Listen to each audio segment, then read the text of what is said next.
Chapter 1, Freshman Registration. Magic Metropolis University. Freshmen report to the place. Just came to report to the Department of Commerce. Freshman. Actually drove a Mercedes-Benz E-Class 2. You guys can never steal with me. This rich second-generation students. I'll eat. This is nothing. You just went to the bathroom, did not run into. There is a Chinese Department of Students. Not only drove a sports car to sign in here. A brand name. Looks like a star. I also got a cell phone number with him. A group of schoolmates are surrounding the signing-in table, discussing a lot. Their eyes are full of adoration and longing for the new schoolmates. Chen Feng pushed a Phoenix brand old bicycle, with a snakeskin sack hanging from the back bar, containing a bunch of scraps, his body filled with odor, and slowly walked over. Sister, I'm here to sign in. Sisters who are chattering, one after another raise their heads, gazing at the uninvited guests in front of them, their eyes surface thick surprise. I have seen the new schoolmate who drove a luxury car to sign in and enroll, but I haven't seen the one who pushed a broken bicycle and hung a pile of scraps to sign in and enroll.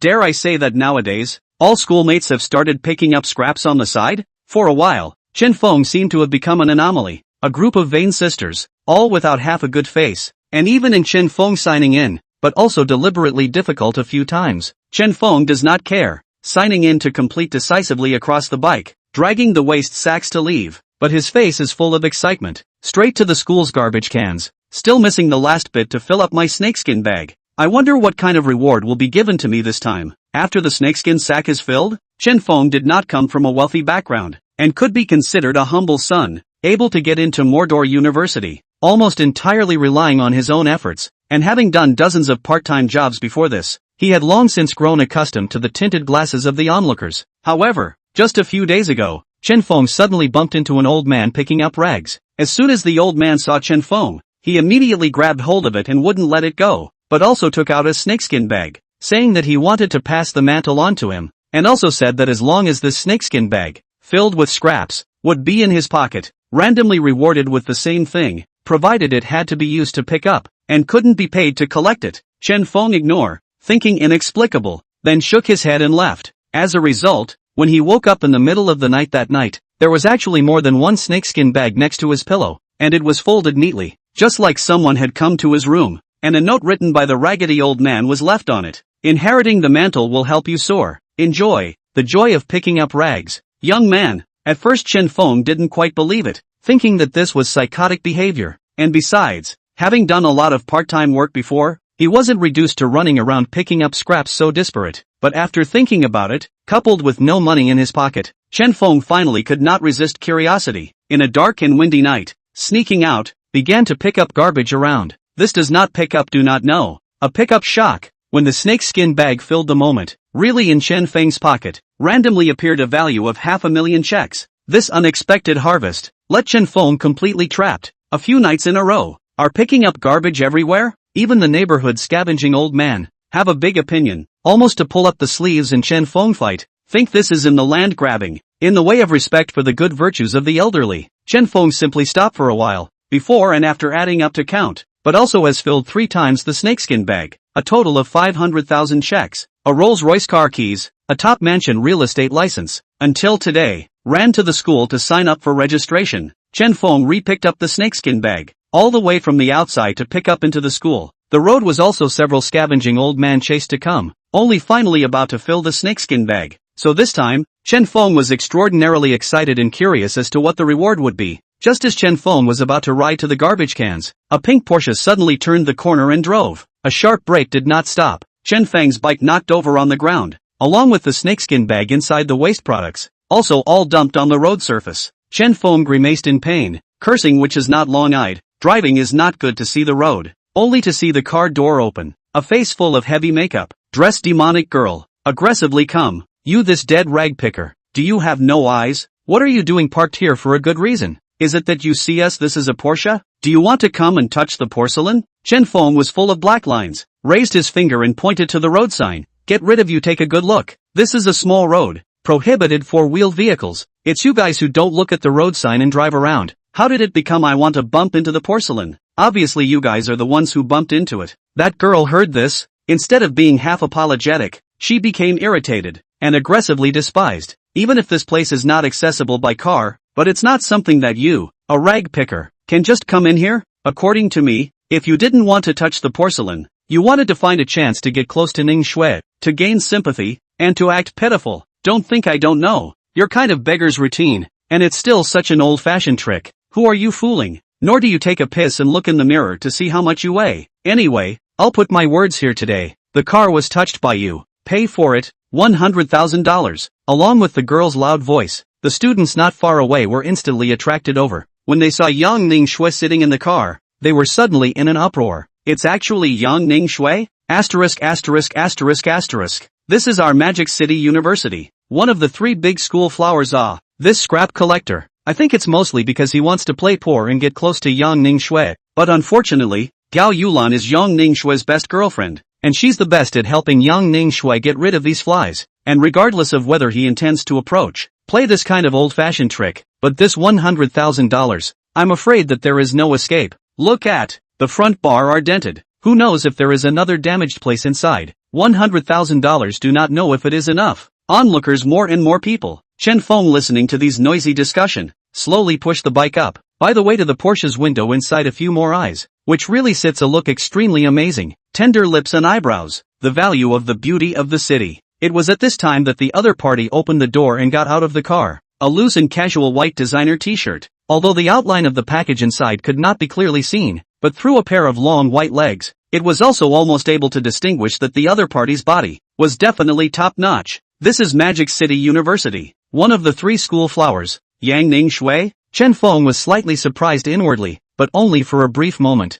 In fact, before Chen Feng had even signed in, he had already learned about the information of Magic City's 3 major school beauties from the school's forum. Want to not understand cannot. Forum, a group of licking dog every day to send. Chen Feng are tired of it. However, on a practical note, compared to the photos Chen Feng had seen on the forums before, Yang Ning Shui was indeed a much more elegant person in real life. Yulan, let him go. It's not easy for him to be a scrap collector. Yang Ning Shui had a sympathetic look on her face, as if Chen Feng was just a bottom creature and she was just standing at a high latitude, occasionally taking pity and being gracious. I'm sorry, although I'm a scrap collector, I'm also a student of this school all the same, and I'm a freshman. I'm working hard and studying hard to get into the school by my own efforts. Is there a problem with that? As I see it, it should be you guys who have to pay for the damages, not me. Chen Feng spoke as he picked up the scraps on the ground. Are you living with impatience? You are simply giving your face away. A rag picker still has so many reasons. Do you know how many people in the school like Ning Shui?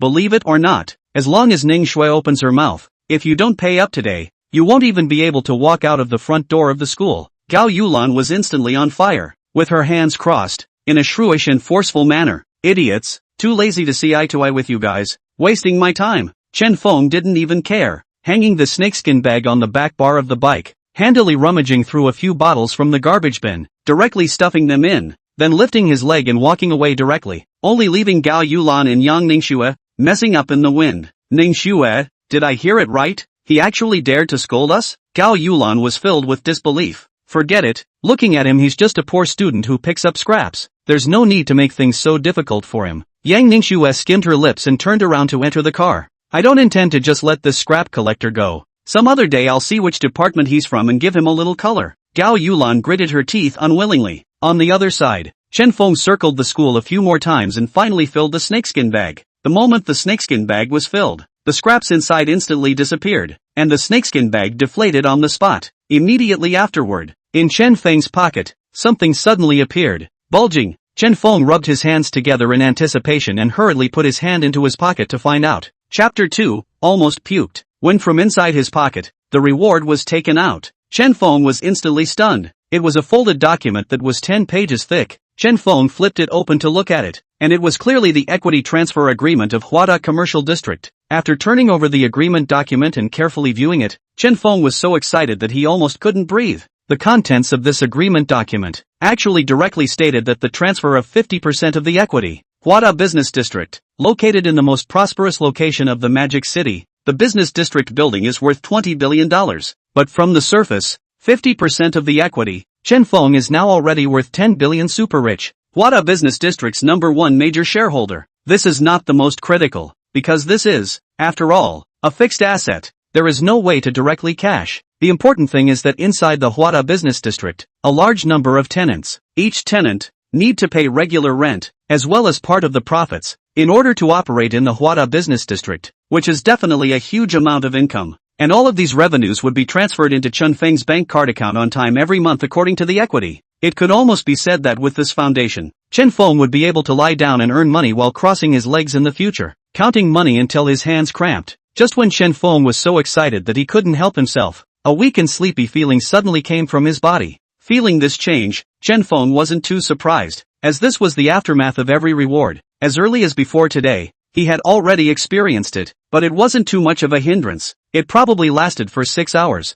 and he could regain his energy after a nap. Solemnly, Chen Feng did not hesitate and immediately left the school gates. 10 minutes later, Chen Feng pushed his bicycle, sweaty and weak in his legs, to a top-tier mansion district, Hentang Manor, Magic City's famous mansion district, which was also divided into several grades. The owners of the Hentang Manor were all wealthy predators who were worth a lot of money, as well as powerful people with special identities. Of course, Chen Feng was here, also had a villa of his own, had been here a few times before, but had not formally moved in to live. It just so happened that the school was starting today, the villa was close by, so he simply came straight over. Stop, where did you come from? Hurry up and leave. Yunding Mountain Villa, without permission, prohibit any outsiders to enter. This is not a place for you to pick up rags. At the gate of the mountain manor, there was immediately a security guard, reaching out to stop Chen Feng, his eyes filled with contempt. I'm going back to my own home. Is there a problem? Chen Feng raised his eyebrows. Do you know what kind of place this is? But also your home. I see your home under the flyover is more or less the same. If you are sensible, hurry up and get lost. Don't add to the chaos here.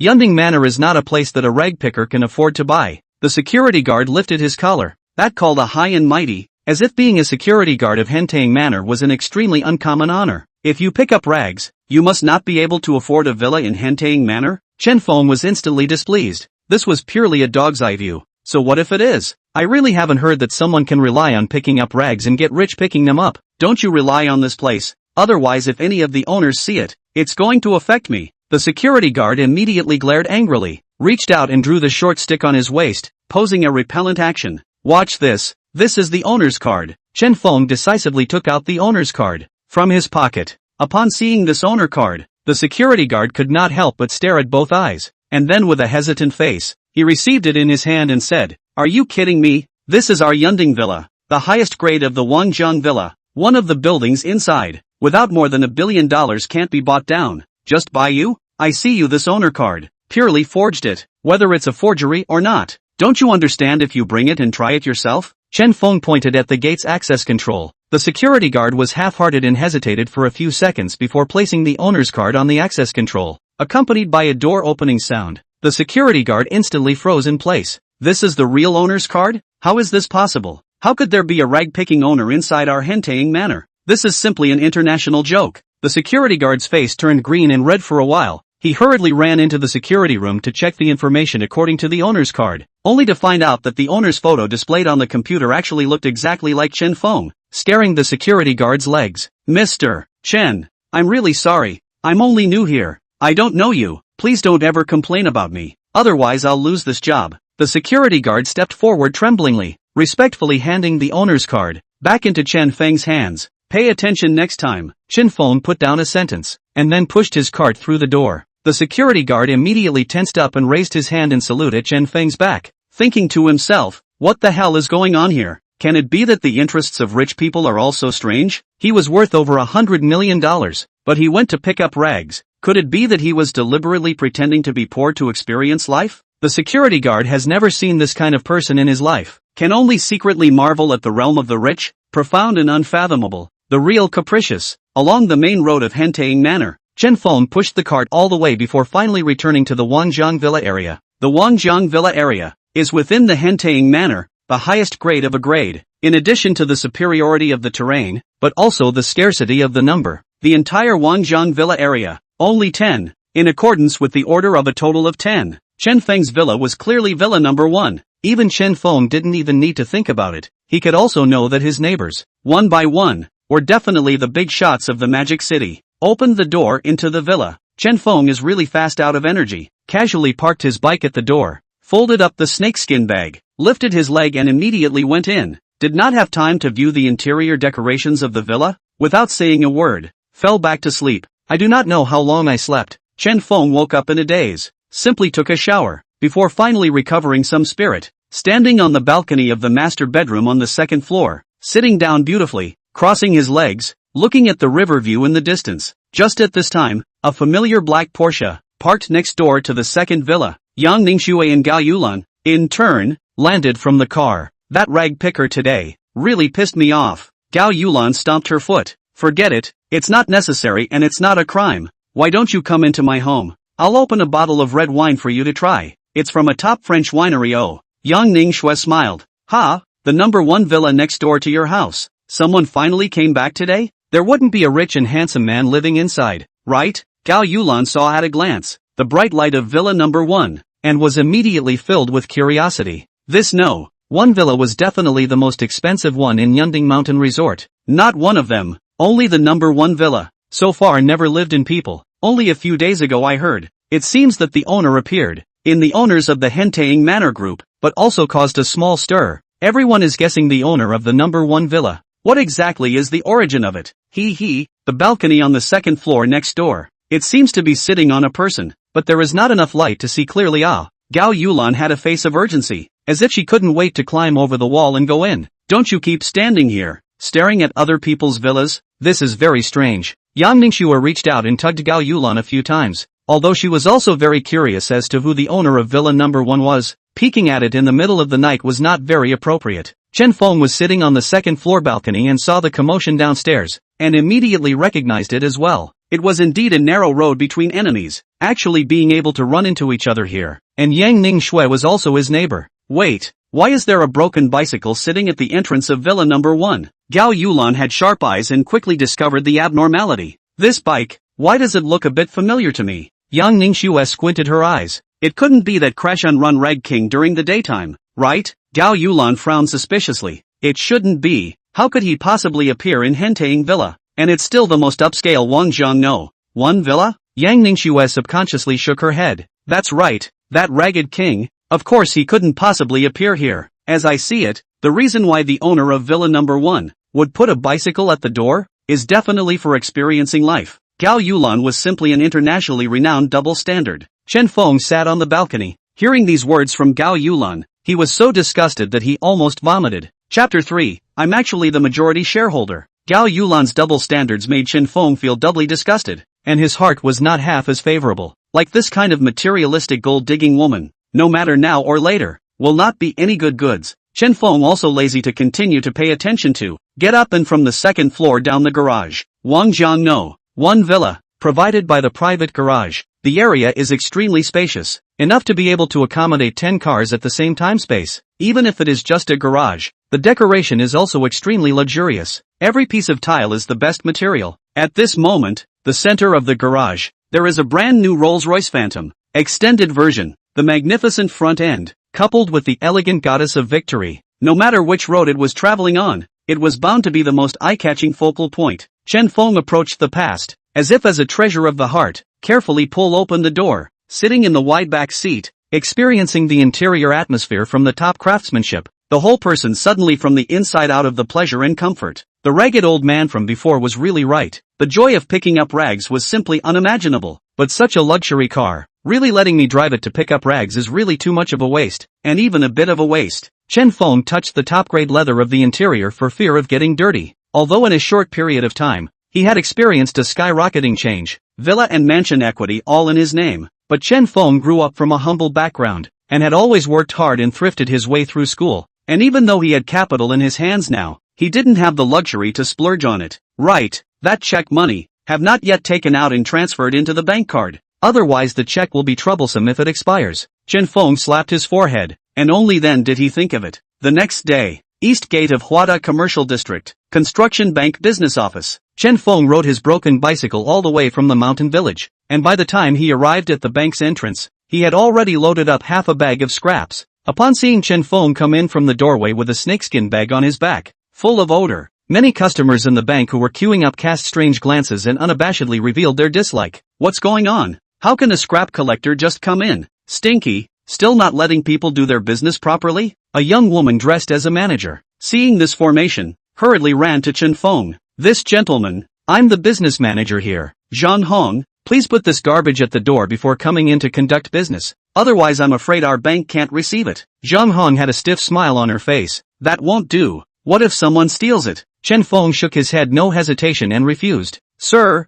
this is a bank. A formal place. Besides, with these scraps of yours, who would be so bored to steal them? Zhang Hong was a bit impatient, searching for where the vagabond came from. Really thinking that a bank was a place where anyone could just come in? Is it hard to believe that I have to wear a suit and tie when I come into the bank to do business? Chen Feng gripped the snakeskin bag. This thing absolutely cannot leave their line of sight. Accidentally really lost. That can be a big loss. Even sleeping last night, Chen Feng was putting the snakeskin bag locked in the safe. Alright, then may I ask what kind of business you want to handle? If it's ordinary business, please take a ticket and queue up, but I hope you won't affect the bank's other customers. It's best to stand outside the door first and wait, then come in when it's your turn. Zhang Hong slowed her face. Check cashing. Is it ordinary business? Chen Feng was slow and methodical, taking out the check from his pocket and gesturing it in his hand. Upon seeing the check worth $500,000, Zhang Hong was shocked and surprised. $500,000? How did you get this check? Do you believe me when I say I earned it? Chen Feng shrugged leisurely, picking up rags and being able to earn $500,000? Zhang Hong's mouth twitched. Is it hard? Chen Feng smiled. Half an hour later, the check was successfully cashed and transferred to the bank card account. Under Zhang Hong's 180-degree transformation, Chen Feng was sent out the door respectfully. Before leaving, Zhang Hong also uncharacteristically, to Chen Feng's pocket stuffed business card, squeezing eyebrows, secret eye, said that there is a business need. You can contact at any time, 24 hours on call. This action let a bunch of customers of the bank look dumbfounded. Not just $500,000 checks and, as for, yes, I'm still ready to transfer $2 million.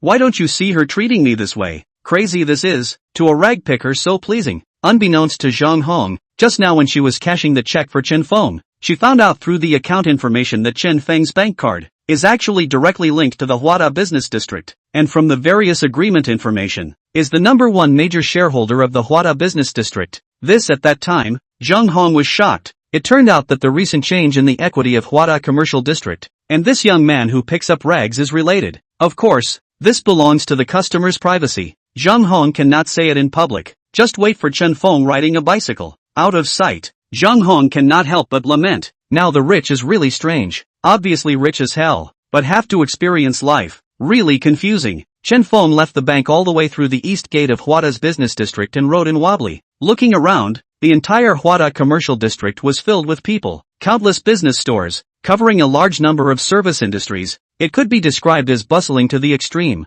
Every inch of land was gold. This early in the morning, Chen Feng hadn't even eaten breakfast yet, so he came to the entrance of a top Western restaurant in the business district. He had just put his bicycle away and was really ready to go in and enjoy a Western-style breakfast, when he saw a familiar face standing at the entrance of the restaurant. Huang Tao? Huang Tao was Chen Feng's high school classmate and one of the few friends, but since graduating from high school, they had hardly met, and the two used to have a relationship that was ironclad. Chen Feng, why are you here as well? Huang Tao sidled over, looking particularly surprised. Didn't I tell you before? I'm going to take the exam for Modu University, and I got in. Chen Feng greeted with a smile and went forward to reach out and give Huang Tao an iron friend's hug. However, Huang Tao saw at a glance, Chen Feng is riding a broken bicycle too. Hand also twisted a loaded scrap of snakeskin bag. That expression suddenly changed, directly blocked the refusal, asked, Chen Feng, this is how it is? I'm afraid you're not bragging with me. If you got into Modu University, how come you're picking up rags? Shame on you.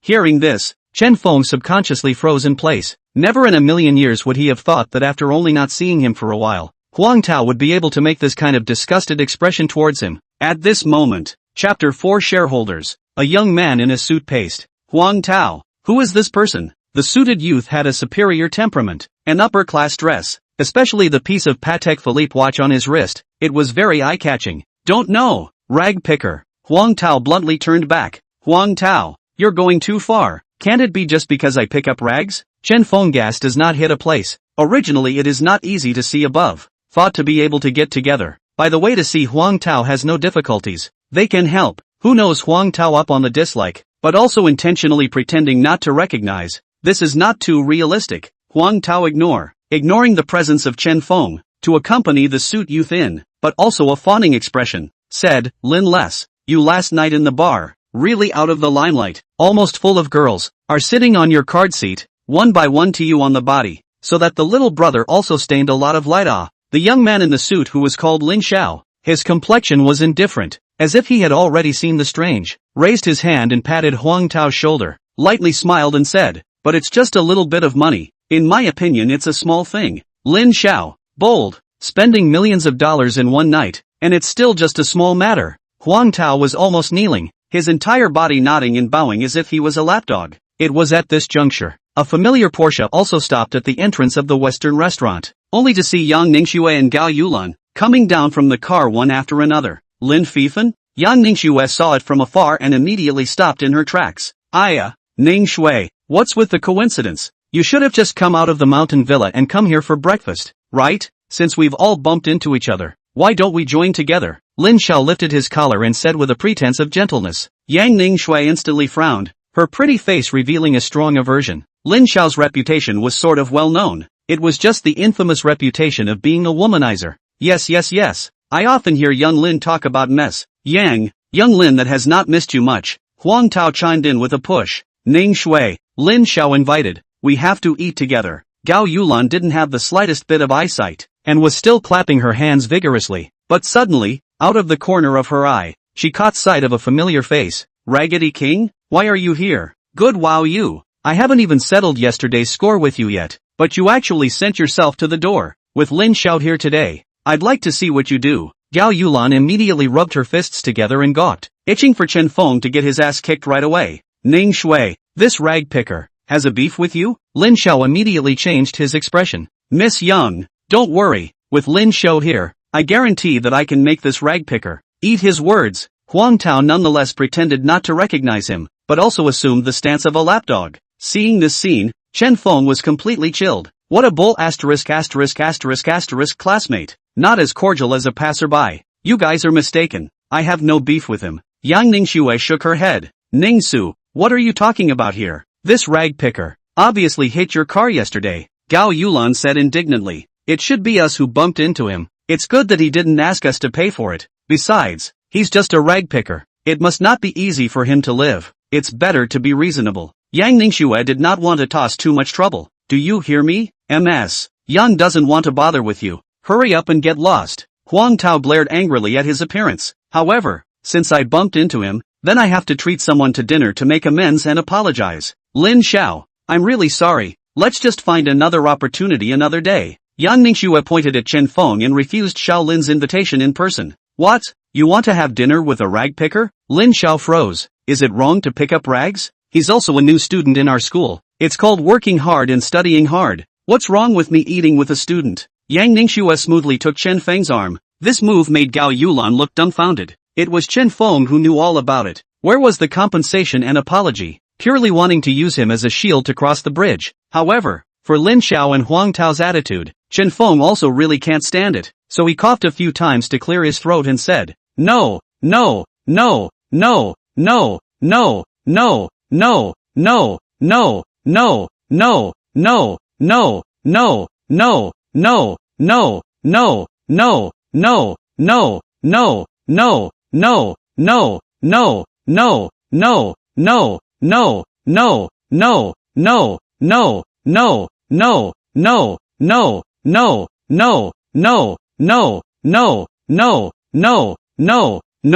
Seeing this scene, whether it was Lin Xiao or Huang Tao, all of them froze in place. Raggedy King, do you know that this Western restaurant is the top of the line in the entire Huada business district? A meal down at least tens of thousands of dollars. Can you afford to spend it? You just dare to brag here. Gao Yulan was filled with a grumbling and disgusted expression. Yulan, you say less. Yang Ningxue made a wink. Only then did Gao Yulan react. Thinking of the Yang family's poor relationship with the Lin family, her expression revealed guilt all of a sudden. But for Chen Feng, the king of rags, guilt was non-existent. Chen Feng, who do you think you are? And how dare you steal young Lin's thunder? What kind of calf are you pretending here? Wanting to spend money in a place like this? Do you have that much money in your pocket? You're so down and out that you have to pick up scraps to make ends meet. What's the point of puffing up your face? I think you should simply admit outright that you're a penniless pauper. That way people won't laugh at you. Huang Tao exasperatedly mocked. Seeing this, Gao Yulan didn't hesitate to start watching the show, saying with barbs in her words,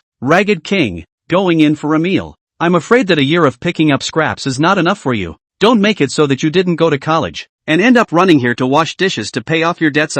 Yang Ningxue made a wink, signaling Gao Yulan not to talk nonsense, borrowing people as a shield. It would have been strange to be embarrassed. Can't really let people pay. So, Yang Ningxue explained with a stern face, I'm a senior sister. Of course this meal will let me treat. Chen Feng, you work and study hard. It's definitely not easy. Senior sister doesn't want to affect your studies because of a meal. You don't have to be too facetious either. No need. This meal is still my treat. Who says that a rag picker must not have money in his pocket? Besides, after this meal is finished, whether the restaurant lets me pay or not, is still another matter. Chen Feng's face was not red and his heart was not jumping. This top Western restaurant in front of him was a self-operated business under the Huada Commercial District. To put it simply, this Western restaurant was directly attributed to the Huada Commercial District's industry. Chen Feng was also the majority shareholder of this restaurant. Chapter 5, I'll pay the bill. Elmwood Western Restaurant, located in the Huada Business District. It is the highest grade restaurant, but wherever dining here, either the social elite, or the company president, casually a meal,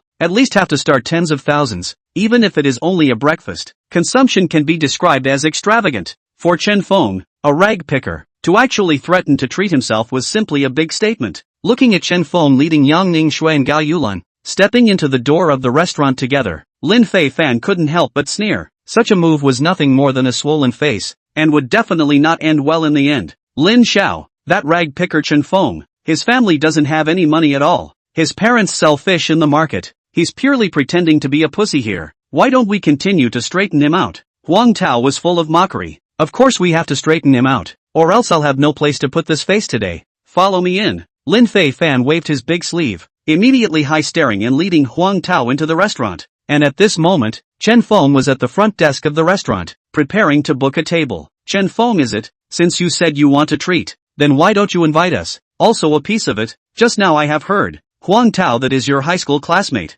Rare to meet here. How also have to sit down to get together. Lin Feifan said in a conspiratorial manner. That's right. Chen Feng, you would not disown me as a classmate, right? Huang Tao put on a show of bravado. Chen Feng felt ridiculous. Just now he didn't know who it was, deliberately pretending not to recognize him, and also saying a bunch of extremely unpleasant words, but as a result, he now ran in to get close to him again. A discerning person could see that this definitely didn't have a good heart. However, Chen Feng is worried about a belly full of anger has no place to vent, thinking that since you have to bump into the iron plate, then simply to fulfill each other. Thus, Chen Feng hooked up the corners of his mouth and nodded with a smile, saying, of course, how can I not invite? Chen Feng, it seems like you're rich now. You're talking tough. I guess I have to call you boss. I really don't know that you're collecting rags and actually making so much money. It's really a human being than a human being. It's more than a human being than a human being. Huang Tao was full of irony. The rags I collect do make money. Chen Feng smiled back without anger.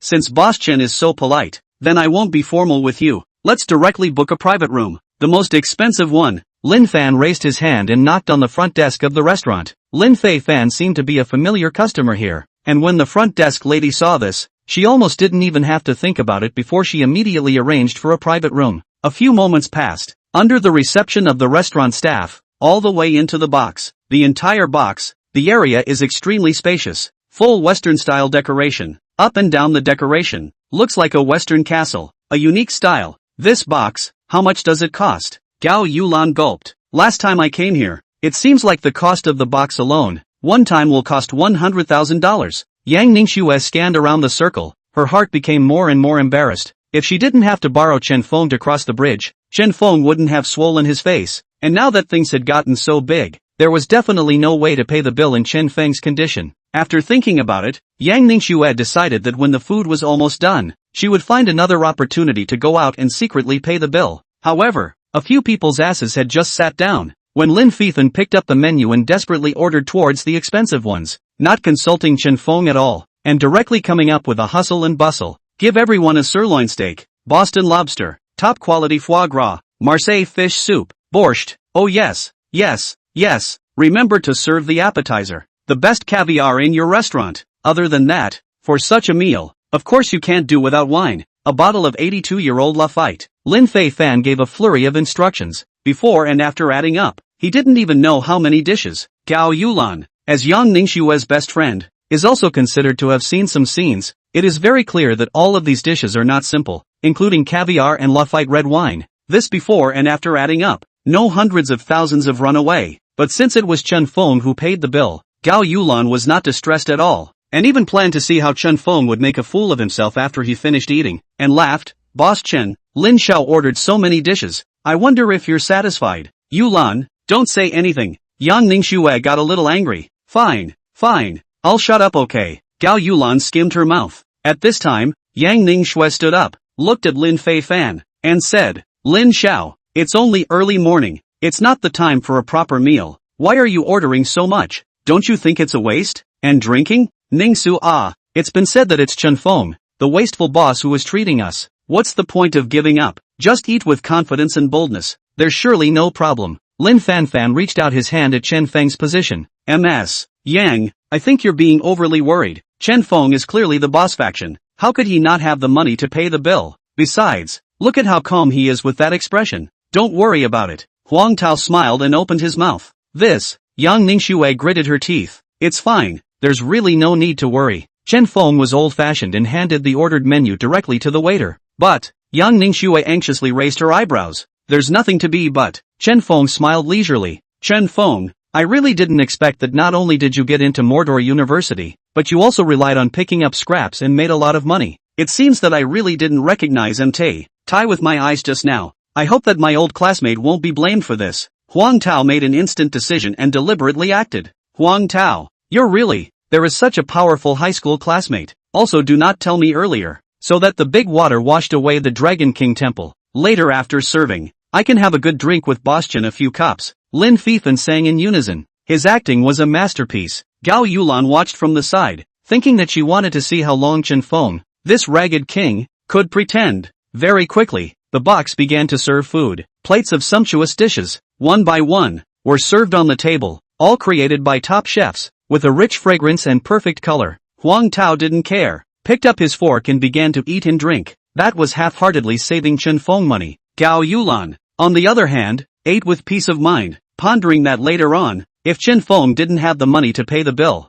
then it would definitely be paid for by Lin Xiao. The reason was simple. Lin Xiao had done so many things just to make a splash in front of Yang Ningxue. On the contrary, it was Yang Ningxue, who looked extraordinarily apologetic. She had no appetite the whole way down, and couldn't eat at all, until everyone was all full, and the wine was almost gone. Yang Ningxue only got up again, and said, What's that? I'm going out to go to the restroom. Ningxue, there is a restroom inside this box. Why do you have to go out? You don't think you want to secretly buy the bill, right? That's not good. That would be like slapping Boss Chen's face. Besides, with a style like Boss Chen's, how could he let a woman help pay the bill? Lin Fifan didn't hesitate to reach out and stop. That's right, Ms. Yang, aren't you looking down on people? Huang Tao pretended. Yang Ningxue looked embarrassed. Ningxue, sit down for me. This is none of your business. Spend less money. Gao Yulan yanked the person back. A few of you are right. Of course it's impossible for me, Chen Feng, to let a female pay for me, and it was originally my treat. Chen Feng calmly took out the bank card that had just been deposited with $500,000 from his pocket, held it between his fingers, and handed it to the waiter. Pay the bill. By the way, inform the general manager of your restaurant. Just say, I, Chen Feng, am here. Chapter 6 Unbelievable. Upon seeing Chen Feng personally take out the bank card and hand it over to the waiter, the entire box, all of them stared in disbelief. Huang Tao rubbed his eyes, suspecting that he had misread the situation. Gao Yulan's face was full of astonishment, her eyes full of incredulity. Lin Fifan was violently stunned, similarly looking very surprised. However, the silence only lasted for a few seconds before Lin Fanfan and Huang Tao burst into laughter. Chen Feng, after blowing you off a few times, you really think you're the boss? Huang Tao laughed with his belly in his hands, as if he had seen the most ridiculous scene under the sky. The whole person was almost doubled over in laughter. The rag picker, just intentionally give you a few points of face. I can't imagine that you to this juncture, but also have to beat your face fat. Do you know that this meal down can directly buy a BMW? Don't you really fear that you'll lose face later? Lin Fifan snorted and laughed repeatedly, revealing his disdain without disguising it. Picking up rags, after all, is picking up rags, will only weigh a few pounds of scrap, but will not weigh a few pounds of their own. Not half a bit of the pattern of the world. I just heard, he said to call the general manager of the restaurant? Gao Yulan intentionally mentioned one sentence. Hearing this, Huang Tao couldn't stop laughing, his body trembling unceasingly. Raising his hand and pointing at Chen Feng's face, he pulled up his voice and sneered. Just by your virtue, you still want to let the restaurant's general manager come over to see you in person? What do you think you are? You don't take a piss and look in the mirror. You should know that your parents are just selling fish in the vegetable market. What? His family actually sells fish? Gao Yulan snorted and couldn't help but laugh as well. Yulan, don't laugh. Yang Ningxue was under the table, tugging on Gao Yulan's skirt. Ningsu, it's not that I have to laugh. It's that I really can't help it. This Chen Feng is just too capable of pretending. If his parents knew about this kind of thing, they could probably be pissed off, right? Gao Yulan said in a strange voice. Alright, let me pay the bill this time. Yang Ningxue stiffly got up. Now she just wanted to end this farce quickly, not wanting to let Chen Feng continue to be implicated in it, lest it lead to a bigger joke. Ningsu, how can I let you pay the bill? Is it possible that I, Lin Fifan, am transparent? Lin Fifan didn't hesitate for a moment, immediately took out his expensive Armani wallet and took out a bank card. Or Lin Xiao is rich and bold. Unlike some people, even if they don't have money, they still like to pretend. Now that they've been punched in the face by Lin Xiao, they know what it's like, right? Huang Tao had a face of a dog fighting for power, a fox pretending to be a tiger. The waiter scratched his head awkwardly and asked resentfully. Several guests. Who exactly are you paying the bill? Swipe my card. Lin Fifan flung his big hand and slid his bank card across the table. Right at this critical moment, Chen Feng suddenly reached out, caught the sliding bank card and pushed it back again in a smooth manner, then stood up with a calm demeanor, placed his own bank card in the waiter's hand, and said, just do what I just said, and by the way, notify your general manager to come over. That's fine. The waiter nodded and quickly walked out of the box. Chen Feng, why are you being like this? Yang Ningxue's face was written with a sense of impatience. That's right. Why bother pretending when you don't have any money? Is it so difficult to admit that you are a poor man and admit that you are not as good as Lin Xiao? Huang Tao belittled while patting his horse's ass. Cough cough cough. Huang Tao, you talk like this is a little too unqualified. How can you say people are poor to their face? Let's be people of quality. Lin Fifan dryly coughed a few times and lifted his collar in a human-like manner. Yes.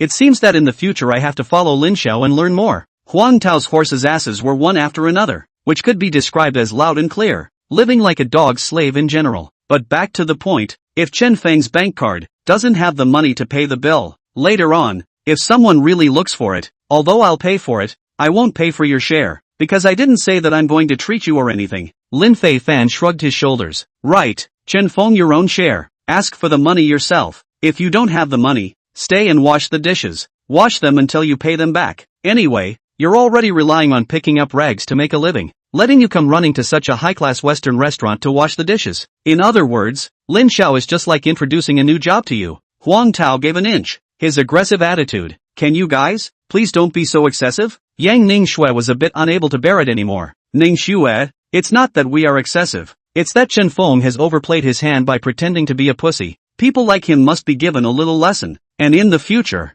in this society, only then will they know what it means to have a high heaven and a thick earth. Lin Fifan explained with vigor. Ningxue, he's just a rag picker. Why do you keep helping him out? Besides, young Lin has already made a statement. If Chen Feng can't solve this meal, then young Lin will pay for us. Gao Yulan held onto young Ningxue's arm. Things are one size fits all. To go that far, they are just wrong. They are too bullying. Even if Chen Feng is being a bit good-faced, you guys don't have to keep taunting people, do you? Yang Ningxue said indignantly. Hearing this, Chen Feng couldn't help but look at young Ningxue a few more times. Although there was a little friction before, through this time, Yang Ningxue seemed to be a good person. At the very least, she wouldn't be as gold-worshipping as Gao Yulan, and it was estimated that if it wasn't for the fact that young Ningxue was here, Gao Yulan would have been able to directly kneel down and lick Lin Fifan. Knock, knock, knock. A knock came from the box, only to see the door of the box being pushed open, the waiter leading the way, followed by a middle-aged man. The middle-aged man was dressed in an elegant suit, like the butler of the restaurant. His body was filled with a Western-style British temperament, and he was holding Chen Feng's bank card in his hand. This is our restaurant's general manager Su. The waiter reached out and introduced. Still really called in? Huang Tao's two eyes bulged. Humph, as I see it, it's most likely because they don't have the money to pay the bill, so they've come over on purpose. Lin Fifan clasped his hands on his chest, sitting and waiting for a good show to unfold. As a result, just after finishing his words, the general manager of the restaurant, surnamed Su, then respectfully walked over to Chen Feng and immediately bent over at 90 degrees. offering his bank card with both hands, and nervously said, "Mr. Chen, when you came here to eat, how come no one notified me beforehand? I only realized now that I should have been the one to personally entertain you, and you don't have to pay to eat here." I didn't hear it wrong, did I? Gao Yulan huffed backward. He eats here and actually doesn't have to pay? Yang Ningxue was also unanticipated. This can't be. Is there a mistake somewhere? He's just a rag picker. Huang Tao was struck by lightning and immediately questioned loudly. Yeah, this is ridiculous. Lin Fifan couldn't even dream of believing that a rag picker would go to a top Western restaurant to eat and not have to pay. Mr. Chen is such an honorable person. How could I possibly be wrong? Unless I don't want to do it anymore. General Manager Su explained with a straight face. General Manager Su, since this is the case, then I will leave first. In addition, these two people, if they ate anything in the restaurant, let them pay for it themselves, not a penny less. If they don't have any money, let them stay and wash the dishes. Wash them until they still have enough money. And if they dare to run away from the bill, directly arrest them and break their legs. Chen Feng touched the snakeskin bag placed under the table, turned around and left. Chapter 7 Shares. Accompanied by Chen Feng's beautiful departure, the entire box fell into an unprecedentedly awkward atmosphere. Gao Yulan was completely dumbfounded. No matter how much she thought about it, she had not expected that Chen Feng would not only not have to pay for his meal at this place, but he would also be able to directly order the restaurant's general manager. Could it be that this Raggedy King was an invisible tycoon? Or perhaps, the Ragged King was out to experience life? Thinking of this, Gao Yulan's mood was even more shocked. And at this moment, the person who was most shocked should be Yang Ningxue. Originally thought that this meal, Chen Feng was just dead set on saving face. She was obviously ready to finally pay for Chen Feng's intentions, but the result was suddenly a huge reversal, which brought about an impact that was simply mind-boggling. Chen Feng didn't lie. Yang Ningxue was so surprised that she even forgot to breathe. Huang Tao instantly exploded, his face pale as he desperately shook his head, his lips trembling as he said, "Impossible, impossible. His family is clearly just a market seller of fish. How is it possible for him to have such a great relationship with the Elmwood Western restaurant? Even the general manager has to give him face, and not allow him to pay for it? Huang Tao, what the hell are you up to? Are you sure he's just a fish seller?" Lin Fifan couldn't hold his face. His face was a shade of green and purple. He didn't make it out of the limelight. He was also stomped on severely. He was suddenly infuriated. "Lin Xiao, I don't know what's going on here. That guy Chen Feng, he shouldn't be like this," Huang Tao said with conviction. "Both of you, please settle your respective bills." General Manager Su took a few steps forward and directly placed the bills, respectively, in front of the two men. As soon as Huang Tao saw the figures above the bill, the single-person consumption was actually as high as 100,000. He was scared to the point of his legs going limp and numb, and said with a wailing face, "I don't have that much money.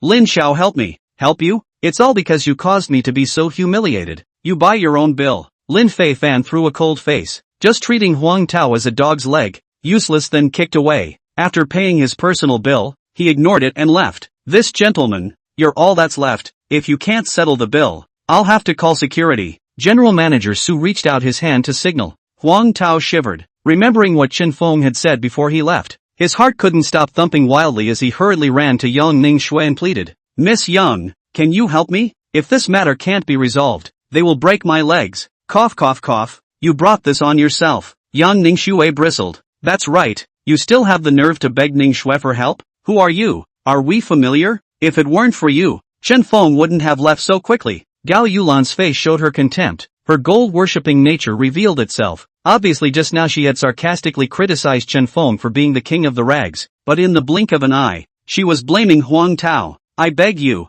Huang Tao flopped to his knees, regretting his intestines. Had he known that Chen Feng had such a great ability, he wouldn't have pretended not to recognize him before by beating him to death, much less put on such an attitude. This time, he was simply asking for it, and had gotten himself into big trouble. "Ningxue, let's go." Gao Yulan dragged Yang Ningxue and immediately left the box. General Manager Su, seeing this, hurriedly called a group of security guards from outside, forcibly erected Huang Tao, and said, "Actually dared to run to this place to eat bully food. You are really bold enough to be fat. Big brother, I'm wrong. Don't break my legs. I'll stay and work for you guys washing dishes." Huang Tao was so scared that he cried out in pain. That look was extremely comical. "Legs have to be broken, and you have to wash the bowls too." General Manager Su waved his hand. Immediately afterward, the door to the box closed, and a pig-killing scream rang out from inside. On the other side, Chen Feng had already ridden his bicycle and started picking up garbage in the Manhwa commercial district with all his strength. As one of the largest commercial districts in Magic City, the Manhwa commercial district not only had a huge flow of people, but also a huge pile of garbage. Picking up garbage in such a place was undoubtedly the best. In less than half an hour, Chen Feng had harvested the first wave of rewards for the day.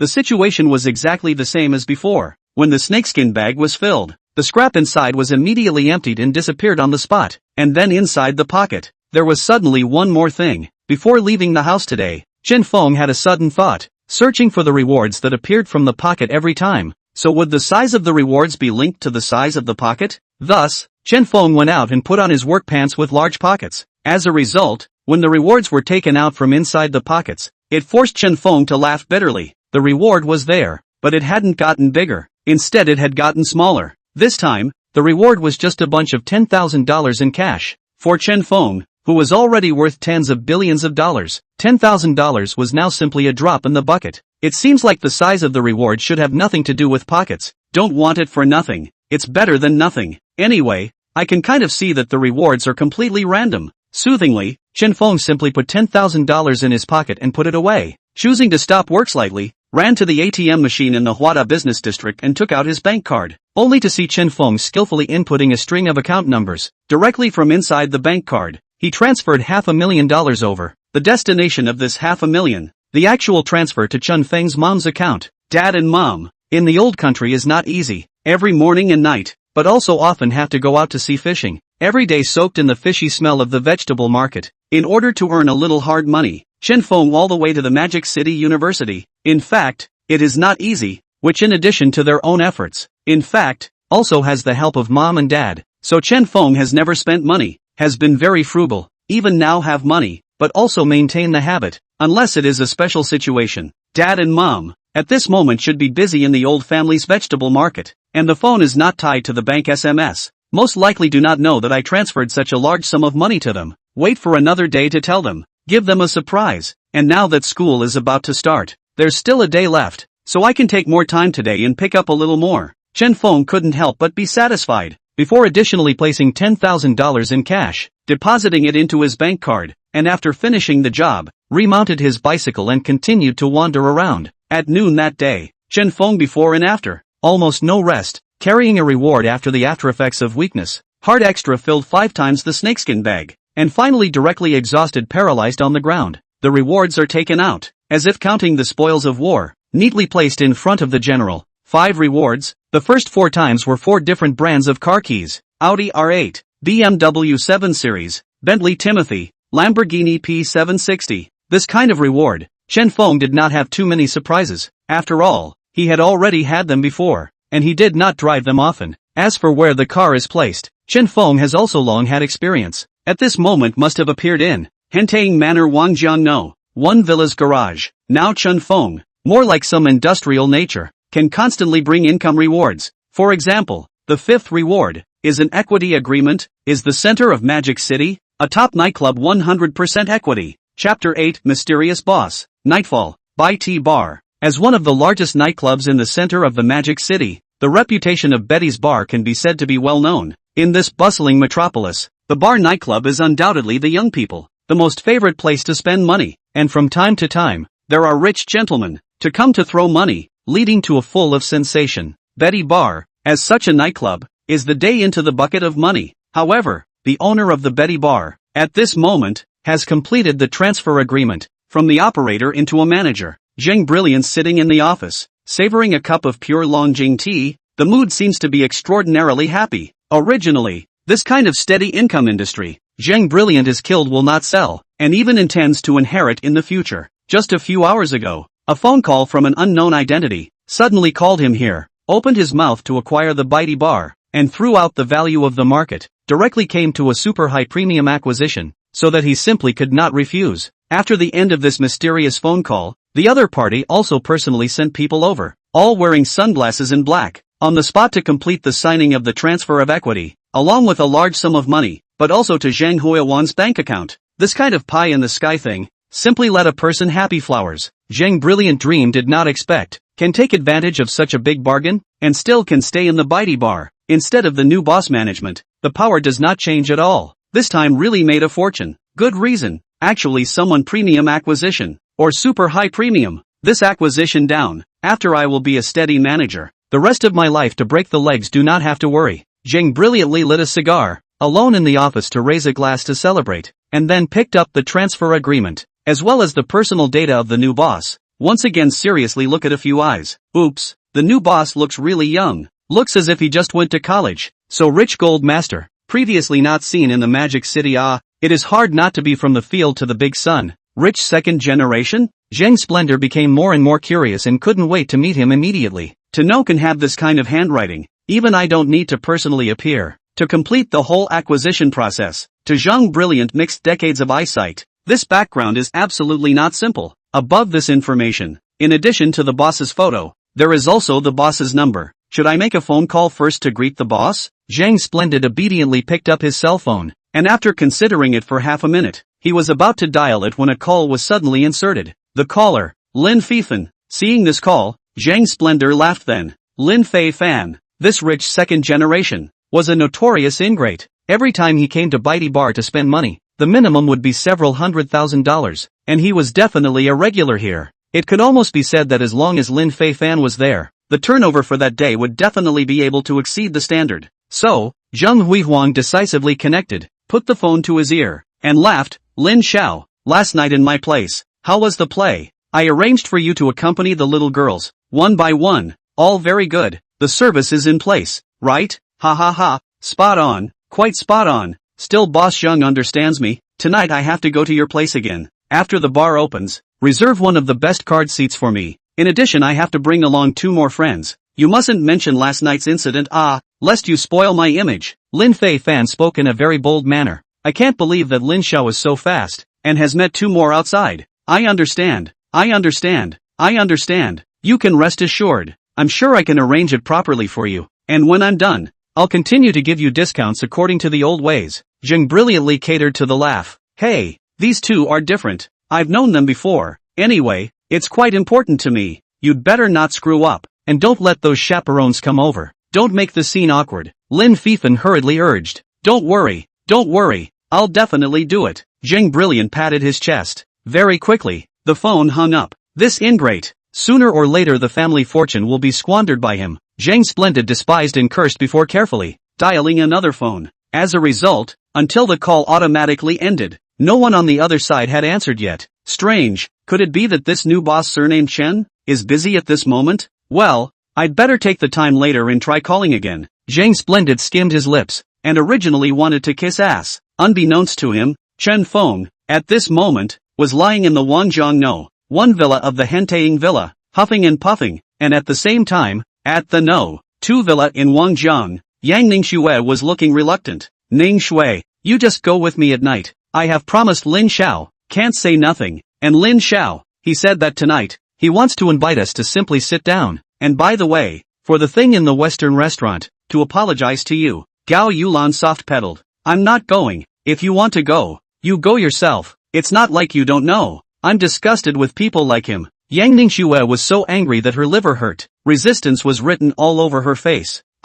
Just promise me once. Besides, Lin Xiao is sincere this time. You can't even give people a chance to apologize. Gao Yulan looked anxious. Yulan, just be honest with me. Did you receive any favors from him? Yang Ningxue questioned. No, where did I receive his benefits? Just he begged me over the phone. I couldn't see past it and agreed. Ningxue, count me please. Don't let me be a person with no credibility. After all, they are all from the same school. Head down, head up. How embarrassing will it be in the future? Gao Yulan even begged, thinking that just received Lin Xiao $100,000. Finished can take another $100,000. Just simply let Yang Ningxue go to a bar just. How can this money not earn? Okay, count me in. Just this once. Yang Ningxue couldn't argue with Gao Yulan, so she could only agree with her head. Yeah, Gao Yulan was so happy that she jumped up, thinking that $200,000 had arrived. She had earned a lot, but there's one thing that I'm wondering about.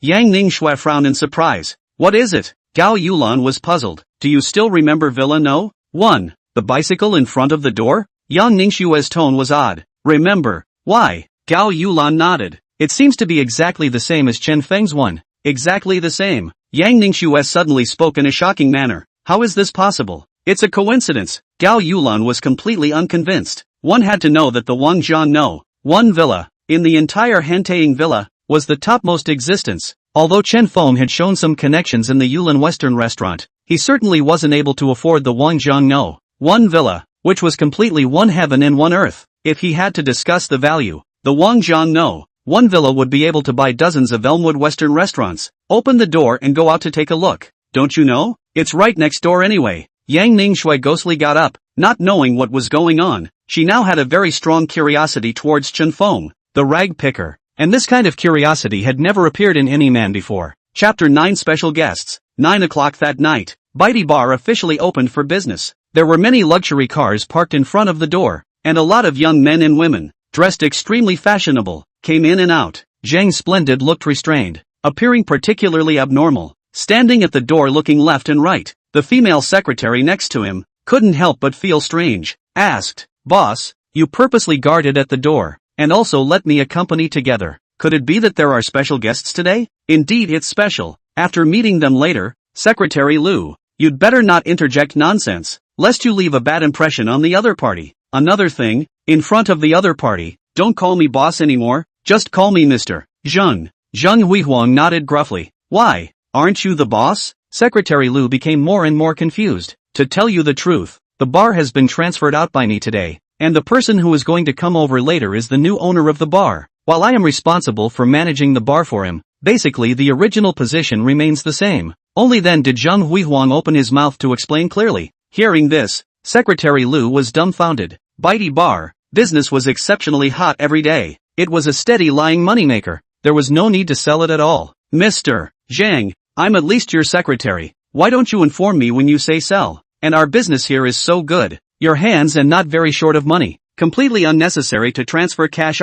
Secretary Lu was puzzled, and only felt that this hand of Zheng Huihuang's operation was obviously a loss-making deal. Zhang Brilliant coughed a few times, raised his hand and lifted his collar, said, "The other party came up to buy at a premium. Can I refuse? And it's not that I didn't notify you. It's mainly because things are moving too fast. I should say that it was too late for me to notify." "Premium acquisition? How much is the premium?" Secretary Lu narrowed her eyes, inwardly pinching the value of Baiti Bar. According to the prime location where Baiti Bar was situated, coupled with the top nightclub signboard that had made a name for itself, it was actually quite normal to acquire it at a premium. After all, Baiti Bar's potential and ability to rake in money was placed here. Premium acquisition. At least how to premium more than 20%, right? As a result, Zhang Splendid's next sentence shocked Secretary Lu's legs went soft, her feet stepped on her high heels, and she almost broke them. "Premium 10 times, you say? Such a bold master. Can I refuse this acquisition?" People did not show up throughout the whole process, just sent his men over to hand over with me, with my toes.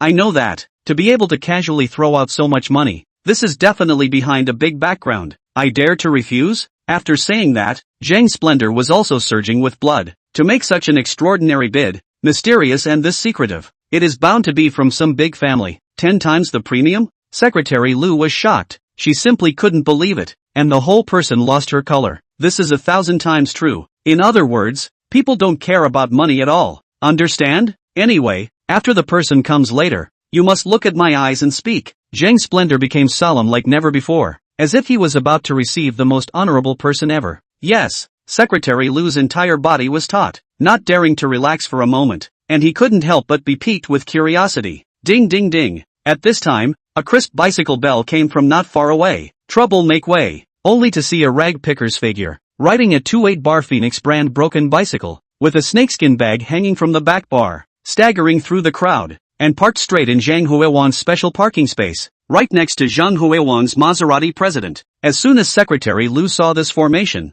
she immediately frowned, quickly stepped forward, yanked Chen Feng and questioned, "Rag picker, this isn't a place where you can park casually. If you want to collect rags, go elsewhere and collect them. Don't touch and damage our Mr. Zhang's car." Cough cough cough. "Sorry, all the parking spaces here are mine. I parked in my own space. Is there a problem?" Chen Feng slowly and methodically got out of the car, removed the snakeskin bag from the back bar and folded it up and clipped it under his armpit. "Are you blind? This is the Baiti Bar. The parking spaces all belong to the bar. What does it have to do with you?" Later on our side is going to receive a very important person. If you don't leave I will call the security guards to come over right away. At that time you won't be spared from getting a beating. Secretary Lu's unabashed contempt. Receiving a very important person? Well, that should be me. Chen Feng cupped his chin and sized up Secretary Lu's appearance and dress. Clearly dressed as a secretary. Don't you dare mess around here. That person is a big shot who just acquired our bar. How could it be a rag picker punk like you? Secretary Lu was furious. And inwardly, she was also extremely concerned about the impression that person would have on her after arriving. Chen Feng was suddenly happy and said with a smile, "What? You can't acquire a bar if you're picking up rags? Then you have to have the ability to do so as well. Just by picking up rags, how much money can you earn?" Secretary Lu clasped his hands to his chest with a look of disgust, making a gesture to inform the security guard. As a result, without waiting for Secretary Lu to continue speaking, Zheng Huihuang saw from afar and ran over with a drastically changed face. "Chen, Mr. Chen, I'm sorry, I'm really sorry, Secretary Lu, she doesn't know anything, she doesn't know what you look like." Upon seeing Zhang Splendid's respectful behavior, Secretary Lu stood next to him. That face completely became dull, stuttering as she asked, "Mr. Zhang, is he the one you're talking about? Or else?" Zheng Huihuang remembered very clearly that this was how he looked in the photo. Then why is he riding a broken bicycle and holding a snakeskin bag? Secretary Lu couldn't believe it. Cough cough cough. "Mr. Chen likes to experience life and labor to enrich himself. Isn't that okay?" Zhang Splendid forcibly hid his embarrassment. In fact, he could not have imagined that Chen Feng would actually appear in this image. But rich people have always had some strange proclivities. Those who like to pretend to be poor and experience life, those were even more in the minority. As for this time Chen Feng came to the Baidi bar, but also Zhang Huihuang after several hours, and then recall a phone credit, but spent a lot of horse before Chen Feng invited. Otherwise Chen Feng do not want to come it. That's right, it's just so bold. Even after acquiring it at a tenfold premium, he still didn't want to come. "Mr. Chen, I'm really sorry. Oh no, I should call you boss." Secretary Lu panicked 6 times and hurriedly bent over 90 degrees. Chen Feng glanced at both eyes and saw the unfathomable chasm. He gulped and waved his hand. "Forget it, you didn't know about it beforehand anyway. Doing so is also defending the bar company's interests." "Thank you boss." Secretary Lu was grateful. "What's that? Don't call me Mr. Boss, it's old and hard to hear. Those who don't know would think I'm 50 or 60 years old." Chen Feng resisted and shook his head. "Then what should I call you?" Zheng Brilliant nodded his head. "Call me young master." Chen Feng had a Buddhist expression on his face. Zheng Brilliant's body shook, and inwardly, he instantly became even more certain that Chen Feng must have come from some big family. Even using the title young master, wasn't he still from a big family? "Good day, young master." Zheng Splendor immediately smiled like a chrysanthemum. Chapter 10 Acquisition. The other side. Yang Ningxue was driving, on her way to Baidi Bar, in a sullen mood. "Aya, Ningsu, don't be like this," Gao Yulan advised. "If not for you, I really don't want to go." Yang Ningxue skimmed her mouth. All right, just go through the motions. There won't be any problems, just trust me." Gao Yulan swore and patted her chest, thinking that as long as Yang Ningxue was there, she would be able to get another 100,000 when she was done. Wouldn't that be fun?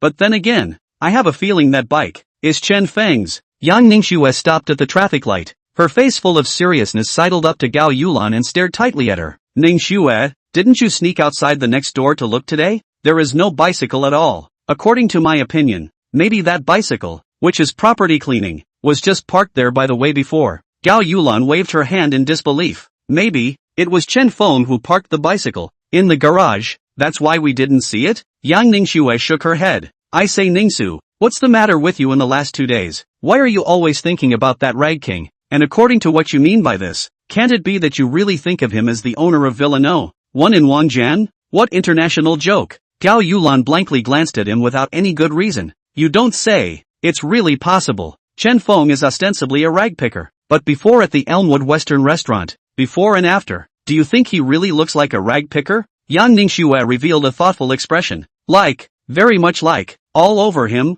he has the temperament of a rag king." Gao Yulan almost didn't die of anger. "Then how do you explain the general manager of the Elmwood Western restaurant? That kind of attitude towards him? You know that meal. It wasn't a small amount of money, and Chen Feng left without even paying the bill, or leaving openly." Yang Ningxue frowned slightly. This, Gao Yulan couldn't explain at once. "So, what I said may not be impossible. I have a feeling that the bicycle in Villa 1 is Chen Feng's bicycle. Yang Ningxue had certainty written all over her face. Then I'd like to ask, if he's so rich, why did that Huang Tao before, who said that his parents were just fish sellers in the vegetable market, and that he could afford to live in Villa No. 1 in Wangjiang, and where did he get the jerks to run off to pick up rags? Gao Yulan couldn't help but retort. Yang Ningxue couldn't explain it even then. Ningsu, in my opinion, although I don't know what Chen Feng, that rag king, used, but I'm sure he is pretending, purely to deliberately win your favor. Like him, this kind of beggar, mustn't use a bit of novelty tricks?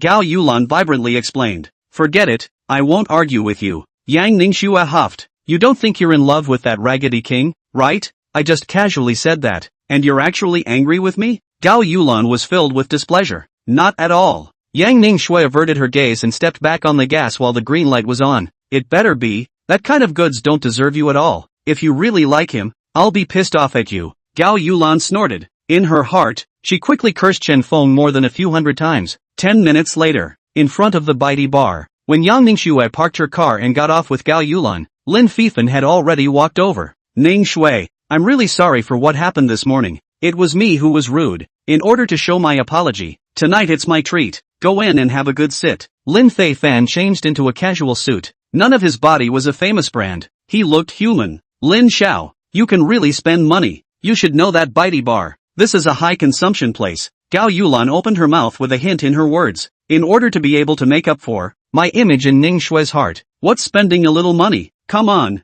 follow me in. Lin Fifan had a moralistic smile, thinking that after the matter was accomplished, there would be no shortage of money for you, Gao Yulan, and that tonight, he absolutely had to take down Yang Ningxue directly, and cook the raw rice. Arrived at the front door of the bar, Secretary Lu had an odd face and took the initiative to greet them. Secretary Lu, didn't you say that Boss Zheng came to take me in? Lin Fifan was violently stunned. Lin Xiao, I'm really sorry, Mr. Zheng has something temporary. He's receiving other people. He's busy in his office at the moment. Secretary Lu smiled awkwardly, because her negligent actions just now had made Zhang Splendid very unhappy, and directly asked her to stay at the entrance, responsible for receiving Lin Fifan to the venue. What person is so important to receive? Not even giving me face? Lin Fifan was a little upset. Lin Xiao, truth be told, our Baidi bar has just been acquired by someone today, and the one that Mr. Zhang is meeting is the one who made the bid to acquire it. Secretary Lu didn't hide it. It wasn't considered a business secret anyway.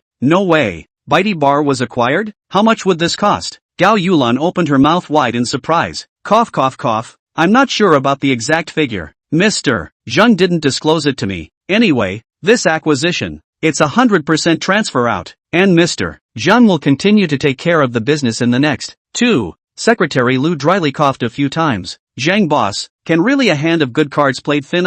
According to the Baidi bar business situation now, as long as the maintenance to get red hot for a decade or 8 years are not a problem, the result is so sold. It is really a loss. Lin Fanfan glanced at the door of the bar, but also pointed up. The business situation of Baidi bar now is really not the best time to make a move. Yang Ningxue, as a sophomore at Magic City University, and even a member of the School of Specialized Management, also had some insight on this. Then if I say that the other party is acquiring at a premium, and at a premium, 10 times? Secretary Willow suddenly made a startling remark. A premium of 10 times? Crazy, right? Having money doesn't lead to such profligacy. Lin Fifan was struck by lightning and immediately choked on his saliva and coughed repeatedly. The key is that people don't care about money. You guys are afraid that you don't know how extraordinary that person's interests and preferences are. Secretary Lu suddenly recalled the image picture of Chen Feng riding a bicycle and hanging a snakeskin bag, and felt a sickening pang inside. This must be someone who comes from some big family to be able to do such a thing,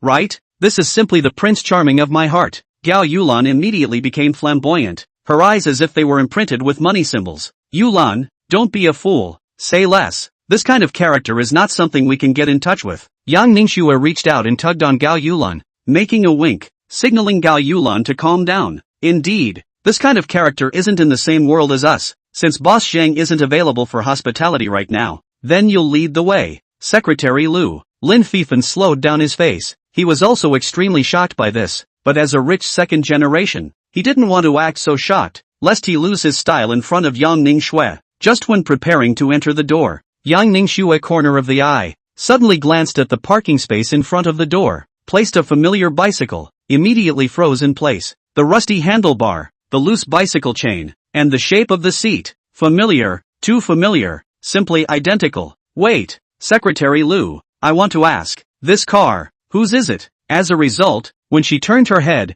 Yang Ningshui realized that Secretary Lu, Lin Fei Fan, and Gao Yulan had all entered the security gate, which was humming inside, and couldn't hear her question just now. Chapter 11, The Rag Pickers. Half an hour later, Chen Feng came out from Zhang Huiwan's office. Young master, in the future, you can rest assured that you will leave this place to me to take care of the bar's business situation. I will regularly let Secretary Lu make a good report for you to check, to ensure that there will not be any problems. Zhang Splendid smiled brightly. A bar is such a place of wrongdoing. I really don't like to personally take care of it. Chen Feng nodded slightly. Just now inside the office, was also considered more or less, had some understanding of Zhang Huihuan, although it could not be said to be particularly decent, but running a nightclub business was indeed a good hand. Young master, why don't you go in and take a look? Zhang Splendid bent down and reached out his hand as an invitation. I'll go in by myself and observe the environment. I'll go back if there's nothing else. You can get busy with your own business first. Chen Feng waved his hand in a gesture. That's fine. There is indeed a customer over here that needs to be entertained properly. Young master, if you have any questions, or if you are not satisfied, you can directly give me a call. I will definitely come over within 3 minutes. Zhang Splendid swore and guaranteed down, then quickly stepped into the field. Chen Feng yawned in his old mind. The aftermath of the consecutive rewards had made him sleepy so far. If he hadn't gotten up to go to the restroom and received Zhang Huiwan's phone call, coupled with the necessity of a personal inspection after the transfer of the equity stake, he really wouldn't have wanted to come otherwise. Chen Feng is a rather Buddhist person. Like the bar, this environment, he originally did not like. A group of people noisy booming, also do not know what is the point. Not as good as accompanied by the big moms dancing square dance to relax it. However, since he came to the bar, Chen Feng of course cannot directly leave. He'll also have to fulfill the obligations of the boss. Look at the bitey bar inside and outside. There is no need to improve the place. So, Chen Feng slightly slowed down, then along the corridor of the office, all the way into the field. As expected, as soon as he entered the venue, deafening music. It was in the eardrum drive. Looking at a large number of people, in their respective card seats to spell alcohol, there are also on the stage to twist around. Chen Feng even suddenly a little want to laugh. Really do not understand.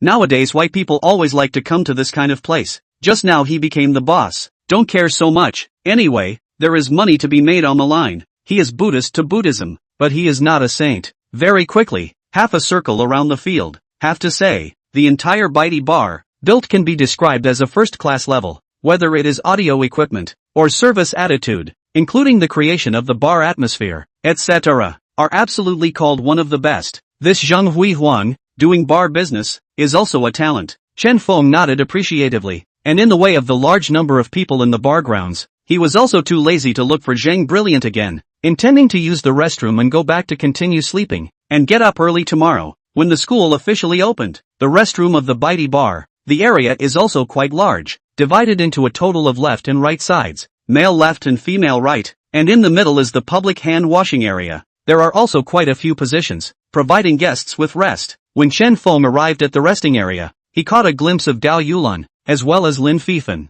only to see Gao Yulan, with an excited look on her face, receiving a check from Lin Fan. Gao Yulan, this time, I really thank you, for bringing Yang Ningxue here, before and after a total of 2 checks, adding up to 200,000, as my reward to you. Lin Fifan didn't even bat an eyelid. Young Lin, you are really generous, ha ha ha. Gao Yulan laughed her ass off. Isn't that a must? You're Ningxue's BFF. I have to take care of it. Lin Xiao propped up his waistband with both hands in a wealthy and generous manner. I have to hurry back. I'm afraid I'll be discovered by Ningxue. Gao Yulan hurriedly put the check into her bag and put it away. Wait. Lin Xiao suddenly reached out and held down Gao Yulan's shoulder. Lin Xiao, what are you doing? Gao Yulan was violently stunned. I've given you all the checks, but things have to be done to the end, so just go straight home, and for the rest of the time, I'll accompany Ningxue. Lin Xiao had a bad smile on his face. Lin Xiao, this isn't good, right? I only promised to bring Ningxue out, but I didn't say. Gao Yulan's face changed drastically in vain. Gao Yulan, do you think that my money, is that easy to take? Do you really think that you can get it casually? It's not like it's been a day or two since I've been thinking about young Ningxue.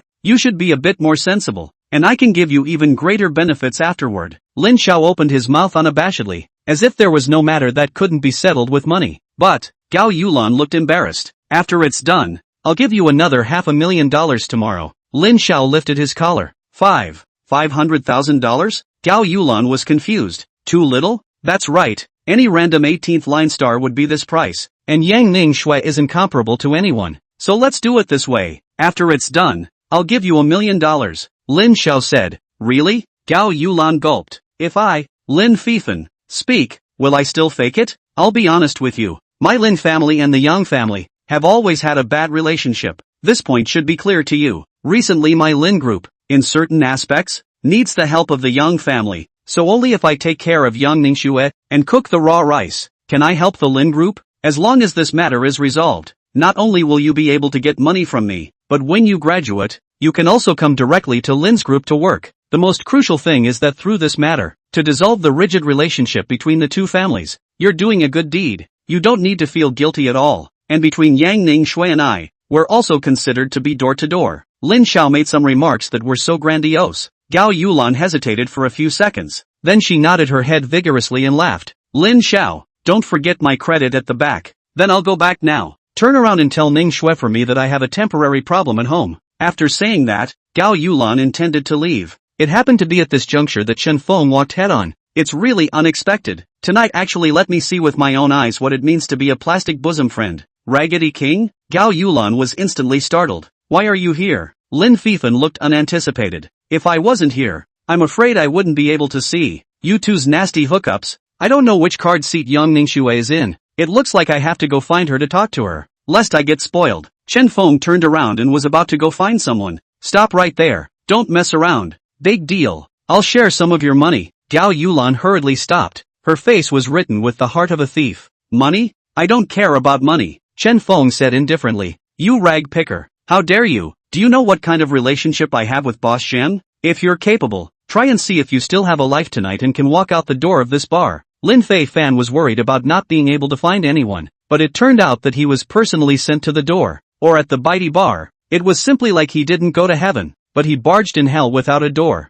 Today this matter, he absolutely could not let Chen Feng stir things up again. Security, come over here and catch this rag picker. Chapter 12, Looking Down. Security, hold him down for me and drag him into the office. Lin Fifan waved his big sleeve and immediately called in a few security guards. A place like a bar had always been a place of wrongdoing, often having their own disputes, and there was no shortage of troublemakers. As for the troublemakers, Bitey Bar had a special office that was used to clean up such troublemakers. Anyone who is dragged into the office will come out with either a broken arm or a broken leg. As the VIP of Battery Bar, Lin Fifan had long been a familiar regular here, and the scene was instantly in the lounge area, causing a large number of eyes to gaze at him. It's Lin Xiao. There really is someone who isn't afraid of death and dares to mess with young Lin. Last time, there was a rash young man who ran into young Lin's card seat to spread his wildness, and when he was done, he was directly dragged into the office and was crippled on the spot. Under a clamor, Chen Feng looked like he had become a pathetic worm. What are you guys still frozen for? Lin Fifan glared his eyes out. He really couldn't relieve his anger if he didn't pack a good beating today. Right. You guys quickly drag him inside, beat him up severely, and then throw him out through the back door. Gao Yulan couldn't care about anything else. Fearing that Yang Ning Shui would run here to find her, she also hurriedly made the security guards step in. Seeing this, the several security guards barely hesitated for a moment, making a move to join forces and subdue Chen Feng to the ground. Stop! What are you guys doing? Secretary Lu ran straight over from the crowd. Secretary Lu, you Battery Bar, how can you still let rag pickers in, and dare to speak out in front of me? This makes me very dissatisfied. Lin Fei Fan put on the stance of a gold master. Yes. Secretary Lu, you hurry up and have someone take him away. Gao Yulan grew more and more flustered, her eyes looking left and right. Stop. Do you guys have some kind of misunderstanding? Secretary Lu hurriedly raised his hand to interrupt. There's no misunderstanding. Today I have to teach him a lesson. I have to break his legs. Lin Fifan lifted his collar with a condescending face. Do you know who this person is? Secretary Lu was so scared that her face was as pale as paper. Isn't he just a rag picker? Lin Fifan snorted with contempt. Hearing this, Secretary Lu was completely terrified. In Bitey Bar, holding the position of secretary, it was absolute high-tech. Chen Feng, this mysterious boss, when she first visited the bar, she had already left a bad impression. If she didn't settle things today, then this rice bowl of hers was considered completely smashed. This is our boss. Secretary Lu hurriedly walked to Chen Feng's side and reached out to introduce him. As soon as the words came out of her mouth, the entire rest area, All of them listened in disbelief, especially the several security guards. They looked at each other in disbelief. The head of security standing at the front, an arrow step flashed to the front of Secretary Lu, with an odd expression, asked, "Sister Lu, the owner of our bitey bar, shouldn't it be Zhang Splendid?" "Mr. Zhang? Today Mr. Zhang has just transferred all the equity, and will only be responsible for taking care of the business in the future. You don't know because things came too suddenly. Mr. Zhang hasn't been fully notified down," Secretary Lu explained with a solemn face. "This, boss, I'm really sorry." The head of security gulped, immediately pulling the rest of his subordinates, bending 90 degrees towards Chen Feng to apologize. The scene was even more astonishing in general. At this moment, all of them looked dumbfounded. A rag picker actually became the owner of the bitey bar? What international joke? Secretary Lu slowed down her face before she moved her gaze back to Lin Fifan and Gao Yulan and spoke. "This is the one I told you about just now, at the entrance of the bar. How is this possible?" Lin Fifan's eyes bulged out. "Raggedy King, how did you do it?" Gao Yulan was so shocked that she was about to doubt her life. One had to know that before entering the bar, Secretary Lu had described it to his face, and was so impressed with the mysterious boss behind the scenes that even Lin Fifan was ashamed of himself, claiming that he wasn't in the same world as the other party. As a result, it turned out that this mysterious boss was actually the Rag King that had been appearing before his eyes and had been despised for several rounds. Chen Feng? Could it be that from the beginning to the end, Chen Feng was just deliberately pretending to be poor and picking up rags to experience life? At this moment, Gao Yulan's little heart was so shaken that it was about to stop. Even though she had thought about it 1,000 times, she had not expected that the Prince Charming that she had just fantasized about constantly was right in front of her eyes. "Secretary Lu, isn't there something wrong? He's just a rag picker." Lin Fifan couldn't believe it and didn't want to believe it was true. It was too much of a slap in the face. "There's no mistaking it. This is the new boss of our bitey bar." Secretary Lu once again spoke out to emphasize. In the entire rest area, there was absolutely no one speaking anymore, only the passageway outside, the bursts of music coming from it. Chen Feng held a snakeskin bag in his right hand and made a scissors gesture with his left hand. The head of security immediately handed over cigarettes and took out his lighter to light them, followed by Chen Feng taking a deep breath before saying, "Someone is causing trouble in the bar. Secretary Lu, how do you think it should be handled? Do it according to the rules." Secretary Lu couldn't care less about other issues. He would rather offend Lin Fifan than please Chen Feng as his boss. Drag him in and break his legs. Chen Feng waved his hand. The head of security tightened his body. Without saying a word, he rushed forward, relying on his bullish body. With one hand, he stiffly pressed Lin Fifan down on the floor of the lounge area, his face pressed against the floor. "How dare you? Damn you! Do you know who I am? I'm the young master of the Lin family." Lin Fifan was furious and cursed. In the past, but whenever he was in this kind of place, he was invariably surrounded by a crowd. This kind of strange and humiliating thing was still the first time. "Making trouble in my place. Who do I care who you are? It's useless if the King of Heaven comes. Drag it in. Don't affect the other guests. In addition, the whole place will give a dozen cocktails for free." Chen Feng didn't even look at Lin Fifan. The guests in the lounge area, upon hearing the whole venue giving away free drinks, immediately shouted with joy, making Lin Fifan instantly drown in the sound. Being dragged into the office by the head of security, Secretary Lu, "Which card seat is Yang Ningxue in?" Only then did Chen Feng turn his head. "You know Ms. Yang?" Secretary Lu was surprised. "Barely know her. There are some things I want to tell her face to face, lest I get sold out later without even knowing it. And a girl as simple as her shouldn't come to a place like this." Chen Feng flicked his cigarette ash. "Wait, don't, Raggedy King. Oh no, Chen Feng, please don't tell Ning Shui. I know I'm wrong this time. I won't dare again. I beg you." Gao Yulan was so scared that she was about to lose her soul. Her entire body went soft. She sat down on the ground with a thud, hugging Chen Feng's thighs to death, no longer daring to look down on him even a little bit. Chapter 13 Extraordinary Others. Supreme Card Seat. Yang Ningxue sat in her seat, looking as if she was sitting on pins and needles, her face slightly flushed. Just now Lin Fifan, hard to find reasons to find excuses, but also introduced Zhang Hui Huang, persuaded her to drink several glasses of wine. After these few cups of wine, she soon became hot and dizzy, and was very uncomfortable. Yulan is really something too. Going to the restroom. It took so long. Yang Ningxue rubbed her temples, feeling like she couldn't hold on any longer and was about to collapse in her seat, inwardly only thinking that Gao Yulan would quickly appear and send her back to Yunding Mountain Villa. Zhang Splendid was sitting next to her, and he could see this clearly, but he didn't have the intention of intervening to help. The reason is very simple. Mixing with the nightclub for decades, things like this has long been strange. Lin Fifan is an important customer in business. Each time can bring a not small business profits. Stand in the position of business. Zhang Brilliant is not going to care. The vast majority are turning a blind eye. Moreover, Lin Fifan personally set up the situation. Brought people to the bar here. Also long ago doomed the end. As an old geezer who had been in the business for decades, Zheng Huihuang really didn't believe that in this world nowadays, there were still people who would come to the bar with the simple idea of picking up a bar, including women. A few minutes later, Yang Ningxue completely lost her strength and collapsed on the seat of the card sofa. Zheng Brilliant sat next to him, calmly took a sip of whiskey, shook his head and smiled. Lin Fifan, this drug power, really powerful. It's a pity that such a beautiful girl, tonight will be spoiled by this beast. But mostly it's also you and me. After all, very few people can be able to resist. Lin Fifan's money shock off. Said here, Zheng Brilliant put down the wineglass, puzzled to look at a few eyes,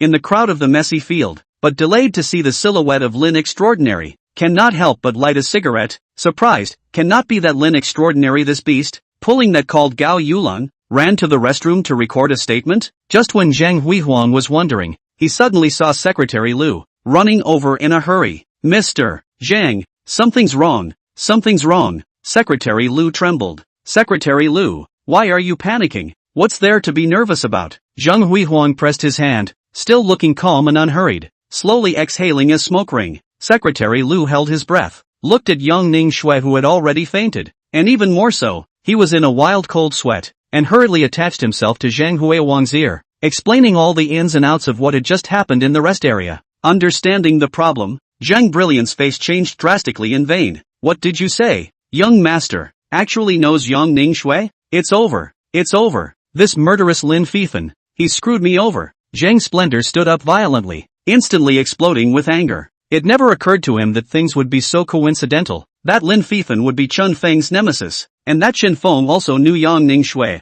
Zhang Huihuang, look what you've done. Chen Feng slowly arrived at the supreme card seat under the flickering lights, followed by Gao Yulan who was a thief and crying. Young master, I didn't know that you knew Yang Ningxue. This time it's purely an oolong incident. Zhang Splendid panicked to the point of confusion. If I hadn't been here, something would have guaranteed to happen tonight. Although Chen Feng had always been Buddhist, the trouble that happened tonight was truly too much to look at. Ningxue?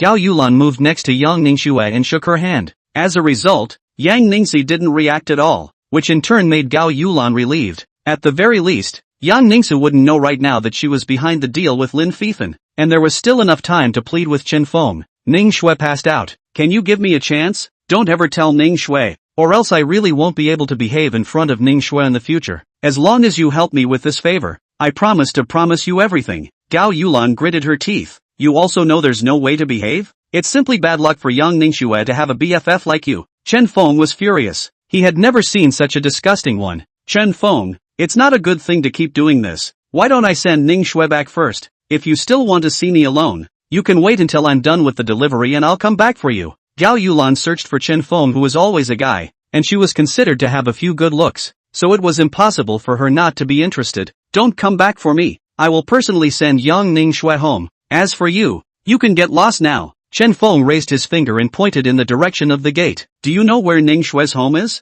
Gao Yulan asked. What?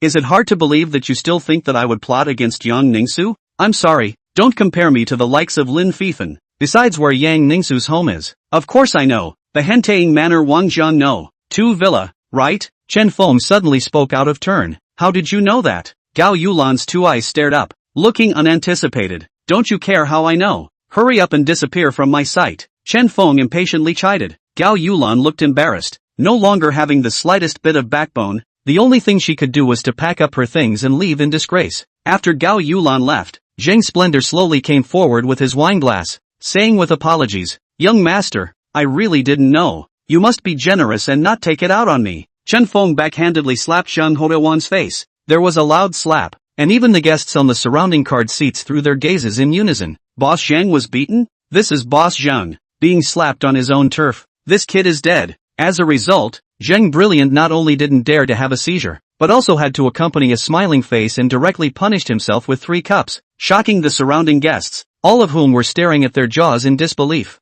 Zhang Brilliant, you have difficulties in taking care of your business. This is something I personally understand, but you have to know that doing business also requires a bottom line. and I don't want the bitey bar to turn into a pimping place, and then something like this will happen. The consequences will be borne by you. Chen Feng reached out and tugged on Zhang Huiwang's collar, pulling it in front of him in public and speaking softly. Yes, young master, I understand. I promise not to make a repeat. In the future when I see this kind of thing, I'll have them go straight out. Zhang Splendor nodded repeatedly. His entire body was scared to death. Just now in the office, he clearly felt that Chen Feng was quite good at getting along, but now he was shocked. Seeing this, Chen Feng let go of Zhang Splendid's collar and turned around to pick up Yang Ningxue. Young master, should I prepare a car for you? Secretary Lu was attentive. No need. I'll drive Yang Ningxue's car. Chen Feng shook his head and smoothly took out the Porsche's car keys from Yang Ningxue's pocket. Young master, wait. That Yunding Manor is one of the few top rich areas in our magic city, especially since you just said that this Ms. Yang lives in the area of Wangjiang Villa.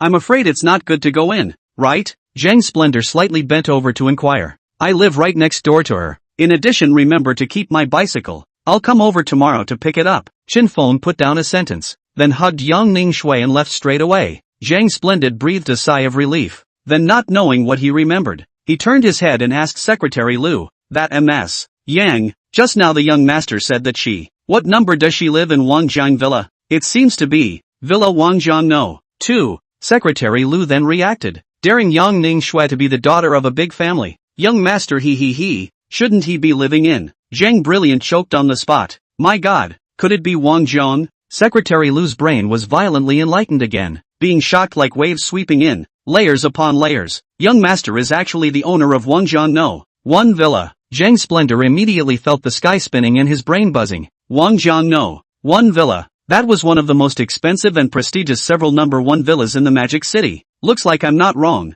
The young master must be from some big family. For the rest of my life, if I, Zhang Huihuang, want to truly leap the Dragon Gate, I'll have to see if I can serve this young master well. That damn Lin Fifan is nothing compared to our young master. Oh right, Secretary Lu, where is Lin Fifan? Chapter 14. Embarrassed to the extreme. Hentaying Villa, Wangjiang Villa area. Chen Feng drove his Porsche all the way and stopped in front of the door of the second villa. Yang Ningxue was still unconscious and didn't react half-heartedly. Sister, thanks to my schoolmate's help, or else you'll be out of luck tonight. Gao Yulan's kind of plastic bosom friend. In the future I think it's better to have less contact, although I don't know if you can hear me when I say this now. I've kind of sent you home safely. Chen Feng shook his head helplessly, searching for Yang Ningxue, who was ultimately a little too simple and gullible. Just as Chen Feng was about to take out the door card from Yang Ningxue's body, the door of the second villa suddenly opened, only to see a middle-aged man in pajamas walk out quickly. Coincidentally, the middle-aged man saw Chen Feng's action of taking out the door card from the car window and mistook it for taking advantage and eating tofu,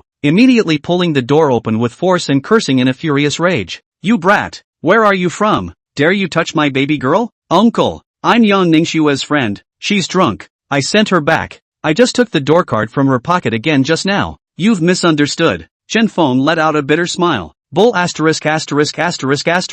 I've seen it all clearly. You bastard, who's not taking advantage of anyone. You dare to take advantage of my family Ningxue while she's drunk, and take advantage of my family Ningxue, and do this kind of thing in front of my house openly? See if I don't clean you up today. Yang Zhenhai was as if he had lost his mind. He was about to jump into the car and grab Chen Feng and beat him up. Chen Feng saw the situation is not good. Simply a foot gas pedal. The car to the next door in front of the first villa quickly unlocked the door with the remote control and drove straight in, followed by a quick remote control of the door closed. The car parked in the front yard of the villa. Yang Zhenhai chased over, like crazy, stood outside the gate of the first villa, shouting, Brat, you give me a roll out. You dare to touch my daughter. I will fight you. Come out. Do you hear me? Chen Feng laughed bitterly in succession, and carefully carried Yang Ningxue down from the car, before turning his head to look at Yang Zhenhai, and said, Uncle, I'm really sorry. I'm afraid of getting beaten up. You'd better calm down first. She'll be sleeping here in my place tonight. She'll go back on her own tomorrow.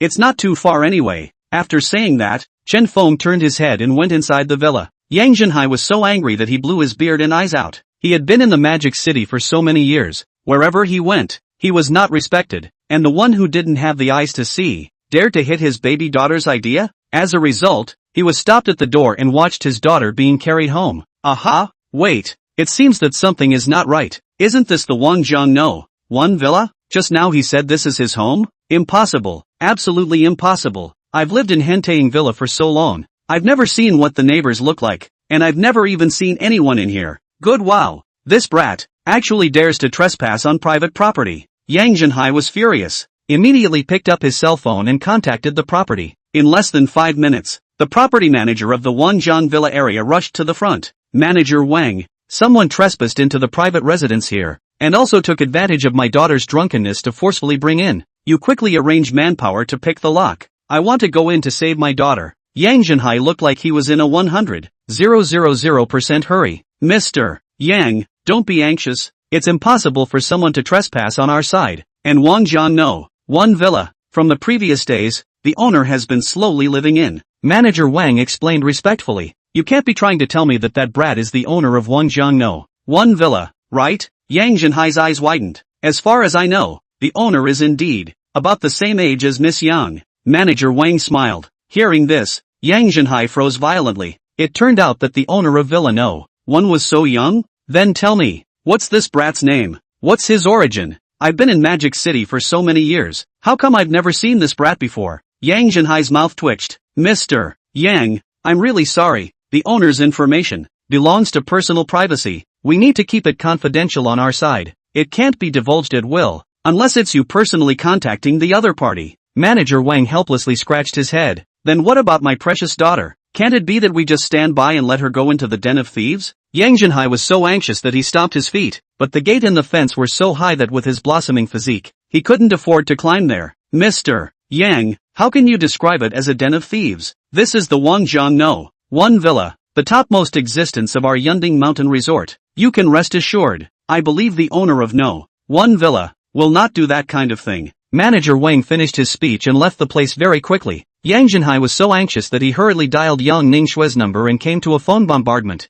As a result, after receiving a message, the phone was actually turned off. Uncle, don't worry, I'm not that kind of person. Yang Zhenhai almost dropped his cell phone, but at this juncture, there was no other way, so he had to go back home and take out the binoculars, move a chair, and sit at the gate of Villa No. One and watch, just like a detective paparazzi. The next day, Yang Ningxue was dazed and confused, waking up from the wide bedroom, when she opened her eyes and realized that the surroundings were not her own home. Yang Ningxue was fiercely startled and immediately covered her upper body and checked her clothes. After some checking, feeling that her body was not in any serious trouble, Yang Ningxue heaved a sigh of relief, and suddenly couldn't help but be curious inwardly, and began to survey the bedroom's surroundings. Whose house is this? It can't be Lin Fei Fan's home, right? Gao Yulan.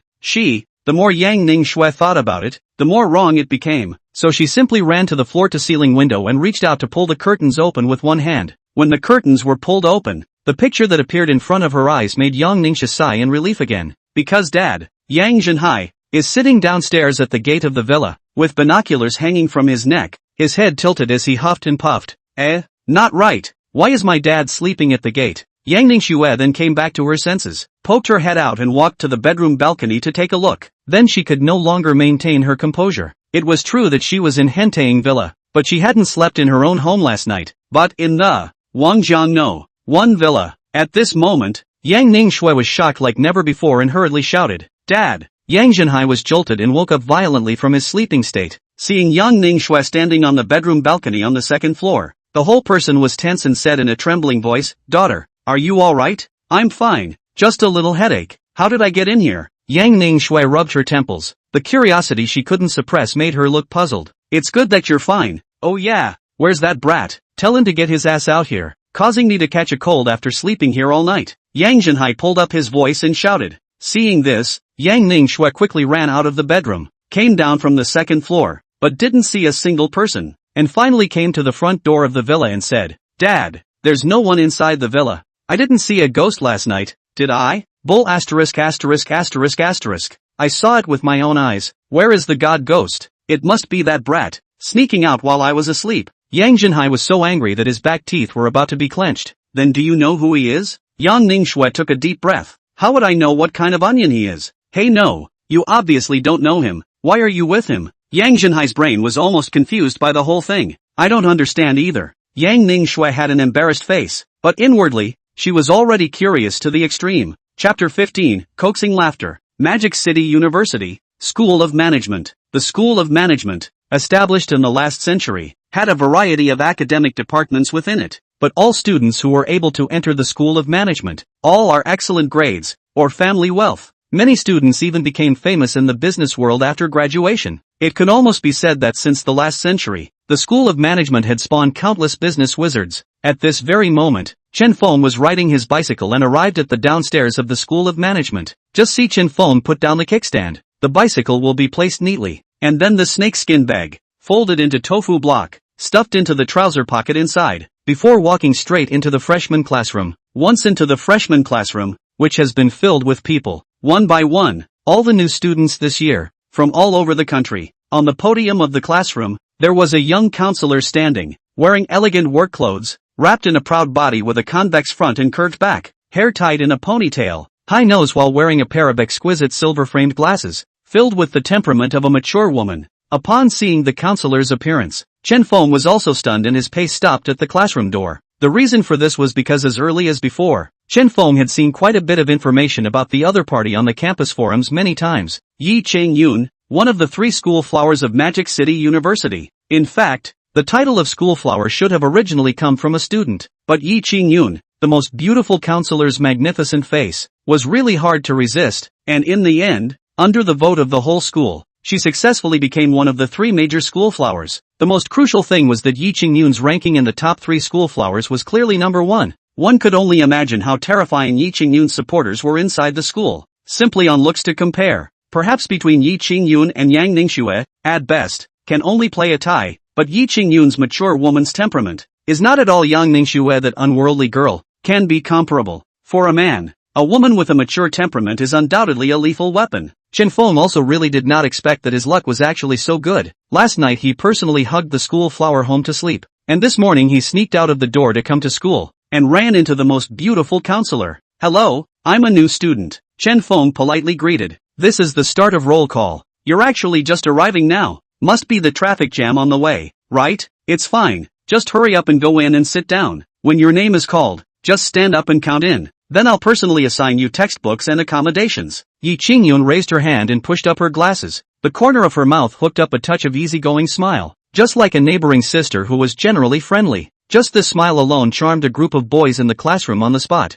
"Holy, our counselor is also too temperamental, right? Before you came, you didn't even ask around. Counselor Ye's fame in the school, that's definitely the attention of millions of people. The forum is full of posts. If you don't know, take a look. In fact, Counselor Yi is not a few years older than us. Hey, this one at the door, isn't it a rag picker? I don't know who." Talking, suddenly noticed Chen Feng. For a while, Chen Feng's title as a rag picker quickly caused a discussion, and some people directly picked up on the fact that before, Chen Feng had been bumped into, resulting in an instant explosion. "He's that rag king who scraped senior sister Ning Shue's Porsche and then ran away? A rag picker. How did he get into Modu University? And it's still our School of Management." Such despicable topics immediately swept through the entire classroom, making Chen Feng instantly become a stormy character. Yi Cheng-yun saw the situation, hastily pressed his hand, suppressing the clamor in the classroom, and then dry cough a few times, cleared his throat, said, "About yesterday's school, the car accident,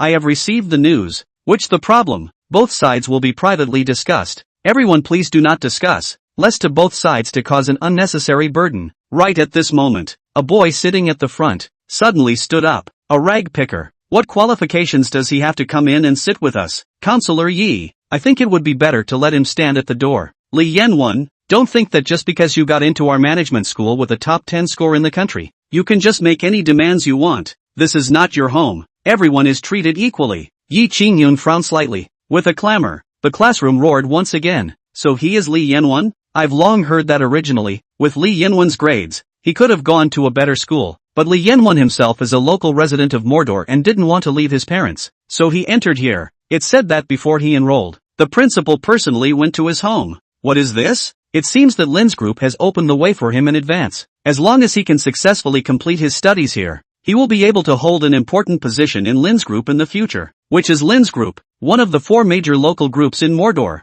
Like Li Yanwen, this kind of school bully, too normal, which does not take him as the meat and potatoes. And I also heard that Lin's group is so valued. That's because he and Lin Xiaoshu as senior, the relationship itself is very shallow, as if it is a cousin. Listening to the surrounding discussion, as well as a burst of envious gazes, Li Yanwen stood in the front row of the classroom. His face was filled with arrogance from the proud son of heaven, and said unabashedly, "Counselor Yi, of course the school has to treat everyone equally, but such a rag picker, it will easily affect our studies, and I think that the school should be considerate of the feelings of other students." After saying that, Li Yanwen also rushed at Chen Feng, glaring with a face full of superiority. A group of students all took a stand and chose to support it. I'll reiterate once again, this is a school, not anyone's private courtyard. If you guys continue to ostracize fellow student Chen Feng in this manner, I will immediately report it to the registrar's office and request a demerit. Counselor Yi said with a stern face. It seems like I was reckless. Counselor Yi is really sorry. Don't take it personally. Li Yanwen bristled. A university resume was quite an important part. Even just a demerit point had a major impact on the future, so he simply had to call it quits. Chen Feng raised his eyebrows and looked at the situation in the classroom, thinking to himself, how is it this kind of boring drama again? This Li Yanwen is excellent grades is not false, but not from the books. Learn the truth of being a human being. However, for this Yi Qingyun, Chen Feng had a good feeling. Thank you, counselor. Chen Feng smiled gratefully. Chen Feng student, it's not easy for you to work and study. In the future, despite having problems, come to me. I will definitely help you if I can. Right now, find a place to do well. After the roll call is over, then I will arrange a dormitory for you. Yi Qingyun raised her finger and pointed to the classroom seats. I don't intend to live in the dormitory. Chen Feng shook his head. You don't live in the dormitory. Then where do you live? Yi Qingyun looked surprised. So what? I have a house in Magic City. Chen Feng's face was odd. What did you say? Yi Qingyun doubted that she had heard wrong. One must know that Mordor City, as the top-tier city in the country, a casual set of house would be a number of millions up and down, and was simply not something that an ordinary person could easily obtain. Counselor Yi, Chen Feng really can't live in the dormitory, because it's not likely that he will get a bunch of scraps and put them in the dormitory, creating a dirty and messy environment for his classmates. As for where his house is, I've already guessed it as well. It should be under the flyover. After all, student Chen Feng is a hard-working student, and he has to look after his bottles and cans, lest they get stolen when he's not there. Li Yanwen interjected in a conspiratorial manner. At once, it triggered laughter. Chapter 16, Lest You Be Bullied. Don't live in the dormitory. Live under the flyover? Under the flyover. Looking after the bottles and cans? Li Yanwen deserves to be a school bully. Even his words have so much connotation. Ha ha ha, laugh me to death. A group of students in the classroom, all of them couldn't help but hilariously laugh. And in their words, they were all after Li Yanwen, as if subconsciously, they had already taken Li Yanwen as the number one person, and Chen Feng as a street rat for people to make fun of. Yi Qingyun frowned more and more tightly. For the status quo of the class, feel extremely dissatisfied. This kind of atmosphere is undoubtedly the impact is extremely bad. As a result, without waiting for Yi Qingyun to open her mouth, Chen Feng took a step into the classroom and stood bluntly on the podium, his expression waveless and full of Buddhism. Fellow students, first time meeting, it is really unexpected to me that everyone would be so interested in my off-campus career. You guys are right. Living inside the school is really inconvenient for my off-campus career. It's very inconvenient. As soon as the words came out of his mouth, the laughter in the classroom could no longer be suppressed. The only one who was impressed was Yi Qingyun, who revealed a look of amazement. The occupation of picking up rags was indeed hard to hear and easy to be looked down upon. As a counselor, she was already doing her best to maintain Chen Feng's self-esteem, but how could she not have expected that Chen Feng would have this kind of courage to admit it in public? This Chen Feng, without a doubt, was the most distinctive one that Yi Qingyun had ever seen, having taken so many students. In comparison, Li Yanwen certainly had excellent grades, but he did not know the slightest thing about how to handle people in the world.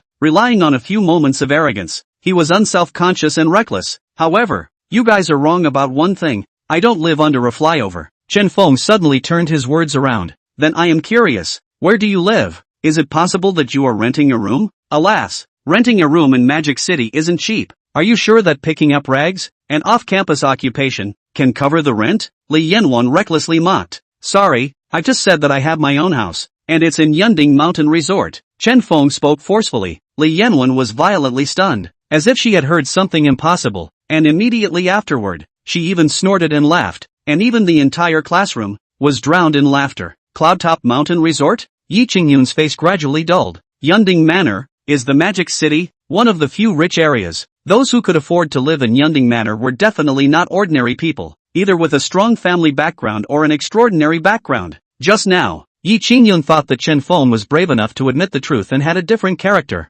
but as a result, Chen Feng turned his head and started bragging. This caused Yi Qingyun to be caught off guard, and her goodwill plummeted. Ha ha ha, Chen Feng don't brag if you don't have the ability. It's not that easy to puff up your face. It just so happens that I also live in the elegant park of the Henteing Manor. Why don't you tell me about it? You live in that area of the Henteing Manor. And what's the door number? I'll pay a visit in person some other day. Li Yanwen slowly put away his smile. The contempt in his eyes intensified. Yunding Mountain Manor, in total, was divided into 3 major areas. The lowest grade is also the entry level, named Mountain Cloud Building Area. All are duplex buildings. The middle grade, named Elegant Park, all are independent residences. The area of a building is around 500 square feet. The highest grade is the famous Wangjiang Villa area, only 10, and the location is distributed in the Cloud Top Manor, the most advantageous place. The practical area starting in 2,000 square meters. The value is not expensive, almost priceless existence. Li Yanwen is Lin Fifen's cousin, is also considered to be born with a golden spoon, has been living in the Henteing Manor's elegant park, but also the location of the best one. The distance from the Wangjiang Villa area of the piece. The distance is less than 300 meters. Students in the classroom learned that Li Yanwen lives in the Henteing Manor. One by one are shocked not light. Henteing Manor, the lowest grade cheapest, also have to tens of millions of dollars, right? I told you, Li Yanwen's background, certainly not ordinary, otherwise Lin's group will not give him the way in advance. Right.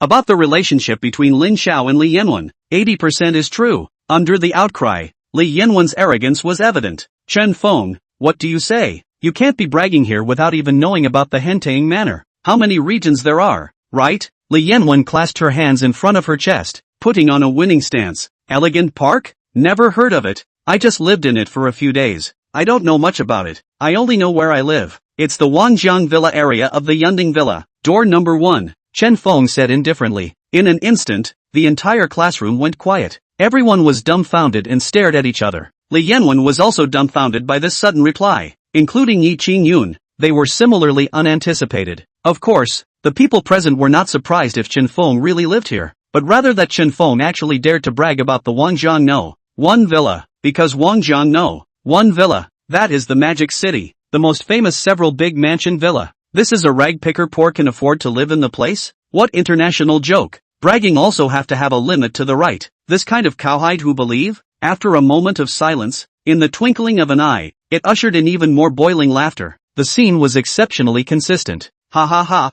this little cutie. He actually said that he lives in Wangjiang No. 1 Villa? I've really never seen such a silly one, bragging about such a thing. It really kills me with laughter. Li Yanwen could no longer maintain her comportment, and her entire body sat on the chair, laughing so hard that tears came out of her eyes. Student Chen Feng, you shouldn't be like this. Yi Qingyun blushed in embarrassment and gently tugged on Chen Feng's sleeve, lowering her voice to speak, squeezing her eyebrows. Counselor's sister, I'm not bragging, I'm telling the whole truth. Some other day if I'm free, I can invite you to visit my villa. Chen Feng was already tired of these boring plays. Right now he only felt that Yi Qingyun, the beautiful counselor, had all the virtues and deserved to be at the top of the list of the top 3 schoolflowers. And an invitation to visit? Okay, why don't you invite us, too, so that we can have a good look and see the real Wangjiang No. 1 Villa. What's inside? Li Yanwen was unforgiving. His bones were born to look down on people. Sorry, my villa does not allow idle people to enter. Chen Feng directly refused. I think you're just pretending. Li Yanwen scoffed at the look. I'm too lazy to explain to you, and there's no need to explain to you. Chen Feng ignored the other party's provocation and walked straight down the podium, choosing a seat to sit down as the students next to him hastily and deliberately avoided it. Yi Qingyun gritted her teeth. Seeing this, she couldn't say anything more. The only thing she could do was to continue with the roll call and prepare for the next step, searching for the possibility that Chen Feng's self-esteem might be a little too strong. It was necessary to arrange a separate dormitory for Chen Feng to avoid being bullied. Chapter 17, Worrying Your Parents. That morning, the accommodation of the whole class was allocated. Chen Feng was originally going to be assigned to the same dormitory as Li Yanwen, but Li Yanwen was extremely reluctant and did not agree to live together. Yi Qingyun as a counselor, in order to prevent conflicts, as well as unnecessary trouble, deliberately helped to reapply, intending to arrange a single dormitory for Chen Feng. As a result, due to the fact that the school year had just begun, the number of students this year was higher than previous years, and the dormitory locations were very tight. leading to Yi Qingyun's application for a single dormitory from her superiors to be rejected outright. Hanging up the phone of the superior, Yi Qingyun showed helplessness. Standing in front of the dormitory door, politely said, "Li Yanwen, why don't you let Chen Feng live? You are each other's classmates. Head down, head up. Relationship made so stiff is not good." Counselor Yi, the single dormitory that was applied for Chen Feng. Is it hard to believe that it was rejected by the higher-ups? Oops, that's right. How could the school let a ragpicker live in a single dormitory? After all, that's where the school employees live. Students are still students after all. Li Yanwen cocked the corner of his mouth in triumph. Li Yanwen, you don't want to avoid the issue. I'm your counselor. You have to listen to my arrangements. You must let student Chen Feng live insecurely today. Yi Qingyun was furious enough. I'm really sorry, Chen Feng living here. Not only will it affect me, it will also affect other students. You know I'm the key freshman of the management school, including the principal has met with me before. If it has any effect on me, the principal may not be happy. And this responsibility, Yi counselor, you may not be able to take it on. Li Yanwen directly took the chicken feather as an arrow. The meaning between the lines was nothing more than showing that he had connections in backstage. Yi Qingyun had a bellyful of fire, having never seen such a difficult freshman student. I'm curious, Chen Feng can't live with me, and there's no way for him to live in a single dormitory, so where is he going to live? As I see it, it's definitely going to go to Hentaying Villa and live in Villa Wangjiang No. 1. Li Yanwen cupped his chin, pretending to think, in a conspiratorial manner. The students in the dormitory who were making up their beds couldn't help but laugh out loud, and their words were filled with a burst of currying favor with Li Yanwen. Brother 1, you are so humorous. To be able to live in the same dormitory as Brother 1, your future college career will definitely be very interesting. Chen Feng, you are not welcome in this dorm room of ours. Just do what Brother 1 wants and go live in Villa No. 1 Wangjiang, and if you are free some other day, remember to take us to visit your big villa and see how many bottles and jars are inside. Yi Qingyun was so angry that she stomped her foot. Her face was serious as she scolded. Have you guys made enough of a scene? Anyway, I'll leave my words here. If you have to let him live in, then after I finish organizing my things, I'll go talk to the principal. Li Yanwen shrugged smugly. Faced with this situation, Yi Qingyun almost helpless. After all, Li Yanwen really behind the relationship, very much valued by the principal. She is a counselor, really wanna make a scene. In the end, only to suffer. So, Yi Qingyun only had to harden her head, side head eyes seriously look at Chen Feng,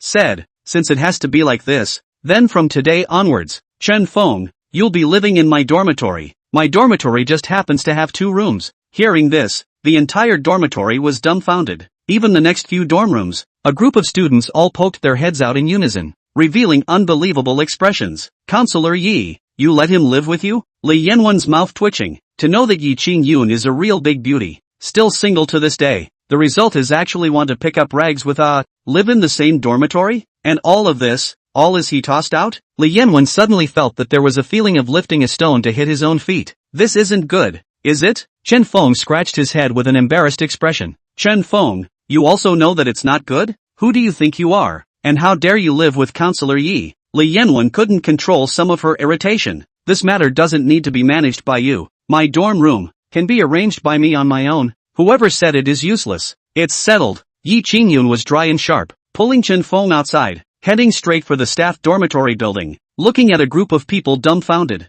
There were even those who watched the fun and hurriedly took out their cell phones and ran to the campus forum to post. Latest news. Yi Qingyun is living with the ragpicker, the freshman who picks up rags. As soon as he came, he successfully gained the favor of the school's flower. Beggars against the odds. Freshman genius freshman, miserably beaten by the ragpicker's face on the spot. Rumor, is Yi Qingyun great kindness? Only to let the ragpicker live together. Scattered everyone. The reversal on the forum was extremely fast, and soon someone came forward to reveal the truth. And even Chen Feng's threat to live in the Wangjiang No. 1 villa was also posted, immediately triggering a bunch of trolling. However, the name Chen Feng was considered to be completely memorized on the campus forum. Staff dormitory building. Yi Qingyun walked quickly, tugging Chen Feng's hand the entire time, and arrived outside the door of a dormitory room, only to see Yi Qingyun take out the key and gesture to open the door, bringing Chen Feng in to familiarize himself with the environment. Chen Feng hurriedly reached out to stop it, smiling bitterly. Counselor Yi, in fact, I really do have a place to stay. I don't need to go through so much trouble, and it will definitely be inconvenient for you to live with me, and the school might even talk about it. I don't care how other people talk about it. Since I'm your counselor, I have the responsibility and obligation to take care of you. Li Yanwen is bullying people. I can't just stand by and watch you being bullied. Yi Qingyun's pretty face was written with seriousness. A burst of mature sister's charm came over her. Chen Feng gulped and skimmed his lips. I appreciate your good intentions, but this is really inconvenient. Then you rather tell me, what place are you going to live in? Can't it be that it's really the Wangjiang No. 1 villa? Do you know what kind of person can afford to live in that place? I know that Li Yanwen undermined you to your face, making your self-esteem take a hit, but some things are very realistic. All you have to do now is to persist in your efforts and finish your studies. Yi Qingyun's face was certain while she was also voicing her motivation. It's really at Wangjiang No. 1 villa. The corners of Chen Feng's eyes twitched slightly, thinking to himself how it was that there were always people who didn't believe in him. You stop talking. From today onwards, you'll be living here, or else I'll notify your parents. Yi Qingyun sacrificed the killer mace on the spot. Alright, Chen Feng hopelessly agreed, not wanting to worry his parents. Chapter 18. Didn't you know me long ago? At Yi Qingyun's request, Chen Feng logically lived in the staff dormitory building, but because this is always a staff dormitory, students cannot casually enter and exit. In order to figure out a convenient, Yi Qingyun took Chen Feng, went to greet the administrator, directly said Chen Feng is her brother, but also let Chen Feng in the future tube she called sister. After finishing, Yi Qingyun left Chen Feng alone in the dormitory, gave a set of keys, and hurriedly went out. Standing in Yi Qingyun's dorm room, Chen Feng couldn't help but scan around and slightly survey the environment. The space of the dormitory room was not bad, almost 100 square meters, with 2 rooms and 1 hall. It had to be said that Magic City University's treatment conditions for its employees were still very good. The dormitory room didn't look sketchy at all, especially under Yi Qingyun's decorations and arrangements. It appeared extraordinarily neat and clean. It's really unexpected. I can actually live with the school flower. Chen Feng didn't know whether to cry or laugh. The Wangjiang No. 1 villa in his own name. Now I'm afraid that he would have to throw it in the Hentang villa to eat dust. Just at this time, the cell phone vibration ringing. Chen Feng took out a look. Is the old mom from the old home call? So immediately connected. Hey, little wind. Today you officially start school. In school everything still smooth? Mom Su Li's voice full of concern, slowly came from the phone. Mom, don't worry. Everything is going well. I'm fine over here. Don't worry. Chen Feng smiled. Born in a poor family, making himself mature than his peers from a young age. In his own opinion, Li Yanwen that kind of move practice, undoubtedly is very childish behavior, so he is too lazy to explain too much. Little wind, get into the Magic City University is not easy. You can cherish, in the school inside more hard work, and strive to give us a breath of contention, the glory of the ancestors, so that I and your father for the rest of his life, to be able to enjoy the blessing of the legs, do not have to work hard in the vegetable market to sell fish. Mom Su Li said with great longing. As the son of a fish seller, Chen Feng profoundly understood how difficult it had been for his parents over the years. Dad Chen Wanqing, almost every day out of the boat fishing, several times encountered bad weather, almost cannot come back. Mom Su Li, but also early in the morning and late at night, every day in the vegetable market labor, hands covered with calluses, stained with a fishy smell. If there is no parental help, Chen Feng may have long been like many people. Junior high school graduation early to go out to work labor, rather than all the way through high school, and admitted to a prestigious university. Even now not graduated, but in the old family side, the neighborhood mouth, Chen Feng is already a role model. So for his parents, Chen Feng had always been very respectful and had never been rebellious, and had even always felt indebted. Mom, didn't you receive the bank SMS notification? Chen Feng couldn't help but ask. No. Mom's bank card. Did not open the text message. Spend that waste of money for what? Mom Su Li looked as if she couldn't even spare a few dollars for the SMS fee. Mom, have time to go to the bank and check the account. I left you a surprise. Chen Feng laughed. You wouldn't be giving me money, right? Oops. No, I'll be free to go to the bank some other day, and put the money back into your account. After all, you're away at college. Surely there's money everywhere, and you just don't keep doing part-time jobs. Since high school you've been doing part-time jobs every day, and now that you're in college, you should be even more focused on your studies, and the money problem is wrapped up in Mom's body. Big deal. Work hard a little bit, Mom Su Li said. Hearing this, Chen Feng's heart warmed. Mom, the best woman in the world for him, afraid that he would go hungry outside. No need. Your precious son doesn't lack money right now. Anyway, if you are free, try not to work too hard in the future. When I take a long vacation one day, I'll take a trip home to help out at the vegetable market. Chen Feng replied. Okay,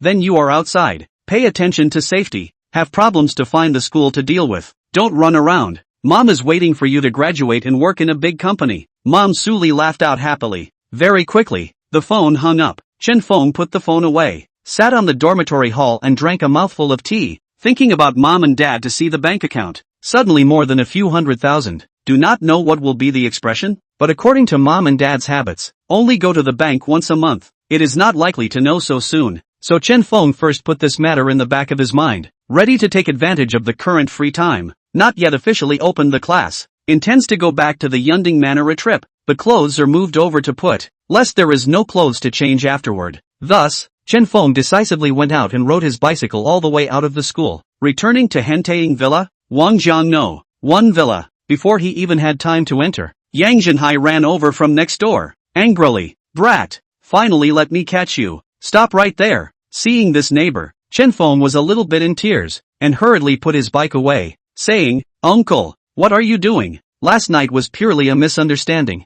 I didn't do anything to Yang Ningxu at all. You brat, but you're also a decent person. It's true that you didn't do anything to my precious daughter, but you made me sit and sleep outside for a whole night, and made me catch a cold. Yang Zhenhai gritted his teeth in an appearance. Cold. Just take some medicine. Who let uncle you so impulsive last night? I don't want to have no reason. The uncle to give a beating for nothing. In addition, where did Yang Ningxue go? How come her car is not here with me? Chen Feng smiled and pointed to the front yard of the villa, where he had parked his car last night. Ningxue's school started. Long ago went to school. But I am curious. You brat. In the end, what is the way? How did you buy Wangjiang No. 1 Villa? Yang Zhenhai angrily crossed his eyebrows, just like interrogating a criminal. Cough cough cough. Uncle, I'm really sorry. How I bought the Wangjiang No. 1 Villa, that's my private matter. It has nothing to do with you, and I don't want to disclose it to just anyone. Anyway, you know that I'm your neighbor on the line. In the future, when we meet, we can't act like last night, or else how embarrassing it would be to be seen. Chen Feng shrugged, spreading his hands. Yang Zhenhai was so angry that he stomped his feet, cursing this brat, actually not giving any face at all. However, Yang Zhenhai still endured. The reason was simple. The identity of the owner of Villa Number 1. The background couldn't be too simple. You tell me, what's your name got to be? My daughter wants to know your name. Yang Zhenhai skimmed his mouth. Yang Ningxue, didn't you recognize me a long time ago? Why do you have to ask my name all over again? If she can't recall it, then let her go to Gao Yulan and ask herself. I'm sure there will be a surprise here. After Chen Feng finished speaking, he directly opened the door and went inside, leaving Yang Zhenhai alone outside. Chapter 19, Stabilizing the Stock Price. Entering the villa, Chen Feng simply packed up some of the necessities of life. All together, there wasn't much luggage, just the size of a backpack. After all, Chen Feng didn't have much inside the villa in the first place. Just as Chen Feng was about to return to school, a strange phone number suddenly came. Hello? Chen Feng placed his cell phone to his ear, old-fashioned, only to hear that on the other side of the phone, a female's voice immediately came. Chairman, hello? The words sounded exceptionally pleasing to the ear, and were mixed with a strong sense of deference, causing Chen Feng to be stunned. Chairman of the board? When did Laozi become the chairman of the board? You are? Chen Feng looked surprised. Chairman, this side is the office of the Huada Business District. I am the head and executive president of the Huada Business District. Shen Yu came with a respectful self-introduction. Hearing this, Chen Feng then reacted to the fact that it was the Huada Business District. There were too many things to do in the past few days. He almost forgot about it. Huada Commercial District, located in the Magic City, the most prosperous section, the entire business district building, worth 20 billion, with a large number of tenants, as well as the company's brand. In addition to the operation of the commission, the annual rent alone has been a horror of astronomical figures, can be said to be the day into the gold, rich as oil. In this, Chen Feng certainly has 50% of the equity, is the Huada Business District's number 1 major shareholder. Just let Chen Feng unexpected is, he is not only the number 1 major shareholder, actually also became the chairman. Cough cough cough, executive president right? May I ask what's up? Chen Feng coughed dryly a few times, barely making himself look and have the proper look of a chairman.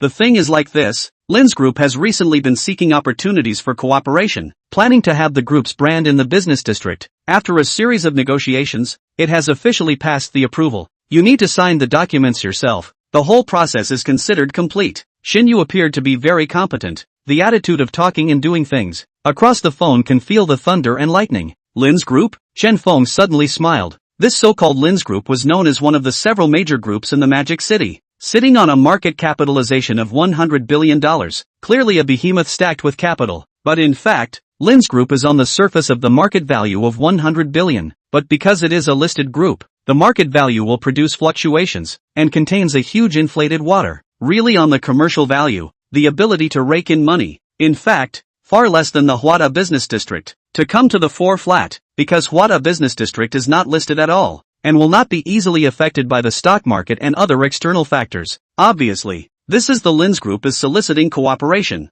rather than Hwada Business District tends to Lin's Group. The most coincidental thing was that this Lin's Group had a great relationship with Lin Fei-fan, chairman, our Hwada Business District, every quarter with an extremely stable speed, in maintaining a sustained growth and profitability, almost can be said, in the entire city of all business districts, only our Hwada Business District is the most stable step. The overall value was assessed. This quarter reached a staggering $58 billion.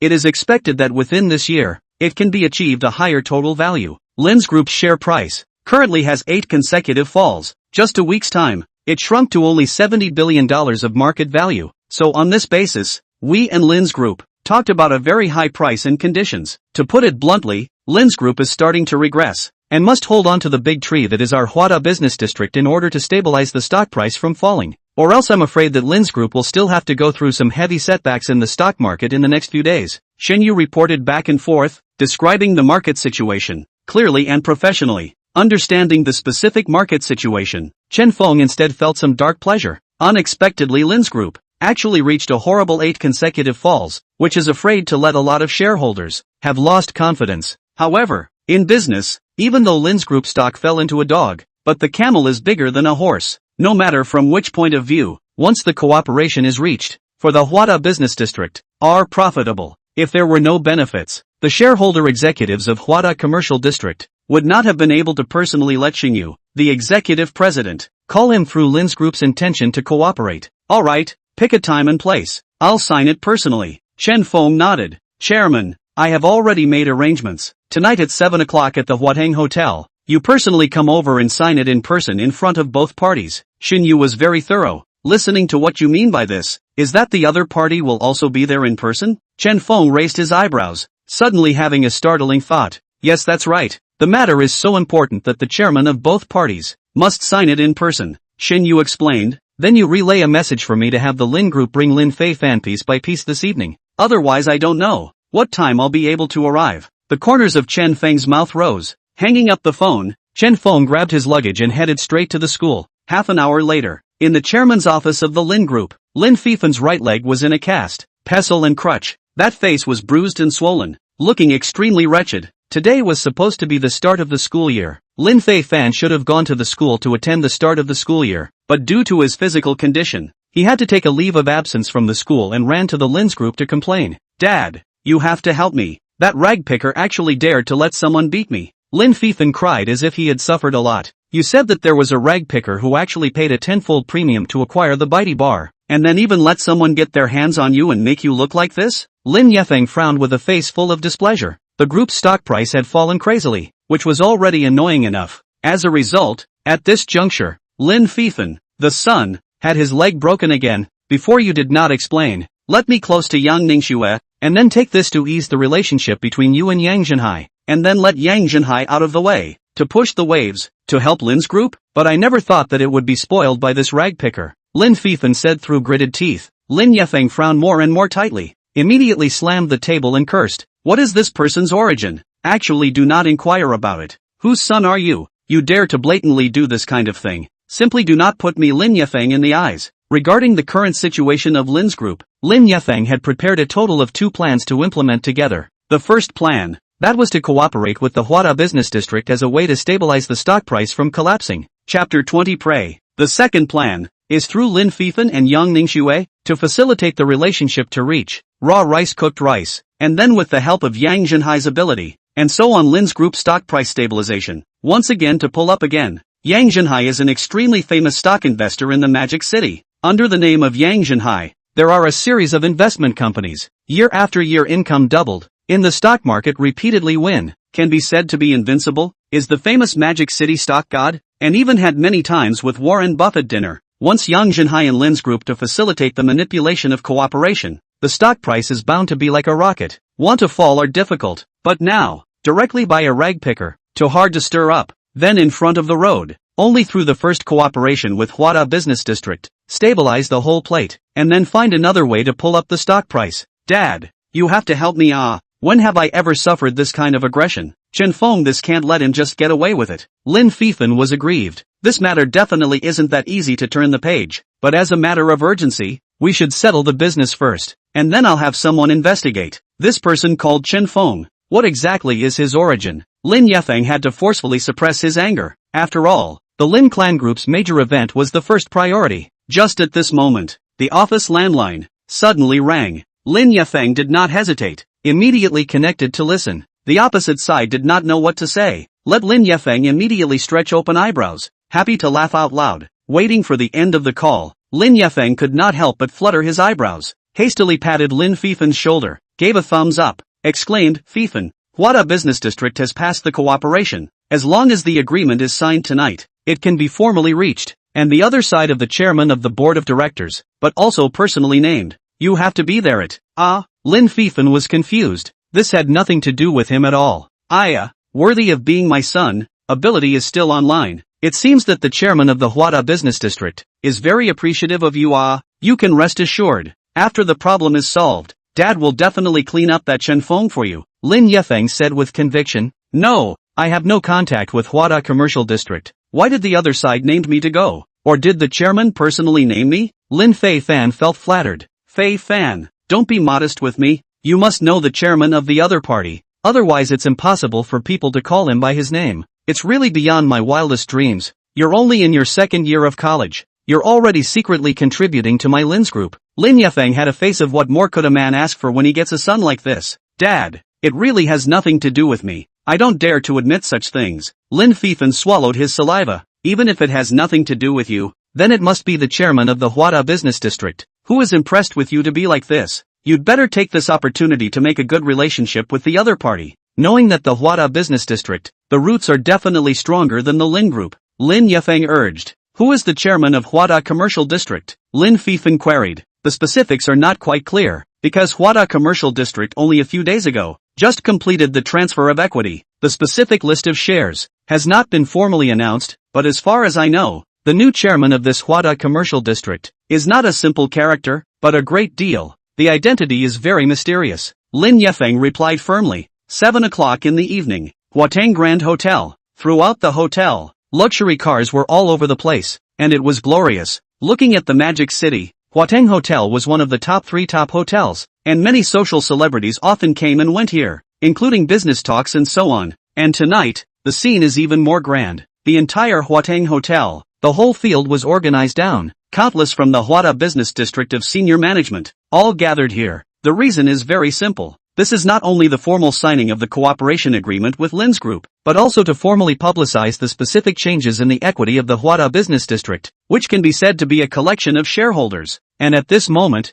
the hotel field has a large number of reporters. Set up the camera position, stationed in advance. I heard that Hwada Business District, after the equity changes, the new chairman of the board of directors to control a full 50% of the equity? This change is indeed big enough. I do not know the new chairman. Exactly what is the head? This is still needless to say. Must have a very deep background. Even Lin's group are flattered. Personally seeking cooperation. Lin's group this time is considered to have found a savior. If there is no Hwada Business District, Lin's group's share price is estimated to be a complete collapse of the tempo, or perhaps there will also be people withdrawing their capital. Before the official opening, the reporters began to talk a lot. Just at this time, a beautiful woman in professional attire, holding a project document, stepped into the venue. As soon as this beauty entered the arena, she attracted the focus of the entire room's camera. Even the shareholders present, as well as the top management, all rose to greet it without a second thought. Shen Yu, the executive president of Hwada Business District, a senior student of Modu University, rumored to be one of the top 3 school beauties, was in the internship period of graduation when she was directly recruited to work in Hwada Business District. In just half a year, 2 quarters of time,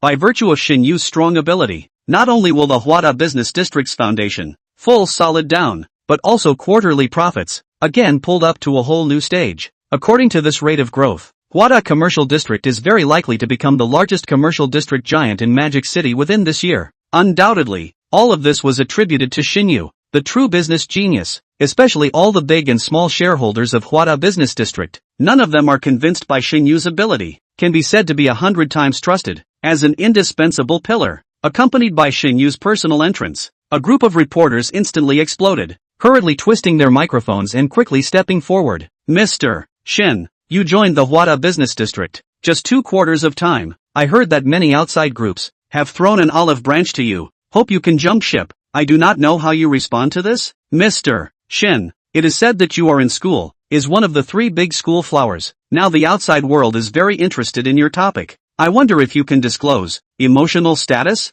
Gossip questions such as these were asked from the mouths of one reporter after another. I'm sorry, today is the day that Huada Business District announces important matters. Topics that are not related to this will not be responded to. Xinyu pretty face icy cold, like a cold and colorful thorny rose, can only be seen from afar not to be played with. Surrounding a group of shareholders, see the situation also rushed over, took the initiative to help Xinyu block the reporter microphone, so that Xinyu smoothly into the seat. All show the importance of Xinyu. Coincidentally, at this juncture, Lin's group's senior management, followed by the scene, only see the head of the person. Suits, leather shoes shiny, filled with rich, look not angry from the authority. Seeing this formation, the reporters all shifted their targets and started interviewing Lin Yefeng. Lin Yefeng also refused the reporters' boring interview, said that all the details will be announced at the meeting, and then led people to take their seats one by one, and led Lin Feifen to talk and laugh with all the shareholders of the Huada Business District, shaking hands to show their goodwill. However,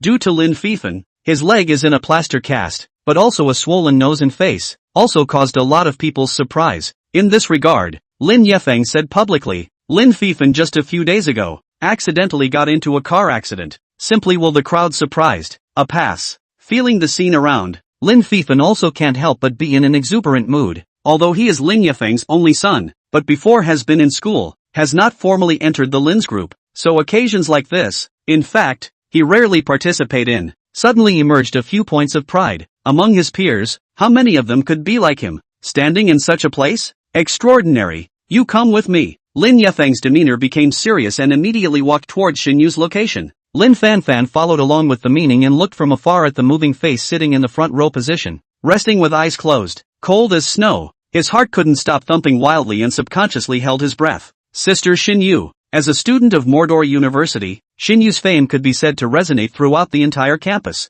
Genius high school student, magnificent face, beautiful president, many titles in one existence. If young Ningxue was only regarded as a target prey by Lin Feifen, then Xinyu, who was close to his eyes, was the goddess that Lin Feifen had always dreamed of. Regrettably, no matter how Lin Feifan tried to find a way, there was never any way to get close to this iceberg beauty president. This time to meet on this occasion, it was definitely a very rare opportunity. President Shun. Lin Yefeng reached out his hand in greeting. Chairman Lin. Hello. Xinyu opened her eyes and politely stood up, politely shaking hands with Lin Yefeng, in a slapdash manner. This cooperation is Lin's group and Huada Business District, jointly developed the road. Huada Business District shareholders, your ability is very recognized, also extremely trust you. Almost all things will be handed over to you to personally handle. Also hope that in the next cooperation, we can take care of each other. Lin Yefeng smiled. In business, if there are no other issues, all of this is as it should be. Xinyu replied quite professionally, not mixing in anything other than business and delineating clearly. Mr. Shen, this is my son Lin Feifen, also at Modu University, sophomore this year, a schoolmate in the same department as is you. Lin Yefeng turned around and started to introduce himself. Schoolmate, we've met before in the department. You're well known inside the school. Lin Feifen piled up a smile. In front of Xinyu there was no trace of the rich second-generation stance he had before. Instead he acted like a licking dog. Is that so? No impression. I've never paid much attention to school matters, Xinyu said coldly. Hearing this, Lin Fanfan immediately blushed in embarrassment. Lin Yefeng's face stiffened, and he hurriedly rounded off the conversation, deliberately digressing from the topic, and laughed. Mr. Shen, this time, it's your chairman, personally naming my son to be there. I wonder what's the intention here. I would be very curious. I'm not sure about the specific details. It's all the chairman's intention. Xinyu did not smile. Then can you reveal something about your chairman's identity? Lin Feifen couldn't help but ask curiously.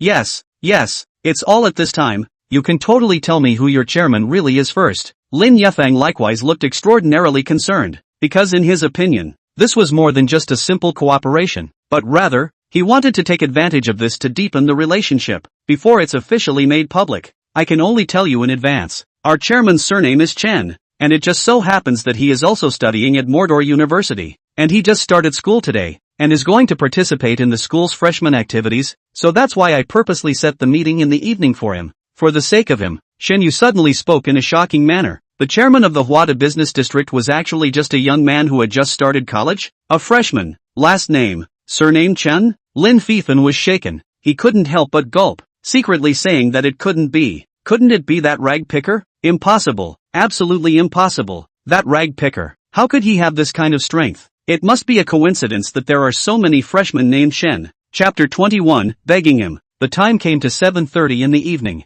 The entire field of executives, including the Lin group, were all present. According to the original schedule, after half an hour, Chen Feng still hadn't appeared. As a last resort, Xinyu had no choice but to take the lead in her capacity as the executive president and go on stage to give a speech as a way to stall for time. But out of the identity of the number one shareholder, no matter who was present, there is not the slightest complaint. All chose to wait patiently for the arrival of this mysterious boss, but also very clear about the real big brother, often most of the last to arrive at the invariable law. It must be said that Xinyu, in dealing with the details of the problem, do very well. The process of speech on the stage can be said to be flowing, coupled with a set of angel face, devil body, hard to attract a lot of eyeballs. Lin Yefeng sitting in the front row with his hands on his chest, the same as also enjoying Xinyu's speech. His eyes can hardly hide his appreciation. Exclaimed, Xinyu is indeed a rare talent. If early before this, can invite her to Lin's group, the stock price may not fall so, but the most unbelievable thing for me is that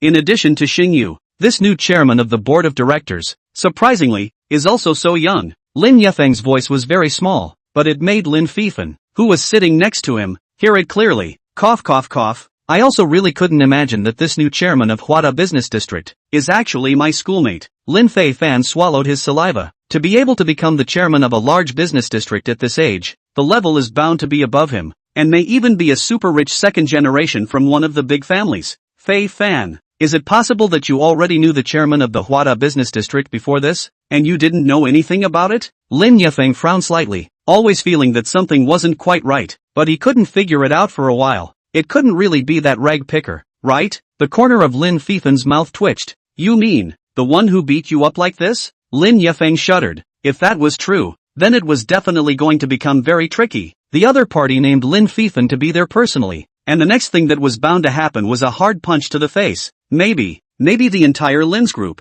will be publicly humiliated, and then refuse to cooperate, or temporary change of heart. Change the cooperation program, improve the conditions of Huada Business District as a party to cooperation, forcing Lin's group to agree. Thinking about this, Lin Yefeng felt more and more that this was very much in line with the young man's style of behavior. Extraordinary. You hurry out. Give your cousin Li Yanwen a call. Ask about the situation. He happens to have also entered the Magic City University's School of Management. Maybe with that Chen Feng, became a classmate. Lin Yefeng urged. Lin Fifan suddenly panicked a batch, hastily obeyed the meaning, temporarily left the scene to go out, walked alone to the hotel door to take out his cell phone. Hey, cousin, Li Yanwen's voice immediately came from the phone, looking extremely pleased. Yanwen, brother asked you something. Lin Fifan held his breath. What is it you say? Li Yanwen was on the other side of the phone, smiling and replying. When you arrived at school today, did you run into a named Chen Feng, the one who picks up rags? Lin Fifan forcefully suppressed his emotions,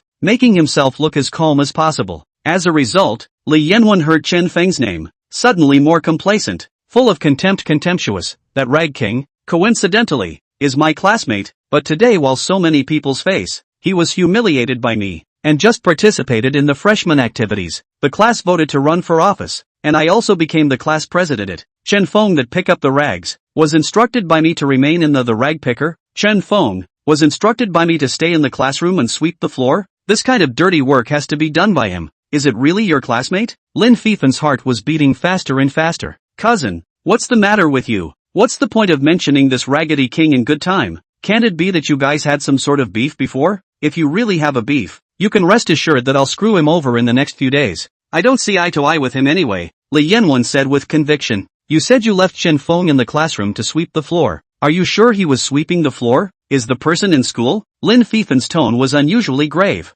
Of course, I'm the class president now. Does he dare not listen to what I say? If he doesn't clean the classroom, I can make him suffer when classes officially start tomorrow. Li Yanwen gloated. You go to the classroom right now. See if he's there. Don't hang up the phone. I have something very important right now that I need to confirm in person. Lin Fifan exhorted. Li Yanwen was on the other side of the phone, looking extremely surprised. But from Lin Fifan's explanation, Li Yanwen still chose to listen and do as he was told, and only took a few minutes to rush to the classroom. As a result, when he pushed open the door of the classroom, not only was it not cleaned, but it was empty. No one was there. Cousin, Chen Feng, this bastard, actually dared to disobey my orders and simply disappeared. Li Yanwen was so angry that he clenched his teeth. Tun felt that Chen Feng was a prick. How dare he ignore the instructions of him, the academic class president. What? Lin Fifan's entire body sank. Just at this moment, from the entrance of the hotel, the sound of a bicycle ringing came from far away, only to see that 50 meters away from the hotel's entrance,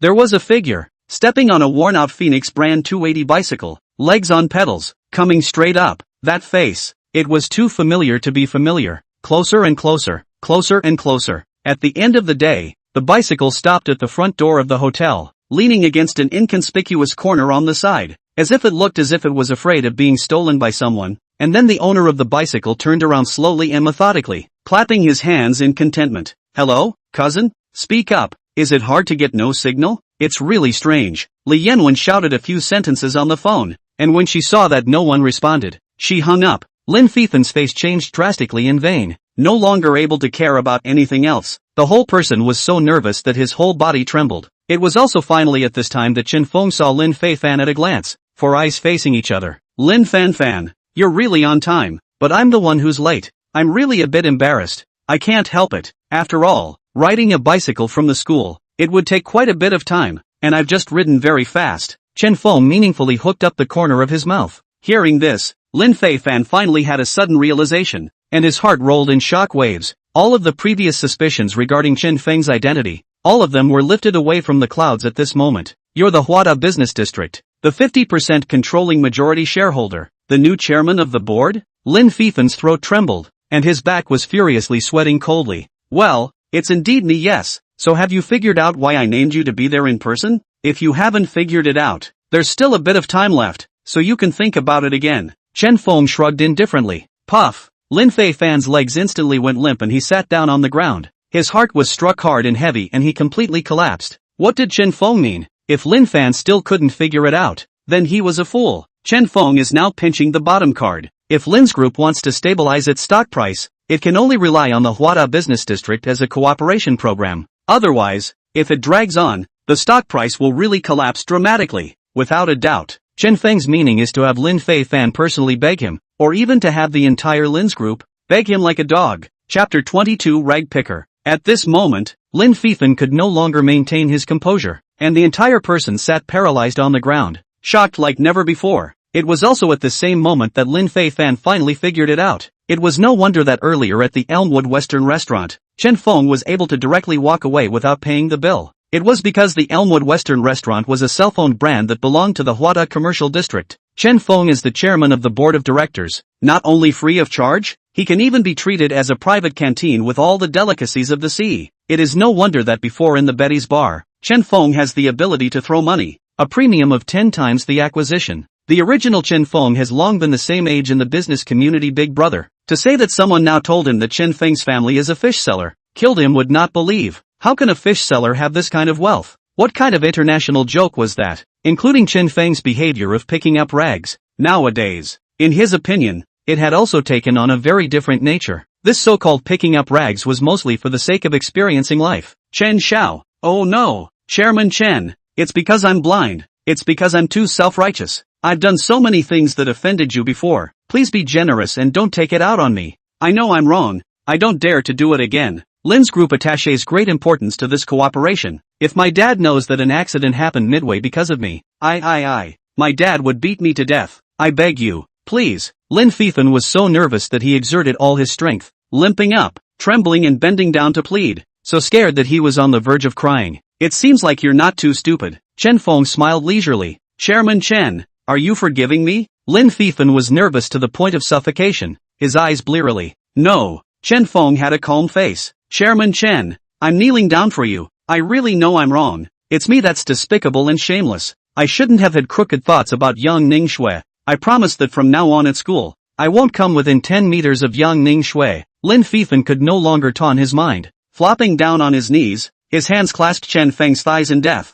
That appearance was as wretched as it could be. Not the slightest bit of his previous high-mindedness. Only the profound fear of the impending tragic outcome remained. You have to realize that it's not that I will definitely oblige anyone who comes to beg me. Otherwise, in that case, how tired am I? As for what results will occur later, just sit back and watch. Chen Feng directly wrenched his foot away, shaking off Lin Fanfan and stepping straight into the venue. Lin Fanfan was so flustered that he almost himself, but had to force himself to hold it back, his hands and feet shivering with cold, his scalp tingling as he climbed back up and stood in place, hesitant to enter the venue, fearing that Lin Yefeng was going to vent all of his anger on him after knowing the truth. And at this moment, Chen Feng had already pushed open the door of the venue and stepped in. The moment he stepped into the venue, countless gazes were projected, and even the cameras at the side of the venue were turned around in unison. Xinyu stood on the stage, and when she saw Chen Feng's face, she finally let out a secret sigh of relief. In order to stall for time, she had spoken on the stage for half an hour, finally waiting for someone to come.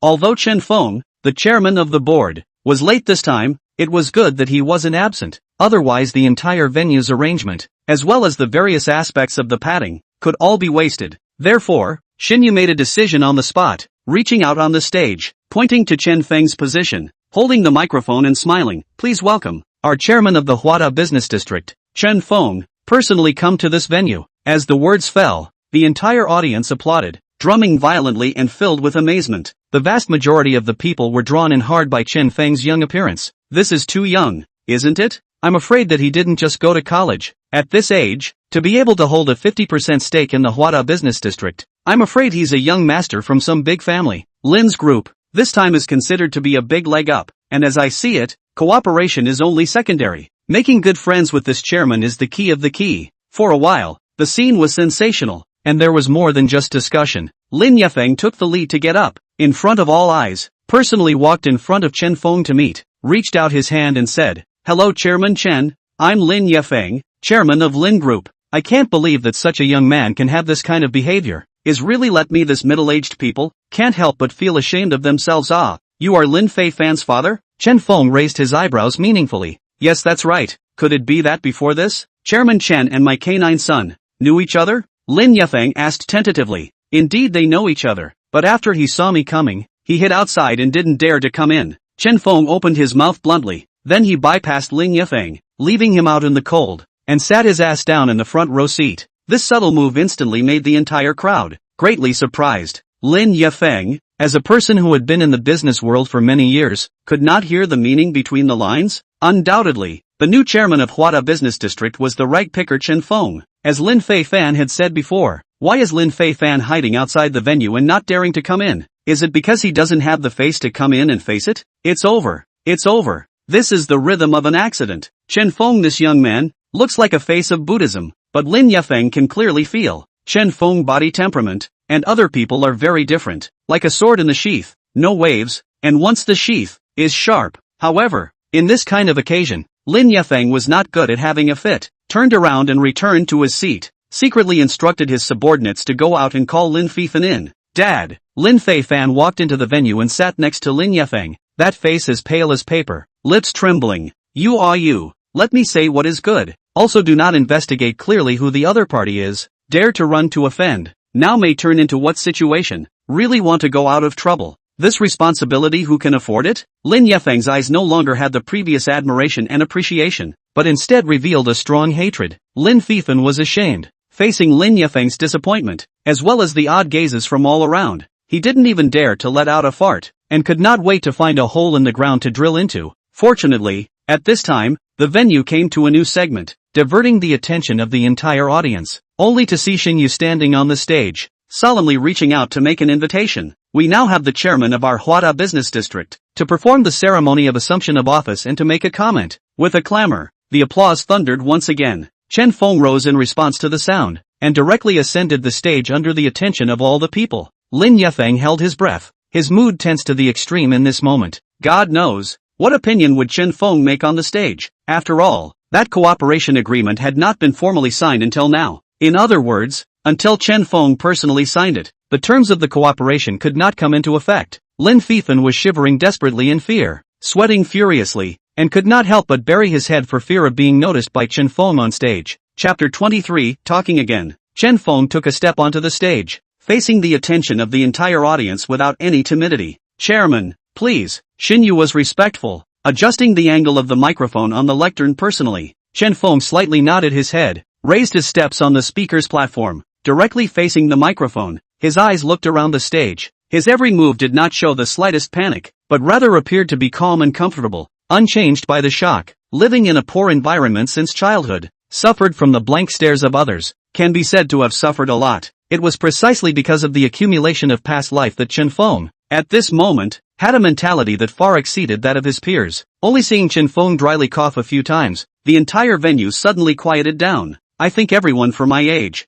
heart feel very surprised, but in this business battlefield, was filled with all kinds of possibilities. Also please extraordinarily do not have to be too surprised. Huada Business District, after a long period of operation, currently has reached a great scale system. I as the chairman of Huada Business District, in the future will be on all aspects, to carry out strict supervision, in order to ensure that the profitability scale of the Huada Business District continue to grow. In addition to this, including the internal Huada Commercial District, will also carry out more stringent internal self-check. If found to have harmed the interests of the Huada Commercial District, will be dealt with severely. Chen Feng hadn't written a speech in advance, but still, under the watchful eye, he spoke at great length, flowing in the clouds and water, for half an hour, stirring up a series of applause in succession, until the status quo about Huada Business District, as well as the future planning, etc., all by Chen Feng personally state, before the topic finally shifted, came to the foreign cooperation program, and this, too,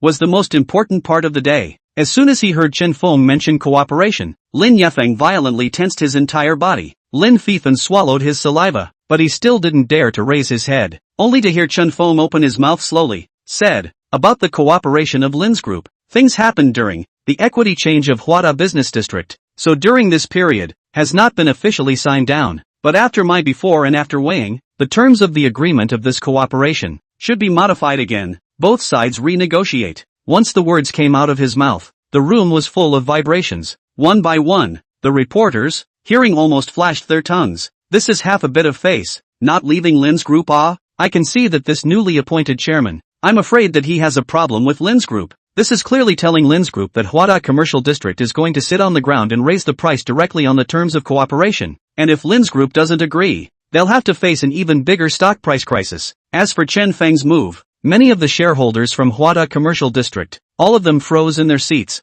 not expecting this at all, including Xin Yu, who was also on the stage, and was also caught off guard. However, when the many shareholders of the Huada Business District, as well as Xin Yu, the executive president, thoroughly reacted to the time, but did not make any indication, all acquiesced to Chen Feng's attitude. The reason was simple. Chen Feng was the largest shareholder and chairman of the board of directors, and had absolute say in everything. On top of that, although the terms of this cooperation were already considered good, who would come out against it if they were able to obtain greater benefits? Unless these shareholders are all out of their minds. In business, a lot of things are like this, and they don't talk too much about human feelings. Lin's group was terminally ill now, and if they wanted to get the antidote of Huada Commercial District, it wouldn't be that simple. Even if Lin's group and Huada Commercial District, to an exchange of roles, maybe Lin's group out more ruthless. Chairman Chen, cooperation is about integrity. How can you say change? And that's in front of so many media reporters. Lin Yefeng couldn't help but stand up,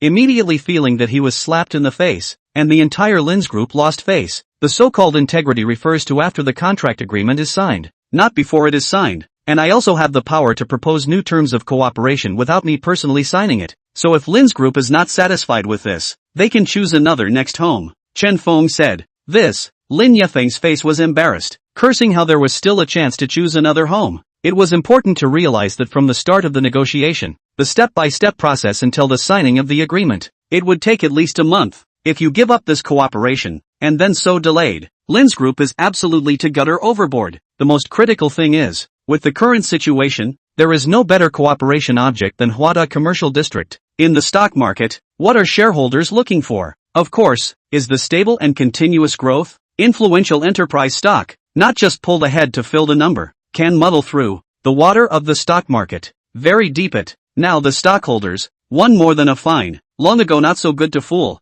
Thinking about it, Lin Yefeng has been all kinds of stifling, and even have a kind of murderous impulse, hate to immediately hang up Lin Fifan and beat 50 lashes, thinking that if it is not Lin Fifan this useless, Chen Feng will not sit on the ground, at least there is still space, and at this moment, Lin Yefeng obviously has no choice but to pile up a stiff smile and said, Chairman Chen, it does make sense to say that honesty is of course after signing, not before signing, since Chairman Chen for the terms of the unsatisfactory place, you and I can be in the end of this time, and then sit down to discuss. Lin's group will certainly put the terms, modify to the satisfied until you are satisfied. No problem, business is meant to be talked about. Chairman Lin can sit down first, let's talk about it later. Chen Feng hooked the corners of his mouth, then deliberately pulled away from the topic and continued to express his opinions on the stage. 10 minutes later, Chen Feng stepped down from the lectern and resumed his seat on the stage. One by one, the shareholders, in unison, cast excited smiles. Chairman, awesome. The chairman deserves to be the chairman of the board. With one shot, he took the Lin Group and held it to death. In the future, we shareholders will have to rely on you. Chairman. Chen Feng pressed his hand to suppress the voices of the shareholders before moving his gaze away and casting it towards Xinyu who remained on the stage, signaling Xinyu to follow the normal link and continue. Xinyu gently nodded. In fact, after the change in shareholding, she had already learned of Chen Feng's personal information through the information, so she was able to recognize Chen Feng at a glance after he came into the venue. It was only in the beginning that Xinyu had more or less questioned Chen Feng's ability as a chairman, thinking that it was just too young, a few years younger than her. But after this time, Xinyu could see that Chen Feng, the chairman of the board, not only had a mysterious background and amazing wealth, but his ability was even better, with a business vision that far exceeded that of his peers. So after Chen Feng signaled, Xinyu continued to preside over the venue, the remaining links, one by one. It was only at 9 o'clock in the evening that the conference finally ended and began to disperse. A large number of reporters immediately surrounded over, wanting to give Chen Feng an interview. I'm sorry, our chairman, it's not convenient to accept interviews for the time being. All matters after the meeting, including cooperation issues, will be announced on another day. Seeing this, Xinyu did not hesitate to block in front of Chen Feng, directly dismissing the reporter with a dutiful look. Senior sister, the whole way down, you are really professional. Chen Feng smiled. About Xinyu's topic, he also likewise in the school forum, has seen several times more than. This really let him some flattered. Really did not expect. Just a few days time, the Magic City University's 3 big school flowers, he all contact once. One slept in his villa, one cohabited with him on campus, and one became his direct subordinate. This was simply sinning.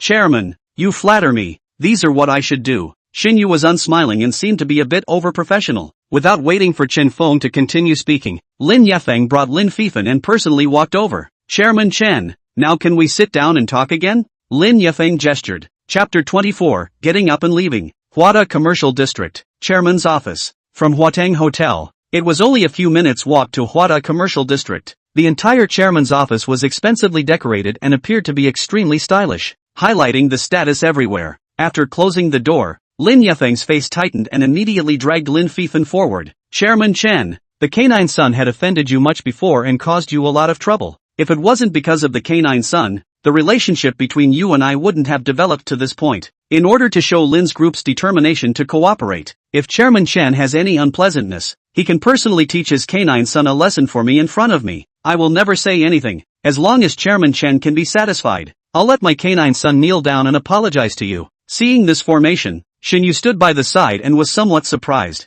Although in the general meeting just now, everyone could see that there were other factors in this, but it had never occurred to anyone that Lin Yefeng would put his face down to the extent of letting Lin Fifan kneel and admit his mistake as a way to ease the relationship. And in fact, Lin Yefeng is also a helpless move. Who let Lin Fifan, this unhelpful, caused a huge disaster, this moment not kneel down and admit fault? What else can be done? So, not waiting for Chen Feng to open his mouth first to state his position, Lin Yefeng directly kicked Lin Fifan's body. Kneel down. Lin Fifan was caught off guard and was kicked to his knees. That face instantly turned goose liver colored. Chen Feng slowly and methodically sat down on the wide leather sofa and faintly said, Chairman Lin, I'm not interested in helping you discipline your son. Alright, then I won't bother Chairman Chen. I'll personally teach this useless thing a lesson. Lin Yefeng was furious, immediately pulling out the belt from his waist, and viciously lashed out at Lin Fifan in front of his face. There was a popping sound, and miserable screams resounded all around. Dad, don't! Lin Fei Fan rolled on the ground in pain on the spot, tears streaming out of his eyes. Don't, there's no way for you to not want it now, you bastard. If it wasn't for you, would Chairman Chen be like this? You also don't take a good look. What kind of person is Chairman Chen, so you dare to act recklessly outside? If I don't clean you up today, I'm sorry for myself. Lin Yefeng raised his hand and waved his belt once again, with an air of not treating Lin Fifan as a human being at all, as if as long as Chen Feng was able to nod his head today, it would be worth it to beat Lin Fifan into a cripple. Chen Feng, I'm wrong, I'm really wrong, please forgive me. If you don't forgive me today, my dad will really beat me to death. Lin Fifan screamed miserably while begging for forgiveness. Shen Yu looked shocked, and was also surprised that as the youngest master of the Lin group, he would end up in such a sorry state. Chairman, Shen Yu slightly bent down and softly inquired. As a result, before Shen Yu could finish her question, Chen Feng raised his hand, pointed to the tea table, and said, brew tea. Yes, Shen Yu instantly understood the meaning and hurriedly complied with the meaning. This was afraid that it wasn't as simple as tidying up Lin Fei Fan, but rather to give Lin Clan Group a vicious downward spiral. When a pot of hot tea was brewed, several minutes had passed. Lin Yefeng still didn't stop, smacking Lin Fifan to the skin. Even Lin Yefeng himself, his hands were so soft from pumping. Chen Feng picked up his teacup and calmly took a sip before saying, alright, I don't want to die in my own office. Bad luck, Chairman Chen. Then now, Lin Yefeng inwardly dared not take it lightly. More and more he felt that Chen Feng, this young man, was not a bad tactic. Regarding the terms of cooperation, we have to wait for you guys to remodify it. My side will reconsider it again. There are any problems despite looking for Xinyu, the executive president. She will be solely responsible for it. I will personally sign it after I get it right. Chen Feng knows the reasoning of using people and not using them. Things have developed to this point. With Xin Yu's professionalism, it is enough to judge the pros and cons of the terms and conditions after modification. No need for him to do it himself. Chairman Chen's generosity. On behalf of Lin's group, I would like to say many thanks. Lin Yefeng let out a sigh of relief. His back was already drenched in cold sweat, then reached out and pulled the half-dead Lin Fifan up from the ground, glaring viciously. Lin Fei Fan trembled, smiled harder than he cried, and said, Chairman Chen, this time is really too much thanks to you. I promise that in the future I will never dare again. I promise that I will never approach Yang Ningshui. Chairman Chen actually knows Yang Ningshui? Lin Yefeng couldn't help but feel a pang. Indeed know each other. What's wrong? Chen Feng raised his eyebrows. As a result, Lin Yefeng backhanded Lin Fifan and slapped him in the face, splitting his head and cursing. You're really blind. You even dared to hit Chairman Chen's girlfriend's idea. When we get back, I'll have to clean you up again. Yes. I promise to stay far away from Yang Ningshui in the future. The corners of Lin Fei Fan's mouth twitched. He was smacked and grimaced, searching for the matter of approaching Yang Ningshui. Wasn't it Lin Yefeng who personally instructed him? You guys can leave. Chen Feng waved his hand to signal a farewell. Good. I'll go back and notify the various departments of the Lin Group to revise the terms overnight, and without any surprises. There will be a brand new set of terms and conditions tomorrow, which will be handed over to Mr. Shen for personal review. Lin Yefeng smiled stiffly before he tugged Lin Fifan and left the office in quick steps. After waiting for the people to leave, Xinyu slowly closed the door behind her, her gaze surprised as she looked at Chen Feng. Senior sister, you're staring at me like that. Is it possible that I have mosquitoes on my face? Chen Feng laughed. I'm just curious. When did you become Yang Ningshui's boyfriend? To know that Yang Ningshui in school, that also has many suitors. Xinyu actually had a little bit of gossip. This is just a misunderstanding. Yang Ningshui is not my girlfriend. She is just my neighbor. I saw my neighbor bumping into trouble outside. I can't see death to save her, right? Chen Feng yawned in an old-fashioned manner. I see. Please don't worry, Chairman. This cooperation with Lin's group, I will be fully responsible for it. There will not be any negligence. When the terms and conditions pass the review, I will personally send it to the school for you. Xinyu was not a fool. Hearing Chen Feng say this, she also guessed a generalization. Most likely it was inseparable from Lin Fifan, and then it was misinterpreted as Yang Ningshui's boyfriend. Oops, my bicycle. It's still parked in front of the hotel. I have to go back and get it. Chen Feng slapped his forehead. Only then did he remember that he had to hurry back to school at this point in time, lest Yi Qingyun, the beautiful counselor, be worried. A single car? Chairman, with your status, it's perfectly possible to send a special car to pick you up and drop you off on time every day with a few bodyguards, so you don't need to ride a bicycle yourself, right? This is also a bit safer. What if something happens? You have to know that you are a $10 billion fortune. Xinyu sweated for a while.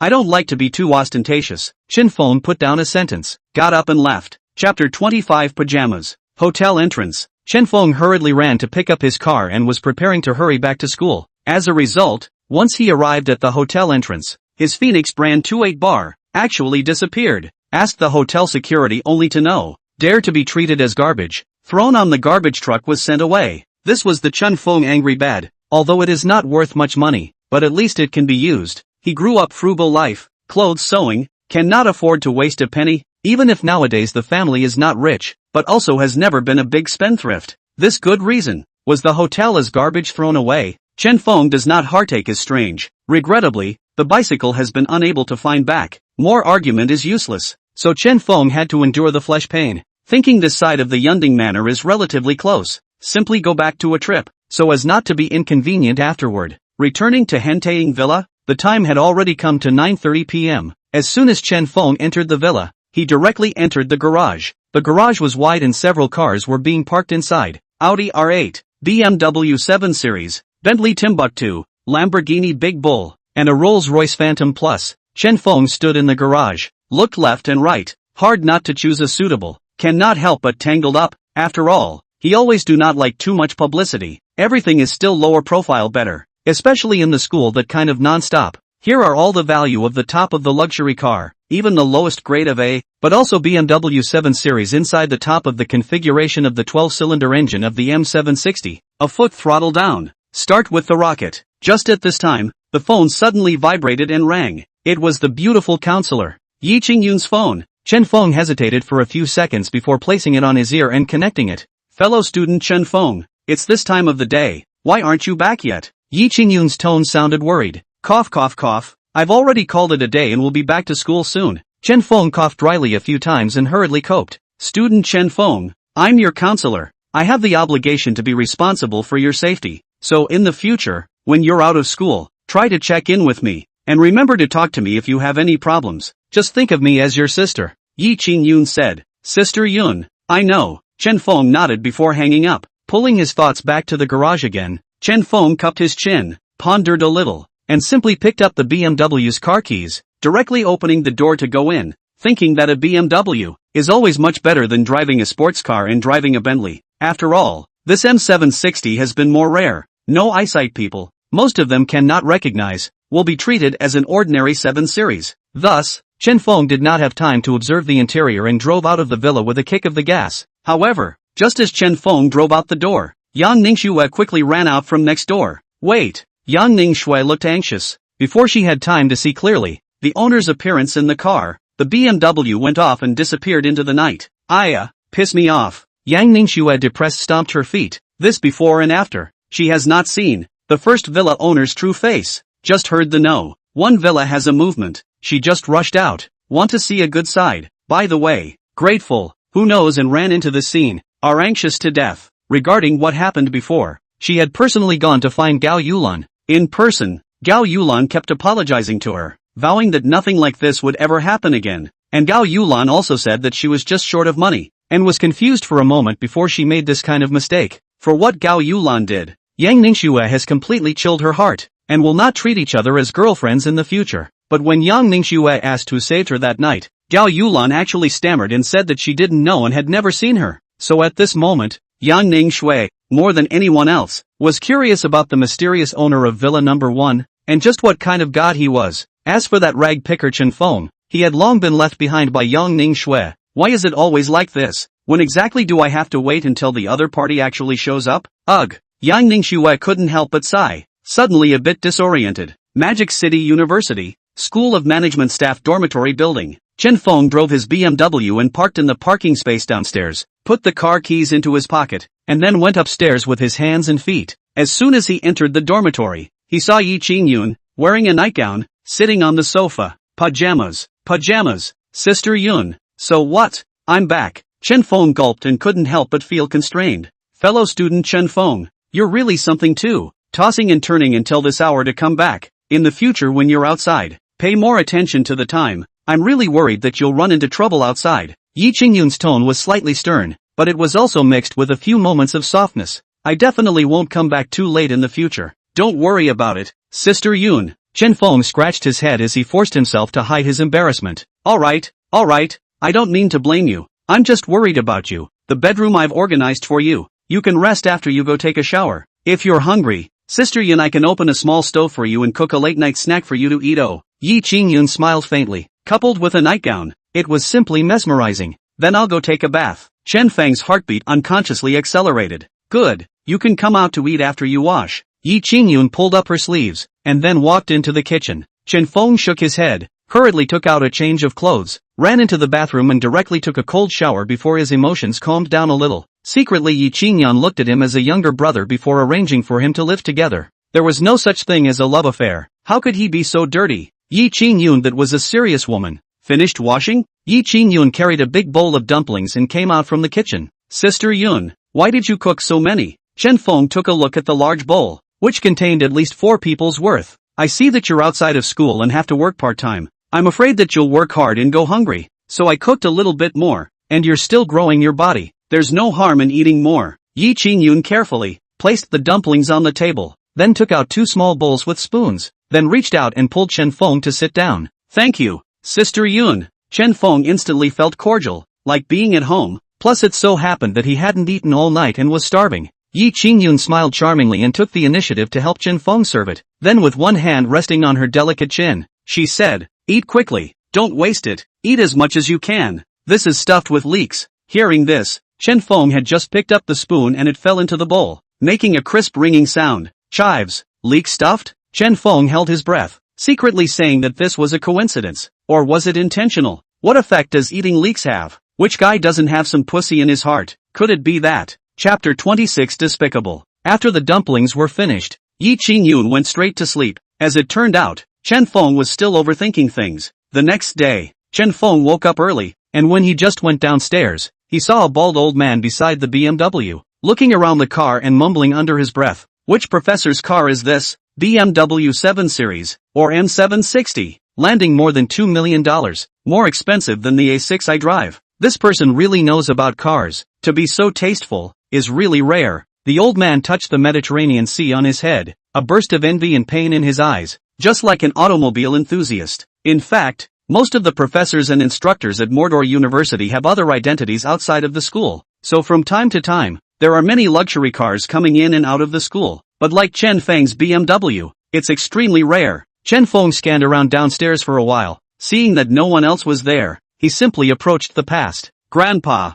what are you looking at?" Chen Feng was filled with curiosity, secretly saying, what was this person's situation? "You are." Zhao Donghai's face showed surprise, and he couldn't help but take a few glances at Chen Feng. "I'm a freshman, temporarily staying in Counselor Ye's dormitory because of the student dormitory." Chen Feng smiled politely. "Dare I say you're the Chen Feng that Xiao Yun, in her mouth, was talking about? Not bad, good, hard-working and thrifty, relying on your own efforts, got into our management school. I like your kind of students the most. You need to work harder in the future to be able to afford this level of luxury car." Zhao Donghai backhandedly pointed at Chen Feng's BMW. "This car has to cost quite a bit of money, right?" Chen Feng instantly cried and laughed a little, secretly saying that to be able to appear underneath this dormitory building, he was most likely a professor tutor or something like that. That's for sure. BMW M760, top of the top, equipped with Rolls-Royce's same 12-cylinder engine, 100 kilometers acceleration of 3 seconds out, landed to be more than 2 million. It. Zhao Donghai is quite interesting, said, also emotional, directly raised his arms and shouted. The sound almost spread throughout the entire dormitory building. "Teacher, it seems that you are still a car lover." Chen Feng laughed. "That's for sure. But unfortunately the family is strict and can only buy an S6 for transportation. Otherwise maybe I will really buy a performance car and crash it on the road properly." Zhao Donghai is full of melancholy, permeated with middle-aged helplessness, but the mentality is quite young. "Teacher, at your age, if you really want to drive this kind of car, I'm afraid that your heart won't be able to carry you if you put your foot on the gas." Chen Feng felt surprised. Unexpectedly a bald old man still knows about performance cars. The body is fine. It's just that the family has to take care of everything. If I really have the opportunity, I really want to sit in this car and have a good experience. But then again, I'm not as simple as a teacher. Zhao Donghai lifted his collar. "Ha!" Chen Feng froze. "I'm the dean of the School of Management and the vice president of Modu University." Zhao Donghai suddenly spoke in a shocking manner. Hearing this, it immediately startled Chen Feng. "Dean, I'm really sorry. I didn't know it was your old man." Chen Feng had already learned of Dean Zhao Donghai's reputation through the school's forum long before he started school. one of the top 10 top professors in the country, holding the two major positions of Vice President of Modu University and Dean of the School of Management, with many disciples and students under his command. And even some of the bigwigs in the Modu business world had been Zhao Donghai students at one time or another. In particular, Chen Feng had also read another post about Zhao Donghai on the school's forum. It is said to be a graduate of the School of Management. The company was illegally misappropriated. Zhao Donghai was informed of the situation. It was called a protection, directly mobilized the school's legal services, use all the contacts, hard to fight a big lawsuit. In addition, Zhao Donghai also said to the public, any management school students, regardless of school or graduation, but whenever the need for legal assistance, desperate trouble, can immediately return to the school for help. After the fermentation of these things, Zhao Donghai's status in the entire school, that is a rising tide. All levels of students in the School of Management, all treat Zhao Donghai as a godfather general existence. It's fine, I'm a good person to get along with. I don't put up those stands, but as your dean, I still hope to be able to take advantage of this BMW, to motivate you a little bit. Don't be like me, regretting only when I'm old and haven't experienced what it's like to be young. Zhao Donghai waved his hand, his expression still emotional. Wait, Dean, are you motivating me to work hard for money, or are you motivating me to race cars? Chen Feng's mouth twitched. Cough cough cough. We can all be good citizens. We have to abide by the traffic rules. I'm motivating you to study hard so that you can earn a lot of money in the future. Buy a luxury car. Live in a villa. Only after you have money will you think about what the meaning of life really is. At that time, you'll understand the meaning of my words. Zhao Donghai said with vigor. Dean has a point. Then I will leave first. Chen Feng nodded. Hey, don't leave first. I haven't introduced you to how much horsepower and torque this car has. Zhao Donghai had a chattering stance, as if he had been stuck in school for too long and couldn't find like-minded car buddies. Pulling Chen Feng was a blow, making Chen Feng embarrassed and saying that this car was his. After getting rid of Zhao Donghai, the dean, Chen Feng quickly walked to the classroom. As soon as he entered the classroom, he saw Li Yanwen, leading a few classmates, waiting for him aggressively. Chen Feng, last night I explained to you to clean the classroom. Where did you run off to? Li Yanwen had a face of pretense, holding the class president as a chicken feather. The few doglegs around him, seeing this, also spoke out in unison. Chen Feng, you rag picker, aren't you a bit jumpy? Do you know what Brother Wen is? He's Lin Xiao's cousin. He's the one who's going to enter the Lin Group in the future. Do you know Lin's group? It's a giant with a market capitalization of $100 billion. Looking at the ugly faces of these people, instead of getting angry, Chen Feng felt ignorant. Your news. You guys are really slow. I'm afraid it's not that the village doesn't have internet access yet. Lin's group has already had 8 consecutive drops in its stock price, and only has a market capitalization of $70 billion left. Where is the $100 billion? When the stock market opens today, whether it can stabilize or not is still another matter. Chen Feng said indifferently, even if there's only $70 billion of market capitalization left, that's not something you can just talk about. People like you are, at best, at the bottom of the heap. And in this life you don't want to enter a company like Lin's Group to work. Li Yanwen couldn't allow bystanders to say anything bad about Lin's Group, immediately glaring angrily. Do you believe that? With one phone call from me, your cousin, Lin Fifan, will have to come over and whip you? Chen Feng raised his eyebrows. This Li Yanwen is really a bit jumpy. Not give some color to see. It is estimated that he will be looking for trouble one after another. Ha ha ha, rag picker, you bragged before, saying that you live in Wangjiang. No. One villa is just a matter of fact. Now you even dare to brag in front of me? Have you figured out what my cousin is or not? Li Yanwen unabashedly revealed his contempt. Chapter 27 Deserved. Li Yanwen's face was full of disdain, that expression written with arrogance. As Lin Fifan's own cousin, Li Yanwen knew best.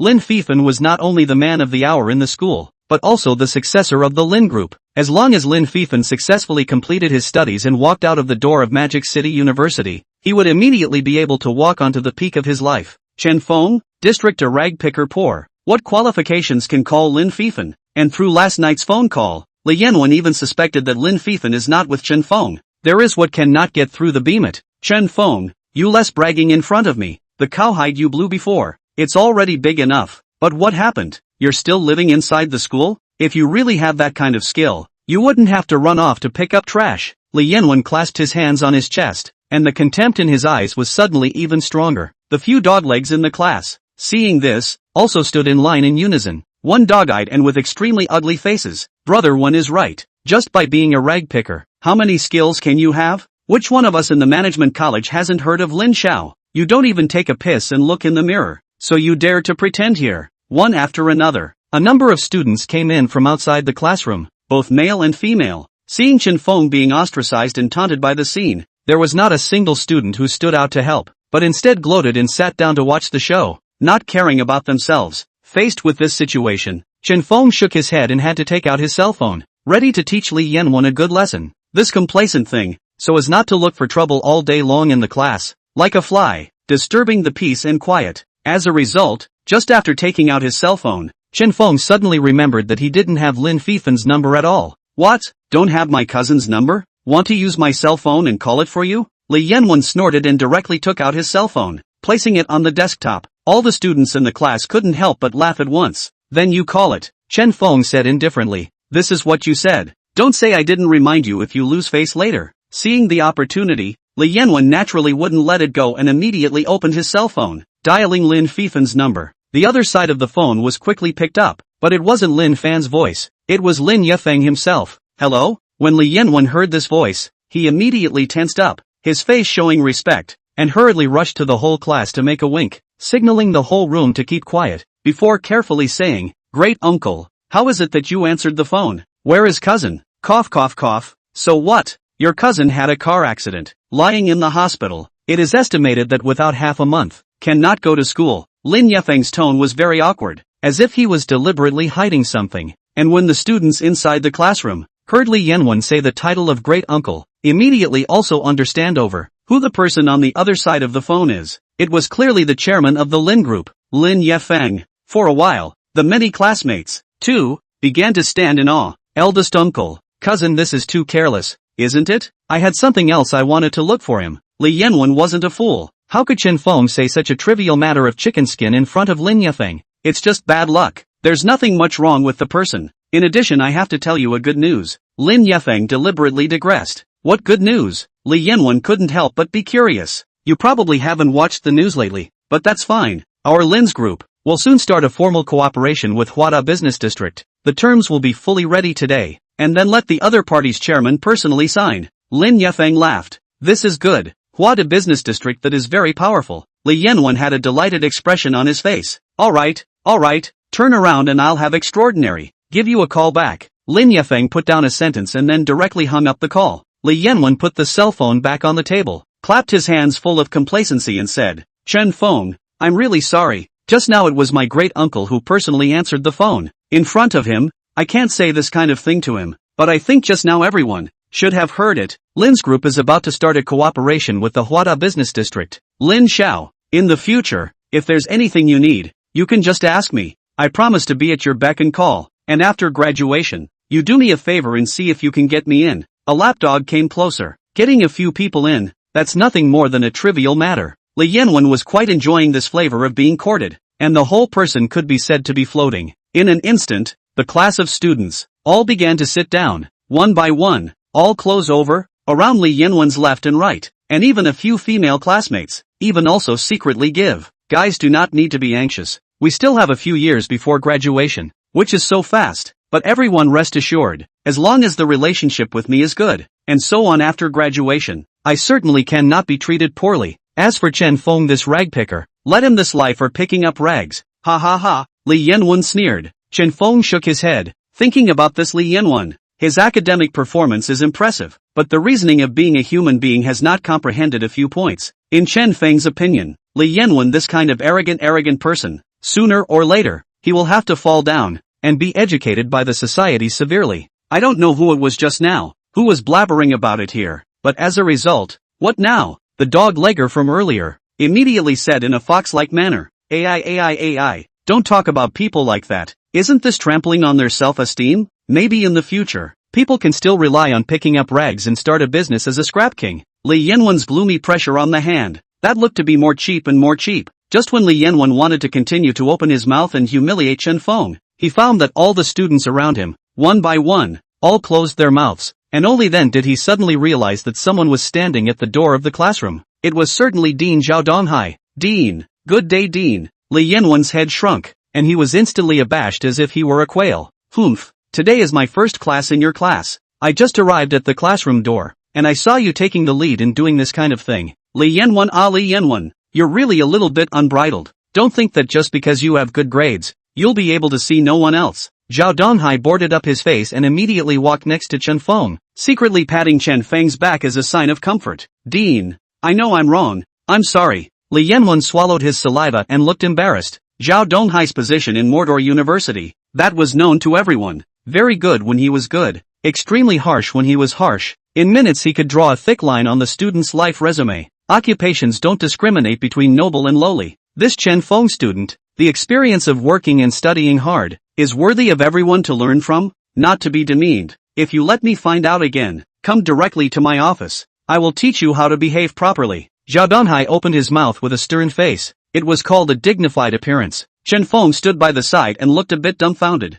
Was this the same balding old man who couldn't move when he saw a luxury car and clamored to go racing? However, looking at Li Yanwen, that goat, Chen Feng also secretly happy. Cursing deserved. Chapter 28, Hilarious. When Zhao Donghai entered the classroom, no one had the guts to mess around anymore. They all sat down individually. Go sit down. Zhao Donghai rushed at Chen Feng and gave him a wink. A warm current surfaced in Chen Feng's heart. Before he nodded and sat down in his seat, the course quickly unfolded, with Zhao Donghai, the dean, personally narrating it. It had to be said that although Zhao Donghai was old, he was still quite tuneful when it came to lecturing, and was able to drive up the emotions of all the students, spending his time in a pleasant manner. Chen Feng sat in his seat, also extremely attentive to this, memorizing all the knowledge points one by one. Even though he is now worth a lot of money, Chen Feng deeply understands that if he wants to keep this wealth, he still needs to know a lot of aspects of knowledge. Otherwise there is no ink in his stomach, and at best he is a profiteer, and can't keep his wealth. The most critical thing is that Chen Feng knows very well that in the future,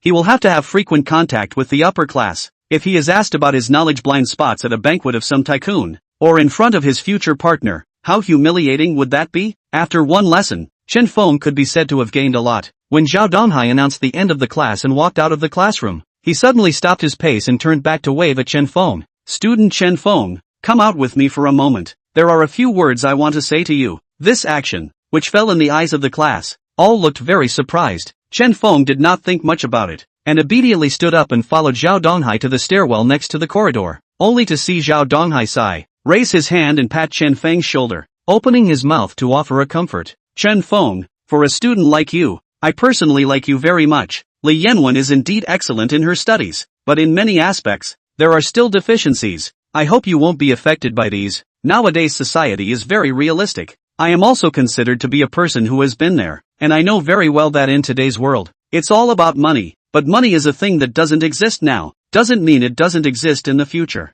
You child, I'm very optimistic, because people like you, have been rare. In the future in the study can be more hard work. In the future to earn big money, buy a luxury car, take Dean me for a ride. Hearing this comforting words, Chen Feng did not feel uncomfortable. Instead, he was full of gratitude for it. Zhao Donghai, the dean, was really like what the school forum said, very protective of his students. Dean, don't worry your old man, I'm not affected by them, and they can't affect me either. In my opinion, people like Li Yanwen will have to learn a lesson sooner or later to understand how to behave. Chen Feng laughed. Ha ha ha, well said. You this child, I am the more I see the more I like. If you have any entrepreneurial ideas, you can come directly to me to discuss. I can try to be your first investor. After all, in the school of entrepreneurship students, but also quite common now, especially our management school, Zhao Donghai was simply amiable. Dean, I'm here to thank your old man first, but I'm not in a hurry to start a business right now. Chen Feng slightly bent over in gratitude, not being able to rise in respect.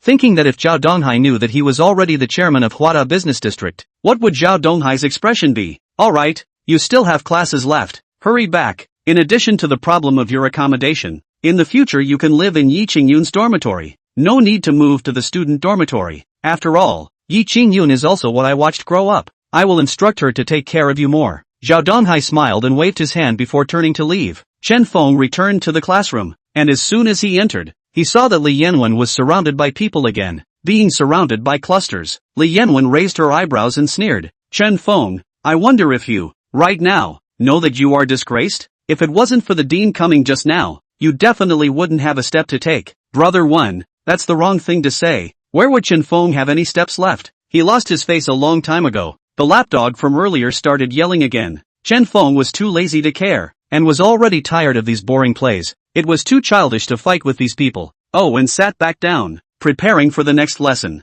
As a result, that dog-legged man from earlier, even directly abut, sat on Chen Feng's table, with a look of contempt on his face, said, "Brother One is talking to you. Are you deaf, or what? Who are you? Do I know you?" Chen Feng frowned, for this lapdog who had been offering his attentions, he really didn't know him and didn't want to know him, even if he was in the same class. "I, Zheng Ting, am the vice class president. It's the second day of school. You don't even know me?" Zheng Ting immediately slapped the table with force, with an angry stance. "Why should I recognize you?" Chen Feng said in a cold voice. All right, you don't know me. I still don't want to know you, but Brother Wen's face. You should give it, right? There's no class this afternoon. Brother Wen just said that he wants to take us to Yunding Mountain Resort and visit his home. Zheng Ting pulled up his voice. The words between the lines are all in the pat Li Yanwen's ass, pat that called a vigor, afraid that others do not know like, the surrounding students, each with an excited face. Can't wait to look. That's Yunding Manor,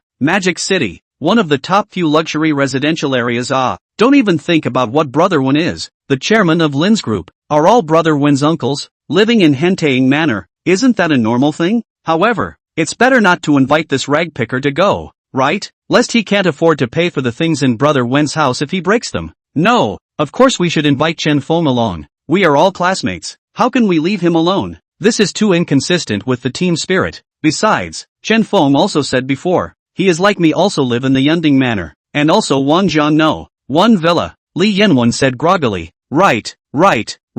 Brother Wen is living directly in the school for convenience, while Chen Feng, as far as I'm concerned, it's just bragging. Zheng Ting threw back his head and laughed out loud, instantly causing the entire room to roar with laughter once again. Li Yanwen pressed his hand, once again suppressing the movement around him, dryly coughing a few times and clearing his throat. He pretended to say, AI, what are you guys doing? Who says Chen Feng is bragging? I think he is definitely the owner of Wangjiang no, one villa. The reason why he lives in the school is also the same as me, to figure out the convenience. So this visit to my home is only secondary. The main thing is to want to visit the real Wangjiang no, one villa. Ah yes. Brother Wen is right. Zheng Ting was like a dog's lackey as he echoed back and forth. Chen Feng had a face of impatience, thinking that this Li Yanwen is really endless. So he said, originally, I didn't want to let you, this kind of idle people, to go in to visit, but since you have to make a fool out of yourself, then I'll fulfill you this time. I hope that you can shut your stinking mouth in the future. Okay, wow. After lunch, gather at the school gate, as long as it's not taking us to public toilet number 1. Li Yanwen's pretense of humor once again caused the classroom to be littered with maniacal laughter. Public toilet number 1. Ha ha ha. Brother Wen, you are really too literate. Laugh me to death. Zheng Ting hilariously laughed. Chapter 29, Attracting Attention. At noon that day, after finishing his lunch in the cafeteria, Chen Feng rushed back to the staff dormitory building, ready to drive directly to the school gates, taking this opportunity to give Li Yanwen a good smack in the face, so that the other party would shut up completely, lest there be no end to it. Chen Feng originally did not want to bother much with this kind of person, even if Li Yanwen had excellent grades, but in Chen Feng's opinion, Li Yanwen was nothing at all except for his grades, and was even less of a level with him. Only, flies buzzing in the ears, Colmore will not be able to resist, a slap to death. Chen Feng's current mood was probably like this. As a result, just after arriving at the dormitory floor, he saw Zhao Donghai standing next to an Audi A6, so angry that he kicked the tires several times.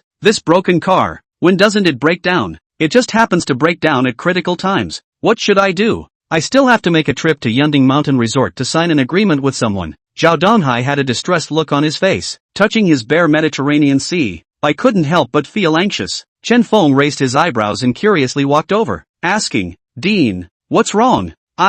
It's student Chen Feng. I had an appointment to meet with someone very important to sign a rather important agreement, but it turns out that at the critical time, this broken car broke down. But it's fine. I'll contact the other teachers to see who's available to give me a ride, Zhao Donghai said as he took out his cell phone. However, after making several calls, either the other party wasn't available, or the other party was equally busy. After a round of calls, in this rush, Zhao Donghai was hard-pressed to find a car. Dean, where are you going? Maybe I'm on my way, Chen Feng asked tentatively. I'm going to Yunding Mountain Villa, but you don't have a car, Mr. Chen Feng, so even if it's on the way, it's useless. Zhao Donghai shook his head depressingly. Dean, it does happen to be on the way, and who said, I don't have a car? Chen Feng slowly reached into his pocket and took out the fully LCD BMW key, gently pressing to unlock it, accompanied by a ringing sound. The BMW M760 parked next to him instantly lit up. This turned out to be your car? Zhao Donghai's eyes stared up, shocked beyond words by this sudden scene, and the entire person stuttered. Dean, I'm really sorry, this morning I saw your old man, surrounded by the car all the time. I'm too embarrassed to admit it, but now that you're in an emergency, why don't you just let me drop you off on my way? Chen Feng directly pulled open the back door of the car and reached out his hand as an invitation. Good boy, dare I say you're pretending to be low-key? Zhao Donghai was shaken. Pretty much. I don't like to be too ostentatious. I hope Dean understands and doesn't go around telling others. And since I live in the staff dormitory building, I'm also afraid that this car will cause a bad influence. Chen Feng dryly coughed a few times, forcing himself to hide his embarrassment. Unexpectedly, Zhao Donghai actually immediately gave a thumbs up and smiled with a frown on his face as he said, not bad, quite good. Chen Feng, your performance today has really opened my eyes. I've never really come across a student as special as you. Dean thinks too highly of me. Chen Feng scratched his head. If you continue to be modest with me, that would be what you young people often call pretending. Zhao Donghai laughed. Ha ha ha, Dean, get in the car. Chen Feng signaled. Okay, I was going to ask, who is the owner of this car? But I can't imagine that it will be you, kid. I have to experience it today. Zhao Donghai was so happy, saying that he drilled into the back row. Chen Feng obediently got into the car and fastened his seatbelt. Chen Feng, don't drive too fast in school. The impact is bad. When you get out of school, cough, you can give it some free play. Zhao Donghai lifted his collar. His eyes kept observing the environment inside the car. That expression could be described as cool. Dean, this doesn't need to be reminded by your old man. I have a number in my heart. After all, you are the dean. Chen Feng suddenly felt very amused, and even felt that with Zhao Donghai, the dean, it was like old times at first sight. But I do wonder, aren't you a thrift worker picking up scraps? How did you afford this car? Zhao Donghai slapped his forehead before finally responding. Chen Feng slowly started the car while saying, actually, I have other projects outside of school. Picking up scrap is just one of my projects. Hearing this, Zhao Donghai pondered for a few seconds, but did not continue to get to the bottom of it. After all, everyone has their own secrets. Thus, Zhao Donghai reached out from the back row, patted Chen Feng's shoulder and exclaimed, Chen Feng, you're not a simple kid and after having a career, you can still put down your face. It's really too surprising for me. Alright, let's go. Chen Feng lightly stepped on the gas. At the same time, at the school entrance, Li Yanwen had already gathered with a group of students. One by one, they were all looking around. This guy Chen Feng, why hasn't he come yet? Ha ha ha, wouldn't he have blown his cover and gone into hiding? Don't be anxious, let's wait, maybe he still has the face to come? Zhang Ting came close to Li Yanwen's ear and whispered, Brother One, after this kid shows up, we have to properly humiliate him once, see if he dares to pretend in the future. That's for sure. I guarantee that after we go to Yunding Mountain Villa, he won't even be able to let out a single fart. Li Yanwen had a winning stance. Just at this moment, a slender and steady black BMW slowly drove out from inside the school. When seeing this BMW, the big guys didn't pay too much attention. After all, there are more luxury cars inside the school, but whoever it was that realized from afar that it was Chen Feng who was driving the car, instantly triggered the eyes of the entire group. Brother One, can it be that this is Chen Feng's car? Zhang Ting was a bit disbelieving. That's impossible. How could he have this kind of money? This is a BMW 7 Series. The cheapest would cost big hundreds of thousands of dollars. Li Yanwen categorically didn't believe it, thinking that it was never possible, and simply waited for the car to reach the school gate and deliberately reached out to stop it, only to see the black BMW stopped. Chen Feng lowered the window, accompanied by the lowering of the window. Li Yanwen realized with a jolt that there was still a person sitting inside. It was Dean Zhao Donghai. Dean, why is it you? The expression on Li Yanwen's face instantly changed. I have something temporary to do, so I'm letting student Chen Feng, while I'm free, give me a ride. What are so many of you standing at the school gate for? Zhao Donghai frowned slightly, not half as favorable to Li Yanwen. Li Yanwen was a little speechless by the question, stammered and couldn't answer right away. Dean, we don't have classes in the afternoon. We privately organized off-campus activities, intending to enhance the feelings of our classmates. We also invited Chen Feng a piece of it, intending to apologize for what happened in the morning. There really shouldn't be any conflicts between classmates. Zhang Ting had a witty face. Alright, outside the school, remember to pay attention to safety. Zhao Donghai nodded. Chen Feng, you're not going to come, are you? I'm very sincere this time. Li Yanwen eased his face and put on a smile full of hypocrisy. I'll definitely be there after I deliver the dean. Chen Feng put down a sentence and drove off first. Only when the car was far away did Li Yanwen breathe a sigh of relief and gave Zhang Ting a thumbs up, laughing. Zhang Ting, it's a good thing you're resourceful, or else you almost revealed yourself in front of the dean. That's that. But just now I thought, that BMW was Chen Feng's, so it's the dean's car. Zhang Ting was also inexplicably relieved. How could Chen Feng afford a BMW 7 Series? And I just took a look at the tail mark.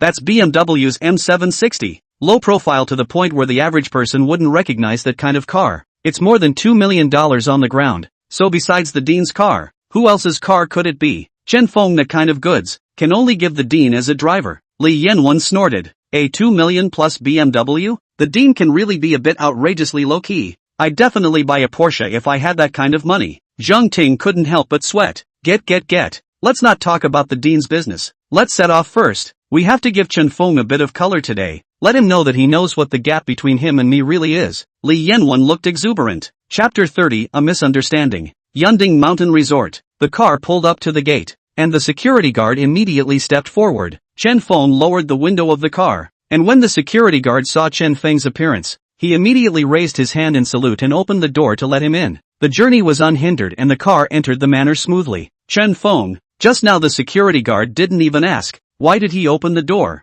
Zhao Donghai was surprised. Hentang Manor, as the Magic City, the most top-level mansion area, its security system is absolutely first-class level. Any outsider without the owner's permission is absolutely not allowed to enter. Chen Feng did not want to be too high-profile, so he smiled and said, it may be that the person who notified you to come had greeted the security guards beforehand, and saw you in the car, so he immediately released you. I've only been here a few times, and the security guards may not recognize me, and it was you yourself who said you were on your way before coming. Zhao Donghai narrowed his eyes curiously. Seeing that he couldn't hide it, Chen Feng's smile couldn't help but be embarrassed, and he stammered out an explanation. So what? Actually, I'm here, and I also have a property. Good guy, I knew that you kid is not simple. Actually have your own property in the Cloudtop Mountain Resort, hidden deep enough. It would be absolutely false to say that Zhao Donghai was not shocked in his heart. To be able to own a property in Hentang Manor at this age was definitely a true leader amongst his peers. The reason is very simple. Hentang Manor's real estate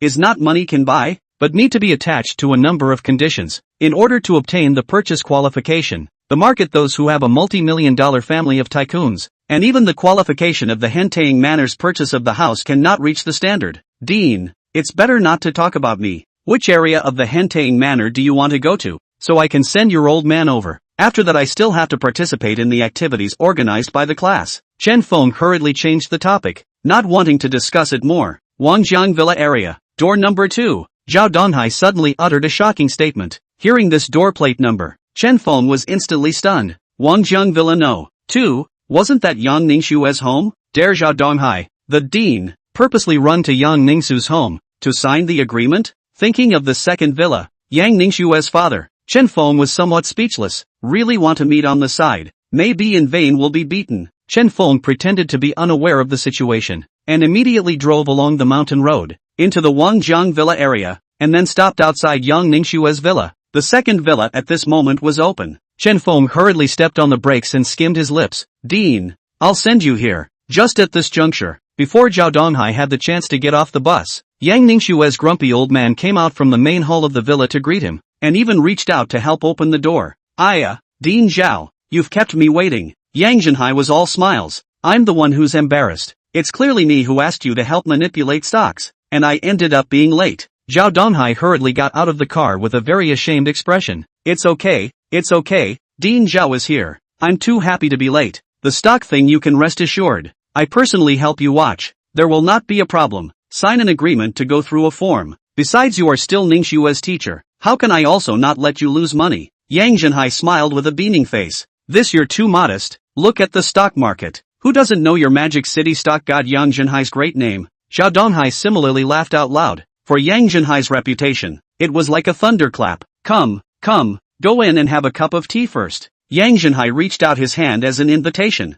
Zhao Donghai nodded slightly, then walked to Chen Feng's car window and said, Chen Feng, this time it's really troublesome for you. Some other day when you are free to have tea in my office. No trouble. Chen Feng swallowed his saliva, and with the corner of his eye, he glanced at Yang Zhenhai outside the car. It was also this glance that Yang Zhenhai instantly recognized, and the entire person instantly glared at him, his hands crossed on his waist as he cursed, "How come it's you? This brat? I was worried about not being able to find you people. Good guy, actually dared to let me outside. Enough to sleep for a night. Uncle, isn't school sister fine?" Chen Feng let out a bitter smile. "My baby girl is indeed fine, but you brat, you're doing something too unorthodox. Get off the car for me immediately." Yang Zhenhai was furious. That was called holding a grudge. Seeing this, Zhao Donghai immediately reached out and interrupted, wondering, "What's going on? You guys knew each other before?" "Recognize? Of course I do. This bastard kid, that night directly hugged Ning Shui and went to sleep at his home. How could I not recognize him? Even if this bastard kid died, I would recognize him even if he turned into ashes." Yang Zhenhai blew his beard and glared. "What? You said that Ning Shui and Chen Feng?" Zhao Donghai's face became stupefied. "Dean, this is a misunderstanding. Nothing happened between me and my senior sister. That night was when she was drunk and then I sent her home. As a result, my uncle thought that I was taking advantage of my senior sister, and picked up a stick and was going to beat her. I had no choice but to drive and run back home. After all, I'm a good person. I can't take a severe beating for nothing, right?" Chen Feng helplessly got out of the car to explain. "So it's like this." According to this, Chen Feng didn't make any mistakes either. "Mr. Young, how about I see let it be?" Moreover, Chen Feng is not that kind of person. I understand him, even if there is really something going on. Isn't that normal? After all, Ning Shui has also reached the age of falling in love. Zhao Donghai decisively helped to round up the situation. "No, Ning Shui with whom to fall in love just cannot with this bastard boy. I have no good impression of him at all. Let me a person of age. Sleep outside for a night. Do not come out to explain. This bastard boy can be reliable?" Yang Zhenhai clasped his hands to his chest. All right, don't make a mistake. I see that you're in good health," Zhao Donghai advised. "Come on, for the sake of Dean Zhao, I'll let this matter go with you, but you're not allowed to enter my house. I don't welcome neighbors like you." Yang Zhenhai grunted his nose with a face full of displeasure. "Just as well. I'm going to participate in an activity organized by my class, so I won't go in then." Chen Feng scratched his head. "Wait." Zhao Donghai suddenly raised his hand. "Dean, is there anything else?" Chen Feng asked politely. "Just now, he said that you are his neighbor? It's hard to believe that you also live in the Wanjiang Villa area?" Zhao Donghai's gaze began to look startled. Chen Feng was somewhat in tears. It looked like the secret of the villa. I'm afraid it couldn't be hidden anymore. So he had to raise his finger and point to the next door villa number 1, and said, "Yes, Dean, I live next door. I'm the owner of villa number 1. It's just that I generally rarely come back. The reason why I live in the school is mainly for the sake of convenience, but because of some special reasons, it was misunderstood by Sister Yun, and she insisted that I be arranged in her dorm room."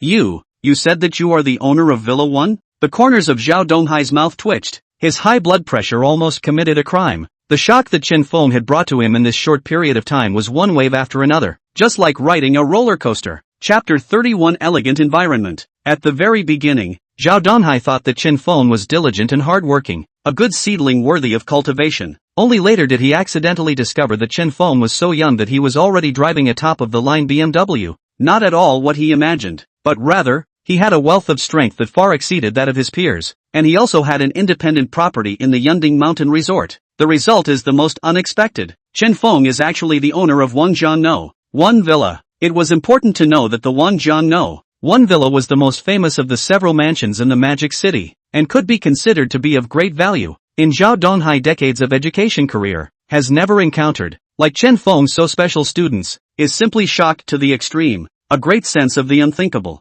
Faced with this situation, Zhao Donghai couldn't help but have goosebumps all over his body, and came up with a sentence. "I say Chen Feng, you're also too low-key, right? I've never seen that someone can be as low-profile as you are." "Dean, don't praise me, you're old man." Chen Feng was a bit embarrassed. No, I do think that you're so low-key that it's outrageous." Zhao Donghai's mouth twitched. "Dean, don't ever say anything to Sister Yun when you turn around. I'm afraid that Sister Yun will misunderstand." Chen Feng waved his hand awkwardly, knowing that this kind of scene would occur. "Alright, this point you can rest assured. I will not publicize it in the school. After all, no matter how you say it, it's always good to keep a low profile. To be able to be at such an age, to have this kind of realization, is also indeed very rare. I naturally won't make things difficult for you." Zhao Donghai eased his face. "Come on, as I see it, this kid is mostly a rich second generation. It's not like he's relying on his own efforts. There's nothing to praise." Yang Zhenhai stood by the side, not hands clasped his chest, full of contempt.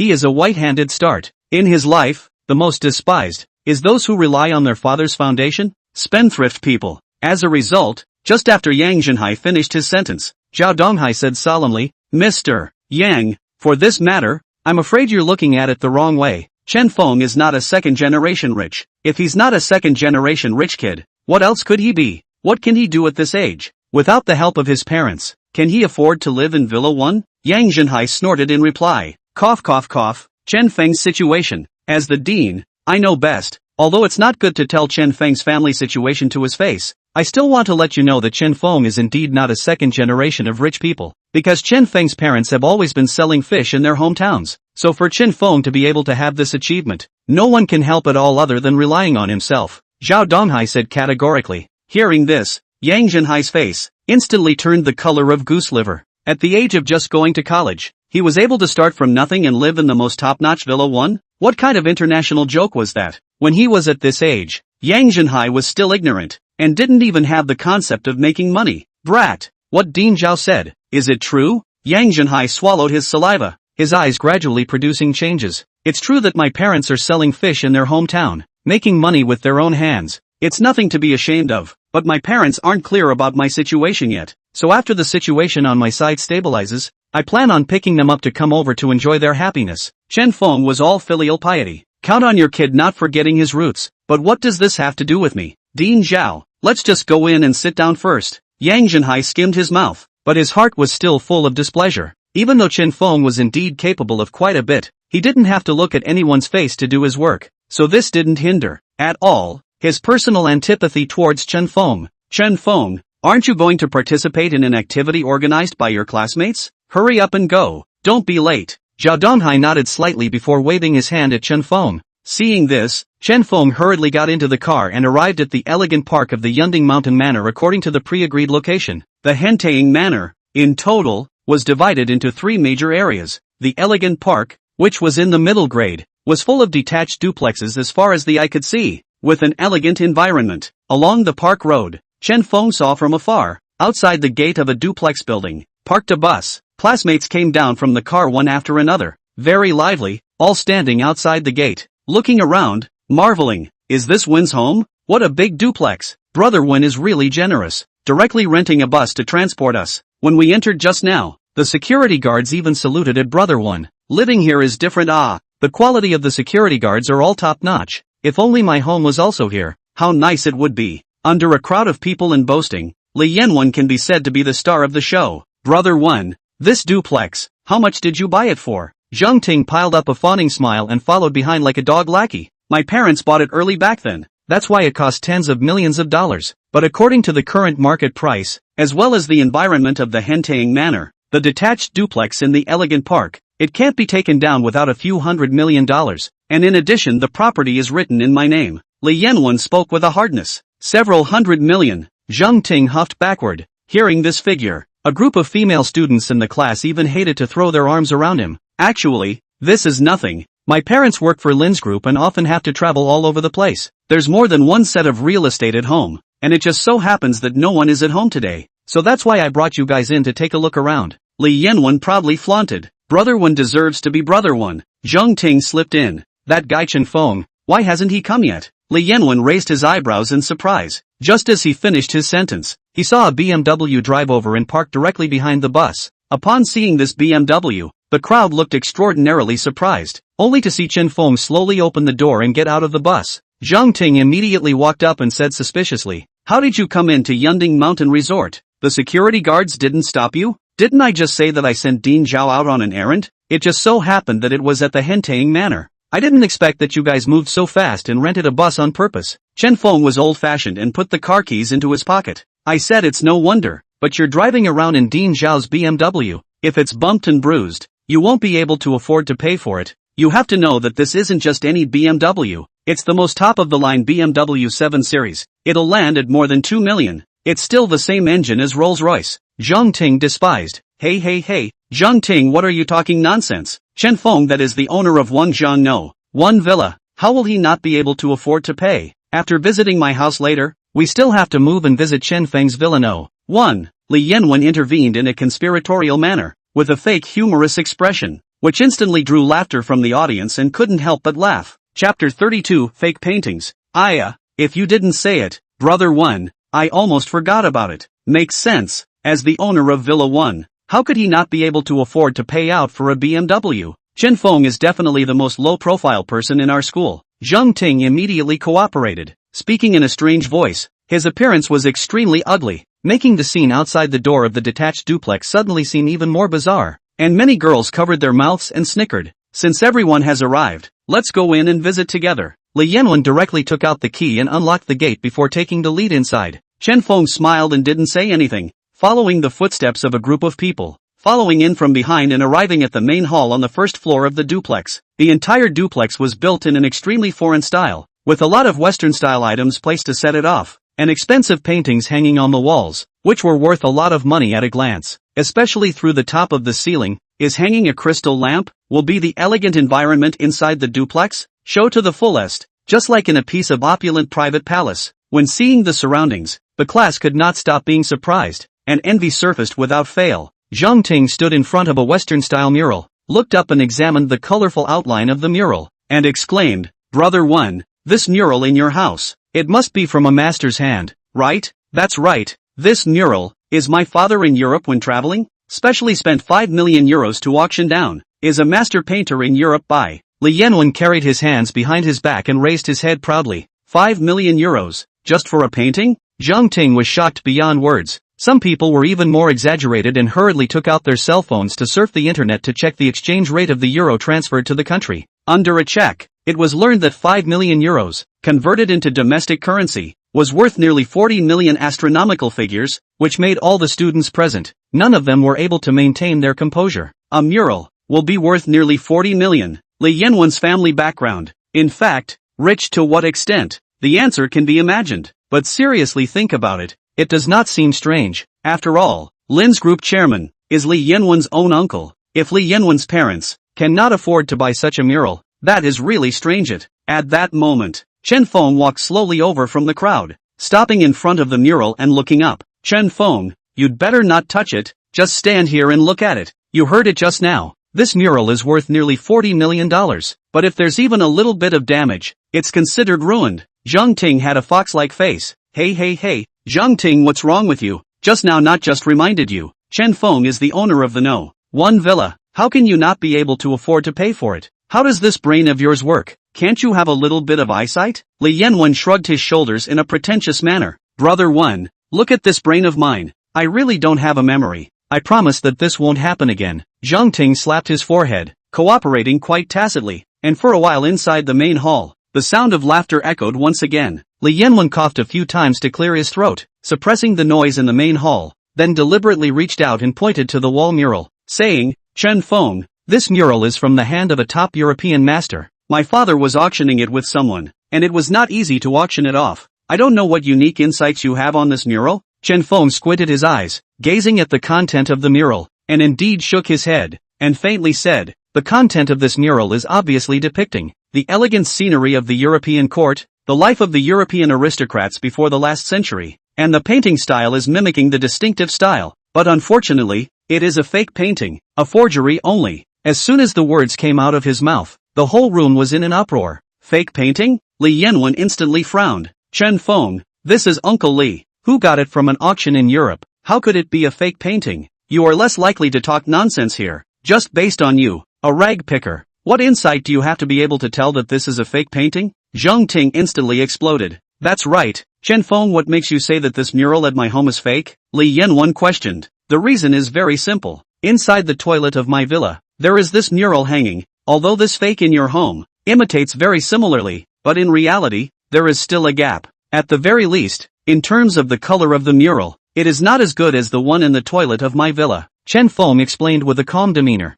Hearing this, the crowd was all stunned. Inside Chen Feng's villa, there was actually an identical mural, still hanging in the toilet? What a joke! This was pure bull ********. Not to mention whether the mural was real or fake. Whether Chen Feng had a villa or not was still another matter, but he dared to boast about it here, bragging without a draft. This was clearly Chen Feng's red eyes and inner jealousy of Li Yanwen, which was why he was blabbering here. Ha, Chen Feng, you're afraid that you don't want to laugh me to death. I just said so much. Could it be that you think that I really think of you as the owner of Villa 1? I was just flirting with Zheng Ting about you. Li Yanwen snorted out a laugh. That's right, Chen Feng, even if you're pretending to be a pussy, you're still pretending to such an extent. I think you're really thicker than a city wall. Is it so difficult to admit that Brother Wen has strength? To actually say that the murals in Brother Wen's house are forgeries is simply nonsense. The most ridiculous thing is that I am acting with Brother Wen. So you really take yourself seriously? Zheng Ting hilariously laughed,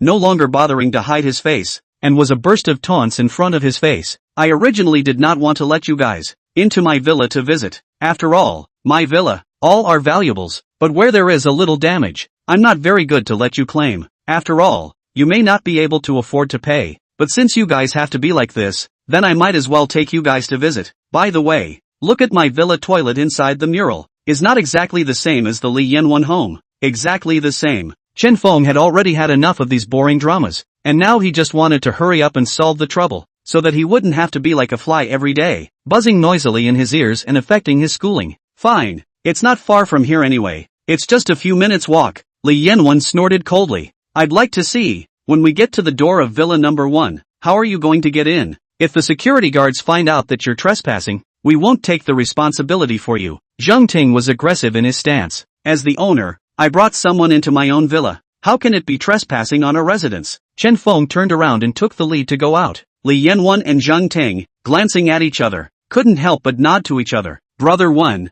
let's follow. That's for sure. We can't let Chen Feng have a step down today. I'll see how long he's going to brag about himself. He actually dares to say that my family's murals are fake. Chapter 33 Real Estate License. Along with Chen Feng taking the lead to go out, all the students followed one after another. Since the elegant park, from the Wangjiang Villa area, was not particularly far, coupled with Li Yanwen's detached duplex, was the one closest to the Wangjiang Villa area, so all of them, chose to follow on foot. Along the park road, it led straight to the Wangjiang Villa area. Chen Feng walked at the front, with a light pace and no waves on his face. The group of students behind him were already talking, all of them holding the mentality of watching and waiting for Chen Feng to make a fool of himself. Especially Li Yanwen had already begun to imagine what kind of embarrassing behavior Chen Feng would have when he arrived at the gate of Villa 1. Pretend. I'll see how you can pretend. Li Yanwen despised. Very quickly, moving from the elegant park to the Riverwatch Villa area. Once in the villa area, the surrounding scenery, instantly sublimated again. Compared to the elegant park, Wangjiang Villa area, this side of the environment can be said to be superior more than a few times. Each villa occupies an extremely superior terrain.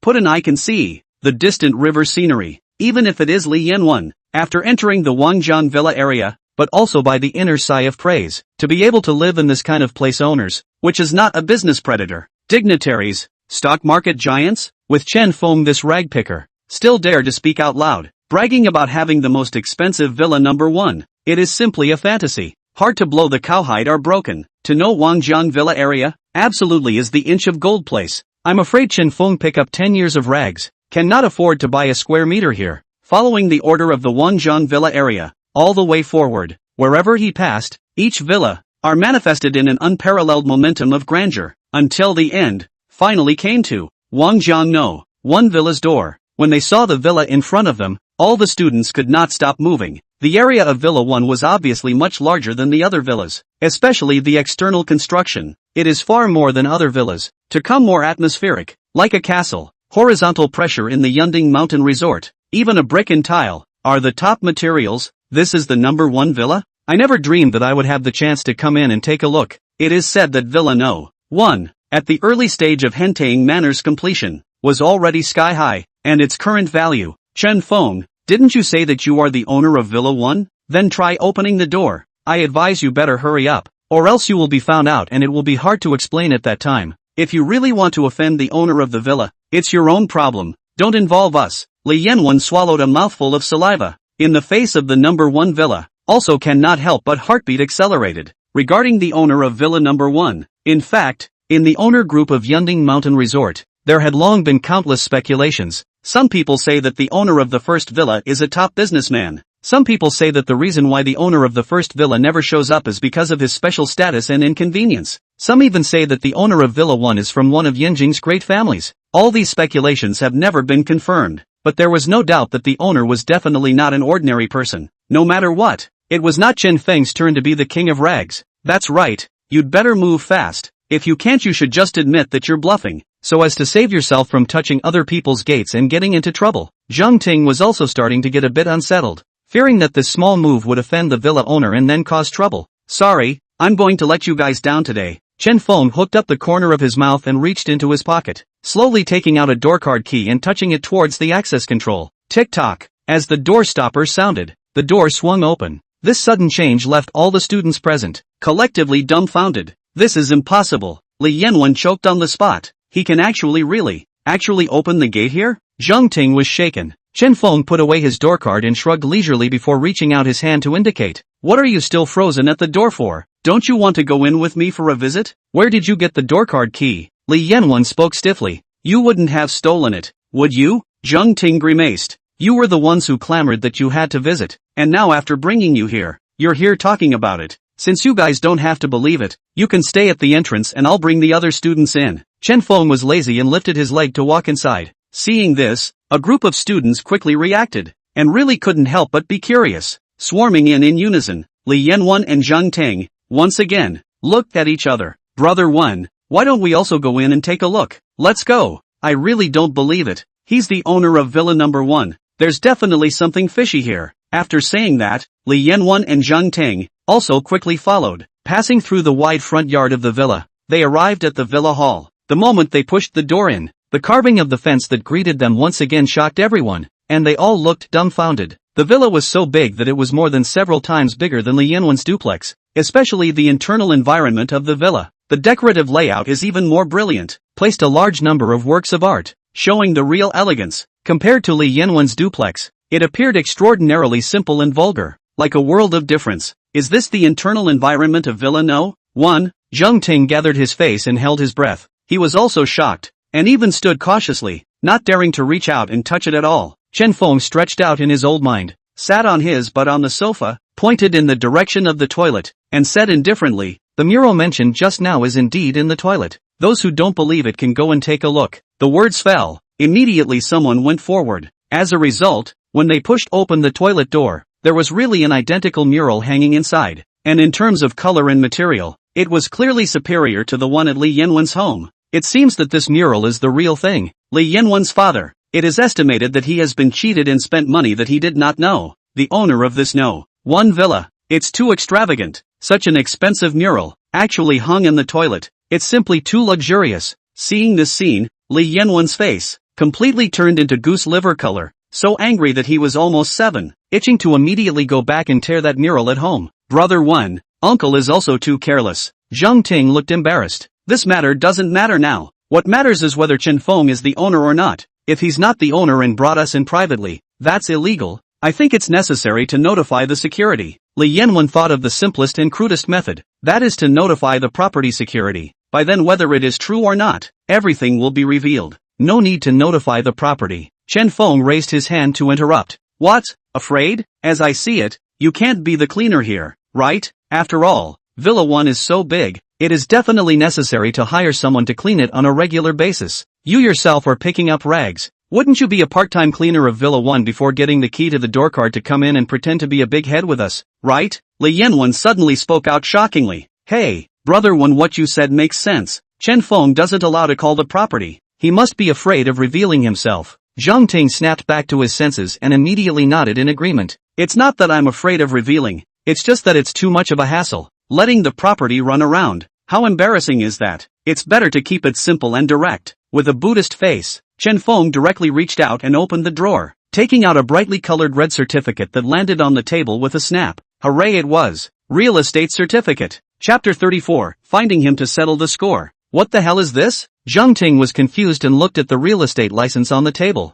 When Li Yanwen saw the few words on it, his pupils contracted sharply and his breath hitched. This was the real estate certificate. As fake as a real estate certificate. It was just unknown, whether it was Chen Feng's or not. Let's see. Li Yanwen couldn't wait to pick up the real estate certificate and flipped it open for a closer look. A moment later, his eyes were shocked, mixed with a bit of awe. When he looked at Chen Feng, he had mixed feelings within his heart. The real estate certificate was precisely for Villa 1, and the name on it was also Chen Feng's. Brother One, what's wrong with you? Seeing Li Yanwen frozen on the spot, Zhang Ting as well as the few students behind him, were curious. Li Yanwen took a deep breath, his eyes complex, and returned the real estate certificate to Chen Feng, wanting to speak. Brother One? Zheng Ting continued to shout. Shout your ass off. Go away. Li Yanwen was in an annoyed mood. He really couldn't figure out how a ragpicker could be the owner of Villa No. 1. To know. How many tycoons have coveted the No. 1 villa, but unfortunately, without relationships and connections, they simply can't buy it. With a ragpicker, what are his credentials? The more Li Yanwen thought, the more wrong, with Zheng Ting and other people, left the first villa. Looking at the back of Li Yanwen and the others leaving, Chen Feng helplessly shrugged his shoulders. If it wasn't for the fact that these guys were bitterly pressing for it, would it be necessary to take out all the real estate certificates? Still picking up garbage. Get rich by hard work. Chen Feng directly left the villa, rode the broken bicycle, and continued to pick up trash. He was looking forward to what kind of rewards he would be able to get after the broken sacks were filled, even though his current wealth was more than he could spend even if he spent his entire life. However, who would mind having too much money? On the other side, Li Yanwen and the others walked out of Villa No. 1 and were about to leave the Hentaying Villa. Brother One, what's going on? Why don't you tell us? Zheng Ting's heart was itching like a cat scratching, eager to know what exactly was written in that red booklet just now. To be able to make Li Yanwen change so drastically, it obviously wouldn't be something ordinary. The real estate license. It's the real estate license. Are you blind? Li Yanwen was furious, turning around and roaring at Zheng Ting. He was already in an annoyed mood by Chen Feng, and now that he was being constantly prodded by Zheng Ting, his mood naturally could not get any better. After all, in his eyes, he had always considered Chen Feng to be nothing more than a ragpicker. And now, this waste was actually able to live in Villa 1 and had even become the owner of Villa 1. With such a huge psychological gap, he simply couldn't accept it. Real estate license? Brother One, are you saying that the one that Brat Chen Feng pulled out just now is the real estate certificate of Villa No. 1? Zheng Ting steeply rounded his eyes in disbelief and exclaimed in shock. How is this possible? How could this punk Chen Feng be the owner of Villa No. 1? Impossible. Absolutely impossible. He's a rag picker. It's impossible for him to afford Villa 1 even if he picks up rags for the rest of his life. Several students behind him shook their heads in disbelief. I saw it with my own eyes. Is it possible that it's still false? Li Yanwen was a little impatient, his mood incomparably irritable. He decided that he would inform Lin Fei Fan and have Lin Fei Fan investigate Chen Feng's true identity. Brother One,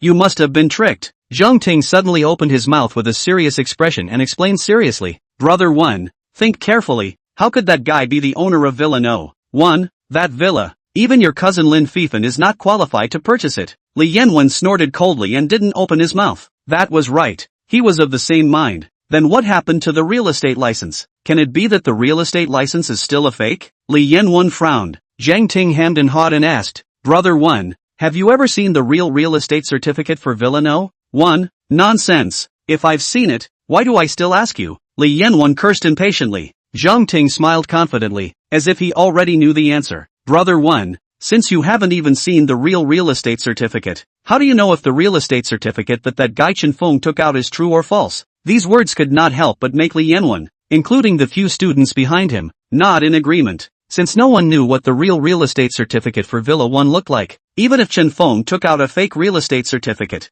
they wouldn't be able to tell at all. I guess that guy must have forged a real estate certificate just to pretend in front of us. The smile on Zheng Ting's face blazed more and more, and by the end of his words, even he was convinced. Then how can we identify the authenticity of a real estate certificate? The light in Li Yanwen's eyes gradually brightened. If you want to know whether that kid Chen Feng is the owner of Villa 1 or not, wouldn't it be better to ask the neighbor next to him? Zheng Ting laughed. Li Yanwen slapped his thigh and brightened up. Right, his neighbor definitely knows the owner of Villa 1. Whether it's him or not. Just at this time, a beautiful figure came from outside the Hentaying Villa. Brother One, quickly look. It's school beauty Yang Ningxue. A classmate pointed there, his eyes filled with mesmerization. Li Yanwen looked over, his heart stirred, and said, I heard my cousin say that Yang Ningxue seems to live in Hentaying Manor as well. Let's go over and ask her. She should know who the owner of Villa number 1 really is. The group of people walked quickly towards Yang Ningxue.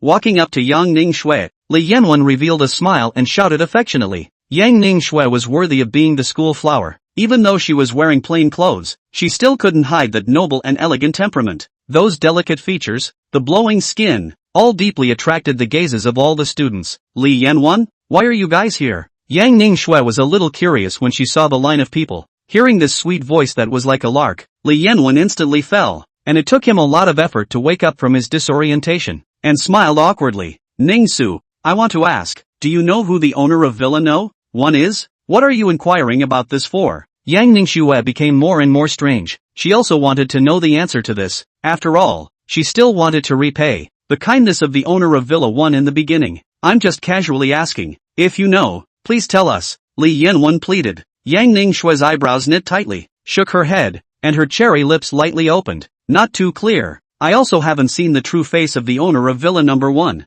Phew. Hearing this reply, Li Yanwen and the others were really relieved. Chen Feng even dared to lie to us, Zhang Ting said angrily. Go back and settle the score with him. Chapter 35, No Fighting. Chen Feng? What happened to Chen Feng? Yang Ningxue heard Li Yanwen and the others talking about Chen Feng's name, and couldn't help but get curious. This rag picker, pretending in front of us, we were almost bluffed by him. The more Li Yanwen thought about it, the more angry he became. Someone as smart as him would actually be bluffed by Chen Feng. This rag picker. It was really too humiliating. A strange shame. Go. Hurry back. Zhang Ting also couldn't wait, wanting to go and settle the score with Chen Feng. The rest of the classmates followed suit and headed towards Villa No. 1 with great vigor. Seeing this, Yang Ningxue also curiously followed. Not long after, the group re-entered Villa 1. It's locked. Zhang Ting looked towards the villa's gate, which had long been locked, and angrily kicked the gate. Li Yanwen's face was also green with anger. He was angry that he had been tricked by a rag picker.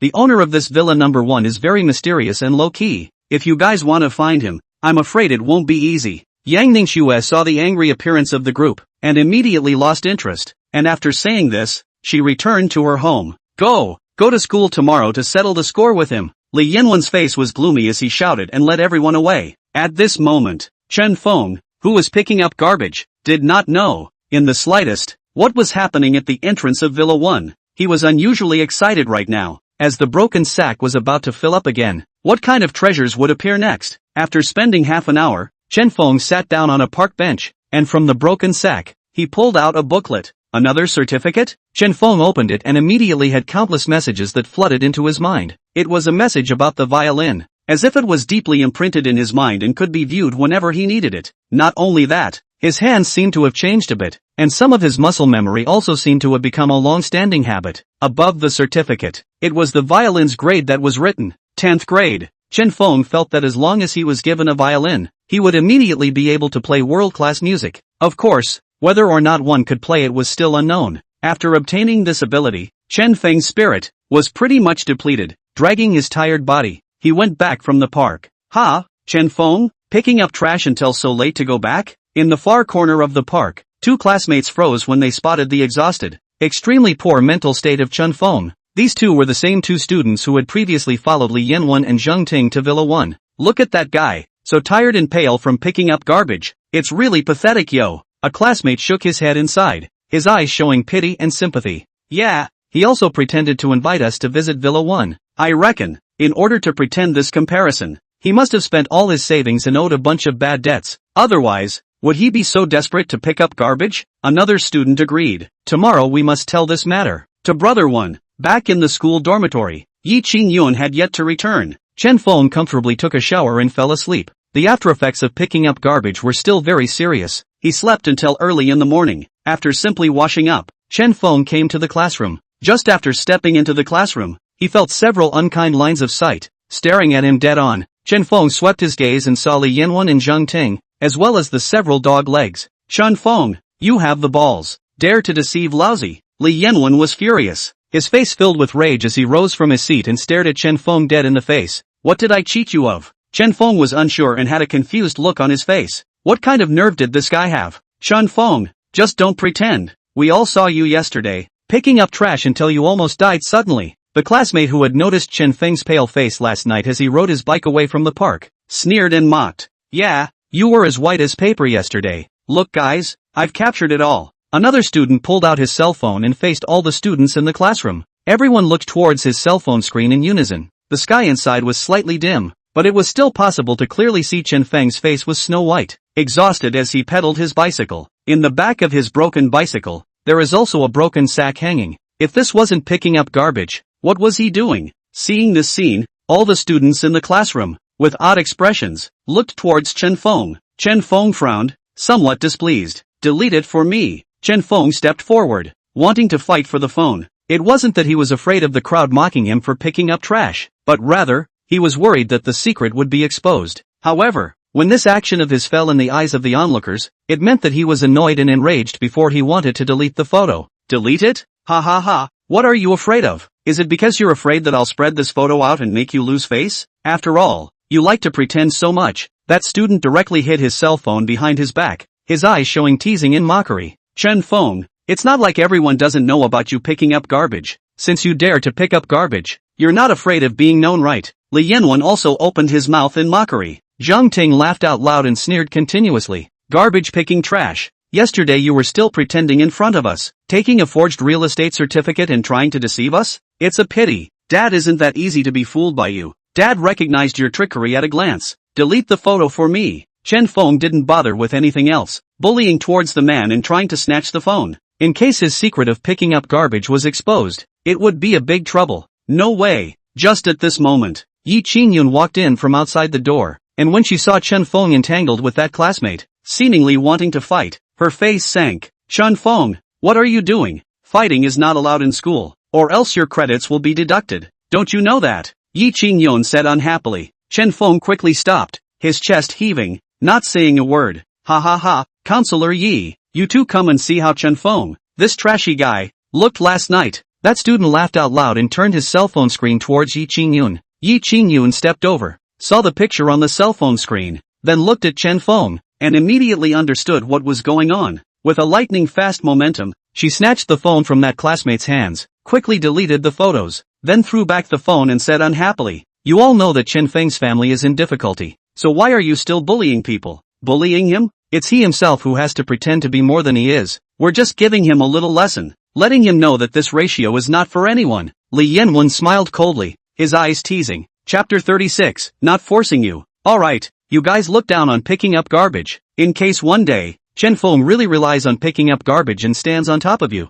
How do you feel? After saying this, Yi Qingyun took a deep breath and pulled Chen Feng towards the outside of the classroom. Arriving at an unoccupied corner of the staircase, Yi Qingyun patted Chen Feng's shoulder and softly comforted. Don't lose heart. Picking up garbage is also a means of earning a living. The fact that you are able to pick up garbage without caring about other people's eyes, this kind of courage is something that other people don't have. I believe you will definitely have a better future than those guys just now. Thanks. Chen Feng was helpless inside. How could he explain this kind of thing? There was no way to explain, so he could only pretend to be grateful and said thank you. Back in the classroom, the gazes of his classmates were very strange. However, Chen Feng did not care and returned to his position. Everyone, the school has decided that tomorrow night, it will organize a welcome party. So let's each pick some talented students to perform on stage tomorrow night. Yi Qingyun wore a smile as she swept her gaze over everyone. Talented? Talent, right? Counselor Yi, you're so pretty and I heard that you sing very well. Why don't you just go up and perform? Right.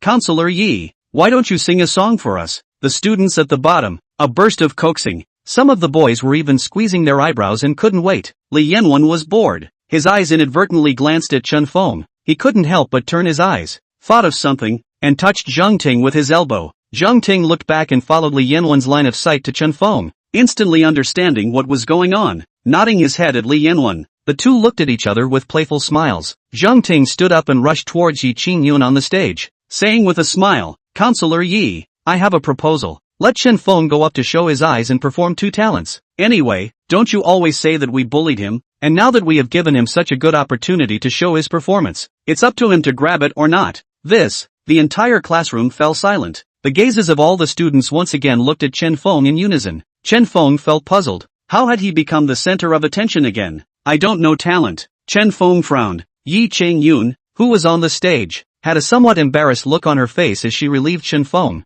Chen Feng's family is rather strapped for cash. Unlike the rest of you, who are from wealthy families, I don't think he has the time to learn any talent, so it's better to forget about it. Li Yanwen fiercely got up, the mockery in his eyes, getting more and more intense, staring at Chen Feng closely, saying, "Student Chen Feng, now is a great time for you to perform. If you miss this opportunity, it won't be good to change your impression in the hearts of your classmates. Are you sure you don't want to go on stage and show yourself? Do you not know how? Or do you not dare?" Next to him, Zheng Ting, with his arms wrapped around him, the corners of his mouth rose, revealing a cold smile. At this time, just wait to see Chen Feng's joke. If Chen Feng didn't go on stage, he would lose face, and if he did, he would also lose face. In short, this face today, Chen Feng was bound to lose it. Chen Feng had wanted to refuse, but suddenly felt that Li Yanwen's words had some truth to them. What's more, the ability obtained last night was a violin, so it was just the right time to try it out. Alright then, I can go on stage and perform. Chen Feng stood up and nodded his head in agreement. Ha ha ha, Zhang Ting couldn't help but laugh out loud. This guy was going to lose face in front of the entire school. Li Yanwen couldn't help but laugh as well, revealing a smile of triumphant intrigue. Fellow student Chen Feng, have you really decided? Yi Qingyun was a bit hesitant and asked tentatively. Anyone could see that this was Li Yanwen's way of specifically making things difficult for Chen Feng, which was why she had recommended Chen Feng to perform on stage. If the performance wasn't good, then it would be a disgrace in front of the entire school. Teachers and students I've made up my mind. I won't change it. Chen Feng's eyes were firm and his tone was resolute. Alright then, what program are you going to perform? Yi Qingyun saw Chen Feng's expression and agreed. Violin. Chen Feng said seriously. Po ha ha ha, laughing my ass off. He's a garbage man and he's going to perform the violin? My god, I feel like this guy is going to lose all of our faces. All of our faces. As soon as Chen Feng's words fell, the classroom immediately burst into laughter. Especially Li Yanwen and Zhang Ting were laughing so hard that tears came out of their eyes. A garbage collector who wanted to perform on the violin? Can the two be equated? A violin was a high-grade musical instrument, not something an ordinary person could touch. Not to mention, a trash collector. Li Yanwen really laughed so hard that his stomach cramped and he couldn't even stand up. Ahem. Chen Feng, are you sure? You can play the violin? Actually, you don't need to pick such a difficult talent show. Just pick anyone, like singing or something. You have a good voice. Singing should be good. Yi Qingyun was a million times more embarrassed. Fearing that Chen Feng would not be able to get off the stage, she gave a step down. However, Chen Feng did not take the advantage of the situation, but continued to insist. No need to choose, just the violin. Counselor Yi, it seems that people don't appreciate your love at all. Li Yanwen did not lack the sourness to open his mouth. This Yi Qingyun was always helping Chen Feng, making him cynical and hateful in his heart. Why did the head of the top 3 school flowers of Magic City University have to speak in favor of a garbage collector? This really confused him. Student Chen Feng, since you've decided, I won't force you. Yi Qingyun was also a bit disappointed. She was indeed helping Chen Feng, not wanting him to continue to lose face, but she didn't expect Chen Feng to insist on performing the violin. This was not being insensitive. Solely, Yi Qingyun also did not bother. Anyway, the one who lost face was Chen Feng, and everything she had done was already benevolent and righteous. Time flickered. Turned to the next day. The welcome party officially kicked off. In almost every class, there were people who went on stage. Most of them were in the class, good-looking students with decent features. As soon as they went on stage, they received warm applause. The performances were also smooth and without any flaws. Student Chen Feng, get ready. It's your turn soon. Yi Qingyun was a bit nervous, a few points more so than Chen Feng himself. An instrument like the violin was something that even she couldn't manage. It was hard for her to believe that Chen Feng, whose family was struggling to make ends meet, was able to receive any knowledge of the violin.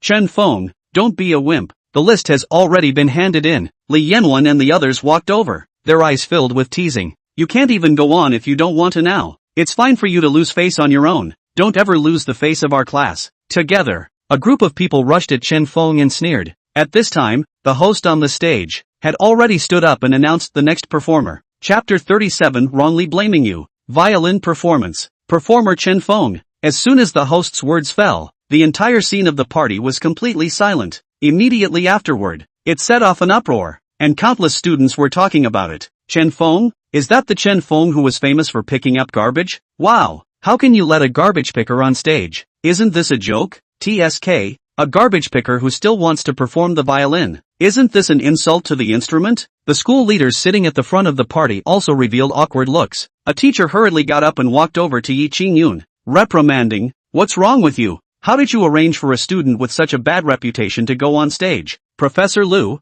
Yi Qingyun's face was ugly, not knowing how to explain. Professor Liu, don't you blame our counselor Yi. This was that guy Chen Feng, who took the initiative to ask to perform the violin on stage. Li Yanwen said with a smirk. Professor Liu frowned tightly, looking towards Chen Feng who was already standing on the stage. Introducing himself, he let out an angry snort and turned to leave. Mr. Chen Feng, you are the man of the hour in our school. Is there anything you would like to say before the performance? The host also knew of Chen Feng's exploits, and opened his mouth with a smile that was not lacking in flirtation. The 4 words man of the wind and clouds were clearly derogatory. Hey, you, a garbage collector, are not qualified to stand on the stage. A male student angrily got up and threw out an egg at the stage.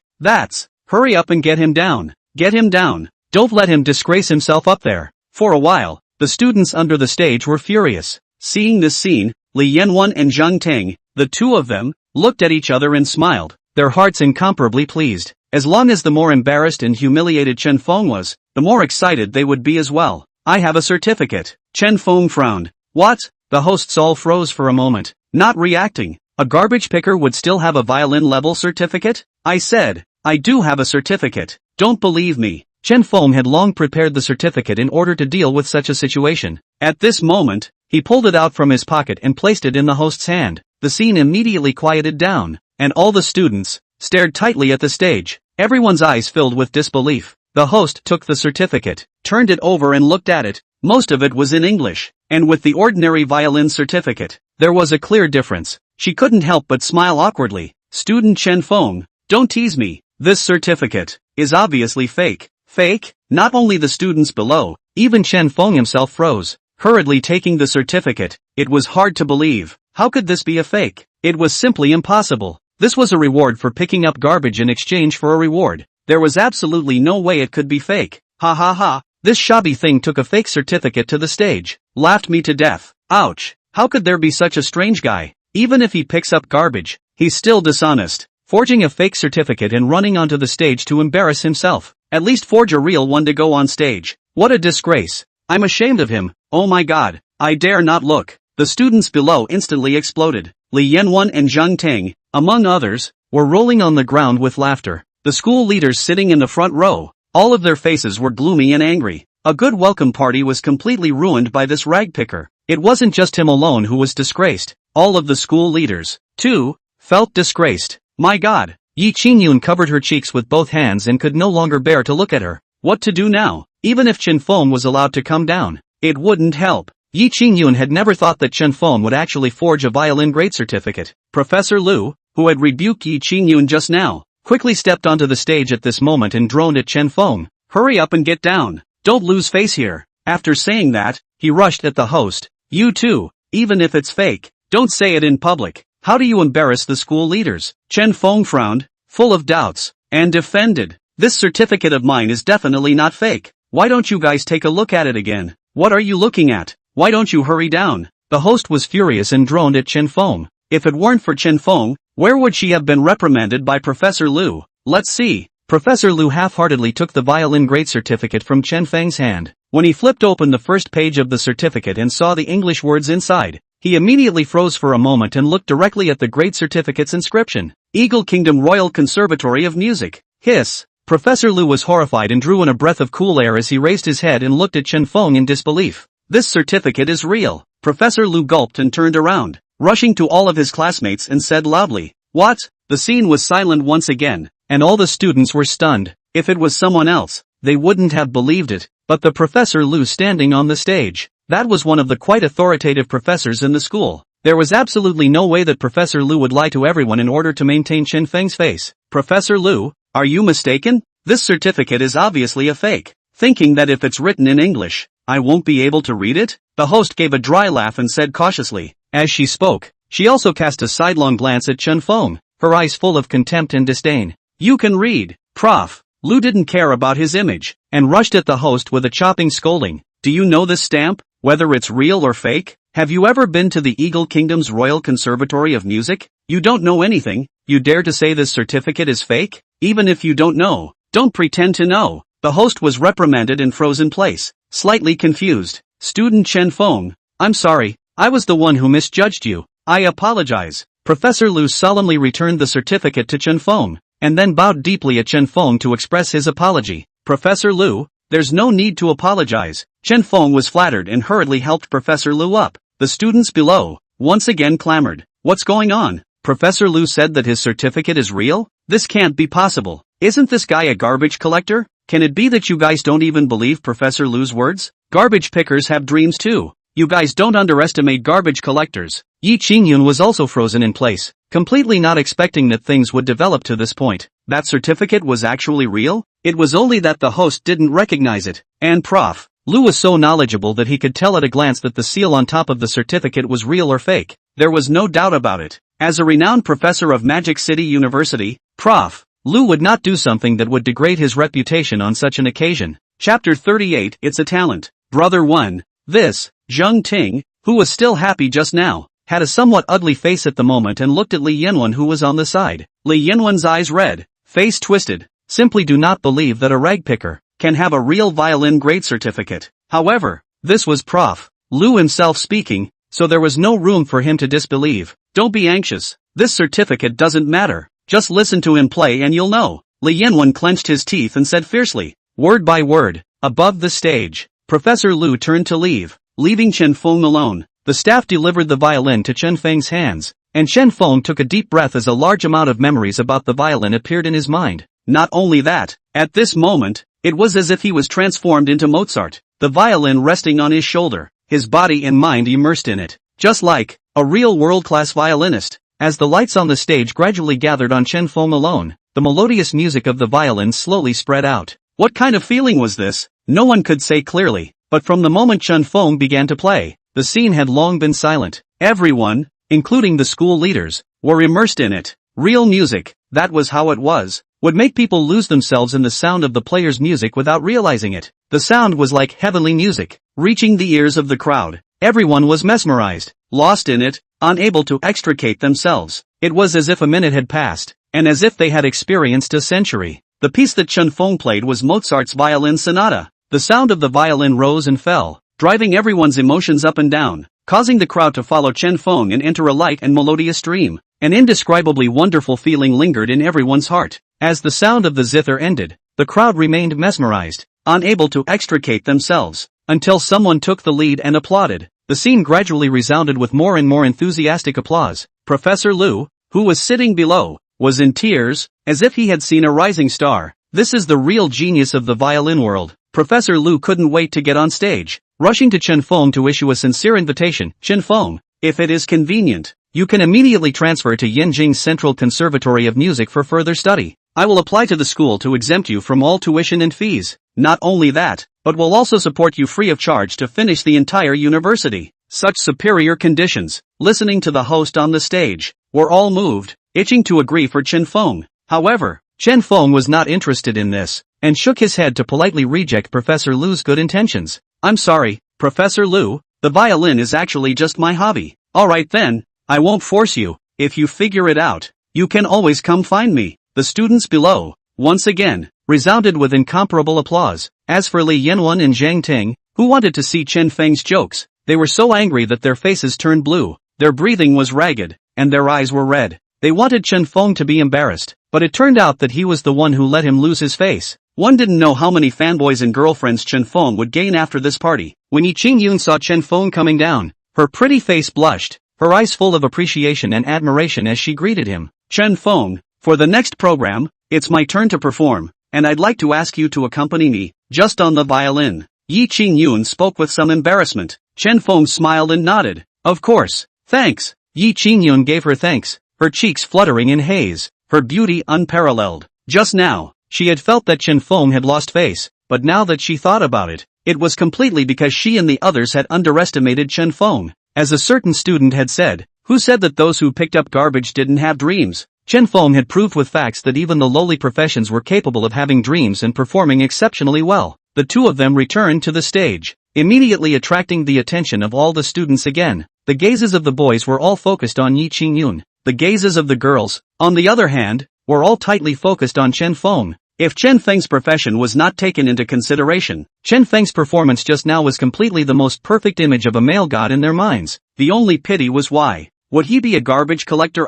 Let's begin. Chen Feng sat back and nodded at Yi Qingyun. He deliberately put himself in the shadowy corner of the stage, giving the entire stage to Yi Qingyun. This was Yi Qingyun's stage alone, and she was now the center of attention on the stage. Professor Lu below, seeing this scene, even revealed a look of appreciation and secretly nodded his head. The music started. It had to be said that Yi Qingyun was beautiful and sweet. and deserved to be an idol-level counselor. Even if she was allowed to make a debut on the spot, I'm afraid it would be possible, if packaged again. In time, Yi Qing-yun would definitely become a superstar. The song was melodious and pleasant to the ears, sometimes light and sometimes soothing, making people listen to it like a dream, as if they were in heaven. This is the real, kissed by the angel voice. The girls who were originally still jealous of Yi Qing-yun's beauty also fell and became fans of Yi Qing-yun. Why is the music played by Chen Feng not as good as it was just now? Yeah, what's going on here? I thought that he would miss another hand. Some of the students below noticed a hint of something wrong. It wasn't that Chen Feng's playing was difficult to listen to. It was mainly because it wasn't as stunning as it was just now, which was why the crowd felt puzzled. Professor Liu, what's going on? Could it be that just now, student Chen Feng was overplaying? A teacher rushed at Professor Liu and asked in vain. Professor Liu's eyes were full of appreciation as he stared at the stage. The Chen Feng in the shadowy corner, who couldn't even see his face, and laughed. Can't you all see this? Have you guys not thought about why Mr. Chen Feng is sitting in a place where the lights can't even hit him? Why? Because student Chen Feng doesn't want to clamor for attention. Professor Liu laughed. Hustle and bustle? Are you saying that he was willing to sit in that place where he couldn't see his face because of Yi Qing-yun? The teacher was surprised. Professor Liu nodded with a smile and exclaimed, yes, if he performs too well, won't he steal all the limelight from Yi Qing-yun? It's unexpected that student Chen Feng has such a good heart. That teacher was so impressed that he was practically going to become Chen Feng's fan. The rest of the school leaders, hearing these words, also revealed their appreciation, glancing at each other with smiles on their faces. Among them, it was naturally Zhao Donghai, who was even more appreciative of Chen Feng. This kid really is a talent. Old man's vision never misses a beat. Zhao Donghai laughed inwardly, feeling extremely satisfied. From the very beginning when he met Chen Feng, he had felt that Chen Feng was good. Now once again proving his vision, Chen Feng was indeed a rare talent. Chapter 39, A Good Person with a Beautiful Heart. On the stage, Yi Qing-yun, who was concentrating on singing, suddenly panicked in her heart. The song she was singing was one that she had just created and had not yet sung in public. Therefore, at this moment, she was a little nervous, causing some syllables to go out of tune. In the shadowy corner at the back, Chen Feng, at the first moment, realized this problem. This was a very serious matter. One bad move and Yi Qing-yun would definitely lose face in front of the entire school. Chen Feng was also a bit anxious. Thinking about it, his heart was ruthless. The violin in his hand, the style of the instrument suddenly underwent a subtle transformation. On the stage, Yi Qing-yun, who was originally as anxious and disorganized as she was, also noticed the change in Chen Feng's playing style and hurriedly followed the rhythm. What's going on? The style seems to have changed a little bit. Hiss, it seems to sound better than just now. Yi Qing-yun is really a genius to be able to write such songs. I heard that she composed the songs herself and created the lyrics herself. That's awesome, my goddess. The students below also noticed the slight change in the rhythm of the song, but no one knew that it was led by Chen Feng that it became this way. Everyone assumed that the song was originally like this. Yi Qing-yun was grateful and sang the entire song perfectly. In the end, it reaped the sound of countless fanboys and fangirls slapping their hands. Originally, Yi Qing-yun had countless admirers because she was the top of the school's 3 school beauties. Now, with this song, she had gained a large number of female fans. In Magic City University, Yi Qing-yun's reputation was even louder. However, all this glory, which should have belonged to Chen Feng, at this moment, he quietly left the stage and retired. Yi Qing-yun was in the dormitory room, and found Chen Feng. With some grudging eyes, she looked over towards Chen Feng. Why are you running so fast? I wanted to thank you on stage just now. Sister Qing-yun, between us, there's no need to be so polite. I haven't thanked you for taking me in, Chen Feng said with a smile. Alright then, find a time some other day. I'll treat you to dinner, wherever you want to go, Yi Qing-yun said with a smile. Alright, it's a deal. After leaving the dormitory, Chen Feng continued to ride his bicycle, picking up trash along the way. Just after leaving the school not too far away, a luxury sports car slowly pulled up next to him, the windows falling down, revealing a face that was as beautiful as it was beautiful. It was precisely Yang Ningxue. Yang Ningxue had also been at the welcome party just now, shocking the entire audience when she saw Chen Feng perform on stage. Even she hadn't expected that Chen Feng would still play the violin and play it so well. Chen Feng, since you play the violin so well, why do you still have to pick up garbage everywhere? With your violin skills, you can make a living wherever you go, so why do you have to pick up garbage every day? Yang Ningxue got down from the luxury car and stared at Chen Feng with a puzzled heart. She also happened to be passing by and saw Chen Feng picking up garbage by the roadside, which was why she got out of the car to say a few more words.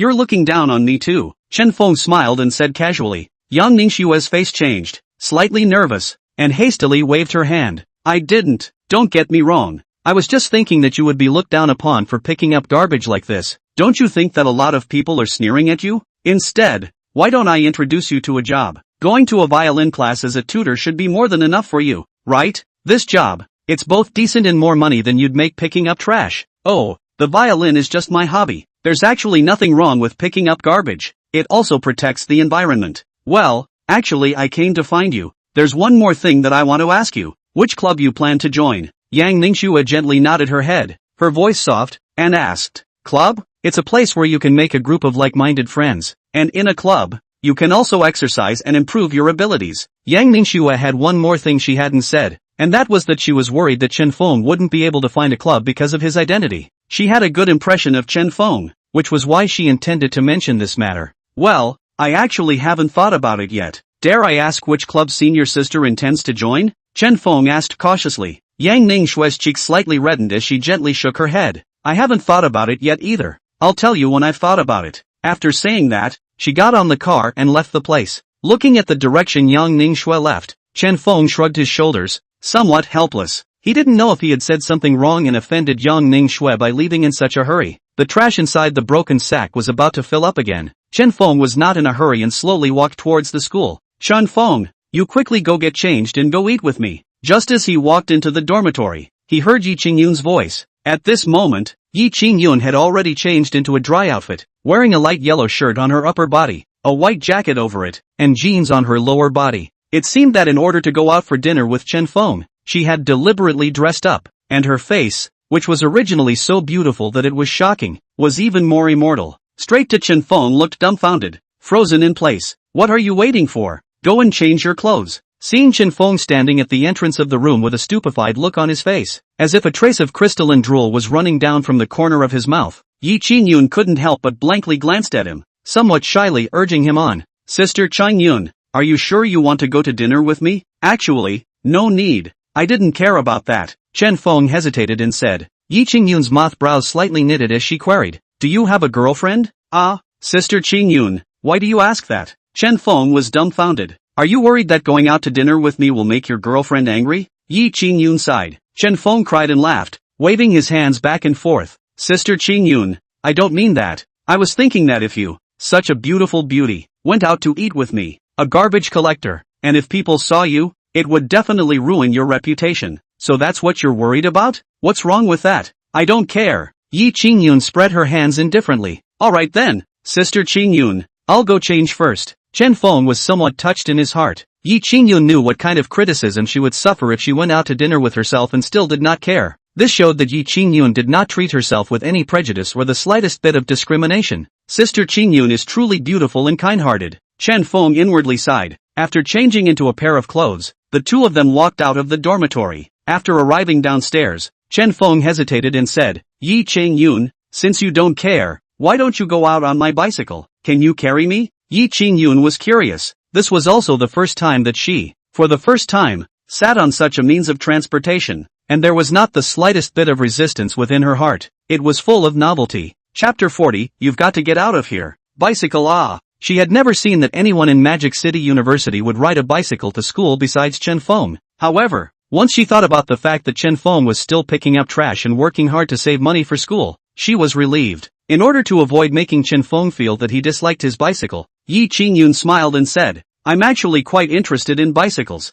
Why don't you teach me and I'll learn how to ride it? That's good. Chen Feng was naturally happy to accept. To be able to stay with a great beauty like Yi Qingyun was all a matter of 3 lifetimes of good fortune. Will I fall over? Yi Qingyun sat on the bike with a pang of fear in her heart. Although there were a whole bunch of shared bicycles just outside the school's gates, but how could a big beauty like her ride that kind of transportation? Having never ridden a bicycle before, she was naturally very scared. Sister Qingyun, I'll hold it for you. Just pedal slowly. Chen Feng patiently taught, holding the head of the bike with his left hand and the tail with his right. In class, Yi Qingyun was his counselor, but in matters like this, it was clear that he was the teacher. Is this like this? Yi Qingyun was still scared, and her voice trembled as she spoke. With a slight force from his feet, the bike slowly moved forward. It's moving. Yi Qingyun cheered, just as if she didn't have the usual majesty of a counselor. but instead looked like a little girl who had found some treasure. Sister, don't get excited. Don't get excited. Chen Feng's body was very weak. How could he hold up the bicycle that Yi Qingyun was riding? And in a moment, the bicycle shook. Despite Chen Feng's constant reminders, the bike was still uncontrollable and rushed forward at a faster speed. Chen Feng!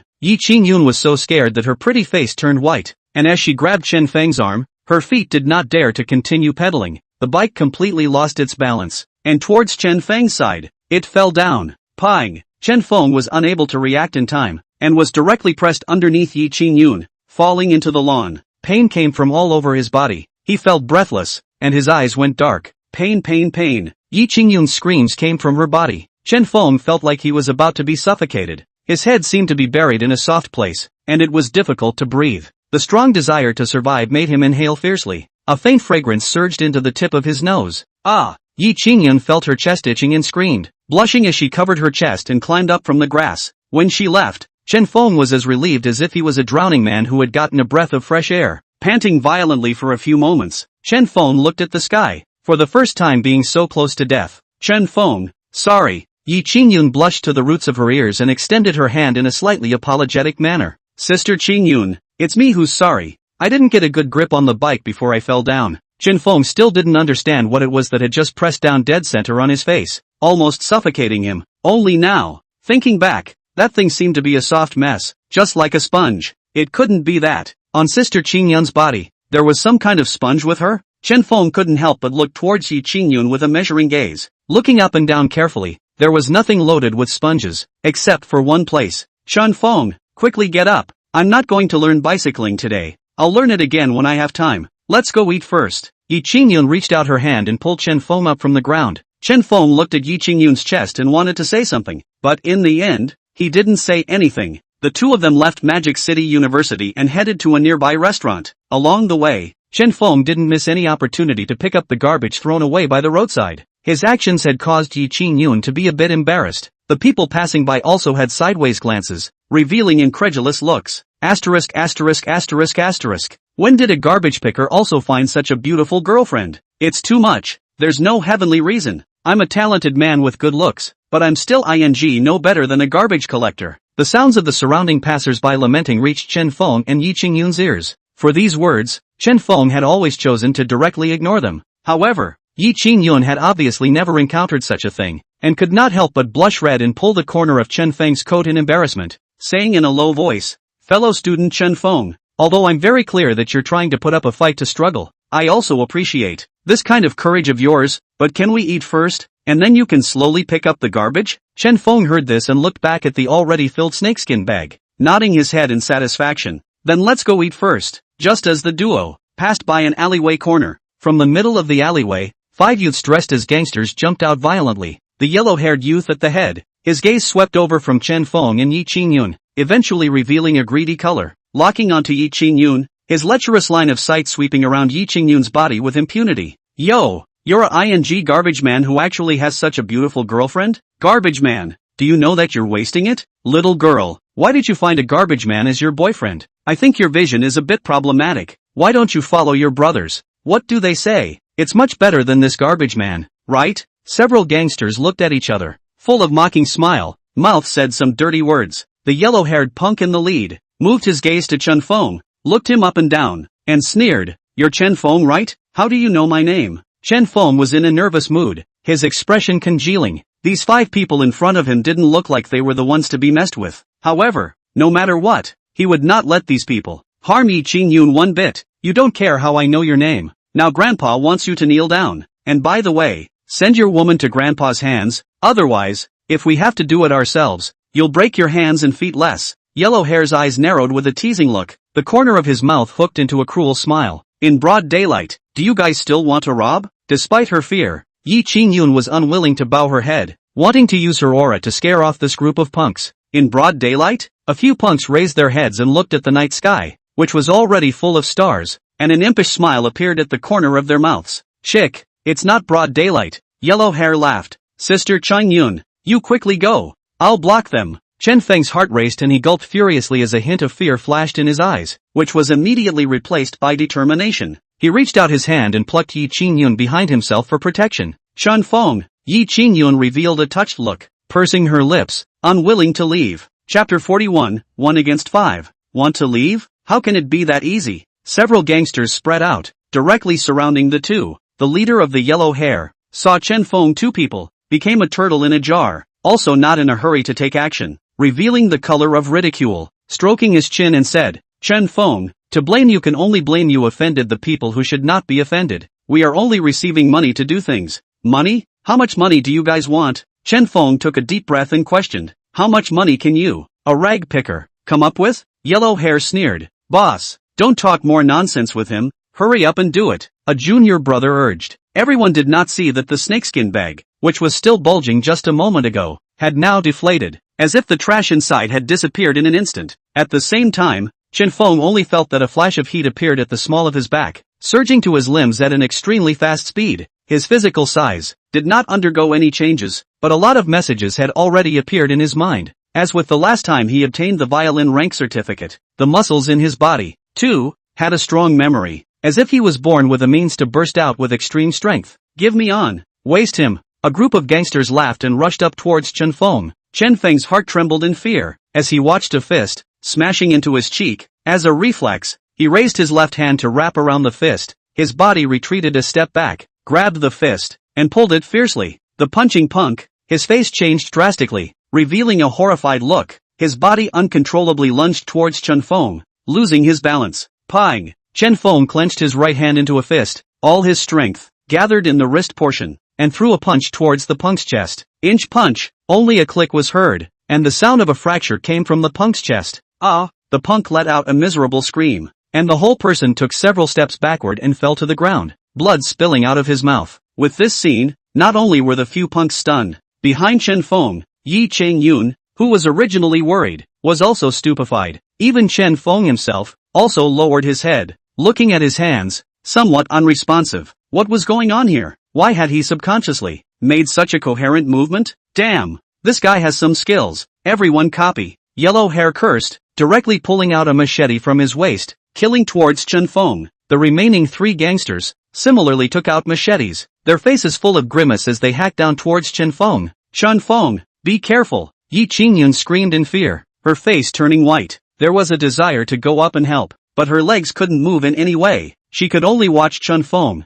who was about to be buried under the four men's machetes. Chen Feng was also alarmed, and with the instinctive memory of his muscles, he reflexively sidestepped and dodged a knife. Then with a quick eye, he grabbed the back of the knife and shook his right hand fiercely. The gangster with the machete, his hand was powerless to let go. Pang! Chen Feng lifted his foot and kicked the man over on the ground, wailing in pain and losing his fighting ability. At this moment, the remaining three also joined hands to attack, the machetes in their hands, under the moonlight, flashed with a cold aura. Puffing, even though Chen Feng had 3 heads and 6 arms, at this moment, he was completely powerless to fight. Above his left arm, a bloody gash immediately appeared. When that yellow hair revealed a fierce smile, bullying towards Chen Feng, wanting to hack Chen Feng to death on the spot. However, just as the machete fell, it was blocked by Chen Feng raising the machete in his hand, and at the same time, the machete in his right hand crossed over, following the body of the machete in the yellow hair's hand, and cutting it horizontally. These were all instinctive reactions of his body. Even to the point of making these movements, his brain had not even reacted yet. Snort! Yellow hair was unable to dodge, not realizing that Chen Feng was actually so nimble. On his right hand that was holding the knife, his little finger and ring finger were slashed by the machete and directly sliced off. At that instant, blood gushed wildly. Yellow hair's face changed drastically, dropping the machete at the same time, covering the palm of the broken finger, his mouth letting out a miserable scream. Blood gushed out from the finger like no money. Yellow hair's eyes were filled with terror and horror, looking towards Chen Feng as if he had seen the devil. Scared out of his wits, he turned around and ran wildly. Retreat! Hurry up! The remaining 2 also saw the situation and pulled their legs out to run. The 2 mongrels who had fallen to the ground and lost their fighting ability were also scared less and staggered away from the place. It was too terrifying. 5 against 1, and they were still being counterattacked. If the fight continued, all of them were bound to fall into this person's hands. Chen Feng! Yi Qingyun exclaimed out in shock,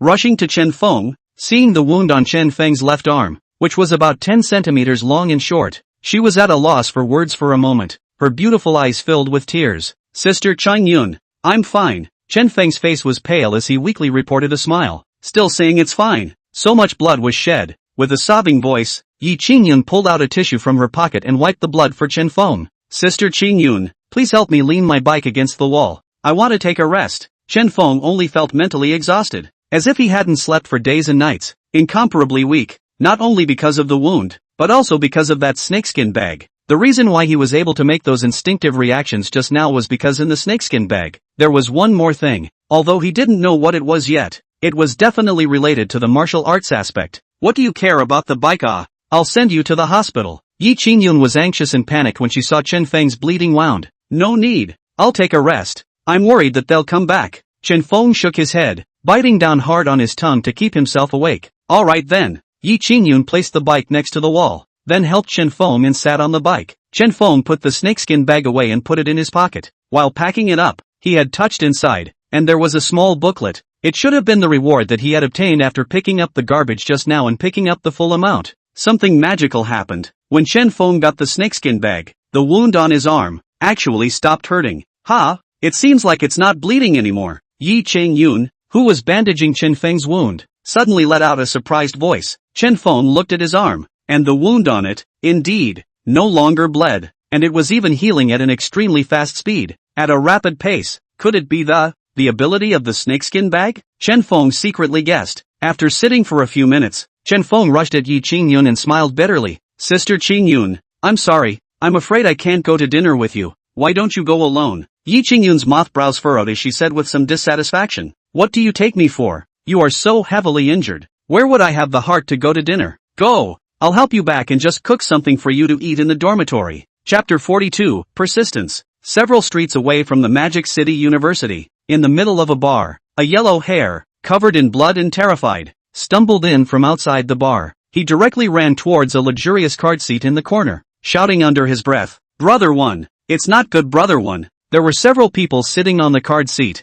Two of them were Chen Feng's acquaintances, and it was none other than Li Yanwen and Zhang Ting. Hearing the shouting, Li Yanwen looked back unhappily and saw yellow hair running in a state of disarray, with blood on his fingers and face, and immediately frowned, full of doubt, and asked, I told you to go and teach Chen Feng that lesson. Where did you run off to, and got into this hellish state? Yellow hair wanted to cry without tears, and with a wailing face, he said, Brother One, I went to find Chen Feng but you didn't tell me that he knows Kung Fu. He knows Kung Fu? Li Yanwen and Zhang Ting were both stunned, glancing at each other with doubt in their eyes. Are you kidding me? How could that trashy guy, Chen Feng, know Kung Fu? Zhang Ting revealed a questioning look and asked drily, It must be because you offended some boss and that's why you got cleaned up and didn't even go to Chen Feng, right? Li Yanwen snorted angrily, his eyes filled with warning. With a plop, yellow hair knelt on the ground and narrated, with a snotty nose and tears, what had just happened. After listening to his words, Li Yanwen's frown deepened.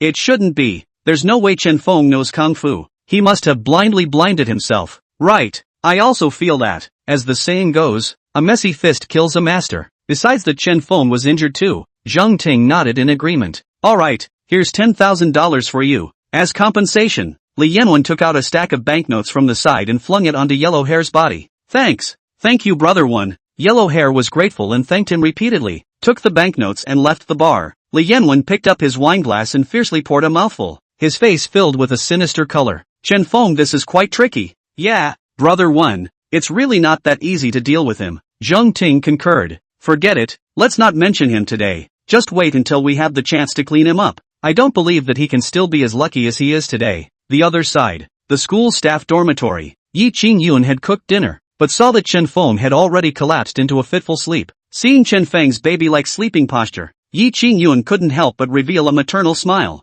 Seeing Chen Feng, it was as if she had seen that real brother of hers. In particular, the image of Chen Feng protecting himself just now always lingered in her mind. Even though in front of outsiders, she was the top of the three school flowers, beautiful and unattainable, giving people a feeling that she was unattainable. However, she was also just an ordinary woman, who also had sorrows and joys, as well as joys and sorrows. Yi Qingyun suddenly saw that there was something bulging in Chen Feng's lower pants pocket. Unable to help but reach out her hand. From Chen Feng's pocket, she pulled out the thing she was holding. It was an unobtrusive snakeskin bag, the very same bag that Chen Feng had used to load garbage in before.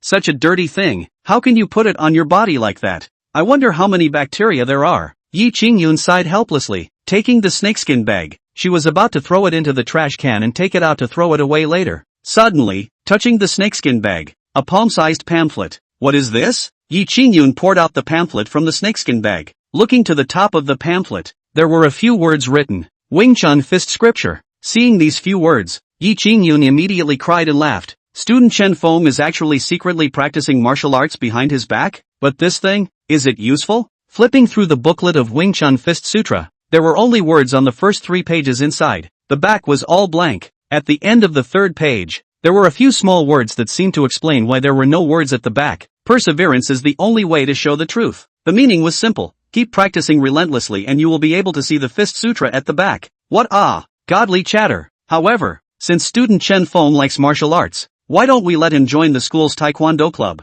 It just so happens that I have friends there as well. Thinking of this, Yi Qingyun revealed a smile and casually threw the snakeskin bag in his hand, under Chen Feng's bed. As for this Wing Chun fist scripture, it was placed under Chen Feng's pillow by her. There were no words for the rest of the night. The next morning, Chen Feng awoke and stretched. Suddenly, something came to mind and he hastily touched his pockets. The pockets were empty. Nothing. It was over. Chen Feng was alarmed and panicked, and hurriedly began to search for it. When he came back last night, he did put the snakeskin bag in his pants pocket. How could it be gone? Turning over the bottom of the pillow, he immediately saw a small booklet. Wing Chun fist scripture? Chen Feng saw this object and instantly realized that yesterday's fight with those punks should be this Wing Chun fist scripture helped a lot. If not for this Wing Chun fist scripture, I'm afraid that he would have been a corpse by now. Looked at the arm. The wound has long been healed. Even the scar is not left. I think it should be the credit of the snakeskin bag. Not only can you get the reward, holding it in your hand can also restore the injury. Where is the snakeskin bag? Chen Feng was anxious. Since this Wing Chun fist scripture had been taken out of the snakeskin pocket, it was thought that it should have been Yi Qingyun who had touched her snakeskin bag. Sister Chang Yun! Sister Chang Yun! Chen Feng walked out of his room, shouting under his breath and looking everywhere. Pang! Opening the door to the toilet. Inside stood a stunningly beautiful goddess who had just washed her hair and was only wearing a lace bodysuit on her upper body. Seeing this fragrant scene, Chen Feng was completely dumbfounded. Those two masses of white and soft things could not be wrapped at all. As if they were crying out for attention. Warm liquid flowed out of his nose, frozen in place, his mind blank. You go out first. Yi Qingyun blushed, glared at Chen Feng, pushed Chen Feng out, and then unlocked the toilet door. She had just finished washing her hair, and because she was afraid of the water wetting her clothes, she had taken off her top. Unexpectedly, Chen Feng actually barged right in, leaving her without the slightest time to react. After waiting to get dressed, Yi Qingyun reddened her cheeks and walked out of the toilet. At a glance, she saw Chen Feng standing not far away, his head lowered without saying a word, like a little daughter-in-law who had done something wrong. Seeing this scene, Yi Qingyun was also furious and laughed out without any good humor. What are you doing? The one who suffered is me. Why do you seem quite aggrieved? Chen Feng carefully lifted his head and looked at Yi Qingyun, stammering, Sister Qingyun, I didn't do it on purpose. Don't be angry. Then you say, how are you going to compensate me? Yi Qingyun's eyes showed flirtation, wanting to tease Chen Feng. Chapter 43, Hot and Bothered. Compensation? Chen Feng was dumbfounded, thinking of the fragrant image just now. How was this going to compensate? How about I let you see it back? Chen Feng asked tentatively. Fellow student Chen Feng. Yi Qingyun feigned anger and crossed her arms. Sister Qingyun, I really have something urgent. Tell me quickly, where did that snakeskin bag of mine go? Chen Feng hurriedly stepped forward and grabbed Yi Qingyun's hands, nervously inquiring. He was a bit worried, afraid that Yi Qingyun had taken out the snakeskin bag as garbage and thrown it away. Snakeskin bag? It's that dirty bag? Yi Qingyun was first stunned, then reacted and asked curiously in return. Right. Where is it? Chen Feng nodded his head repeatedly and couldn't wait to ask after it. Originally, I was going to take it out and throw it away, but thinking that it was your thing and was placed in your pants pocket, so I didn't throw it away and just placed it under your bed. Hearing this, Chen Feng winded up and barged into the room, finding the snakeskin bag under the bed. After getting the snakeskin bag, he was relieved and very babyishly folded it up and put it into his pants pocket. Yi Qingyun stood at the doorway of the room. Seeing Chen Feng acting like this, she helplessly said, Chen Feng, that snakeskin bag is quite dirty. It's best not to put it on your body, lest it gets infected by bacteria and is prone to getting sick. Sister Chang Yun, I know, I will clean it every day. Chen Feng found the snakeskin bag and was in a happy mood as he replied with a smile. Oh right, I see that you seem to be practicing some kind of Wing Chun, right? Is it the kind in the movies? But well, as your counselor, it is necessary for me to remind you This kind of deceptive stuff, don't believe it. If you want to learn a couple of kung fu moves, I can recommend you to go to the Taekwondo club. There is an acquaintance of mine there. As long as I talk to her for a couple of seconds, she'll surely teach you a couple of moves. And in the future, if you run into the kind of punks you met yesterday, you won't have to worry about it either. Yi Ching-yun, with a serious expression, admonished. That kind of pamphlet, at first glance, was a lie. Only the simple-minded Chen Feng would be deceived. A counselor like her could tell at a glance that everything written there was fictitious. There were also those two sentences at the end, something about perseverance being the only way to show the truth. In her opinion, it was entirely the person who sold this booklet, who was making it up to deceive middle-aged teenagers like Chen Feng, who fantasized about practicing martial arts and rescuing the beautiful afterward. Although she was only 1 or 2 years older than Chen Feng, she had always treated Chen Feng as her younger brother, and as an older sister, she naturally couldn't bear to see Chen Feng being cheated. Taekwondo club? Chen Feng immediately pondered upon hearing the name of this club. Originally, he was still considering how exactly he would be able to hone his strength. If he could join the Taekwondo club, wouldn't it be the same as having a club chaperone? Sister Chang-yun, I'm quite interested in this club, Chen Feng said with a smile. Yi Ching-yun revealed a satisfied smile and nodded. Then change your clothes, we'll go to the Taekwondo club this time. With my introduction, you'll definitely be able to join the Taekwondo club. There's one more thing, that what Wing Chun Fist Sutra, you don't practice it, it's all a lie. Listen to your sister, you won't suffer. Chen Feng directly ignored the last sentence. The Wing Chun Fist scripture naturally wouldn't be a lie. Otherwise, he wouldn't have been able to beat the few punks he ran into last night. Of course, whether this kind of thing was true or false, he couldn't even tell Yi Ching-yun, and could only nod his head in agreement with her words. Regarding the club, Yang Ningxue had also mentioned it yesterday. Originally, Chen Feng had planned to go shopping around on the club's recruitment day to increase his knowledge. Now with Yi Ching-yun's invitation, Chen Feng naturally wouldn't miss this opportunity. Following Yi Ching-yun, he arrived at the location of the club's recruitment. Because of the club recruitment, the school was closed for 3 days for students to decide which club to join. Every year's club recruitment day should be the most lively day except for the time since enrollment. All the students, in groups of 3 to 5, looked here and there. On the bulletin board at the recruiting location, there was also a list of club rankings posted, which recorded the top 50 big clubs in the school. The clubs that were able to make it to the rankings were the clubs that countless people in the school had squeezed their heads out of, wanting to join. The higher the ranking of the clubs, the more resources they could obtain in the school. Moreover,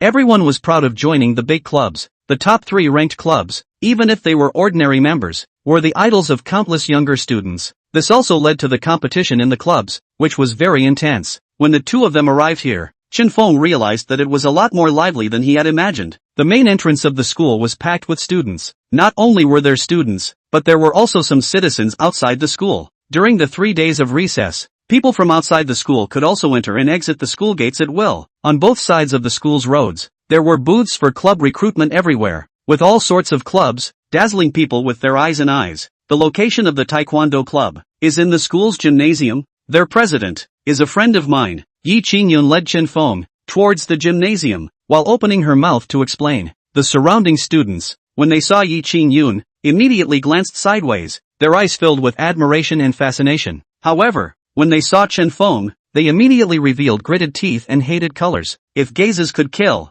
I'm afraid that Chen Feng would have already been full of holes and would be too dead to die, despite the fact that Chen Feng had made a splash yesterday at the welcome party. However, that had only attracted a small portion of female students, and most of these female students did not yet know Chen Feng's identity. Therefore, when they learned that Chen Feng was a garbage collector, they immediately dismissed the idea of engaging with Chen Feng and directly turned into passers-by. After all, if their friends knew that the idol they worshipped was actually a trash picker, they would be laughed to death by their friends. People all wanted to save face. You guys say, you trash guy, what makes you so lucky to be so close to Yi Qingyun, ye big beauty? It's so infuriating. Maybe one day I'll look the other way and beat him up. I think you're all wrong. You guys should know that Big Mistress Ye's character has always been one that likes to help the weak and has a good heart. She's only close to that trashy guy Chen Feng because she's willing to help him out because she sees him as pathetic. That makes sense. Everyone doesn't need to be discouraged just by that trashy guy Chen Feng. It's impossible for him to gain the favor of great beauty Yi. How about we help Chen Feng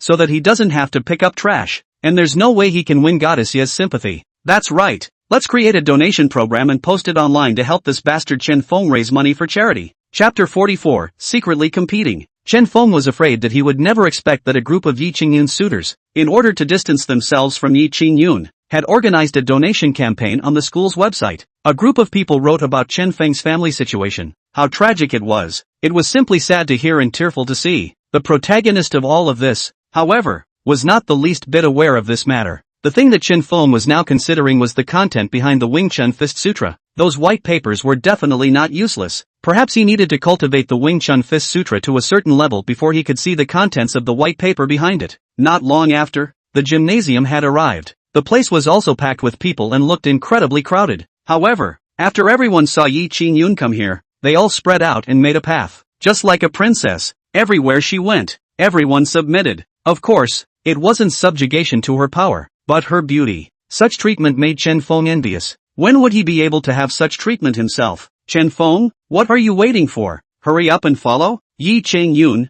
who was walking in front, turned back to see Chen Feng, who was walking slower and slower, and couldn't help but urge him on. Coming.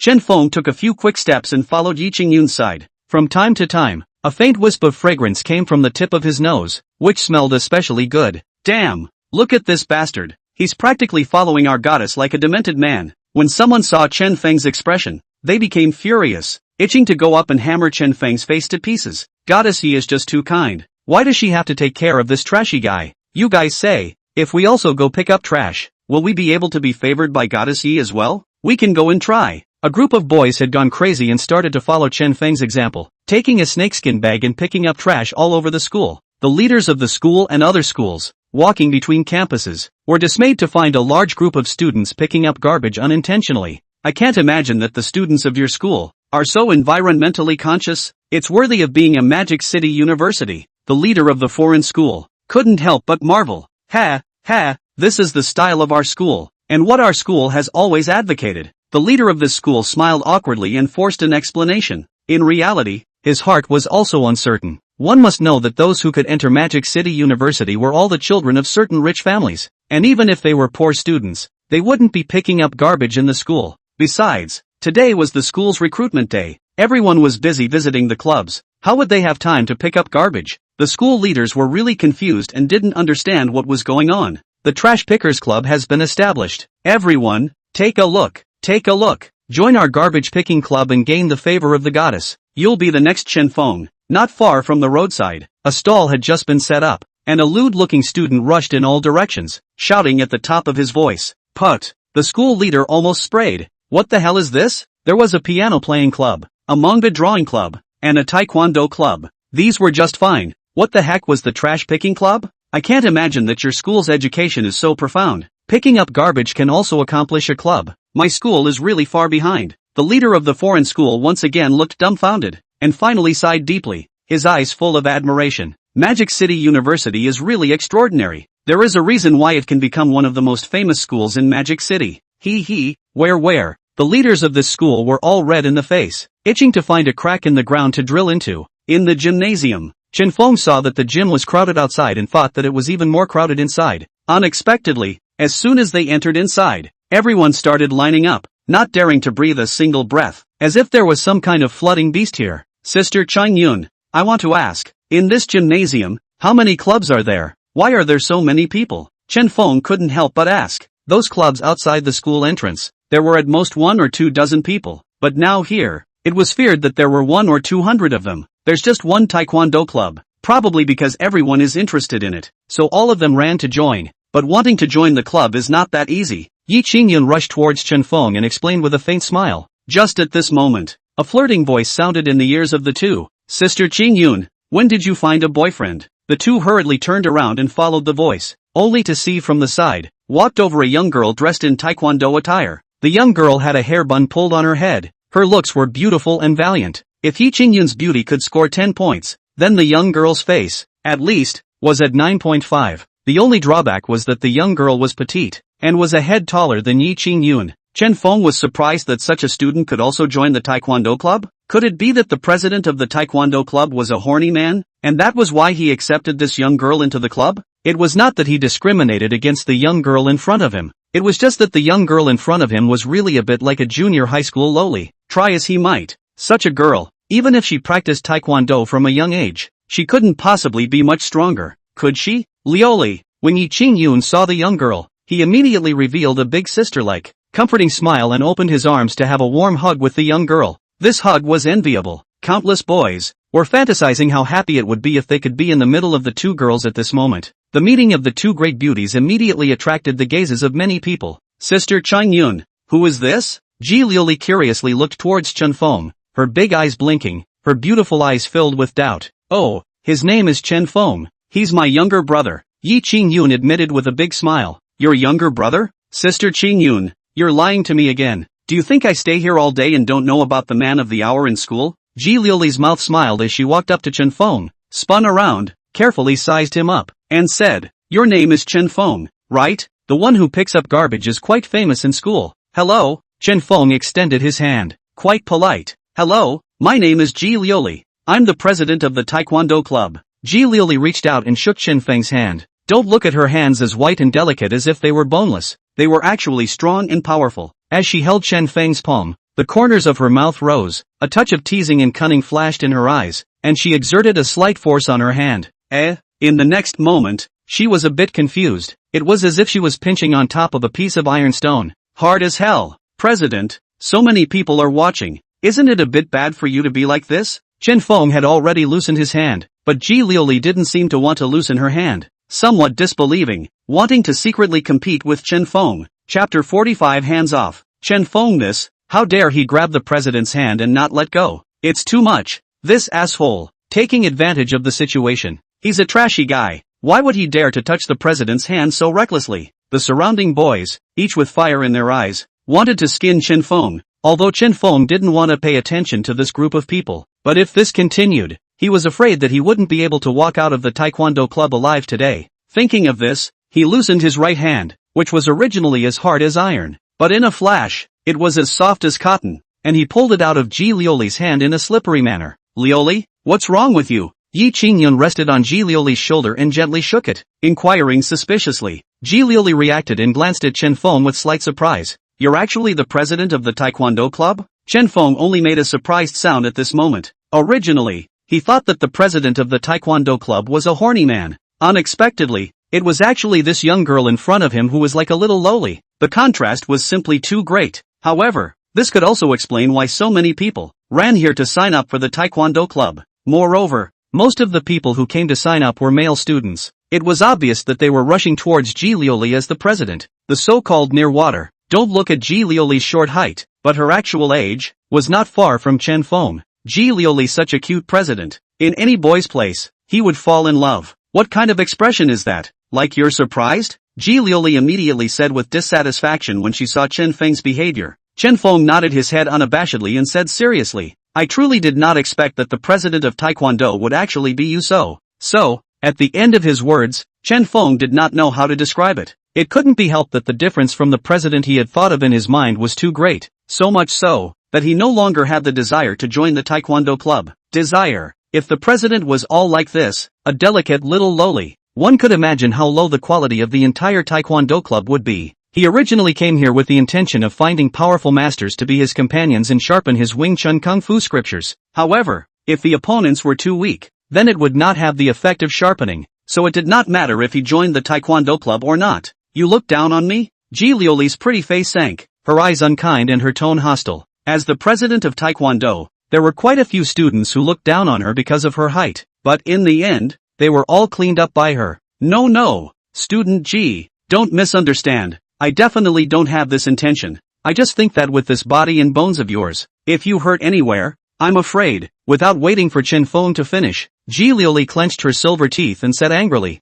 Humph, I know what you mean. You just look down on me, right? Do you think that I can't even defeat you? Chen Feng froze in place, not knowing what to say. Liuli, don't be angry. Chen Feng didn't mean it like that. In fact, if it were me, I would also be surprised to see you for the first time. Yi Qingyun explained for Chen Feng. No need to say that. Ji Liuli directly interrupted Yi Qingyun's words, then rushed towards the assessment ring in the center of the stadium and shouted, Pause the assessment for me. I want to personally assess. The moment these words came out, the entire gymnasium immediately exploded. What? President Ruri wants to personally take the test? That means President Ruri intends to personally go on stage and fight the applicants? No way? Then isn't our spring coming? A group of boys directly boiled up. After all, during sparring, It was inevitable that there would be bumps and physical contact. Wasn't the purpose of their coming to the taekwondo club to get a kiss? Now that there was such an opportunity, no one was willing to give it up. Not far away, on the ring of the examination, the two people who were originally sparring also stopped and retreated from the ring. The qualification for joining the taekwondo club was very simple, and that was to spar with the members of the taekwondo club, and as long as they could last 10 rounds, they could join the club. Of course, if one wanted to spar with the president Ji Liuli, unless one was someone Ji Liuli was interested in, then it was something impossible. This was because Ji Liuli had always had little interest in weaklings. Chen Feng, you're really something too. Why did you say it so directly? Now it's good. Making Liuli angry. If you want to join the taekwondo club, it'll be much harder. Yi Qingyun could do nothing about it and sighed. It doesn't matter if I can join or not. Sister Qingyun, it was my fault just now for not considering what student she was thinking. Chen Feng apologized, his gaze looking towards the ring not far away. Ji Liuli had already jumped onto the ring, her beautiful eyes filled with anger, clearly still angry about being underestimated by Chen Feng just now. In fact, if it were anyone else, she wouldn't be so angry. However, being underestimated by Chen Feng made her unable to accept it. After all, Chen Feng did not have a very good reputation in the school. On the ring, a male student was so excited that his face turned red as he looked at Ji Liuli. To be able to have a close encounter with a goddess, such an opportunity, I'm afraid, would only come once in a lifetime. He must grasp this opportunity, and it would be best if he could feel the goddess's warm body in the name of battle. However, to his disappointment, in just a single glance, he was thrown into an over-the-shoulder slam by Ji Liuli, leaving him dazed and confused. Settling his opponent in such a crisp manner immediately caused a round of applause. Especially some of the eliminated students also applauded, secretly saying that this time they hadn't come for nothing, being able to see the goddess personally strike. There were also some male students who looked towards the ones who had fallen to the ground and were dazed by the fall, revealing intense envy and jealousy. Despite being dropped a bit miserably, that boy still grinned, his face full of ecstasy. Being able to be dropped by a goddess once was enough for him to blow off a year's worth of time for the rest of the year. One must know that on weekdays to an ordinary person like him, he wouldn't even have a chance to get close to Ji Liuli. Carry him away for me, Ji Liuli ordered at a few taekwondo club members. After the boy was carried away, Ji Liuli then turned her gaze, locked onto Chen Feng and hooked her hand. You're next, Liuli, Yi Qingyun tried to persuade. However, it was immediately interrupted by Ji Liuli. Sister Qingyun, you don't need to say much, I have my own measure. Don't worry, I won't hit too hard. I will definitely be merciful. For your sake, just let him have a lesson. Chen Feng was stunned. How did this target himself? It had to be said that the strength that Ji Liuli had displayed just now did have two tricks up its sleeve. Whether it was the crisp and clean movements or the stern aura that covered her body, it was not as delicate as it appeared on the surface. Forget it, I'm not joining the taekwondo club. Chen Feng scratched his head and directly refused. Chapter 46, I'll do it myself. This goon. Snort. What a waste. Afraid of being named by goddess Liuli herself? TSK, TSK, TSK. It's true that he's a garbage collector. He can't get on the stage, the surrounding students murmured. In particular, the group of people who were just now jealous of Chen Feng being able to shake hands with Ji Liuli were gritting their teeth, and catching this opportunity, they kept making snide remarks. Ji Liuli, who was on the ring, was also clenching her silver teeth, her beautiful eyes filled with flames of anger as she droned. You come up here, whether you join my taekwondo club or not. You have to come up to the stage for me today. If she couldn't teach this guy a lesson, Ji Liuli wouldn't be able to get rid of her anger. Chen Feng let out a bitter smile. Now this situation, it's hard to get off the stage. He hadn't said anything wrong just now. Why was he targeted? Why did he have to clean himself up? Chen Feng didn't want to go up. Shrugging his shoulders, he said, what do you have to fight me for? I have nothing to provoke you with. Sister Qingyun, isn't this friend of yours too petty? Chen Feng rushed at Yi Qingyun and smiled helplessly. It wasn't that he was afraid of losing face. It was mainly because after going up, he was afraid that he wouldn't be able to control his power and injure Ji Liuli. After all, the Wing Chun fist scripture had only just been obtained and hadn't been practiced much yet. It was all based on instinctive reaction. That kind of instinctive reaction was something he could not control on a temporary basis. In case he hurt Ji Liuli somewhere because of this, he would be embarrassed. The main thing was that Ji Liuli was Yi Qingyun's friend, so Chen Feng was naturally even worse off. Who let you say those words just now? Liuli hates it when people talk about her body. It's been her shortcoming all along. Her body hasn't been able to grow taller. Can't blame her for that, can it? Yi Qingyun could do nothing about it and sighed, explaining. Things had developed to the current situation. Just by her words, she could no longer stop it. Alright then, I'll go up and accept her challenge. Chen Feng pondered for a moment and eventually decided to go up to the stage. The big deal was to go up there and restrain himself, allowing Ji Lioli to beat himself up,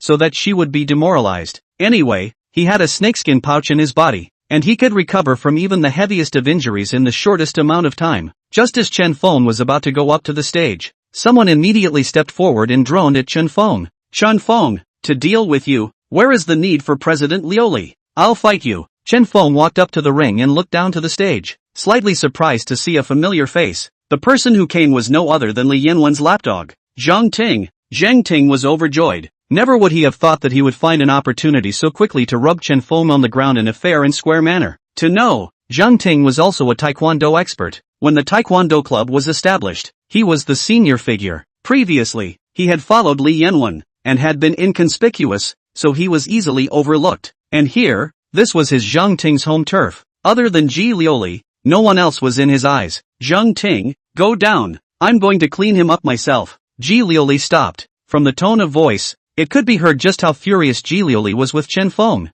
Having to clean up Chen Feng herself was the only way to do it, and no other person teaching Chen Feng a lesson would be able to make her feel better. "President, against this kind of person, how can you be allowed to personally take action?" Zhang Ting walked directly onto the ring and flashed what he thought was a handsome smile at Ji Lioli. "Zhang Ting, go for it. Zhang Ting, beat him to death. Tackle him hard." A group of male students were filled with righteous indignation and exuberance as they shouted. If it wasn't for their lack of strength, they would have wanted to go on stage and clean up Chen Feng themselves. A rag picker. Not only was he able to walk together with goddess Yi Qin Yun and have an intimate relationship, he had also angered goddess Ji Lioli. Although Ji Lioli wasn't one of the top 3 school flowers, her looks and strength were also evident in Modu University, with a large number of fans behind her. Some worshipped her strength, some coveted her beauty. In short, pissing off Ji Lioli was tantamount to pissing off all of them. Chen Feng could do nothing about it. Since it was Zhang Ting, there was no need for him to keep his hands off him. He could just settle him directly.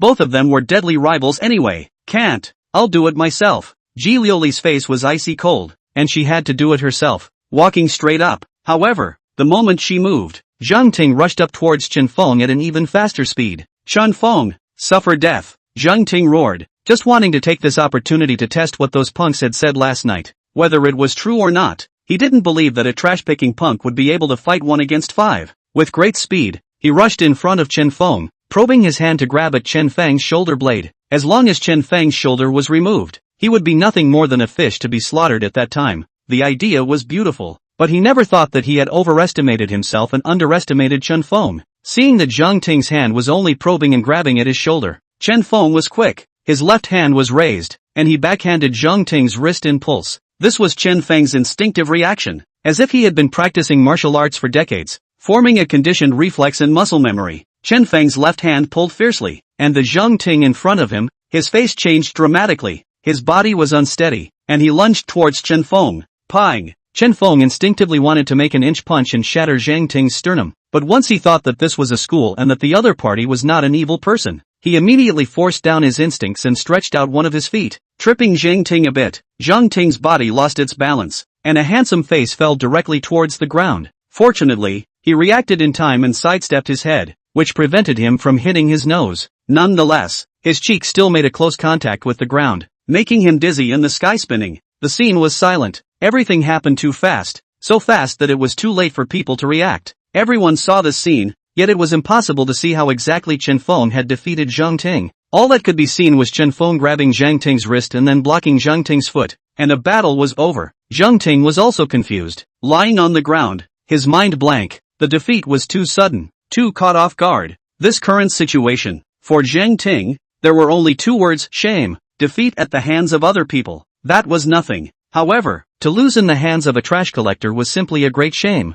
Moreover, once this matter was rumored, it would be accompanied by Zhang Ting's entire university career, and he would become a laughingstock among all people. Ji Lioli, on the other side of the ring, revealed a look of interest. If Chen Feng had acted like too much of a waste, she had little interest instead, but now the stronger Chen Feng was, the happier she was. Only if Chen Feng's strength was recognized, then by defeating him, she would not only get a sense of accomplishment, but also prove that she was at the top of her game. Chapter 47: Dueling Conditions. Chen Feng, it seems like everyone has underestimated you. Very well, since that's the case, No one will say that I'm bullying you if you lose at my hands later. As she said this, she swept her gaze at Yi Qingyun, her meaning obvious. Yi Qingyun was mortified. This girl was really excessive. She did want to say just now such words. After all, Ji Liuli was the president of Taekwondo, while Chen Feng was just an ordinary student. The gap between the two sides was huge, as if there was a heavenly chasm between them. This was clearly Ji Liuli bullying Chen Feng.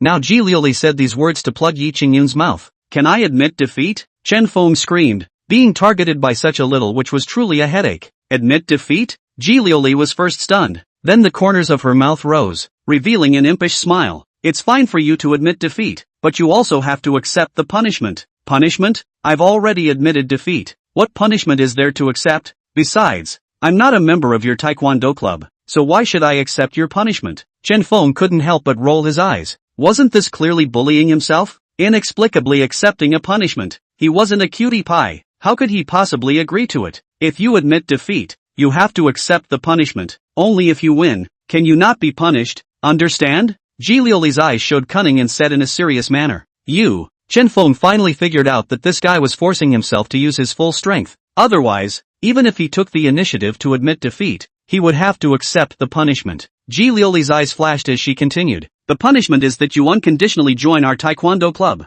Hiss. The moment these words came out, the bottom immediately boiled over. All of the male students, as well as the original Taekwondo club members, revealed unwilling expressions. What do you mean? We worked our asses off and couldn't get the chance to join the Taekwondo club. So why should he be able to unconditionally join the Taekwondo club even if he loses? Is this a punishment or a reward? Goddess Liuli, you can't favor one over the other like this. The crowd clamored and made noise, hating. They couldn't even join the Taekwondo club even after squeezing their heads together. While on the contrary, Chen Feng, this garbage man, was able to join unconditionally. This huge discrepancy made everyone simply unable to accept it. What's all the noise about? All shut up. Ji Liuli had a stern face as she droned at the crowd under the stage. Her thoughts were naturally different from the students under the stage. She was the president of the Taekwondo club and could order any Taekwondo member. Allowing Chen Feng to join the Taekwondo club was naturally so that she could slowly clean him up in the future. Alas, Chen Feng. Yi Qingyun was ice clever and immediately understood what Ji Liuli had in mind, and had to sweat for Chen Feng. Chen Feng was now in a dilemma. Even if he admitted defeat, he would still have to be punished, and if he defeated Ji Liuli, I was afraid that he would be even more unable to eat. Just these Ji Liuli's fans under the stage could eat themselves alive. What is this? Chen Feng laughed bitterly inwardly inside. What if you lose? Chen Feng gritted his teeth and looked straight at Ji Liuli. He couldn't be the only one punished, otherwise it would be too unfair. I lose? Ji Liuli was stunned. She hadn't really thought that she would lose to Chen Feng. What are you talking about? Goddess Liuli is the president of the Taekwondo club. How could she lose to a trash picker like you? That's hilarious. You still fantasize that you can win, right? The fan base below, immediately displeased, yelled. Ji Liuli laughed back in anger, so angry that her small chest rose and fell violently. She was truly infuriated by Chen Feng. This Chen Feng was simply starkly looking down on himself. One would lose to him? What kind of joke is that? What? This is a duel. There are always losers and winners. What makes you guarantee that you will definitely win? Chen Feng said with a frown. Ji Liuli gasped and laughed, her teeth clenched and her eyes unkind. Go ahead. If I lose, what do you want from me? How? Chen Feng's eyes narrowed as he looked Ji Liuli up and down. Seeing him in this manner, Ji Liuli suddenly covered her chest, her expression flustered. She was a little worried that Chen Feng had made an overly shameless request, the key being that it was in front of so many people, so if she didn't accept it, she wouldn't be able to get off the stage. Chen Feng, I'm warning you, don't make any excessive demands. Garbage man, the Liuli goddess isn't something a punk like you can covet. If you dare to make any shameless demands, we people won't let you go. The fan base yelled once again, all of them looking excited. At the same time, there was some envy in their hearts. If they were to be themselves, they would have taken advantage of Ji Liuli anyways. However, if they were to be replaced by Chen Feng, they would not agree to such a thing happening even in death. The goddess in their hearts. How could they allow a trashy guy like Chen Feng to defile it? Chen Feng smiled and said, forget it, I can't think of any conditions, so let's just follow yours. Ji Liuli was once again staggered. Her eyebrows knit tightly as she tentatively asked, you mean, let me join your club? What? Don't accept this condition? If you don't accept it, then I'm too lazy to fight you. Chen Feng shrugged and spread his hands. Ji Liuli clenched her shell teeth lightly, somewhat hesitant. This Chen Feng was clearly asking her to give up the position of Taekwondo president. What an abomination. This was a complete gamble on her future. Good. I'll accept your conditions. In front of so many people, Ji Liuli had absolutely no way to refuse and could only nod her head and agree. Besides, she didn't think she would lose. Sister Chang Yun, you testify for us. Worried that Chen Feng would renege after losing, Ji Liuli hurriedly turned her head and rushed at Yi Qingyun to say seriously, "All right." Yi Qingyun nodded gently and agreed. Had she known that things had evolved like this, she shouldn't have brought Chen Feng here. It was too late to say anything now. Chen Feng had definitely lost. It was just that she didn't know how Ji Liuli would deal with him in the days to come. The president wanted to clean up the members of the society. Wouldn't that be a breeze? Chen Feng, let's begin. I know you have 2 skills. No need to be merciful. Use your full strength. Ji Liuli took a deep breath, her eyes filled with heavy battle intent. Even though she looked down on Chen Feng a little in her heart, she was still on guard, solemnly approaching this battle. This was not only because Chen Feng was somewhat strong, but more importantly, she respected her opponent. Chen Feng was still torn as to whether he wanted to win or not. From Zhang Ting's strike just now, he knew the gap between himself and this taekwondo club. Even with instinctive reactions, it would be a simple matter to defeat Ji Liuli. Just as the two of them were preparing to fight, a voice came from the entrance of the gymnasium. Which one of you is the president of the taekwondo club? Chapter 48 Ruthless and Spicy. From the doorway, a student with a muscular body, as strong as an ox, came. It's Kong Su. Why is he here? Isn't he a sophomore? Why did he run to our new club? Seeing this person, the surrounding students, all of them revealed a look of fear and took 2 steps back in unison. Kong Su saw these people's behavior and smiled coldly, his eyes filled with contempt and disdain. I'm asking you guys, who is the president of the taekwondo club? Are you guys deaf? Kong Su's low voice carried an extremely oppressive feeling. All of them, in unison, looked towards Ji Liuli in the ring. Ji Liuli furrowed her eyebrows, looking towards Kong Su here. Her cool voice came out, "You're a sophomore. What are you doing here in our new club?" "Nothing, just want to come and let your taekwondo club have a profound experience." Kong Su pinched his knuckles, the corner of his mouth hooked into a cruel smile, and a ruthless intent surfaced in his eyes. As he approached the ring, the members of the fan club who were still yelling just now were scared and backed away. Who is this guy? Some students who didn't recognize him asked suspiciously. Kong Su Muay Thai expert, is a sophomore student, frighteningly strong, often provokes the strongest people in the school, almost unbeatable. It is said that he also fights black boxing outside the school. Someone explained in a whisper. Hearing these words, those students who didn't know Kong Su also sucked in a breath of cool air, revealing a look of awe. Fighting for supremacy in school was nothing. Fighting black boxing outside of school was the most terrifying. Underground black boxing have signed a life and death contract, able to survive the person. Each is a first-class strong man. Kong Su can stand here, enough to prove his strength. Moreover, this was a strong man who had really experienced life and death battles, not something that a student like Ji Liuli could compare to. Ji Liuli was at most in school, fighting small battles. Kong Su, on the other hand, had fought real life and death battles, and there was a world of difference between the two sides' experience against each other.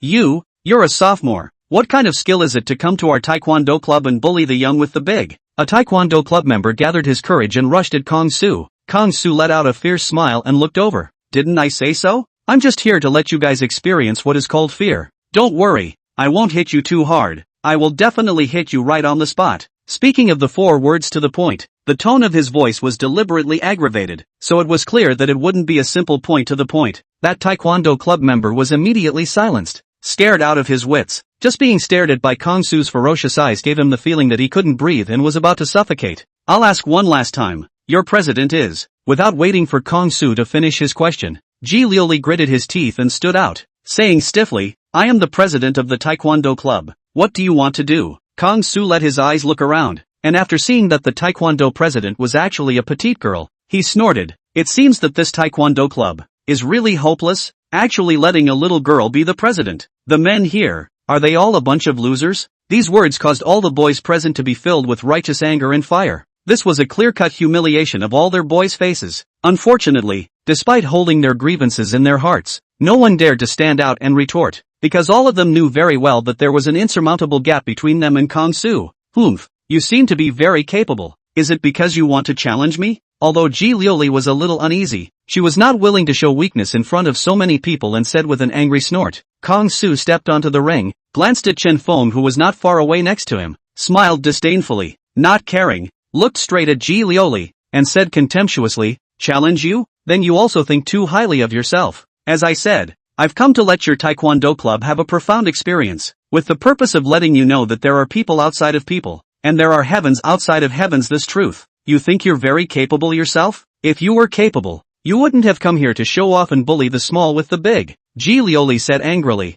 Bullying the small with the big? Oh, how much older do you think I am? Since you're the president of the Taekwondo club, you should understand that the weak have no say. To be honest, I can't raise half an interest in you people. If not for the fact that I have a mission, I wouldn't bother with you. Is that so? Then let's fight. Let's see who's the weakling, Ji Lioli said angrily. Yi Ching-yun, who was below, immediately became anxious. She knew Kong Su. With Kong Su's strength, Ji Lioli wouldn't be a match at all. Lioli, don't fight with him. You're no match for him. Yi Ching-yun's heart was burning with anxiety, fearing that Ji Lioli would be in trouble. It must be known that Kong Su was always ruthless and would not show mercy to anyone. Even a beautiful girl like Ji Lioli could not move him, but would instead inspire his bloodlust. For Kong Su, fighting had become a habit. This was a true fighting maniac who wouldn't show mercy to anyone and leave half a margin. Yi Ching-yun, you know each other? Kong Su looked at Yi Ching-yun and narrowed his eyes slightly. Don't say nonsense. If you want to fight, fight. Ji Lioli gritted her teeth and chastised. Kong Su carried his hands behind his back and swept his gaze across the stage as he said indifferently,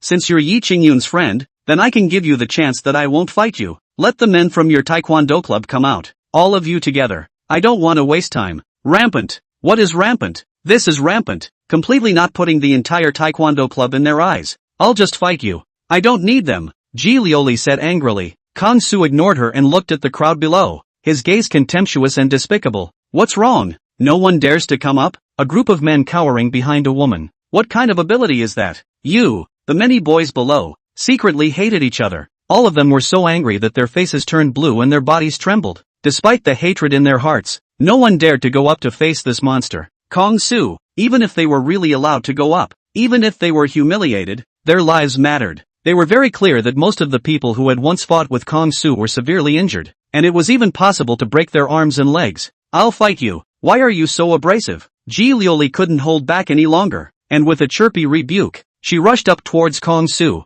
Humph, don't think that just because you're related to Yi Ching-yun, I wouldn't dare to strike hard. Since you dared to strike first, don't blame me for being ruthless. Kong Su snorted coldly and launched his attack. He practiced Muay Thai, and Muay Thai always emphasized on momentum, with every punch and kick being full of force. At this moment, seeing Ji Lioli bullying his way, Kong Su clenched his right hand and blasted his fist towards Ji Lioli's chest. Chapter 49, What's the name? One had to admit that after all, he was a character who had experienced life and death battles. Kong Su's power could be seen from the first move. I'm afraid that there aren't many people in this school that would dare to lightly oppose him. Ji Lioli also in the first moment, sensed the opponent's dreadfulness, and hastily turned her offense into defense, blocking her hands in front of her chest. Pang! Nonetheless, her body still staggered back unavoidably as she took this punch hard. However, he saw that Kong Su, bullying his way up, not giving Ji Lioli a chance to catch her breath at all, and slamming his fist towards Ji Lioli's head. This was clearly a death blow. Be careful, Goddess Lioli.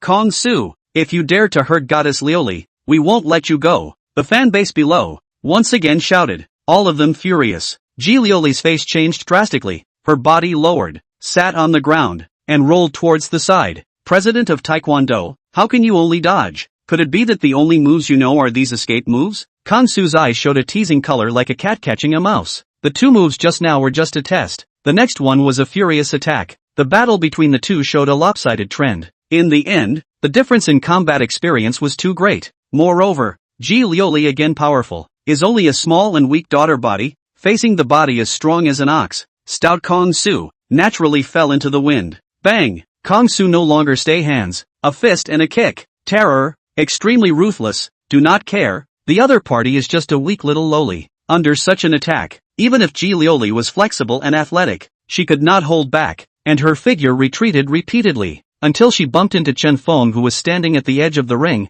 watching the battle. Chen Feng, what are you doing? Why don't you hurry down? Yi Qingyan cried out in shock from below, her face turning white with fear. This loser, he can't be scared silly, right? I think so. Looking at that stupid look of his, I just want to go up and punch him. This asshole, blocking my goddess Lioli from playing. The members of the fan base, righteously indignant, were all furious. Chen Feng on the ring was watching with great interest when he didn't realize that a hot and delicate body had crashed into his arms. Chen Feng, get down. although Ji Liuli looked down on Chen Feng. But in this situation, she did not want to hurt the innocent, pushing Chen Feng and wanting to drive him off the stage. Right at this moment, Kang Su was already wearing a hideous face as he threw a punch towards Ji Liuli's back. "Watch out!" The crowd below changed color in unison and cried out in shock, their eyes filled with horror. This punch could at least shatter a brick. If it hit Ji Liuli, the consequences would be unimaginable. Ji Liuli was also shocked in her heart. Her back was cold. It was already too late to dodge. She could only use both hands to push Chen Feng hard. No matter what, he could not let Kang Su hurt the innocent. This was the only bit of persistence Ji Liuli had left within her heart. She was the president of the Taekwondo club, and Kang Su had come to challenge her. So even if she herself was seriously injured, she didn't want to involve others. As she pushed her hands fiercely towards Chen Feng, she suddenly saw Chen Feng grabbing her hands and pulling them fiercely towards his arms. Immediately afterward, she crashed into a wide embrace, and the rich manly scent that surged into the tip of her nose caused her to lose her concentration for a moment. In the eyes of the crowd below the stage, it was as if Ji Liuli had directly barged into Chen Feng's embrace, knocking him towards the ground. Kang Su's punch, as a result, fell short. However, Kang Su did not hesitate and did not realize anything was wrong, and directly rode the wave of victory, wanting to clean up Chen Feng along with him. With his instincts, Chen Feng held Ji Liuli in his arms the moment he landed on the ground, rolled over and dodged away. Only after pulling away for a distance did he get up from the ground. Just after getting up, Kang Su's fist, like a tarsus, came to meet his face. Chen Feng's left hand instinctively raised, directly transforming his fist into a palm, grabbing Kang Su's fist, a huge force that pressured him to retreat back and forth, taking 4 or 5 steps back. Chen Feng raised his foot and kicked. The other party's reaction was also extremely fast. A startled leap came out of his mouth, and he also raised his foot to kick over. Chen Feng realized that he would definitely lose out with this kick, so he hastily withdrew his foot and raised his hand in front of his chest. His figure once again staggered back a few steps, his eyes staring somewhat gravely at Kang Su on the opposite side. Kang Su did not continue to attack. Instead, he revealed a slightly puzzled look as he stared dead on at Chen Feng. The few times that the two exchanged blows, it appeared that they were seeing each other's moves, with Chen Feng falling into a slight disadvantage. But in reality, Kang Su had already understood that it was he who had lost, because the other party's defense, impermeable, no matter which means of attack, cannot touch the corner of the other party's clothes. If not for the fact that the other party looked foolish, as if he would only defend and not counterattack, otherwise Kang Su would have already lost. However, as the battle continued, Chen Feng enriched his combat experience and learned to counterattack with a move. He would definitely be able to beat him up. Chen Feng, Ji Liuli, who was not far from the side, stared incredulously at Chen Feng, her beautiful eyes filled with disbelief. The crowd below was also dumbfounded. Yi Qingyun's small mouth was slightly open, her eyes dumbfounded, her entire person petrified in place. Although in the eyes of outsiders, it was Chen Feng who had lost the battle, being beaten back and forth without the ability to fight back. But this was a garbage picker. To actually be able to take down several moves from Kang Su, that alone was enough to shock them. If they were to go up, I'm afraid that they would be killed in seconds in the first move. What's your name? Kang Su squeezed his fists and moved his muscles, as if he had officially entered a fighting state. This was the state he was in when he fought underground black boxing outside of school, and it was clear that he intended to deal with Chen Feng with his full strength. Chen Feng returned a simple sentence. You seem to have 2 strikes. I won't be merciful next.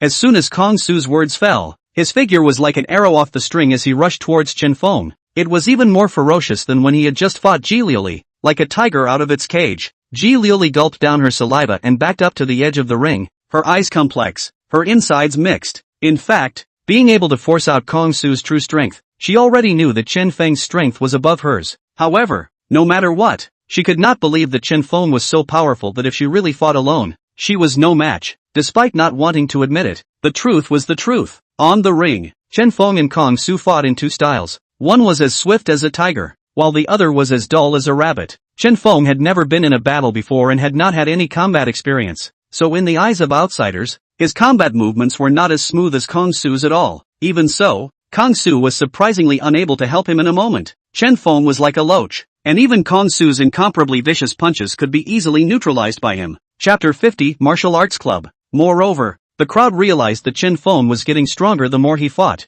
At first, he was using his instincts and dodging, trying hard to avoid Kang Su's fronts. However, after several minutes of fighting, Chen Feng was already able to dodge Kang Su's attacks with his own strength. After 5 consecutive minutes, Kang Su had not even touched the corner of Chen Feng's coat. Not only that, Chen Feng was still trying to counterattack. Hiss. This guy, he's actually so capable of fighting? This trash picker bastard. To actually be able to fight Kong Su to a draw. It's just too incredible. Oomph. I think it's Kong Su who's letting the water out. It should be because he's pitifully picking up garbage. So he's giving him face. The students below were talking a lot. There were those with hard mouths and disdain. And there were also those with eyes full of admiration. Yi Qingyun was even more unbelievable, completely not expecting that Chen Feng was actually hiding so deeply. Can't it be that Wing Chun Fist scripture is real? Yi Qingyun said inwardly. On the ring, Chen Feng began to counterattack. Wing Chun Fist emphasized speed. Before, relying on instinct, he had barely been able to fight Kong Su.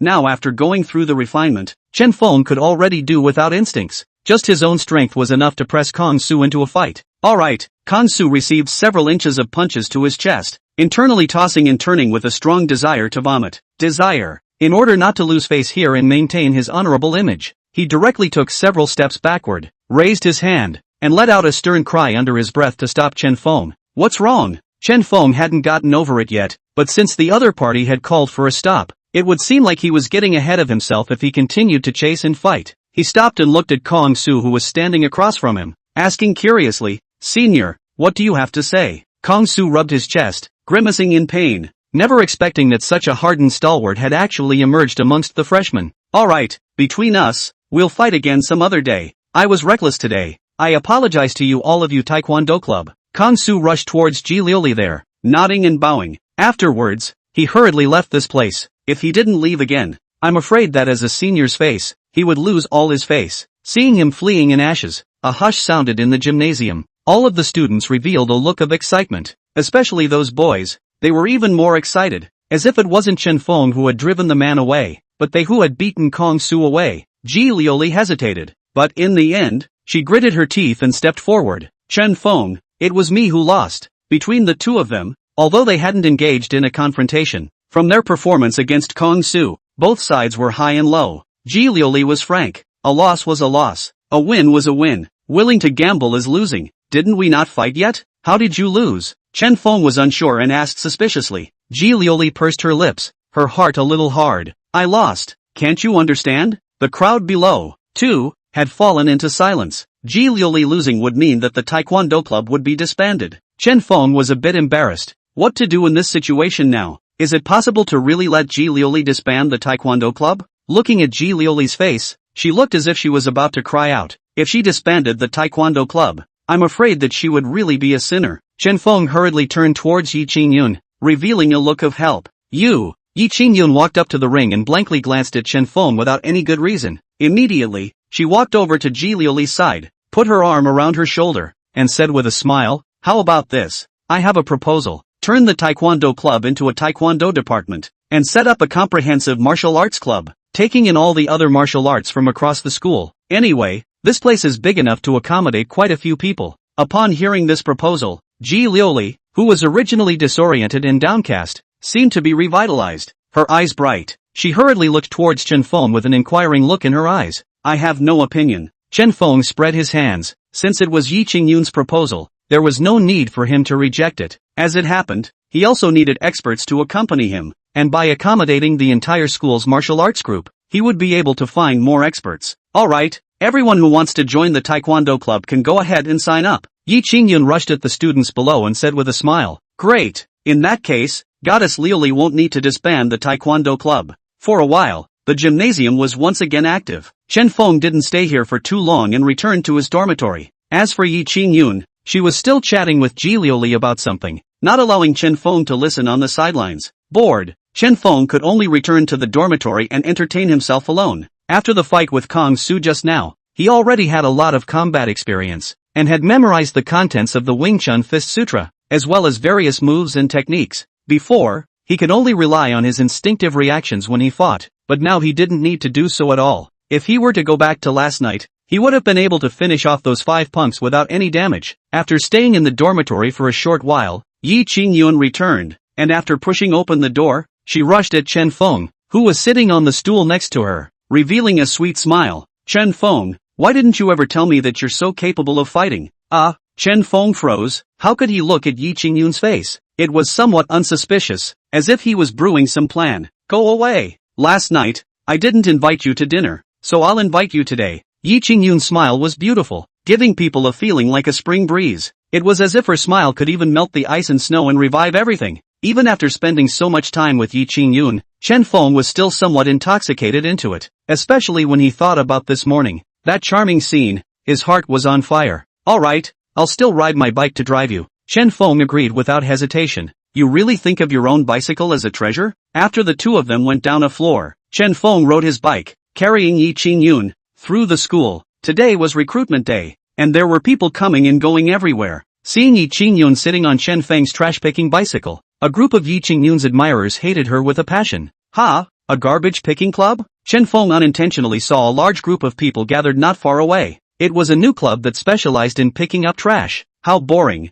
Picking up garbage can also establish a society. Chen Feng was filled with contempt and felt that these people were wasting their time. After leaving the school, just as Chen Feng was planning to bring Yi Qingyun and casually find a big stall to have a meal, a black-colored Rolls-Royce slowly stopped in front of them, blocking the path of the two, only to see several sunglasses dudes coming down from the car, pressing on Chen Feng's bike with great speed. Seeing this scene, Chen Feng immediately furrowed his brows in some strangeness. Chapter 51, Rented. A few more luxury cars, parked here, surrounded Chen Feng's bike, in a circle. From the aura of these luxury cars, Chen Feng could also tell that the visitors were not good. On the contrary, Yi Qingyun, who was sitting in the backseat of Chen Feng's car, didn't seem to have any unexpected look, but instead, her eyes were staring at one of the luxury cars with some displeasure. From the top of that luxury car, down came a richly dressed young man. The young man was full of noble aura, wearing a wristwatch worth hundreds of thousands of dollars. After getting off the car, a pair of eyes stared at Yi Qingyun,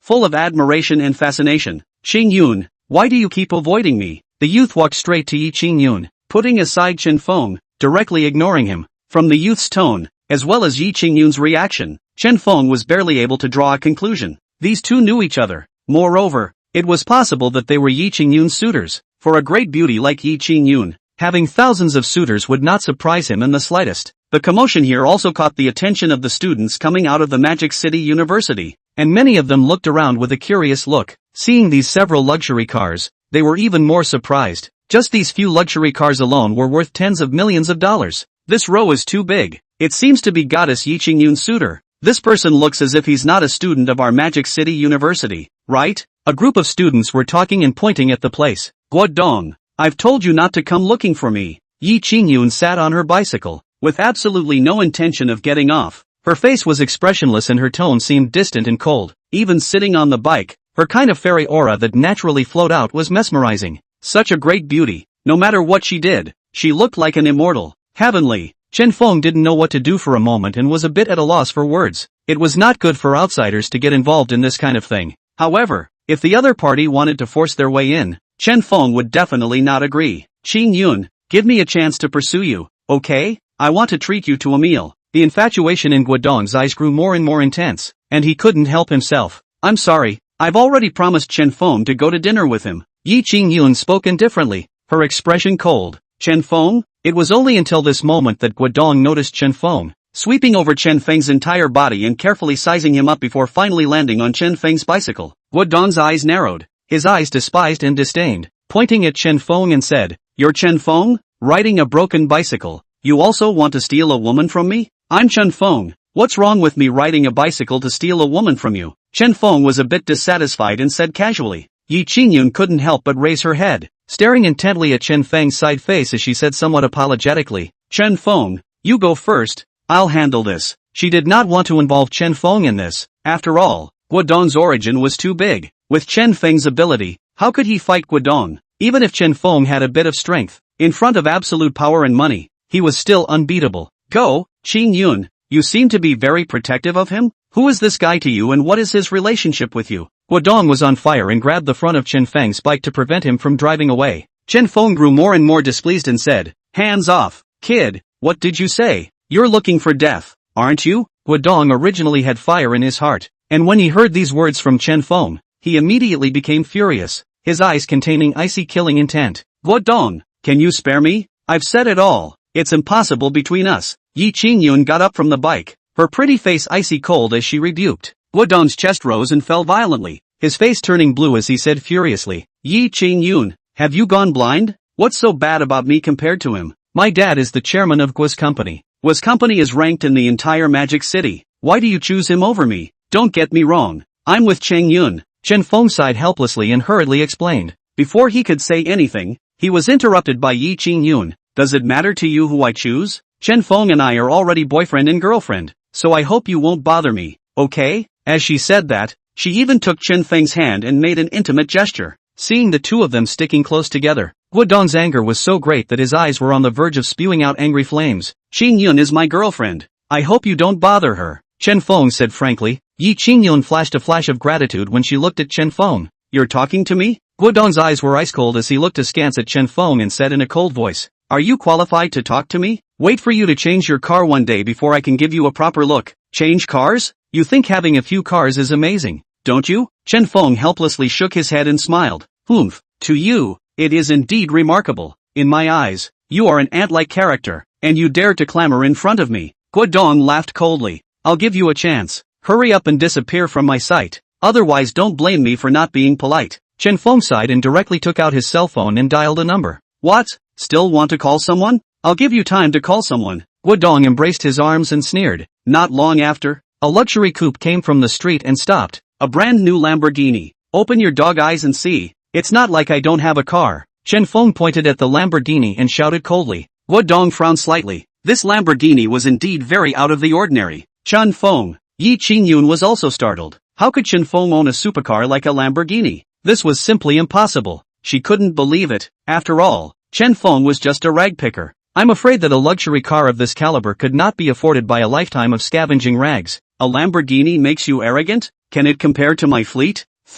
I don't know if this car is rented or not. Running in front of me and pretending. You really don't know how to die. Guodong snorted, unconcerned. In the surrounding students who were onlookers, they all revealed a look of sudden realization. This was the only possibility. It must be Chen Feng who had rented a Lamborghini in order to gain face. Although renting it for a day would cost several $1,000s, Chen Feng could still save it by saving his money. Besides, since Chen Feng had a Lamborghini, how could he ride a broken bicycle every day? This was completely out of line with common sense. Chen Feng sighed and pulled out a bunch of keys from his pocket. Finding one of them, which was clearly the Lamborghini's car key, casually pressing it, the Lamborghini in front of him, the door opened. The driver who was driving inside, still did not get out of the car. Chen Feng pressed again, and the Lamborghini doors locked. When the surrounding people saw this scene, they froze. This car was really Chen Feng's? Chapter 52, The Hypocrite. Renting a car to fool me? Old me looks like a cutie. What? Can I be fooled by you so easily? Guodong was furious and directly walked towards the Lamborghini. What are you doing? Chen Feng was unsure. Watch me call out the driver and expose you. Guodong snorted angrily and walked over to the Lamborghini. However, after seeing that inside the Lamborghini, it was empty, he immediately froze in place, somewhat unresponsive. What's going on here? Why is there no one in the car? To know, this car from the drive over, parked here after, but never a person get off. Originally, Guodong's intention was to question the driver as to whether this car was rented by Chen Feng, but the current situation had left him directly confused. If there was no driver, how did this car drive here?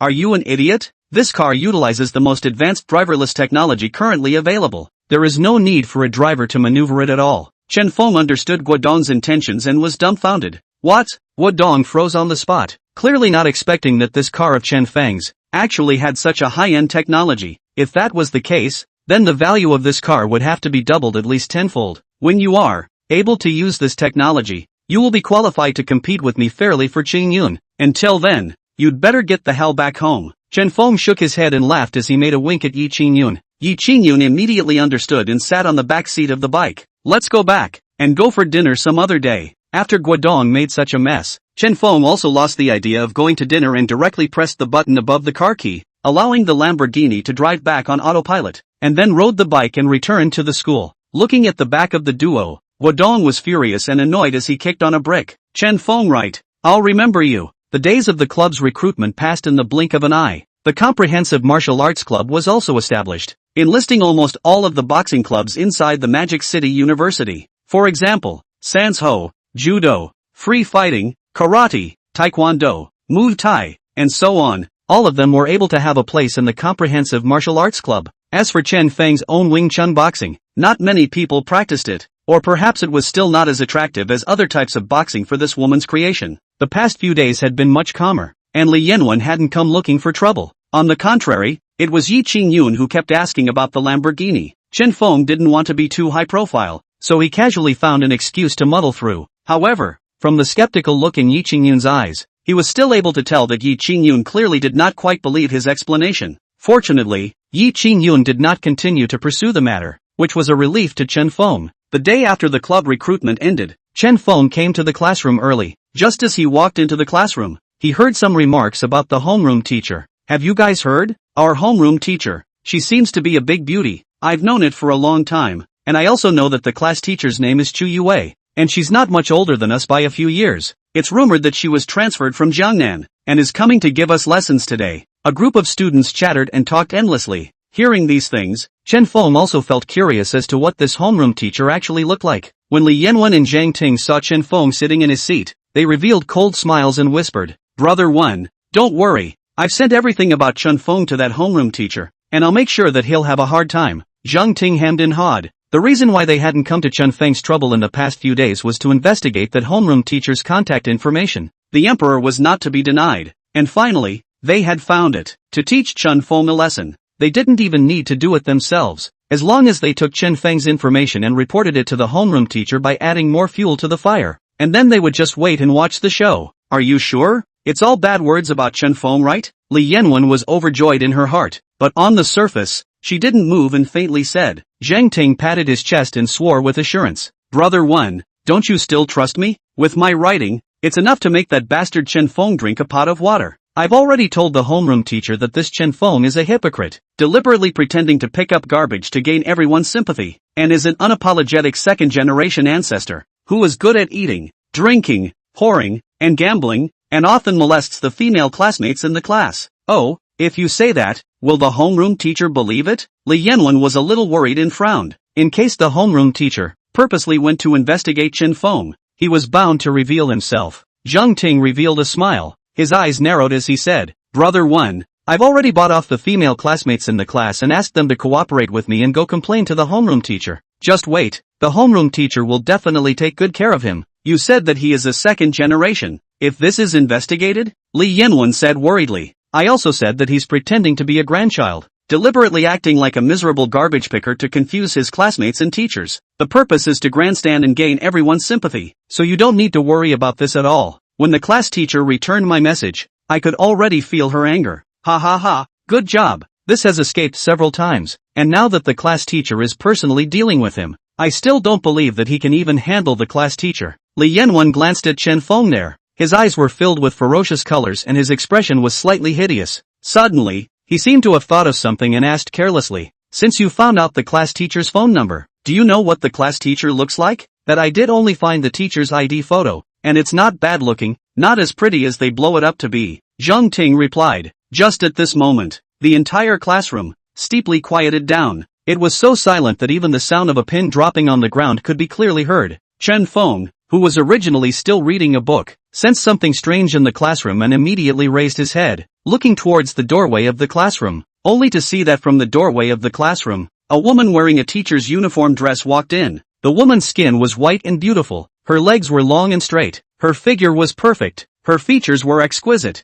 and her body had a light and elegant scent of books. With a few books in her hands, she slowly walked up to the podium, her eyes, like autumn water, sweeping over the faces of every student below. It was because of her appearance that made everyone quiet down, not daring to breathe a single breath, especially some of the boys, but also the eyes are looking straight, cannot move the line of sight. Chapter 53, Returning to Evil. If we talk about looks alone, she can compete with Yi Qingyun, the light tracing like willow leaf eyebrows, with a pair of clean and clear, without the slightest impurity of the watercut pupils, as well as such as the heavenly carved features, simply like a fairy out of the painting. Slightly pink skin, white and red, breakable, 3,000 green silk bundled up, revealing the professional woman's competence. No powder, but better than 100 flowers. The uniform on the body, perfect fit set off the beautiful figure. Obviously just ordinary clothing, wearing in her body, but as valuable as expensive brand name clothing in general. Other women are relying on clothing, baked beauty. Only she, relying on beauty, so that ordinary clothing also seems to be worth a lot of money. Standing on the podium, naturally exudes a bit of teacher that majestic atmosphere. Everyone didn't dare to utter a single breath, fearing that their reckless actions would be a surprise to the beautiful person. Hello everyone, introduce yourself. My name is Chu Yue. I'm your future homeroom teacher. Chu Yue's cherry lips lightly opened. Her voice was ethereal, like a lark's cry. Wow! The moment she opened her mouth, she immediately made the classroom boil. All the boys were excited, while the girls were envious. It was clear that Chu Yue had no makeup on, but she was still such an overwhelmingly beautiful woman, especially with that pink and red skin, which made people so jealous that they went crazy. This was innate beauty that no amount of makeup could ever compare to. Please be quiet. With Chu Yue's words, the classroom gradually quieted down, and everyone revealed a well-behaved and understanding appearance, staring at Chu Yue in unison. I want to know, who is Chen Feng? Chu Yue's eyes were cold, and her words were mixed with some unkindness. Hearing the question, Chen Feng suddenly froze, his inner heart thumped, and a few unpleasant feelings vaguely rose. Why were there so many people in the classroom? And she didn't mention anyone, but the first thing she asked was herself? Report teacher, he is Chen Feng. Zhang Ting couldn't wait and directly stood up, his face full of smiles as he reached out and pointed at Chen Feng, who was not far away and in a state of consternation. After saying this, he then exchanged a glance with Li Yanwen, and the two of them smiled at each other. This time, Chen Feng was finished. I'm afraid that the days to come would be absolutely bad. Chu Yue looked in the direction of Zhang Ting's finger, her icy eyes, gazing at Chen Feng, cold as ice. Chen Feng, stand up, Chu Yue rebuked. Despite not knowing what had happened, Chen Feng stood up with anxiety in his heart. As he swept his gaze over the Li Yanwen duo, he already had a few guesses within his heart. It was definitely these two people who were secretly messing around, not knowing what method they were using to make Chu Yue target herself. However, the gentleman was open and honest. Chen Feng had not done anything wrong, so naturally, he did not need to fear anything, and immediately held his head high and stood up his chest, locking eyes with Chu Yue. The two people's lines of sight, which came into contact in the air, immediately entangled, seemingly engaging in a great battle. Student Chen Feng, I've heard that in school, you are bad and disobedient. Is that right? Chu Yue put down the books in her hands and embraced her arms as she walked up to Chen Feng, her expression cold and her eyes stern. Her height was 1 point shorter than Chen Feng. However, when standing here, that kind of intimidating pressure belonging to a teacher hardened the feeling that she was intimidating. Chen Feng felt more and more puzzled, as well as when did he disobey the discipline? Are you picking up trash? Chu Yue directly interrupted Chen Feng's words and sternly questioned. Teacher Chu, I am picking up trash. So what? Chen Feng was disgruntled in his heart and somewhat aggrieved. What gave this woman the right to target herself as soon as she arrived? Then it seems that what some of my classmates said to me is true. Chu Yue's expression grew colder and colder, and when she looked at Chen Feng, there was even a sense of scrutiny. It was as if she was looking at Chen Feng as if he were a prisoner. Dare I ask Teacher Chu, what did someone say to you? If it was some bad words, I hope that Teacher Chu will investigate clearly before making a decision. I don't want to be wrongly accused. Chen Feng argued with reason, unwilling to show weakness as he locked eyes with Chu Yue. Wrongfully accused? You think I haven't investigated? Chen Feng, I know everything about you. Don't try to play tricks in front of me, or else I don't care if you're a rich second generation or a second generation ancestor. As long as there's a day where I'm around, you'll never want to get your diploma, Chu Yue coldly said. After saying that, she turned around and returned to the podium. Chen Feng was not happy in his heart and looked at Li Yanwen and Zhang Ting. Seeing the two of them snickering, his inner heart was on fire. Just when he wanted to sit down, he was stopped by Chu Yue. This class, you will stand and listen to the lesson. Obviously, after realizing that Chen Feng was a disobedient second-generation ancestor, a clamoring son of A, Chu Yue only wanted to give Chen Feng a downward spiral, kill Chen Feng's sharpness. This was a set of experiences that she had summarized after teaching for so many years. It said that this teacher Chu comes from an impressive background. Someone muttered in a low voice. I've also heard about it. It seems like mess. Chu has people on the school board side of Modu University. Chen Feng has offended mess. Chu now, and will have a tough time in the future. Whether or not I'll be able to make it to graduation is still unknown. However, this kind of person doesn't deserve sympathy. Quiet. Chu Yue's beautiful eyes glared, and the students below were immediately silenced. Chen Feng's matter. I believe that in this high-grade school with high-quality classes, it's just an individual. In fact,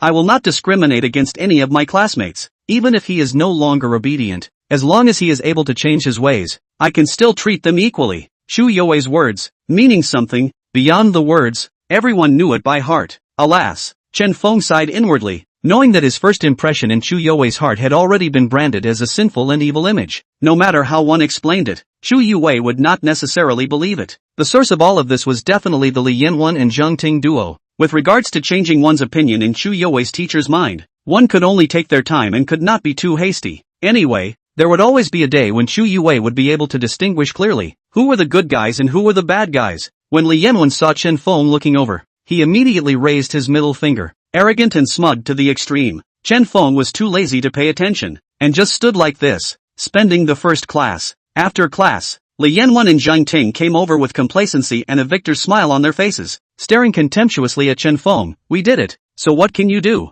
I'm really happy to see your impotent rage. We just love your look like you can't stand to see us, but can't do anything about it. Zheng Ting stood aside like a dog's leg, his eyes teasing. Chen Feng sat in his seat, furrowed his brows, and said indifferently, you guys will have a day of regret. What did you say? Say it again. I didn't hear you clearly. Li Yanwen pretended that he hadn't heard clearly, and pretended to pull out his ears. Chapter 54, What to Watch? Forget it. It's no fun. When Li Yanwen saw that Chen Feng did not say a word and stopped paying attention to himself, the fire in his heart flared up, only on the surface. He pretended to not care and turned around to return to his seat with his dog leg Zheng Ting. Cough. Zheng Ting turned around and gave a dry cough. In the class, there were immediately a few girls, physically and mentally, who turned their heads and nodded at Zheng Ting. Those few girls got up from their seats, textbooks in their hands, twisting and turning, and walked over to Chen Feng's seat. Student Chen Feng, we have something we want to ask you. Classmate Chen Feng, your grades are really good.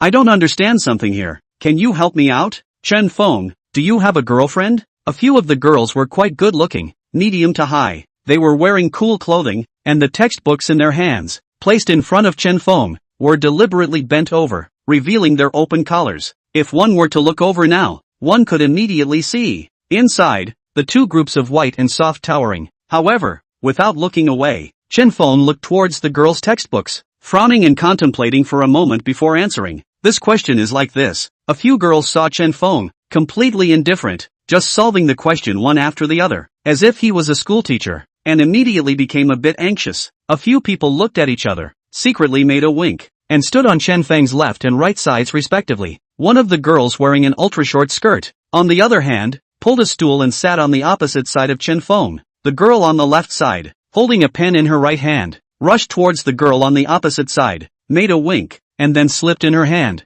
The pen fell on the ground, and happened to fall under Chen Feng's desk. Ouch! My pen! Classmate Chen Feng, please help me pick it up. The girl on the left cried out delicately. Chen Feng did not doubt it and bent down, ready to pick up the pen. Suddenly, it felt as if something shook in front of his eyes, and when he looked up, he saw that the girl on the opposite side wearing an ultra-short skirt had her thighs spread wide open, and deep in her straight thighs, she was actually naked. Ah! What are you doing? The girl on the opposite side suddenly shrieked in shock, hurriedly covering her ultra-short skirt, directly standing up. Chen Feng, I can't imagine that you're this kind of person. The girl on the right, standing next to the girl with the ultra-short skirt, with eyes full of malicious color, pointed at Chen Feng and said angrily. Chen Feng picked up his pen, his face ugly. With hindsight, he had already reacted that he was definitely being counted. As expected, his icy cold gaze swept over Li Yanwen and Zheng Ting there, and he saw that the two of them had smiles at the corners of their mouths, their eyes full of mockery. Snap!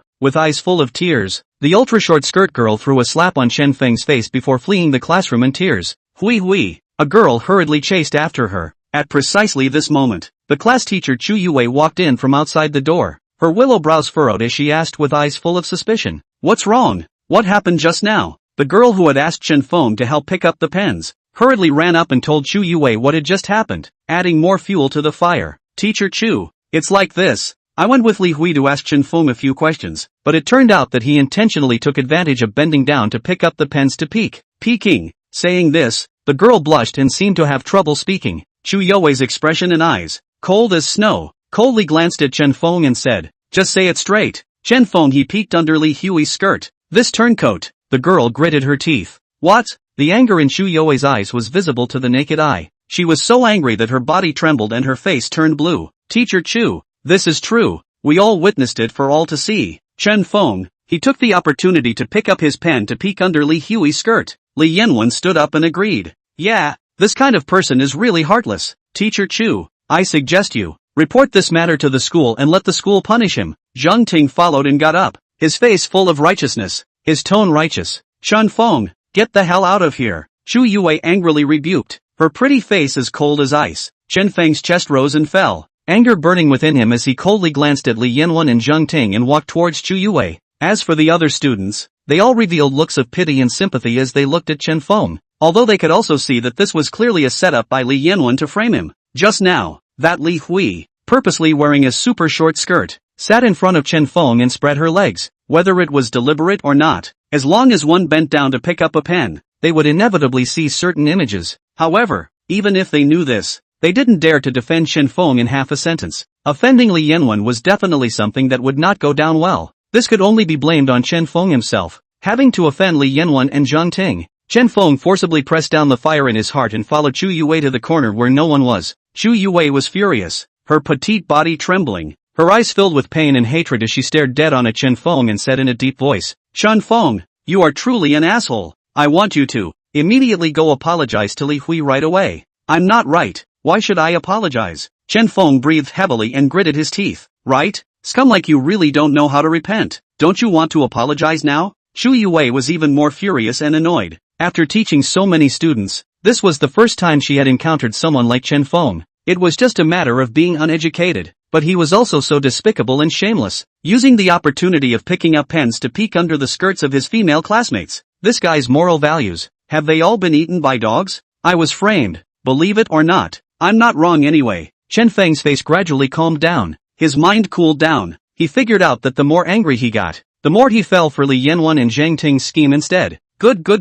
You're not wrong, are you? Do you believe that I will immediately bring you to the faculty office? Chu Yue was extremely angry and spoke fiercely. I said, I'm right. Whatever you want to do to me is up to you. Chen Feng looked straight into Chu Yue's eyes, his eyes resolute. The two of them stared at each other like this, as if time had been suspended. A few moments later, Chu Yue's face turned ice cold, moving her gaze away and walking over to the balcony, her gaze looking towards the distance as she coldly said, You said that someone framed you? Do you have any evidence? I have no evidence. Chen Feng hesitated and shook his head. Since there's no evidence, why should I believe you? You peeked under your female classmate's skirt. This is something that everyone saw. Is it possible that everyone is accusing you wrongly? Chu Yue turned her head back and gazed coldly at Chen Feng. I don't know how to explain this matter. In short, I'm not right. If I'm at fault, I definitely won't shirk my responsibility. Chen Feng said decisively. Do you think I have to believe you just based on your words? I'll just ask you one thing. Did you or did you not see what you shouldn't have? Chu Yue's eyes were stern, her expression serious. Chapter 55, Medical Sage Inheritance. I did see it, but it wasn't my fault. You're still sophomoric. Chen Feng, I'm very disappointed in you. I originally thought that you were at most an uneducated rich kid. I didn't realize that your character was also this bad. I can't see a single good point in your body. I originally wanted to give you a chance to reform, but now it seems like there is no need for that. Regarding your matter, I will truthfully report it to the school leadership. You're waiting to be disciplined. After saying that, Chu Yue's face was filled with disappointment as she turned around and hurriedly left.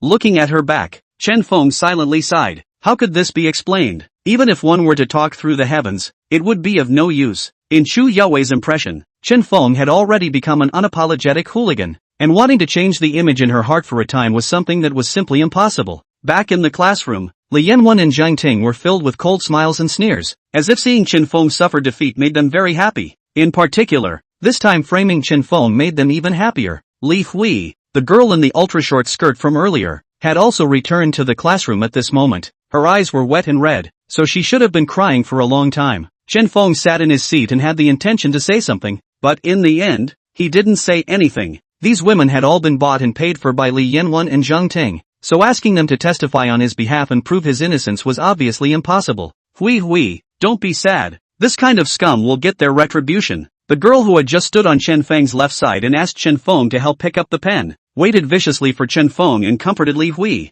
Li Hui was lying on her desk, peeking sideways at Chen Feng with a guilty apology flashing in her eyes. After the day's lessons ended, Chen Feng immediately returned to the dormitory. Just as he walked into the dormitory, he saw Yi Qingyun packing up her traveling clothes, seemingly planning to travel far away. Sister Qingyun, what are you doing? When Yi Qingyun heard Chen Feng's question, her gaze swept over indifferently, and she said in a calm tone that didn't ripple, I'm going to stay at Liuli's place for a few days, so you can stay here by yourself. Chen Feng's heart felt bad and he walked forward, intending to ask. However, he was stopped by Yi Qingyun raising her hand, and her eyes, which had been soft, suddenly became incomparably stern. Don't you come near me, Sister Qingyun, have you heard any gossip? Chen Feng thought of the incident in the morning, and his heart suddenly ached. Yi Qingyun took a deep breath and continued to pack her things, saying expressionlessly, Chen Feng, all along, I've always felt that you're a positive and good student. Even if it's picking up garbage, I've never looked down on you, but I would never have imagined that you would do something like this. After saying this, she took out her cell phone,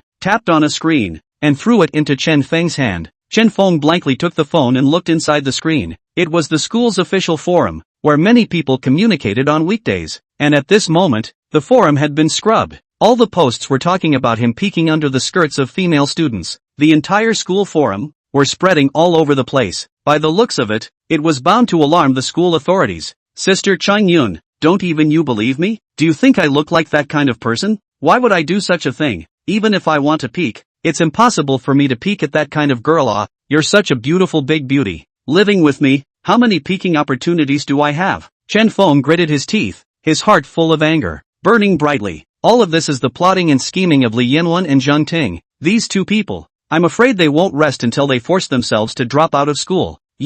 When Yi Qingyun heard Chen Feng's words, she blushed with shame and indignation. Turning around, she slapped Chen Feng and said angrily, Chen Feng, I don't know if you peeked at me or not. In short, I want to calm down for a few days, so you can stay here by yourself. After saying that, he was furious and left with his luggage. Chen Feng was trembling, his hands clenched into fists, his nails embedded into his flesh, and he didn't feel the slightest bit of pain. Being misunderstood by everyone, being wronged by anyone, he felt indifferent. However, being treated like this by Yi Qingyun caused his heart to ache, not only because Yi Qingyun was beautiful, but also because Chen Feng felt a trace of warmth in her body. It was like the only warmth in an icy sky, capable of melting any ice and snow. Damn it! Chen Feng was furious and directly rushed out of the dormitory, hurrying towards the classroom. Isn't this Garbage Man Chen Feng? Now it's not just Garbage Man. There's another title called Sex Demon. Have to admire. This guy has done what I wanted to do but didn't dare to do. Yeah, I want to see the bottom of a girl's skirt too. Why don't you give me a chance? If you want to see it, go ahead and see it. It's not like anyone's stopping you. If you want to be as famous as this trashy guy, forget it then. I don't want to be the target of the whole school's verbal abuse. Some of the windy words on the road all reached Chen Feng's ears, just like a sharp knife, stabbing into his heart, dripping with blood. For these words, he didn't want to pay attention to them and quickly walked to the classroom. However, he found that the classroom was empty. Li Yanwen and Zhang Ting had long since disappeared, running off somewhere. Chen Feng fiercely hammered the wall, left the classroom in a state of dismay, and headed towards the school's entrance. Unintentionally, he saw that outside the school gates, Xu Yue seemed to be chatting with a man about something. In order to avoid her, Chen Feng returned to the dormitory floor, mounted his bicycle,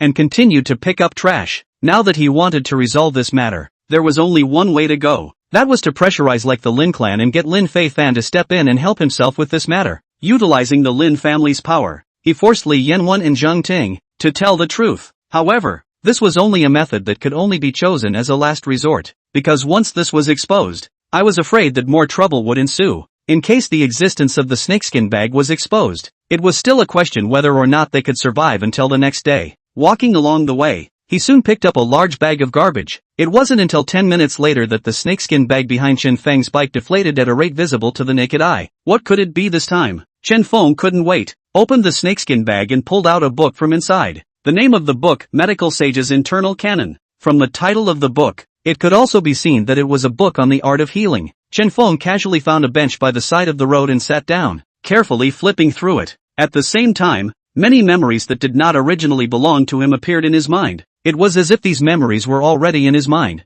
only to be awakened now. The memories were all about medical knowledge and experience. Chapter 56, Unable to Withstand Alcohol. With regards to the art of medicine, Chen Feng knew nothing about it and had never touched on this aspect of knowledge. Now, however, his mind was filled with all the theories of medical arts, most of which were Chinese medicine, and a small portion of which were Western medicine. In short, just these theoretical knowledge in his head alone had already surpassed the current era. At least 50 years or so of medicine. In other words, he had now learned the knowledge in medicine that would be available 50 years from now. This was extremely terrifying, and if the authorities in the medical field knew about it, I'm afraid that they would immediately come and invite him personally to attend classes at the largest medical school. The medical sage's internal scripture was the same as the Wing Chun fist scripture. Both only had words on the first few pages. The ones after were blank, and one needed to have met certain conditions before they could continue flipping through them. Nonetheless, theoretically speaking, Chen Feng could now be called a divine doctor.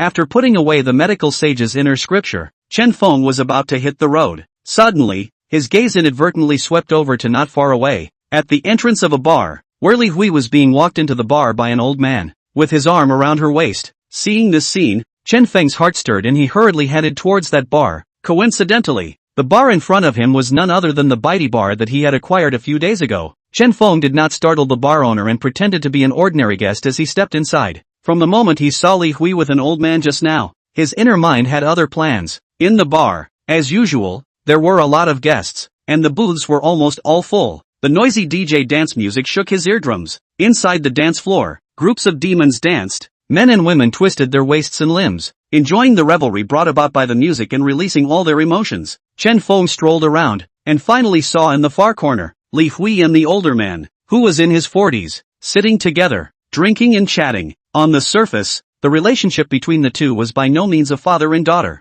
It was most likely a business deal. As for what kind of business, Chen Feng knew very well in his heart. In fact, since the beginning of the school year, he had rarely paid attention to what kind of people his classmates were. However, this Li Hui made some impression on him, and in his memory, this girl was always dressed more boldly. What super short skirt, or hot pants, often revealing a lot of skin outside, attracting many boys in the class to peek. If this did not happen, I'm afraid that the two of them would not have any interactions in this life, and would be strangers. However, now that Chen Feng had been framed by Li Hui, he desperately wanted her to prove his innocence for him, so Chen Feng had to pay attention to her. Overall, Li Hui's looks were moderately good. The figure was good, revealing a slim waist and long, straight thighs. Unlike in the morning, she was wearing a super short skirt and had obviously changed colors. At this moment, sitting on the card seat, constantly flirting with the old man beside her, seems to have an extraordinary relationship. Chen Feng did not want to maliciously speculate about anyone, but from Li Hui's behavior,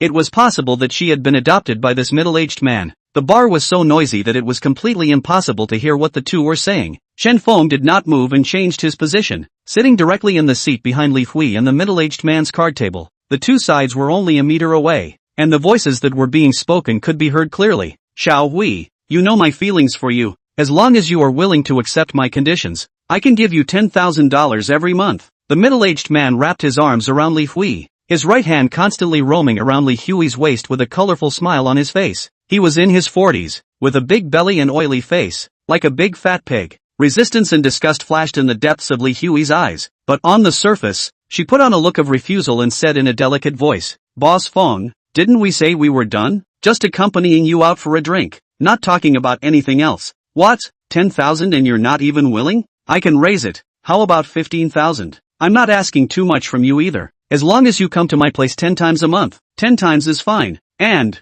I don't like to wear condoms. You have to prepare medicine. Boss Feng seemed to have some meat pains, and once again added $5,000, and also raised a condition. That, Boss Feng, I want to use the restroom. Li Hui was a little embarrassed and got up from her position, hurriedly heading towards the restroom. Seeing Li Hui's shapely buttocks twisting and turning, Boss Feng's mouth went dry and his eyes were filled with a fiery color. Bah! Stinking! You're still pretending to be noble when you're a prostitute. You still want to set up a house of chastity even after you've become a cousin. If I don't get my hands on you today, I won't be surnamed Feng. Chen Feng sniffed and turned his head to look, only to see that Boss Feng had taken out a packet of white powder from his pocket, and with a lewd smile on his face, he poured all the powder into the glass of wine that Li Hui was drinking. Seeing this scene, Chen Feng frowned slightly. This powder was definitely not something good. However, Chen Feng did not want to dismantle it. This woman, Li Hui, had set herself up so badly, and had even caused Sister Chung Yun to misunderstand her, and to end up in this situation was completely deserved. Chen Feng pretended not to see it and turned back to his head, continuing to drink slowly and leisurely.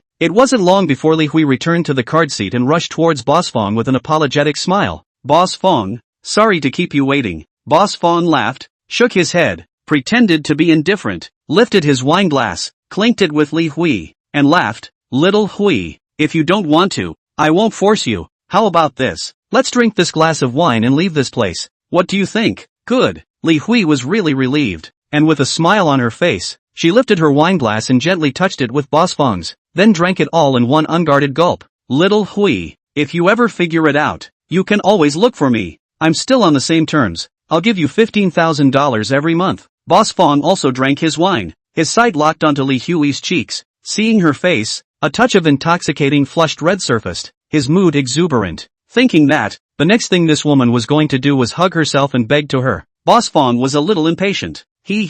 Boss Feng, let's go. Li Hui smiled politely, pulled her own handbag, and prepared to leave. Just as she got up, she felt dizzy and the sky was spinning. Her body swayed and she almost fell to the ground. Fortunately, Boss Feng's eyes were quick, directly reaching out to assist her. The smile in his eyes became even more intense, and on the surface, he pretended to be worried and said, Xiao Hui, is it that you drank too much wine? Are you okay? Li Hui didn't think that she would be drugged. Thinking that she was not able to drink, she hurriedly pressed on her forehead, rubbed it twice, and said, I'm fine, I might be a little drunk, then I'll help you back. Boss Feng hurriedly assisted the staggering Li Hui and walked towards the outside of the bar. Chapter 57 Iron Brothers. Chen Feng saw the duo leave and hurriedly followed them. Walking out of the bar, he caught a glimpse of a commercial vehicle parked on the road next to the bar. At this moment, Boss Feng was assisting Li Hui and walked to the front of the commercial vehicle, opening the back seat. The two sat directly into the back seat and closed the door. Chen Feng was a bit curious and quietly groped his way up to the back of the commercial vehicle.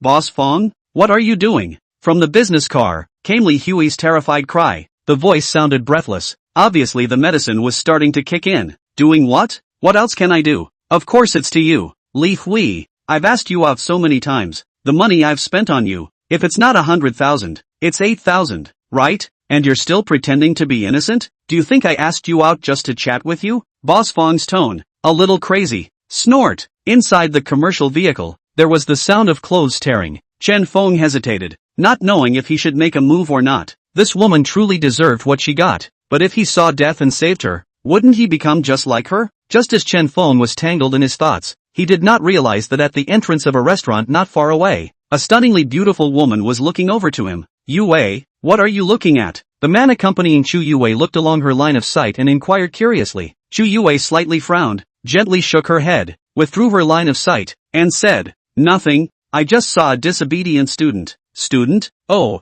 to be able to say the three words disobedient from your mouth, but it's not easy. Just how disobedient? The man's face was handsome, wearing a suit on his body. He looked like a successful man. At this moment, when he looked at Chu Yue, his eyes were filled with the color of adoration, and the corner of his mouth contained a smile. All in all, it's the most difficult student to discipline since my career. Don't bother with him, let's go in and eat. Chu Yue shook her head, extinguishing the thoughts that appeared in her mind, and followed the man into the middle of the restaurant. On the other side, Chen Feng was at war with the heavenly beings, struggling internally, whether to save, or not to save. As a matter of fact, he was tempted to stand by and let this vicious woman, Li Hui, eat her own words, to be able to have the present end, deserved it. However, in the end, he could not pass that hurdle in his heart. If he really looked at Li Hui in front of himself was strong, I'm afraid that in the future, there will be a stain in life. In the end, Chen Feng walked to the back seat and raised his hand to knock on the car window. Knock knock knock. The movements inside, as well as the various sounds, instantly came to an abrupt halt. The car window slightly revealed a slit, and Boss Feng's rat-like eyes stared deathly at Chen Feng,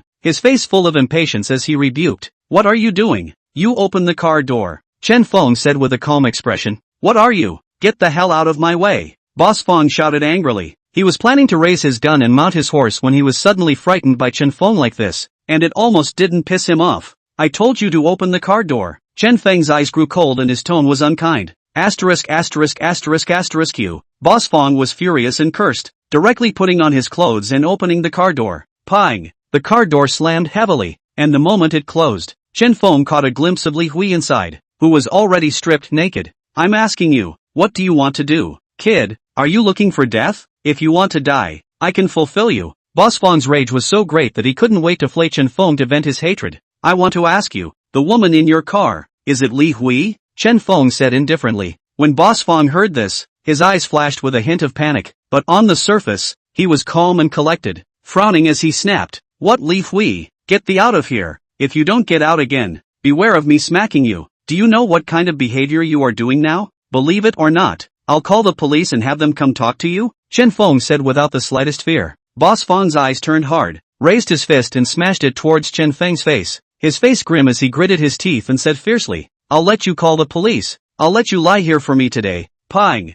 Unfortunately, before the fist could even touch Chen Feng's fur, Chen Feng directly blasted his stomach with a punch at a much faster speed. That stomach, which was full of fat, trembled a bit, surprisingly unloading most of its power. Chen Feng was a bit surprised. If it was an ordinary person, the power of this punch would definitely be able to directly make him lie down. It seemed that growing fat also had advantages. You have to find death, then I'll fulfill you. Boss Feng's eyes were sinister as he pounced towards Chen Feng. Chen Feng dodged away with one side of his body, and with a backhanded grab with his left hand, he pulled Boss Feng's collar. Subsequently, pulling back, Boss Feng's body was unsteady and fell back, retreating to the door of the car, ruthlessly hitting it. Chen Feng's right elbow struck towards Boss Feng's neck, his power gathering at a point and instantly exploding out. Ka! A sound as if a bone cracked suddenly rang out. Ah! Boss Feng let out a miserable scream, his eyes red as he stared at Chen Feng, gritting his teeth. You dog, don't run if you have the guts. Let's see if I don't call someone to beat you to death. After saying that, he took a few steps back, pulling away from Chen Feng, pulling out his cell phone and dialing a call. Chen Feng was too lazy to care about him, pulling open the car door and looking towards Li Hui in the back seat of the car. At this moment, Li Hui, pang! Chen Feng was startled and hurriedly closed the car door, his heart palpitating. This woman looked like she was definitely not going to come to her senses for a while. If she was like this, there was really no way for him to take her away. If she was allowed to stay here, she would definitely be in dire straits. Just as Chen Feng was frowning in thought, a group of people quickly surged out from inside the Bai Tea bar. These people were all Bai Tea bar's thugs, walking straight towards Chen Feng's place. Seeing these people, Boss Feng laughed out loud and stared at Chen Feng with contempt in his eyes, rubbing his neck as he mocked. Dog, your end has come. Dare to hit me, right? Immediately, I'll let you taste the most brutal torture in this world. Chen Feng swept his eyes over the group of fighters, blissfully unconcerned, and said indifferently, Are these the helpers you called in? Seeing Chen Feng's appearance, Boss Feng was furious, glaring angrily as he rebuked. Dogs, old me and Zhang Hui, the owner of Bai Tea bar, are close buddies. If you mess with me, you're messing with Zhang Hui. Wait for your death. Oh, you might as well call out Zhang Brilliant along with you. Chen Feng flicked the dust from his nails and said carelessly, Chapter 58, The One Who Beat You. Snort! Boss Feng snorted, his face full of disdain, casting a sidelong glance at Chen Feng, saying contemptuously, This little matter, why do you still need to alarm Zhang's splendor? Chen Feng was too lazy to talk nonsense, directly pulling out his cell phone and dialing Zhang Brilliant's number. Phew, you still want to call someone? I'll give you a chance. Let's see what kind of people you can call. Seeing this scene, instead of stopping it, Boss Feng's eyes were filled with teasing colors, holding his arms with interest and staring at Chen Feng with a sneering expression on his face. After the phone was connected, Chen Feng coldly said at the other end of the phone, Get the hell out of here right now. After saying this, Chen Feng unceremoniously hung up directly. Boss Feng furrowed his brows, the color of mockery in his eyes, growing more and more intense. Kid, what is your relationship with Li Hui? Boss Feng had nothing else to do, so he asked curiously. Chen Feng shook his head and said in a calm tone, Not much of a relationship, just not used to seeing a scumbag like you. You take me for an idiot? If you have nothing to do with her, how would you know her name? Boss Feng was on fire and said angrily, I'm her classmate. Is that answer satisfactory? Chen Feng frowned. Boss Feng smiled disdainfully, looking down on Chen Feng with a condescending attitude and a condescending look. Classmate? You don't have a crush on her, do you? This woman is indeed good looking, but how many good women can be in this business? I advise you, don't jeopardize your life for this kind of woman. Then I advise you as well, let me take her away and I can forget about this matter. Chen Feng looked away blandly, his tone not rippling. Hearing this, Boss Feng directly exploded with anger, his eyes fierce as he laughed fiercely. Son of a, you don't know what's good for you. You have to fight against me, don't you? Lousy advised you with good intentions, but you didn't listen to me. You even treated my good intentions as a donkey's liver and lungs. I'll tell you, it's not too late to kneel down for me. I'll give you a minute. If after a minute, you don't kneel down and kowtow and apologize, I'll break your dog's legs. Let's see if you still dare to put on an act. Chen Feng's gaze turned to the entrance of the Bai Tea bar. Upon seeing there, a person hurriedly walked in. He shook his head and said, There's no need to wait a minute. Boss Feng did not even notice the impending disaster. Instead, he revealed a morose smile and stared at Chen Feng, saying, Have you considered it clearly? Consider clearly, then kneel down and kowtow. Admit your mistakes and apologize to me. If I'm in a good mood, I might be able to spare your life. If you serve me comfortably, when I get on that woman later, I can also let you have a mouthful of soup. Chen Feng did not reply, his hands behind his back as he quietly waited. Zhang Splendid's head was filled with cold sweat, rustling and falling as he came in quick steps. Just as he was about to go up and ask Chen Feng what exactly happened, he was suddenly stopped by an obese figure.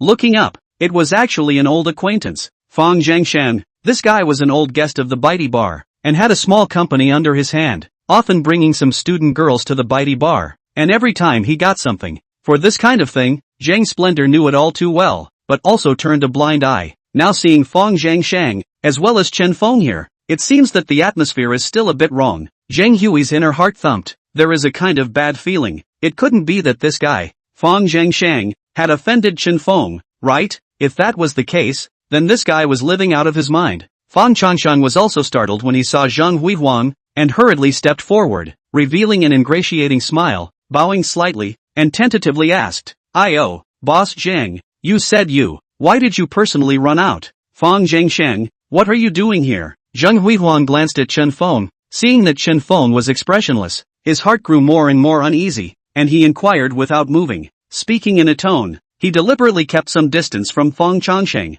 regardless of what had happened, and looking at Chen Feng now, it was obvious that he was a bit angry, coupled with Chen Feng's hardened tone when he received his phone call. Zhang Splendid had been in the Magic City for such a long time, so he was naturally able to guess a thing or two from these details. Even if it wasn't Fang Zhangshan who had offended Chen Feng, there was definitely some sort of beef between these two. What he had to do now was to clear the air with Fang Changsheng and not let this matter implicate him. Boss Zhang, look at what you're saying. Didn't you come out just for me? Could it be? Don't you still know what I'm here for? Fang Zhangsheng said with a smile on his face full of fawning colors. Zhang Splendor was startled and quickly waved his hand, glancing at Chen Feng there in fear, nervously saying, Fang Gengsheng, don't try to cozy up to me, our relationship hasn't reached such a point yet, and I didn't come out just for you. Ah, you didn't come out for my sake, then because of what? Fang Zhangsheng was a bit dumbfounded and confused. Forget about that for now, let me ask you, what happened here? Zhang Huihuang took a deep breath and decided to first figure out what exactly happened before saying anything. He. Fang Zhangsheng revealed a slightly deep smile, attached himself to Zhang Brilliant's ear, and whispered, Boss Zhang, we're all old acquaintances. You should know very well what I do, right? Don't you get so close to me. If you have something to say, just say it. Make it sound like who knows you well. Zhang Huihuang pushed Fang Zhangsheng away, bursting into a rage and panicking internally. He was afraid that Chen Feng would think that Fang Gengsheng was in bed with him, and then he would be in big trouble. Fang Gengsheng was even more uncertain, with a confused look on his face, scratching the back of his head, wondering, Boss Zhang, what's wrong with you today? You weren't this kind of attitude in the past. Humph, hurry up and say, what's going on? Zhang Brilliant snorted angrily and drank. Fang Gengsheng had no choice but to tell the whole story. In the end, his face was full of grimace as he pointed at Chen Feng there and snapped, it's this guy. Suddenly appeared when I was in my best state and almost scared me to death. Boss Zhang, help me waste him. Snap. As soon as the words left his mouth, his face was knotted and received a slap. Fang Zhangsheng covered his cheeks, incredulously turned his head back, stared at Zhang Huihuang dead in the face, and lost his voice. Boss Zhang? What are you doing? I'm an old acquaintance of your bar. What are you doing to me like this? It's you that I'm hitting. Snap. Zhang Huihuang was furious and once again fiercely threw over a slap. 5 bright red fingerprints appeared on both halves of Fang Zhangsheng's cheeks, and his mind went blank. Zhang Huihuang, are you out of your mind? Lousy is your guest. Are you sick? Daring to assault your guest? Fang Zhangsheng was infuriated and hissed viciously. Chapter 59, Massage. Guest? Zhang Splendid smiled coldly at his words, stealing a glance at Chen Feng before rushing at Fang Zhangsheng and drinking. From today onwards, you will not be allowed to take half a step into the battery bar. Get out as far as you can. And if you dare to come in, I'll break your dog's legs. Fang Gengsheng froze, flustered, not knowing what had happened. Why did Zhang Brilliant's attitude towards himself change 180 degrees? If it was before, Zhang Brilliant was definitely on his side. Now, suddenly, Fang Zhangsheng seemed to think of something, revealing an incredulous look as he looked towards Chen Feng, his breathing immediately ragged. Zhang Splendid, when was it your turn to give orders in front of me? Chen Feng, who had never spoken, finally uttered his first words at this moment. Hearing this, Zhang Huihuang trembled, his eyes jumped straight up, and he hurriedly ran over in fear, bowing and bending. Mr. Chen, I didn't mean this. I definitely didn't mean to overstep my bounds, so please calm your anger. I just thought, such a small matter, there's no need to alarm your old man yet. Boom! Seeing this scene, Feng Zhengxing's mind exploded. The entire person was like being struck by lightning, petrified on the spot. He could never have dreamt that the call that Chen Feng had just made was actually to Zheng Huihuang. Moreover, with that kind of tone, it was obvious that it was the tone of a superior ordering a subordinate. Feng Zhengxing reacted, his eyes horrified and appalled, his body shivering, his legs softening, and his face pale. His back, a trace of cold sweat seeped out, directly wetting the clothes on his body. What had he done? What kind of big shot had he offended? Boss Feng, what did I just say? Did I advise you to let me take Li Hui away and I can forget about this matter? Chen Feng walked towards Feng Zhengxing with his hands behind his back, his eyes indescribably cold. Feng Zhengxing was stunned and confused. His mind was like mush, unable to do any thinking. Anything that he had just done could not be recalled at this moment. Plop! His legs went limp and he knelt on the ground. With a face full of despair and horror, he kowtowed at Chen Feng. I was wrong. I really know I'm wrong. I didn't know your identity. Please, give it a second chance. Please. Zheng Huihuang respectfully followed behind Chen Feng and whispered, Mr. Chen, why don't I just take care of him? You can rest assured that I will definitely do it cleanly, and when the time comes, just find an excuse to say that he had an accident, and no one will trace it. Hearing this, Feng Zhengxing directly pissed his pants in fear. Warm liquid, flowing down from the crotch of his pants, shivering all over, his face was colorless. Bang bang bang, he kowtowed his head even more heavily, directly hitting the ground, not caring in the slightest even as blood flowed out. Please spare my life, please, drag him away, just teach him a lesson, don't get anyone killed. Chen Feng frowned and rushed at Zheng Huihuang. He didn't have the time right now to bother with this Feng Zhengshang. The most important trouble right now was still in the commercial vehicle. Tow it away. Zheng Huihuang sighed in relief and hurriedly droned at the thugs around him. A group of thugs dragged Feng Zhengshang away from here like a dead dog. After everyone had left, Chen Feng finally breathed a sigh of relief and turned back to the commercial vehicle, a bitter smile spreading across the corners of his mouth. Suddenly, a little memory appeared in his mind. It was about the medical art aspect, especially the medical art aspect of solving this kind of medicinal effect. That was the method recorded in that book of the medical sage's inner classic. It shouldn't be wrong. Thinking of this, Chen Feng turned around and returned to the commercial vehicle, pulling open the backseat door of the commercial vehicle. Seeing that Lin Hao had lost his mind and only had instinct left, his skin was flushed and he was naked with Li Hui. I hope that when you wake up, you'll be able to help me clear my name. Chen Feng did not see that as he opened his mouth to mumble. A few hundred meters away from him, at the entrance of the restaurant in the distance, class teacher Chu Yue walked out from inside.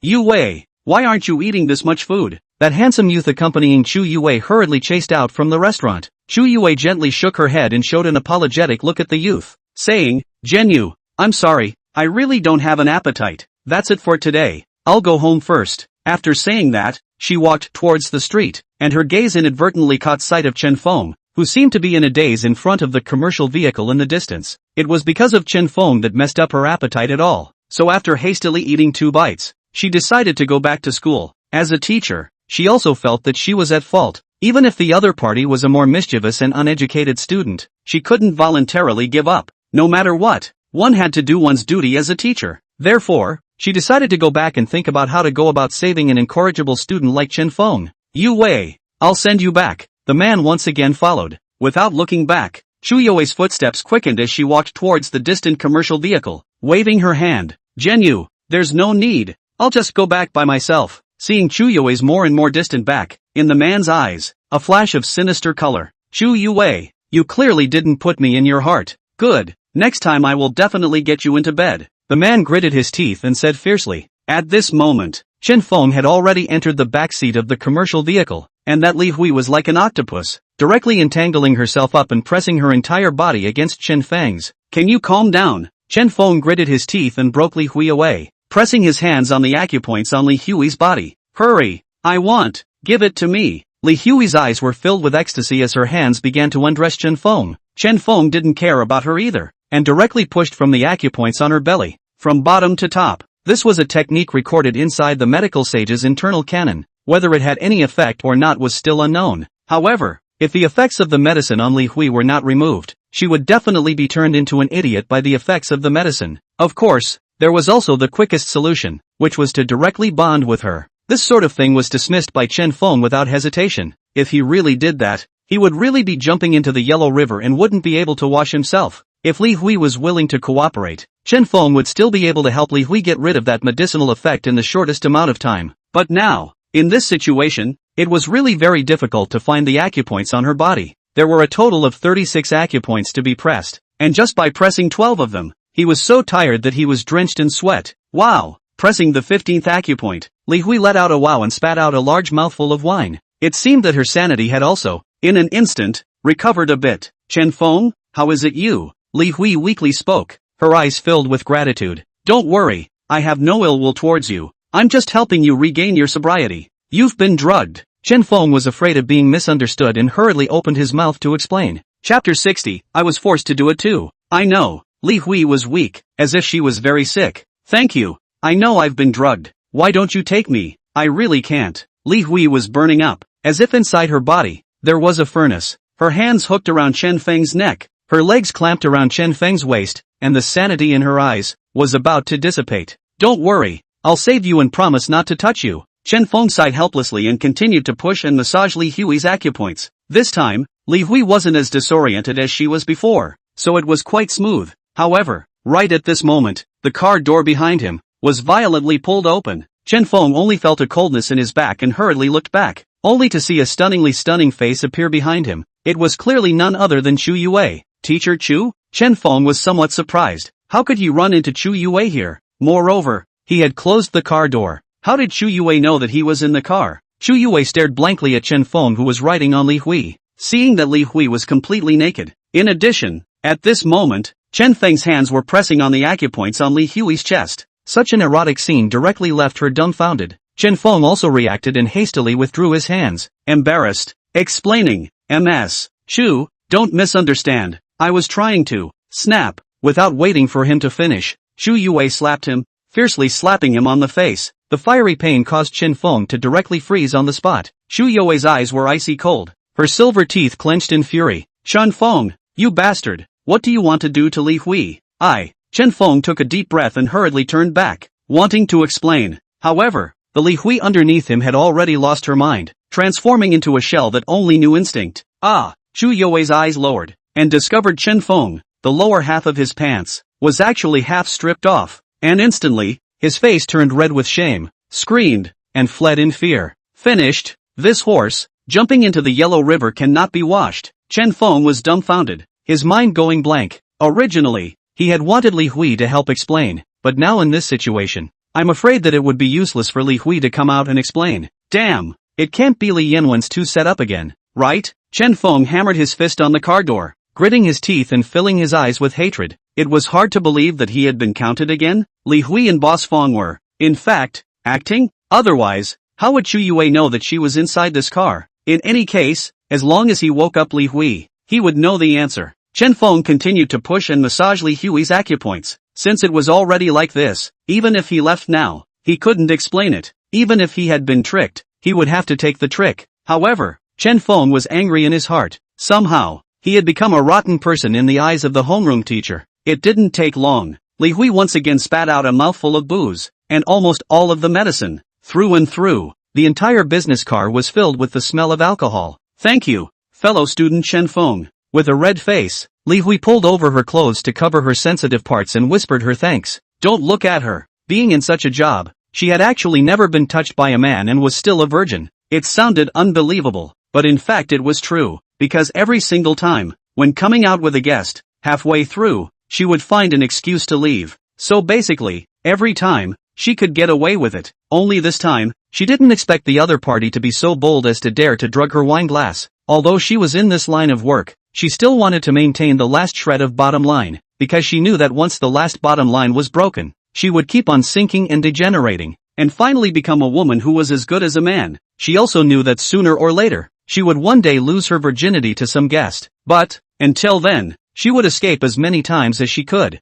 Everything she did was just for money. Tell me, did Li Yanwen ask you to do this? Chen Feng's eyes were cold, his face covered in frost. This, Li Hui hesitated, not knowing whether to say it or not. Although this job was indeed introduced by Li Yanwen, it was completely her own will. If she wasn't willing to do this job, Li Yanwen wouldn't be able to do it even if she forced her. Yes. In the end, Li Hui nodded her head and admitted, not wanting Chen Feng to think that she was a woman who could even sell her body for money. although she didn't know why. She cared about Chen Feng's opinion, but after saying it out like this, her inner heart was relieved instead. It was just a little bit sorry for Li Yanwen, letting him take the blame. Sure enough, Chen Feng was extremely angry and furious. Sure enough, this was all designed by Li Yanwen. I'm afraid that he had long seen himself sitting on the bench at a distance from the bitey bar, and that's why he came up with this vicious scheme. First of all, let Li Hui and Feng Gangxing appear at the battery bar to attract their attention, anticipating that he would definitely be curious to follow,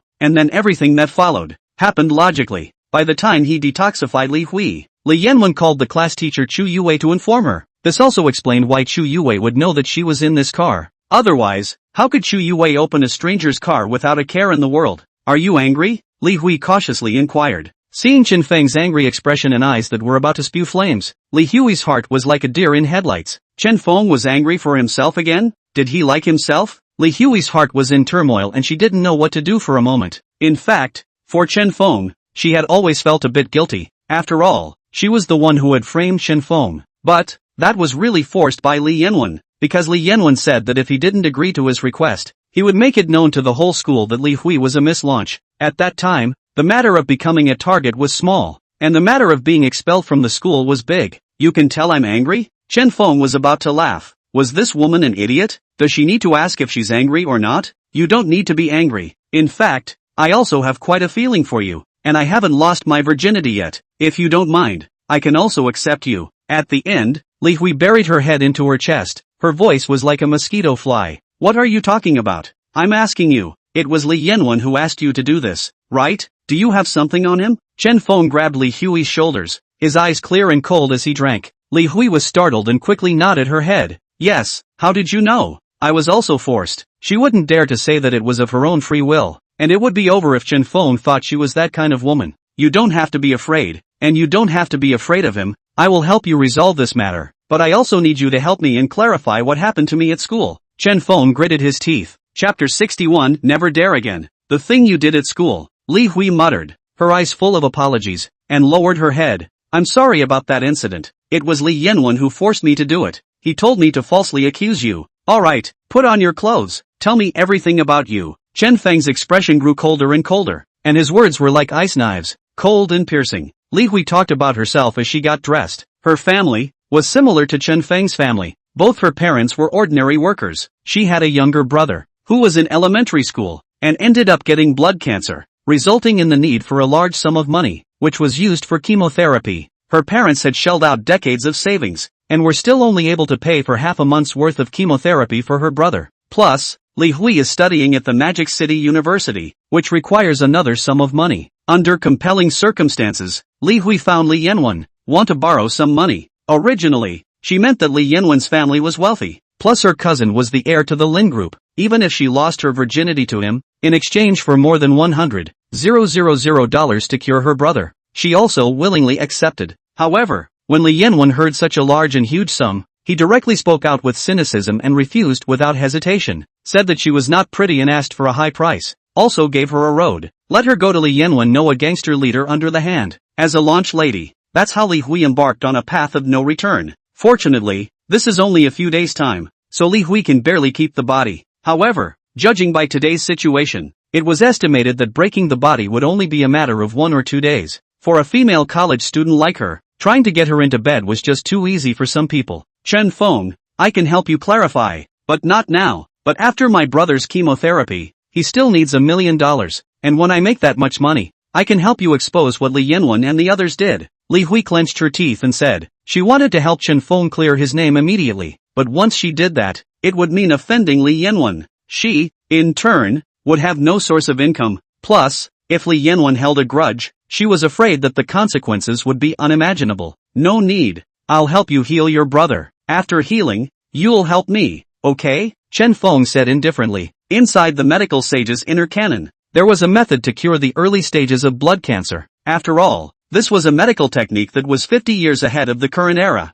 and it was not an exaggeration to be able to treat early-stage blood cancers. You? Li Hui was stunned and found it hard to believe. She thought that Chen Feng was joking. A garbage collector. Would he know anything about medical arts? However, instead of dwelling on it, she thought of something else and said in some panic, Chen Feng, how did you save me? Where is Boss Feng? Boss Feng? should still be alive. Chen Feng was slightly stunned, then replied with uncertainty. Just now, he had indeed said that he had left Fang Gengxing alive. He just didn't know if Zheng Huihuan would accidentally beat him to death. What are you talking about? I am asking you, where is the owner of this car? He should have been in the car just now, right? Where did he go now? What exactly happened just now? Li Hui was baffled and confused by Chen Feng's answer and inquired somewhat anxiously. Just now, Chen Feng just wanted to explain, but was pushed by Li Hui, anxiously urging, Chen Feng, you go first. You don't know that Boss Feng is rich and powerful. In case he sees you with me, he will definitely get angry.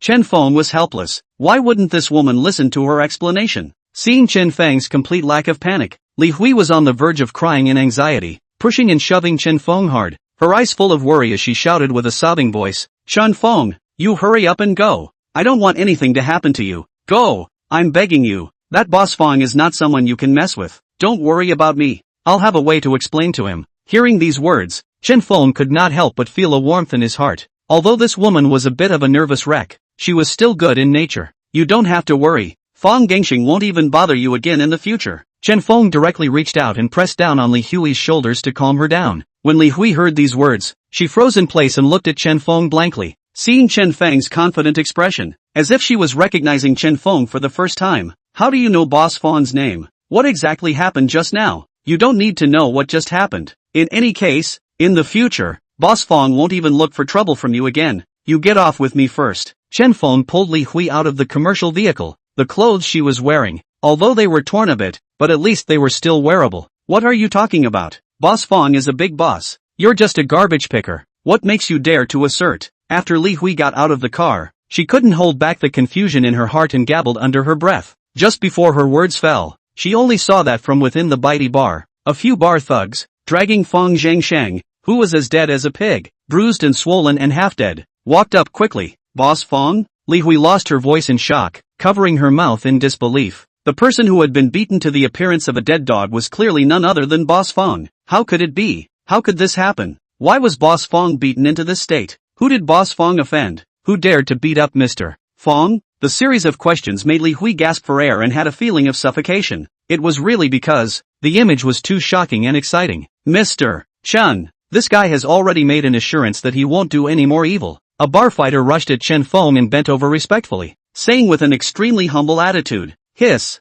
Seeing this scene, Li Hui fiercely sucked in a breath of cool air in disbelief, staring at Chen Feng with a shocked face. This was simply heavenly. When had a trash picker waste been able to command such respect? This was also too unbelievable. Chen Feng turned his head and said at Li Hui, how was it? I didn't lie to you, did I? This Boss Feng definitely won't come after you in the future. Chen Feng, you. Li Hui's eyes were filled with shock. Her mind was blank as if she was dreaming. Her perceptions were all turned upside down, as if she had seen something that could never happen. Just happen. The trash-picking waste. And now she was being respectfully called out as Mr. Chen. Are you still worried? How about this then? You ask him yourself. Chen Feng rushed at one of the thugs and nodded. That hitman understood and hurriedly took out a bottle of mineral water, opened it, and then poured it all over Fang Gengxing's head. Already half dead, Fang Gengxing woke up once again under the stimulation of the cold water. Don't fight. Don't hit. I won't dare anymore. The first thing he said when he woke up was to let out a terrified plea for mercy, while raising his hands and protecting his head,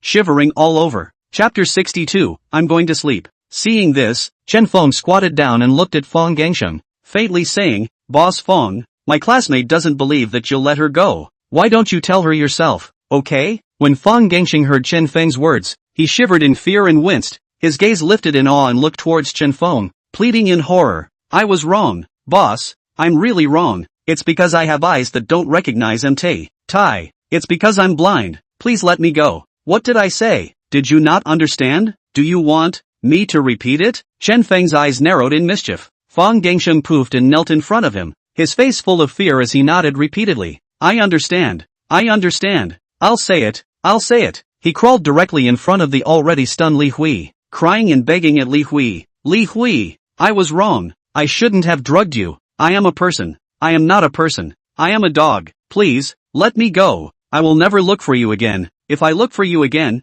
the sky will strike 5 thunderbolts. The whole family will die. Li Hui, spare me. I beg you. I don't want to die. Chen Feng stood up, patted the frozen Li Hui's shoulder and said, believe it now? I said that he won't trouble you anymore. Li Hui swallowed hard and stared at Chen Feng in disbelief, asking dully, Chen Feng, what exactly are you? You don't need to care so much, just trust me. Chen Feng was a bit impatient. Women were just troublesome. One was on the verge of talking his way out of it, and he was still so abrasive. Li Hui nodded her head repeatedly, the light in her eyes getting brighter and brighter as she lowered her head, still somewhat fearful, and said with trepidation, Boss Feng, you get up first. Don't dare. Li Hui, you call me Feng Shang, call me Feng dog can do, don't call me Boss Feng. I'm not worthy. Feng Gangxing was so scared that he didn't have a color in his face, and hurriedly spoke in a hurried voice. Ha! Li Hui was dumbfounded. This was too. Alright, Feng Gangxing, this matter, let's just forget about it. I didn't lose anything anyway. Li Hui took a deep breath, calmed her mind and spoke seriously. Thanks. Thank you. Feng Gangxing kowtowed repeatedly, his face full of gratitude as he climbed up from the ground. Get lost. Chen Feng drank. Feng Gangxing was pissing his pants and hurriedly returned to the commercial vehicle, fleeing from this place in fear, the car's speed directly soaring 102% for fear of running slow. Looking at the back of the commercial vehicle as it left, Li Hui suddenly thought of something and her face became incomparably ugly. It's over, Li Hui muttered. What's wrong? Chen Feng asked. Li Hui looked towards Chen Feng with regret in her eyes. That guy hasn't paid yet, then I wasn't touched by him for nothing? Chen Feng froze in place and fell silent, speechless. Oh, this is the money left behind by Feng Zhengsheng. It's the money he gave for moral damages. The total is $500,000. The bar fighter who had just spoken immediately pulled out a bank card with a written password and respectfully handed it to Chen Feng. Chen Feng didn't even look at it and threw it directly to Li Hui, saying, Here, isn't this money for you? Hiss. Li Hui was once again dumbstruck, staring at Chen Feng in disbelief. She tremblingly took the bank card. Her eyes were complicated and full of entanglements, but she eventually retreated back and handed it to Chen Feng, gritting her teeth. You helped me. This money should be yours. I can't take it. Mother-in-law. Women are just troublesome. Take it if you're told to. Isn't your family short of money? Just now that Feng Zhengsheng touched your whole body. This money is all compensation. Chen Feng is very impatient. $500,000. Push over. There is no end to it? But, Li Hui didn't know what to say. To Chen Feng, $500,000 was nothing. But for Li Hui, it was a huge sum of money. If she continued to work like this, she would definitely not be able to earn $500,000 for at least a year or two. Right, take me to the hospital. I'll help cure your brother. Chen Feng said. Do we really have to go? Li Hui asked with apprehension and caution. When Chen Feng had said those words just now, she had thought that Chen Feng was just pretending and talking casually. Now that she had experienced what happened to Boss Feng, she had somewhat trusted Chen Feng. This Chen Feng, who picked up garbage on weekdays and was mocked by everyone in the entire school, was definitely not as simple as he appeared on the surface. To be able to give away $500,000 just like that was enough to see that Chen Feng wasn't short of money. This begged the question. If Chen Feng did not lack money, what was he doing picking up trash? Could it be that it was some sort of bad taste? Li Hui shook her head and silently sighed inwardly. The thoughts of a rich person were really not something an ordinary person could guess. Oh right, before I go, I still have to prepare. It just so happens that I'm on vacation tomorrow, so I'll go tomorrow then. Chen Feng finished his speech, left his contact information and hurriedly left. Looking at his back, Li Hui's eyes flashed with an inexplicable luster. Pushing his bicycle, he returned to the school dormitory. Chen Feng was now exhausted. The side effects of picking up garbage, coupled with treating Li Hui just now, had almost not killed him. Knock knock knock. Just as he was planning to rest, a knock sounded on the door. Chen Feng, I'm Chu Yue. An icy, bone-chilling voice resounded from outside. Chen Feng had no choice but to get up and open the door to his room, and saw Chu Yue, who was standing outside the door, cold as ice and frost, her eyes containing a fierce aura. Teacher Chu, what do you have to say to me? Chen Feng knew that nothing he said could possibly make Chu Yue change her mind about herself. Solely, he didn't bother. Apart from wanting to sleep right now, he wanted to clear up the misunderstanding between himself and Yi Qingyun. Anyone could misunderstand himself, but not Yi Qingyun. Inside this university, only Yi Qingyun made him feel a trace of long-lost warmth, as if she was a big sister, caring in every way. Humph, isn't it you who should have something to say to me? Chu Yue said angrily. If there's nothing else, I'm going to sleep. Pang. After saying that, the door to the room closed. Chu Yue, who was standing in the doorway, was so angry that her face turned blue with rage. Chen Feng, I've already organized what happened just now, into the school magazine, so you're waiting for the school's disciplinary action. Chu Yue was so furious that her shell teeth were about to be clenched. After being a teacher for so long, It was the first time that she had ever been so angry with a student. It was simply too hateful. The moment she thought of the picture in the business card just now, Chu Yue couldn't wait to give this guy a few slaps. How dare he engage in a car shock in the car? Hearing no movement in the room, Chu Yue viciously kicked the gate and angrily left the dormitory building. It was only with great difficulty that she had inquired about Chen Feng's residence before finding her way here, and she hadn't expected the other party to actually deal with her with this kind of attitude. Chapter 63, Giving Love. Pissed off. Walking out of the school, Chu Yue was still angry about what had just happened. It was only her first day at Magic City University, and it almost made her angry enough to have a heart attack. Yikes. Wei Wei, what are you doing?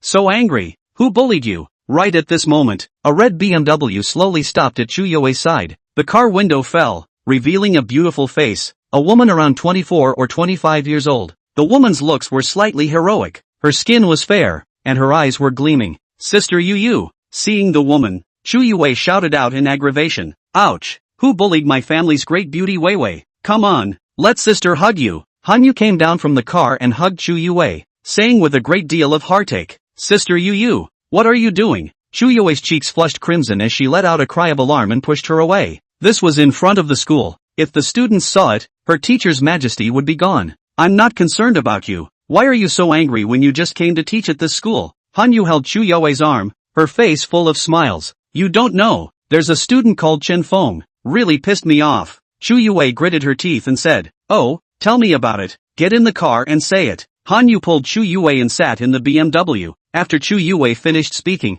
Han Yu also stared wide-eyed, revealing an unbelievable color. This is too egregious, isn't it? This kind of student isn't expelled from school? Han Yu was surprised. Chu Yue bristled. Expelled for what? It's not like I'm trying to get him expelled. I just want to change him. Change him? I'm afraid this kind of student with bad behavior won't change, right? Han Yu was a bit unconvinced. Isn't a teacher's duty to teach and educate? I have to change him, make him sincerely repent, and this can also leave a colorful mark on my life as well as my career as a teacher. Chu Yue clenched her fists and said with firm eyes. Han Yu smiled. Wei Wei, I admire this spirit of yours. The harder the bone to gnaw, the more energized you are. What bones? You treat me like a dog, don't you? Chu Yue blankly glanced at her without a good mood. Which is not. I'm not making an analogy. Even if you're a dog, you're still the prettiest one. Han Yu laughed. Sister Yu, you've gone too far. See if I don't clean you up. Chu Yue hurriedly reached out to scratch Han Yu's itch. The two women were drenched in fragrant sweat after some scuffling.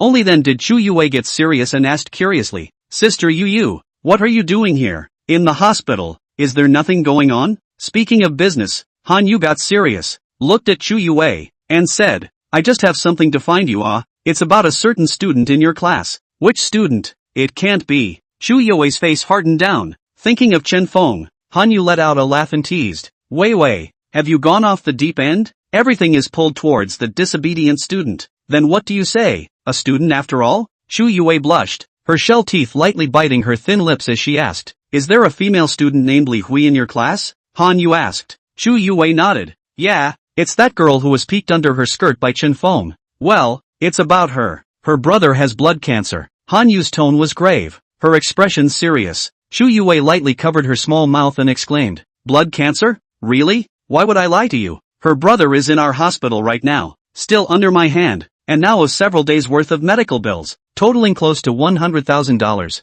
Sister Yu, you're not here to collect debts, are you? Someone else is seriously ill. You wouldn't go so far as to collect debts to the school, right? Chu Yue frowned. What debt? Wei Wei, do I look like that kind of person? Han Yu blankly glanced at Chu Yue without a good mood, her eyes carrying a grudge. Even if it was a debt, it wasn't her who came to collect a debt from a college student, was it? What's more, it was money owed to the hospital, not to her, so why would she come to collect a debt? Chu Yue smiled sarcastically and continued to ask, then what are you doing at our school? It's like this, doesn't Li Hui's brother have blood cancer? Li Hui is also a student of your school, so I want to find the leaders of your school and discuss with them to see if we can organize a donation ceremony in the school to gather a sum of money for Li Hui's brother. Our hospital, in the spirit of humanitarianism, has already exempted everything that can be exempted, but for the kind of family that Li Hui has, the treatment is still a kind of burden. So, Han Yu sighed. That's certainly fine. I'm sure the school leaders will also agree. There are quite a lot of rich people at Magic City University, so they should be able to gather quite a bit of charity money. Chu Yue nodded repeatedly, her eyes bright. I hope so. Han Yu drove her car and drove into Magic City University. Early the next morning, Chen Feng woke up early and headed to the Comprehensive Martial Arts Club. Unfortunately, there was no sign of Yi Qingyun. He was a bit distracted and returned to the classroom. Li Yanwen and the others, who were also yawning, didn't have the heart to mock and target him when they saw him enter the classroom. Not long after, Yi Qingyun also came in. Today's her, still bright, was the focus of everyone's attention, as if the center of the universe. Only, unlike usual, Yi Qingyun didn't glance towards Chen Feng. She just stood on the podium and said to the crowd, "Classmates, the school is preparing to engage in a donation activity. It's for the purpose of helping classmate Li Hui. Her brother has blood cancer and urgently needs a large sum of money for medical expenses, so I hope that students with money can enthusiastically donate." Li Hui? Li Hui, your brother has blood cancer? Too poor. A group of classmates rushed to Li Hui's place, casting pitying looks. Li Yanwen slightly frowned, stood up, rushed to Yi Qingyun and said, "Her brother has blood cancer, but not my brother. Why should I donate? Yes, there are many people who have gotten sick in this world. It's not possible that everyone who gets sick wants us to donate, right?" Zheng Ting also got up and chimed in. Yi Qingyun's face was full of frost, and she said in a cold voice, "If you're not willing, no one is forcing you to donate. This is a donation of love, not someone asking you for money." Li Yanwen was disliked. His face was ugly. His heart was unwilling. He looked at Yi Qingyun and said, "It's fine to offer love. I wonder if Counselor Yi, for the first place in donations, is there any special reward?" As he spoke, he also made a wink at a few of his lapdogs. "Yeah, Counselor Yi, just giving love. As the initiator, shouldn't you show something to the first place in donations?" "Ah, ha ha ha, Counselor Yi, if you have a promise, I believe that there are definitely not a few people who are willing to donate love." Chapter 64 Donation Reward. Counselor Yi, having a reward can also stimulate everyone's motivation more. Zheng Ting rushed a few doglegs around him, squeezing his eyebrows. Yi Qingyun furrowed her moth brows, clearly a little unhappy. When her eyes inadvertently swept over Chen Feng's place, she was even more furious. "Reward? What rewards do you guys want? If it's a request I can accept, I can agree." Yi Qingyun's gaze was cold and her tone was calm. "Counselor Yi, there's no need for you to ignore them." Chen Feng couldn't help but stand up and rushed at Yi Qingyun. This Li Yanwen and Zheng Ting and the others were just unsuspecting and clearly had some mischievous intentions. There was no way that Yi Qingyun could not see that in case. Chen Feng would never allow such a thing to happen, would not allow these people to defile Yi Qingyun. Yi Qingyun swept in indifferently, her eyes not rippling. "If I can help Li Hui's classmates gather more donations, I can agree to some conditions that are not excessive." Li Yanwen and the others looked at each other with a playful smile. One of them stood up and rushed to Yi Qingyun. "Since this is the case, then I'll make a suggestion. Whoever donates the first place will invite Counselor Yi to have a meal together. I don't know if Counselor Yi will agree." "Dinner?" Yi Qingyun frowned. This condition, indeed, was not difficult. "I propose that Counselor Yi still offer one fragrant kiss to the first place. How about it?" Li Yanwen laughed. "This proposal is good, greatly good. If I can be kissed by Counselor Yi, I will have no regrets in my life." The group of boys went crazy, all nodding their heads in agreement. Yi Qingyun, however, furrowed her moth brows, clearly unwilling. "No." Chen Feng spoke again, his eyes filled with blood. How could Sister Qingyun agree to this kind of request? Yi Qingyun swept over Chen Feng once again, a hint of annoyance flashing through her beautiful eyes. "Fellow student Chen Feng, do you have a better proposal?" Chen Feng was momentarily speechless. "Chen Feng, this is Counselor Ye's matter. None of your business? So what if you agree or disagree? Can you make the decision for Counselor Yi?" Li Yanwen's face was filled with anger as he coldly scolded. Zheng Ting also helped out and said in a conspiratorial manner, "Chen Feng, you're not a toad trying to eat swan meat, are you? Just based on you, are you worthy? You don't even look at yourself in the mirror. Counselor Yi was looking at you pitifully before, so she took special care of you. You can't be wishfully thinking that Counselor Yi has any feelings for you, right? Ha ha ha, what is this thinking? Can Counselor Yi have feelings for him? Don't be funny, okay? Let's see. He likes Counselor Yi. That's why he stood up and rejected for Counselor Yi. TSK. Like, all of us like Counselor Yi. But what the is a garbage collector doing coming up here? Go pick up garbage properly." Even if Counselor Yi were to find a boyfriend, she wouldn't be able to find an ordinary person, much less a trash-picking loser. The crowd laughed and sneered at Chen Feng. Yi Qingyun's cheeks reddened slightly as she slapped the table and droned in a cold voice. "Have you guys had enough? I don't need everyone to worry about my matters. Since I want a reward, I can give it. Isn't it just a kiss? I'll agree to your conditions." Wow! Li Yanwen and the others were completely thrilled and in an exuberant mood. She promised? the most beautiful woman in Magic City University actually agreed to such an unreasonable request? Originally, Li Yanwen was still planning to bargain because he expected that Yi Qingyun would not accept this offer. Even if he couldn't kiss her, touching her hand was still possible, right? Unexpectedly, Yi Qingyun directly agreed, and he almost fainted with joy. Counselor Yi, you don't have to do this. Why don't I give this reward? Li Hui stood up in embarrassment and rushed at Yi Qingyun, revealing a look of gratitude, saying, "You shut up." Without waiting for Li Hui to continue, Li Yanwen there couldn't help but drink. "Who wants you to kiss? Ah, you woman, don't flatter yourself, okay? Can you compare to Counselor Yi? If it's you, then none of us will donate." A group of boys clamored up and slapped the table. Yi Qingyun was helpless and rushed to Li Hui. "Li Hui, it's fine, just let me do it. You still have to take care of your brother there. You can go to the hospital now." "Alright then." Li Hui no longer said anything more. When she turned back, she swept a glance over Chen Feng, nodded slightly, and then hurriedly left. "When will the donation be made?" "I can't wait," Li Yanwen questioned eagerly. In his opinion, the first place in donations this time would definitely be him without a doubt. In this class, who else could be richer than him? As for Chen Feng's place, it was directly ignored by him. A trash picker, picking up trash for the rest of his life. I'm afraid it wouldn't be enough to pay for his meal for a day. "What's your hurry?" Yi Qingyun glared and said. "It's not just this class this time. All the students in the entire school have to donate." Ah, Li Yanwen was dumbfounded. If this was expanded to the school, then he wouldn't dare to guarantee that he would be able to be 100% the first person to donate.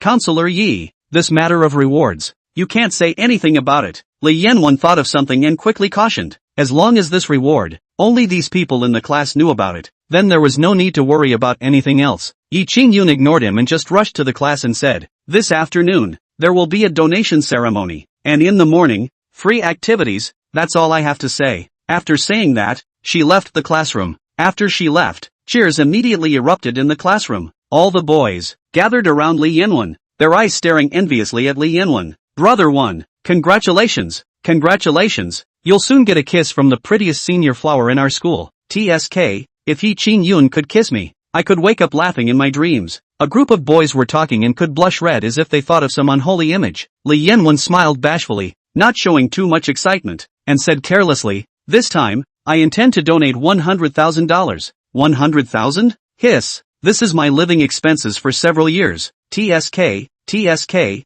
brother 1 is just rich." A group of lapdogs patted their asses furiously. Li Yanwen purposely opened his mouth loudly, and after saying this, he looked over to Chen Feng's place, and seeing that he didn't have much of an expression, he couldn't help but scoff. "Chen Feng, it's not easy for you to earn money from picking up garbage, so I don't think you should donate." "Yeah, picking up garbage is only a few dollars. Why don't we donate some money to you, and you can just kneel on the ground and learn a couple barks in return." Ha ha ha, this guy, I doubt he can even donate $10. Chen Feng coldly glanced at the group of people without saying anything and directly left the classroom. Even as he walked out of the classroom, he could still hear the roaring laughter of the crowd. Chapter 65, He was wronged. Chen Feng left the classroom and found Yi Qingyun. At this moment, Yi Qingyun was collecting the donations from each class in preparation for the afternoon's registration. "Chen Feng, you've become the man of the hour again." A classmate saw him and immediately hid her mouth and snickered. In the school magazine, MS, Shu Yue published an article, accusing you by name.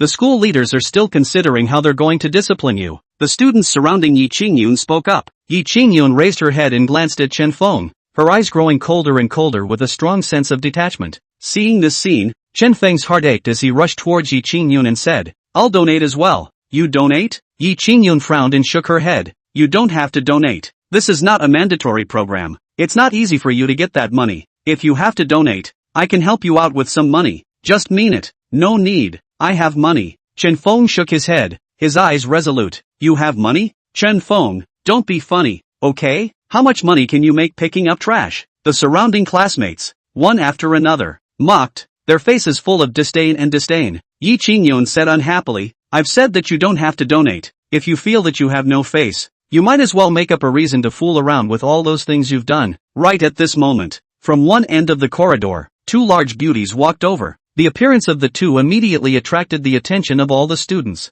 These two were none other than Shu Yue, and her bosom friend Han Yu. "Chen Feng?" Shu Yue saw Chen Feng from the crowd at a glance and immediately frowned. "Is he the student you were talking about? Looks quite honest." Han Yu carefully sized up Chen Feng and didn't feel that there was anything dandy about him. Instead, he looked more like an honest person. Don't let his appearance deceive you, Chu Yue reminded. Alright, Han Yu nodded. Teacher Chu, I'm not the kind of person you think I am. You're deliberately smearing me on the school magazine article, making me lose face. When the matter is clarified, where will you put your face? Chen Feng was a bit angry and said in a deep voice. This woman was really brainless. Listening to the wind was the rain. Just by listening to the one-sided words of Li Yanwen's group, she thought that everything was her fault. As the saying goes, big boobs have no brains. This woman has really lived up to this saying. Chen Feng, how are you talking to MS? Chu, you did something wrong yourself, but you still don't dare to admit it, and being exposed by Teacher Chu. Are you planning to threaten Teacher Chu now? Don't be afraid, Teacher Chu, we'll protect you. He, Chen Feng, a punk, still wants to turn the world upside down? A group of students opened their mouths and yelled. The matter of beating up a fallen dog was something they were very happy to do. Chu Yue was also on fire, her beautiful eyes staring at Chen Feng as she angrily said, You're saying that I've wronged you? I saw it with my own eyes and heard it with my own ears. Do I not trust my own eyes to believe your sophistry? I said that things are not what you think. Teacher Chu, you've wrongly accused me and insulted my character without any investigation at all. The harm you've caused to me, how will you make up for it when the truth comes out? Chen Feng also spoke in a hardened tone and said in a deep voice, The truth comes out? Oh, the things I grasp are the truth. If I really have wronged you, if you can really prove your innocence, I will be at your disposal at that time. I put my words here. If you have the ability to prove your innocence, I, Chu Yue, have a word for it, and I will do what I say. Chu Yue's chest rose and fell violently, her face turning blue with anger. Good. I hope you don't regret it. Chen Feng finished speaking and turned around to leave. Seeing his back, Yi Qingyun was thoughtful. On the contrary, it was Chu Yue, who was furious and red-eyed, almost crying from Chen Feng's anger as she gritted her teeth and said, This Chen Feng, what kind of person is he? Isn't he clear? Still dare to say that I've wronged him. It really pisses me off. Wei, are you sure you haven't wronged him? Why do I feel as if he really isn't the kind of person you're talking about? Han Yu felt strange. For some reason, from Chen Feng's decisive words, she could feel a touch of firmness. Moreover, she had seen many playboys, but Chen Feng was clearly fundamentally different from those people. Sister Yu, you are truly fooled by his appearance. I saw it with my own eyes. Can it be fake? Besides, it's my first time to teach here. I have no grudge against him, so why should I accuse him wrongly? Aren't I fed up? Chu Yue was aggrieved and said with some irritation. Han Yu shrugged. Alright, I believe you. I have to go back to the hospital too. Bye. After greeting Chu Yue, Han Yu hurriedly left Magic City University. At this moment, Chen Feng rode his bicycle towards the Magic City People's Hospital. Li Hui's brother was at the Magic City People's Hospital. He was now going to cure Li Hui's brother, and from within the medical sage's inner scripture, he also knew the cure. The medical technology after 50 years was enough to cure this early-stage blood cancer. In fact, even with the current medical technology, it could barely be cured, only at great expense. The medical sage's inner scripture in Chen Feng's hand recorded a method that was so simple that it could perfectly cure the blood cancer in the shortest amount of time. Just as Chen Feng was distracted, pondering over the methods within the medical sage's inner scripture, a luxury car sped past beside him, almost colliding with his bike. Frightened, his face turned white and he hastily squeezed the brakes. Squeak! The limousine also braked urgently, the ear-piercing sound of friction causing Chen Feng to frown. What the? Are you blind? Without waiting for Chen Feng to open his mouth, the window of the limousine fell down, revealing the face of a 26 or 27-year-old man, full of anger, rushing at Chen Feng and cursing. You're the one who almost hit me. Chen Feng was a little displeased, even though he was a little distracted. He had been riding his bike next to the road. There was no way he would have affected the passage of the luxury car. This was clearly the other party who had gotten lost in thought and almost hit himself, and now he was backtracking. I bumped into you? You deserved it even if I hit you. Riding a broken bicycle. How dare you go on the road? The man in the luxury car had a fierce face and drank. Alright, Ajay. Don't bull asterisk with a rag picker. Time waits for no one. Don't keep Han Yu waiting. From the back seat of the limousine, a calm voice came. Oomph, garbage man. If you rubbed off even a tiny bit of paint on my car today, you wouldn't be able to pay for it even if you were sold. Arguing with me here. What the hell are you? The man in the limousine impatiently finished his sentence, closed the window and hurriedly left. Chen Feng's face was somber, his mood annoyed to the extreme. If it wasn't for the fact that the guy was running fast, he really wanted to go up and directly smash that car. Forget it. Chen Feng took a deep breath, forced down the fire in his heart and headed towards the People's Hospital. After only 10 minutes, he arrived at the main entrance of the Magic City People's Hospital. Chapter 66, Watch What You Say. Chen Feng. Li Hui had long been waiting at the front gate, just waiting for Chen Feng's arrival. Seeing Chen Feng arrive on his bicycle, Li Hui revealed a smile and waved at Chen Feng. Chen Feng locked his bike and walked over to Li Hui, his expression cold as he said, "Take me with you." "What's wrong with you?" Li Hui asked curiously as she noticed that Chen Feng was out of sorts. Chen Feng shook his head, once again taking a deep breath, temporarily forgetting about those unpleasant things, and said, "Nothing much. Is your brother alright?" "It's alright. It's just that if I want to be cured, it will still take a long time. Thanks to your $500,000, I've already paid off all my medical bills." Li Hui led Chen Feng into the hospital building, her face full of gratitude. The hospital was bustling with people coming and going. There were a lot of people coming to see the doctor, and there were hospital benches everywhere with a lot of patients sitting on them. "Li Hui, I'll help you cure your brother and you'll help clear up my affairs. I hope you do what you say you'll do," Chen Feng said seriously. Li Hui nodded. "That's for sure. Even if you don't remind me, I'll still do it. You've helped me so much, I don't even know how I should thank you. You helping me clarify those things is the biggest thank you to me." As they spoke, the two arrived at the 7th floor of the hospitalization department. At the entrance of one of the wards on the 7th floor, Chen Feng spotted someone who looked familiar. It was her. The woman standing there, dressed in a white lab coat, was clearly Han Yu. By Han Yu's side, there were also several nurses, as well as a youth and old man. That youth was no other than the man in the limousine who had just backstabbed Chen Feng on the road. Dr. Han. When Li Hui saw Han Yu, she quickly stepped forward and shouted, "Li Hui, you've come just in time. Let me introduce you to." Han Yu nodded her head, and just as she wanted to introduce the people around her, she saw Chen Feng and was stunned. "You're Li Hui's brother's attending physician?" Chen Feng was a bit surprised, not expecting such a coincidence. This woman was with Chu Yue just now. Being with that kind of woman with big boobs and no brain, she definitely didn't have much of a brain either. As the saying goes, those who are close to Zhu are red, and those who are close to ink are black. "Chen Feng, right? My name is Han Yu. I'm Li Hui's brother's attending physician." Han Yu did not look at Chen Feng with colored glasses. Instead, she nodded as if she was facing a normal person. Such an attitude, in turn, caused Chen Feng's heart to resist a lot less.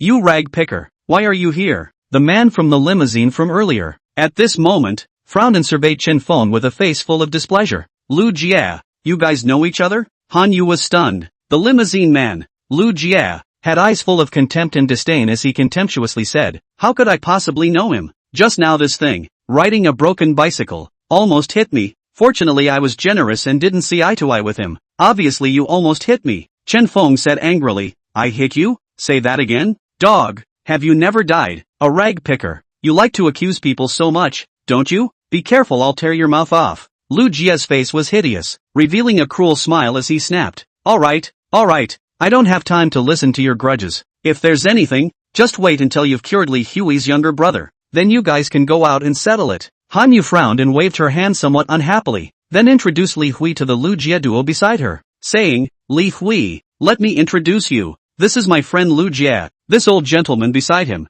is the Magic City medical professor, Professor Gu Pinggu. Professor Gu has great attainments in blood cancer, and is the one that I specifically invited to help cure your brother. "Ah," Li Hui exclaimed, flattered and bowed to thank him. Thank you, Dr. Han. No need to be polite. It's better to wait for your brother to get better and thank this Professor Gu Ping." Han Yu smiled. The old man named Gu Ping had a bland face, arrogant attitude, and condescending tone. "You're welcome. If it wasn't for Lu Jia's invitation, I really wouldn't have been willing to personally run here.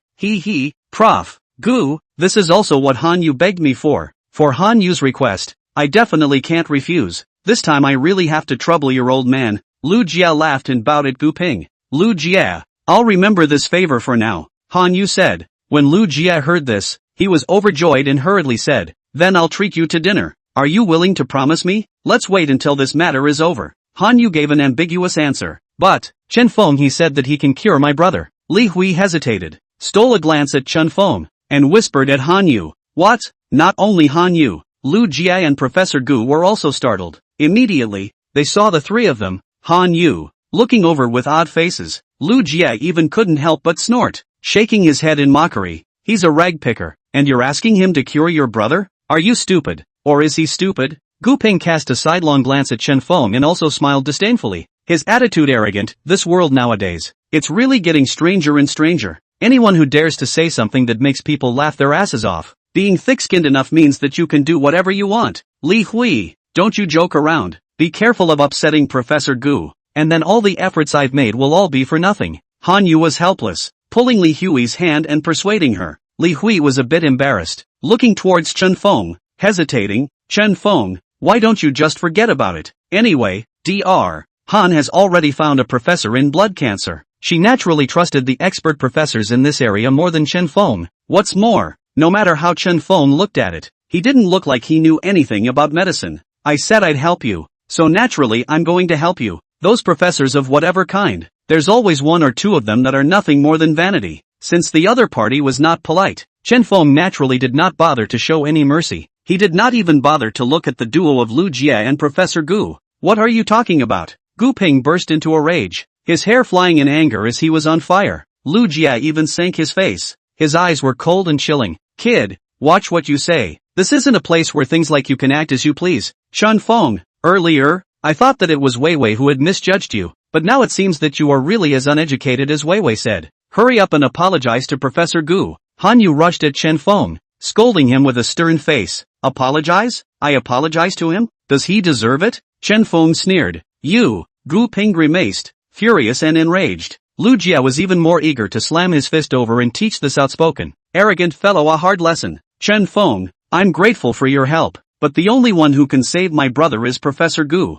Can you stop talking like that and apologize to Professor Gu? I beg you. Li Hui pulled Chen Feng's hand and begged bitterly. Chapter 67 Worsening Illness. Making me apologize is impossible. If he's not willing to make a move, then it doesn't matter. I can cure your brother anyway. Chen Feng cast a sidelong glance at Gu Ping and did not care too much about it, but instead rushed at Li Hui. Originally, on the main road just now, when he was almost hit by Lu Jie's car, but instead, he had a backhanded attack. He was a bit upset in his heart. Now, seeing this Gu Ping's arrogant appearance, it made him feel even more disgusted. Even if he is capable, what is the point of putting up such an arrogant stance? Does this kind of person really think that the world can't move without him? It wasn't anyone that had to flatter him. What's more, Chen Feng's method could cure the early stages of blood cancer in the shortest possible time. It was much more powerful than this unseemly broken professor. Chen Feng, you've gone too far. This isn't Modu University, so please don't speak out of turn here, or don't blame me for being impolite.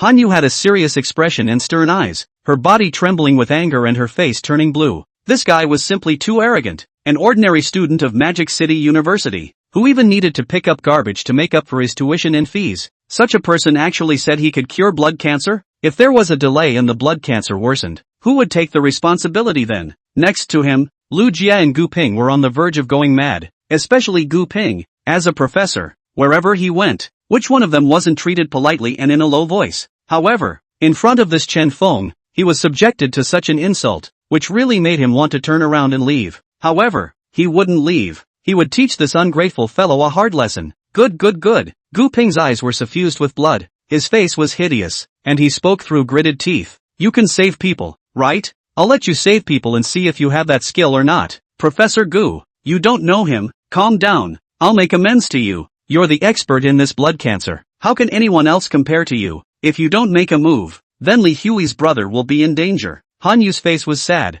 and she showed a look of supplication at Gu Ping. Gu Ping smiled coldly and stared at Chen Feng, his eyes as cold as knives, as if he wanted to kill, and his tone was fierce. I didn't say that I wouldn't make a move. I just said that I will let him make a move to save the people, and if he doesn't have that ability, then I will make a move. In that case, if you insist on it, that's fine. Han Yu sighed and nodded her head in agreement. Her eyes looked towards Chen Feng and she couldn't help but shake her head, disappointed to the extreme. Originally, she had thought that Chu Yue had misjudged Chen Feng, but now it seemed that where was the misjudgment? Chen Feng was simply this kind of person. Arrogant, not knowing the heights of heaven and earth. Han Yu no longer knew what words were appropriate to describe Chen Feng, because she had never encountered such a person either. Now it was fine. Gu Ping meant to watch Chen Feng make a fool of himself. Only when Chen Feng was helpless against Li Hui's brother's blood cancer would Gu Ping step in and save the day. In fact, in Han Yu's opinion, there was no need to be so troublesome. Chen Feng was just here to cause trouble, so she would directly drive him away. However, it was estimated that even if she wanted to drive Chen Feng away, Gu Ping wouldn't even agree. She knew that Gu Ping was very careful. Just now, Chen Feng had spoken out against him, and without retaliating against Chen Feng and severely humiliating him, Gu Ping would not relent. However, this was all Chen Feng's own fault. This guy deserved it. Your name is Chen Feng, right? You said that you can cure blood cancer. So please do. Let's see if you're as capable as you sound. Gu Ping laughed out coldly, staring straight at Chen Feng with teasing eyes. Next to him, Lu Jie, similarly revealing mockery and sarcasm, embraced his arms and quietly waited for Chen Feng to make a fool of himself. Great! Chen Feng was blissfully unconcerned and was about to walk into the ward. However, he was immediately stopped by Gu Ping, saying, "That alone is not much fun. Since you have decided to make a move, then between us, there has to be a prize. Otherwise, if you lose and don't have to take responsibility for anything, wouldn't that be too cheap?" With these words, it was obvious that he wanted to completely humiliate Chen Feng. When Chen Feng lost, it would be reasonable to make Chen Feng bow his head and admit his mistake. This move of Gu Ping's was considered a young plot. You want to bet with me? Chen Feng came to be interested. He also had just the right intention to take this opportunity to teach the superior professor a good lesson.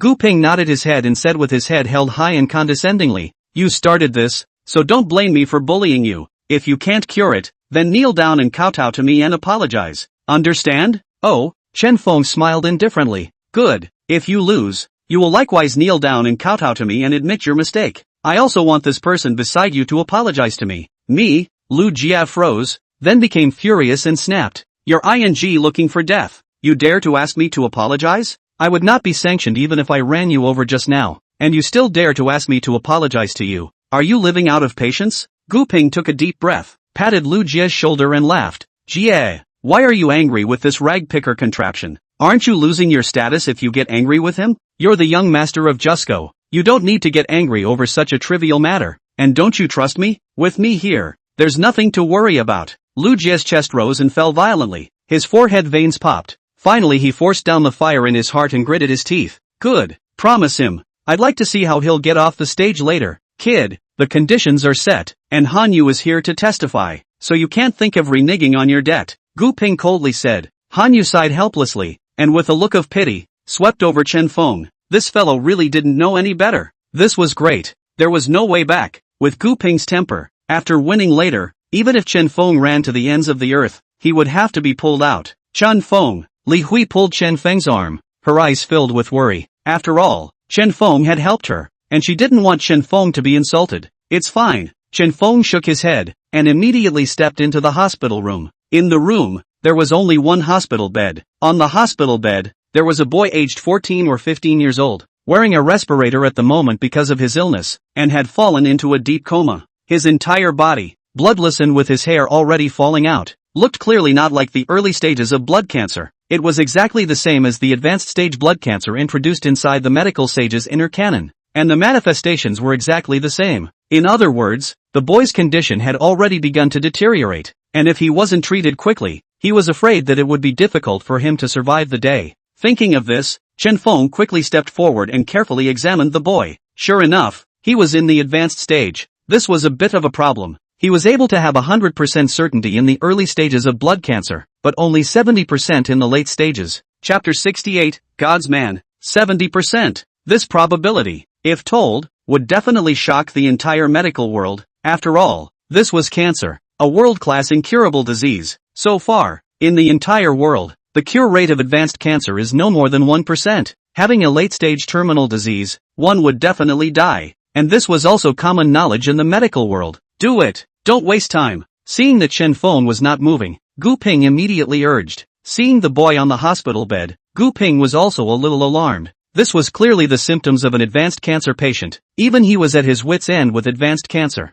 If he could cure advanced stage cancer, he would have been invited by a world-class medical organization to become a consultant. "Chen Feng, why don't we just forget about it and let Professor Gu come?" Li Hui hesitated. "I hope that you guys can maintain absolute silence while I'm treating you." As Chen Feng spoke, from his pocket, he fished out a needle bag. This was the Chinese medical silver needles that he had purposely purchased, as the vast majority of the medical techniques within the healing sage's inner canon were Chinese medicine, which was why he had purchased these medical silver needles as requested. Opening the needle bag, a total of dozens of silver needles were neatly placed in it. There were long and short, thick and thin. Snort! Seeing Chen Feng pulling out the needle bag in a feigned manner, Gu Ping could not help but snort. This guy was acting quite professionally, with all the props. "Shut up!" Chen Feng squinted over, his eyes cold as he chided. Gu Ping was extremely angry. his eyes glaring with hatred, but he could only be quiet. Chen Feng took a deep breath, uncovered the sheet on the boy, took off all the clothes on his body, and began to apply the needles according to the method recorded inside the medical sage's inner canon. It was as if those memories were burned into his mind,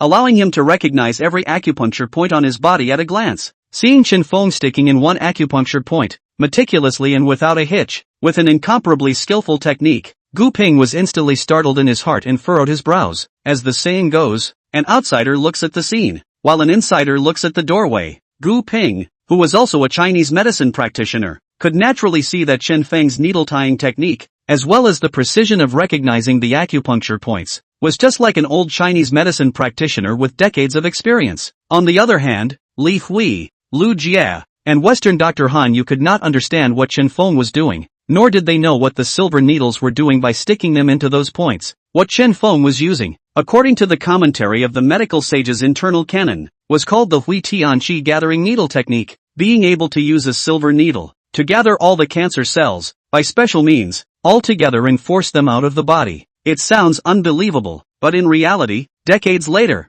Chinese medicine, with its qualitative leap, is fully capable of doing this. The whole process, very long, 10 minutes, half an hour, until 4 hours had passed. Chen Feng was sweating profusely, and in his determined eyes, there was a slight color of exhaustion mixed in. These 4 hours of constantly applying needles had exhausted him, and he couldn't wait to fall back to sleep. It's too slow, isn't it? Lu Jia muttered. No way. I don't think this baby can hold on much longer. Can't let him continue. When Gu Ping saw the boy on the hospital bed, his face shifted for a while, suddenly green, white and purple. His face immediately changed drastically and he quickly stepped forward. Pang! Without ceremony, he pushed away Chen Feng, whose figure was shaky and so tired that he could barely keep his eyes open. Chen Feng was unprepared and was directly pushed to the ground. However, he was still mindful of the boy and reached out his hand, wanting to get up, but his body was sore and in severe pain, and his voice became extremely hoarse as he said, "Don't move him, it's not even close. Humph,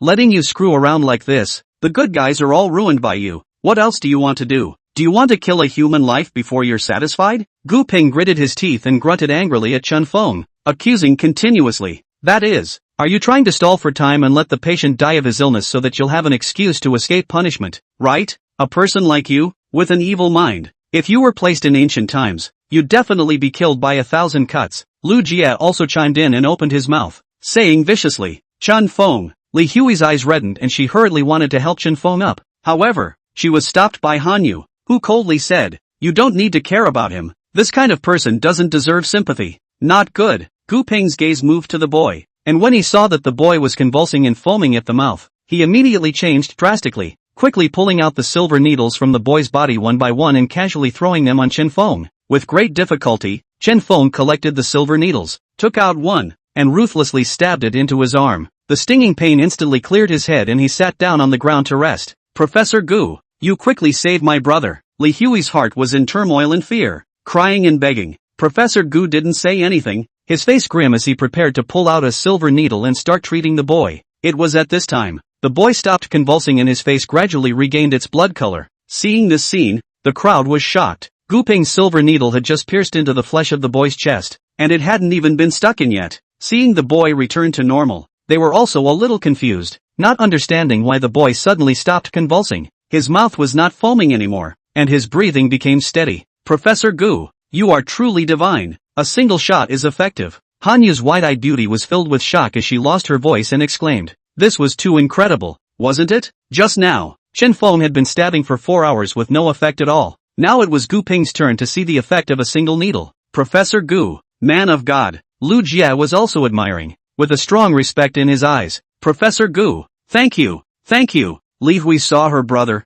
turn from danger to safety, and with a thud, she knelt on the ground and kowtowed at Gu Ping to thank him, her face full of gratitude. It was only at this moment that Gu Ping was confused and bewildered. When had his own medical skills become so brilliant? A single needle was effective. Moreover, the needle hadn't been stuck into the acupoints at all. Cough. Everyone be quiet. Don't disturb me from administering the needle. Gu Ping didn't bother to think too much about it and took it as his own credit. Coughing dryly, he continued to administer the needle. Chen Feng, who was sitting on the ground resting, laughed bitterly inwardly. He had been busy for 4 hours and was picked up by Gu Ping. If Gu Ping hadn't pushed himself away just now, this credit would have been his own. However, Chen Feng did not care, as long as Li Hui's younger brother was well. As for the rest, to be said later. Wow, it's moving. Just as Gu Ping had just dropped the first needle and was about to continue administering the second needle, the boy on the hospital bed, with a haloed face and eyelids blinking a few times, slowly opened his eyes.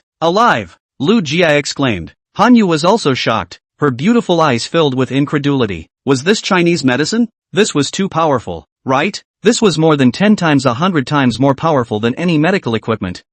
Chapter 69, Hurry up and kneel. Gu Ping was completely confused, frozen in place. I just gave a needle. How did he live? Can't it be that he has some kind of supernatural ability? Gu Ping was suddenly a little excited. Brother! Li Hui cried out in joy and hugged her brother's body, unwilling to let go. In the entire ward, everyone looked at Gu Ping with eyes of admiration, as if they were looking at the living Buddha in the world. Professor Gu, you are truly amazing. Han Yu couldn't help but step forward and bow at Gu Ping. Such a medical senior deserved to be treated with such respect by her. Ha ha, Professor Gu, it's too divine. I couldn't imagine that you're actually this powerful. Lu Jia laughed out loud, smugly. Gu Ping was someone he had brought with him, and with Gu Ping being so powerful, his face followed suit. The few nurses beside him also showed their respect, and when their gazes swept over Chen Feng on the ground, they revealed sneers and disgust. This kind of person, how dare he compare himself to a man of God like Professor Gu? It was simply an insult to Professor Gu. The news quickly spread throughout the entire People's Hospital, and quite a few people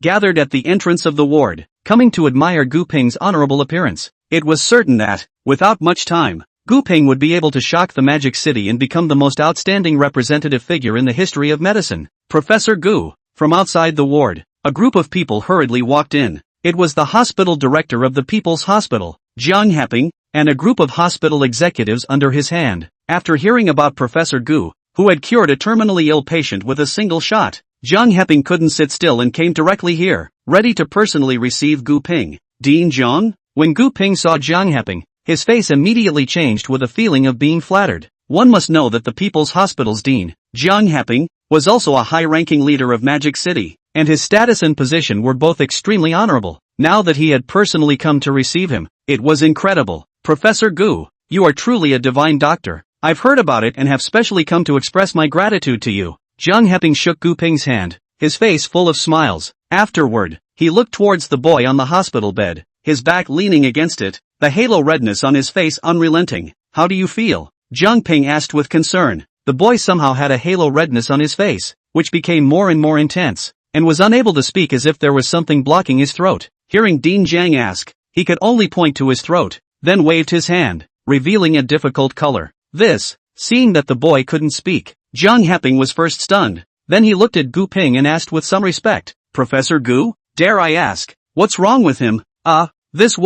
Cold sweat oozed out of Gu Ping's forehead. How would he know what's wrong? Because it wasn't even something he saved. It's the bruises blocking his throat, causing him to be unable to make a sound. Just then, from the corner, came a clear voice. The voice caught the attention of everyone in the hospital room. Jiang Heping also looked over, only to see a young man sitting in the corner with a pale face, as if he hadn't recovered from a major illness. Chen Feng, what are you babbling about? Han Yu was furious and chided. Humph, I'd forgotten about you if you didn't speak. The bet between us, you can fulfill it now. Gu Ping's eyes were sinister as he coldly grunted. He is? Jiang Ping was curious and inquired. Han Yu hurriedly explained all about Chen Feng's identity, as well as what had just happened. After hearing Han Yu's account, Jiang Heping furrowed his brows and said with some displeasure, this kind of person shouldn't be allowed to enter our hospital. Hurry up and have someone kick him out. Throw him out? Dean Jiang, if you kick me out, no one will be able to cure him. Chen Feng had rested almost enough and got up from the ground,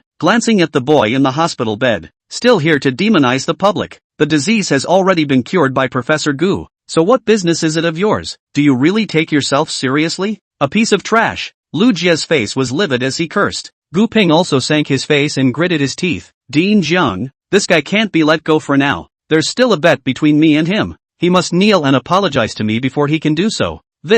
Jiang Heping hesitated for a moment, eventually nodding his head as he rushed at Chen Feng. Since you started this, then you should be willing to bet and apologize to Professor Gu. As soon as the words came out, the rest of the people in the ward revealed eyes that were watching the fun. There were also some small nurses who had pulled out their cell phones, ready to capture the scene of Chen Feng kneeling down and apologizing. At Han Yu's place, she also revealed a deserving expression. feeling that this Chen Feng was completely unworthy of sympathy. Who said I lost? Chen Feng furrowed his brows, not the least bit afraid of the eyes of the crowd, his pale face incomparably rigid. Dog thing, you're going to cheat now, aren't you? I'm warning you, now immediately kneel down and kowtow to Professor Gu and apologize. Otherwise, you don't want to leave this door today. Lu Jie's eyes were ferocious and he was rubbing his fists together, somewhat unable to hold back, wanting to go up and beat up Chen Feng. You haven't lost yet? Prof. Gu cured the patient. You failed to do so. Aren't you the one who lost? Young man, willing to gamble, able to bend and stretch as a manly man. See, you are not too old. It is inevitable that some youthful arrogance, not to put Professor Gu such a senior in the eyes. If you sincerely apologize and admit your faults, I believe that Professor Gu will still be able to open up to you, and will not let you be embarrassed. Jiang Heping persuaded. Chen Feng was dumbfounded and pointed at Gu Ping. You cured the patient? Do you believe that yourself when you say it? Gu Ping's face clouded over when he heard this. This patient, indeed, had nothing to do with him. He had only administered a single needle. Even if Hua Tuo was alive, it would be impossible to cure advanced cancer with a single shot. Now that he thought about it, Gu Ping reacted with some hindsight. Couldn't it be that all of this was Chen Feng's doing? He was just mistaken and misunderstood? Even if that was the case, now that the patient was well, even if it was really Chen Feng who cured him, no one would believe him. Everyone now believed that it was he who had cured the terminal cancer patient. Thinking of this, Gu Ping laughed coldly inwardly, and on the surface, he revealed a confident expression. Holding his head high as he proudly said, "It was me who cured him. It's there for all to see." Chen Feng shook his head and laughed. He had originally planned to have this Gu Ping take the initiative to admit it, but he didn't expect this guy to have such a thick skin. Since this was the case, he didn't need to save face for him. Stop talking nonsense. Hurry up and kneel down. Lu Jie shouted. Kneel, kneel. The rest of the people in the ward began to shout out as well. The smile on Gu Ping's face grew brighter and brighter. However, just at this time, a grief-stricken cry came from the hospital bed there. Brother, brother, what's wrong with you? Chapter 70, you shut up. Li Hui's cry of grief there instantly attracted everyone's attention. Jiang Heping and Han Yu all turned their heads to look, only to see that the boy, who had just had a haloed face and looked like a normal person, was now spilling black blood from his mouth, his eyes turning white, and his body convulsing violently. Seeing this scene, Chen Feng could no longer care less and directly rushed forward, shouting in a cold voice, "Don't move him, leave it to me. He is at the most critical moment right now.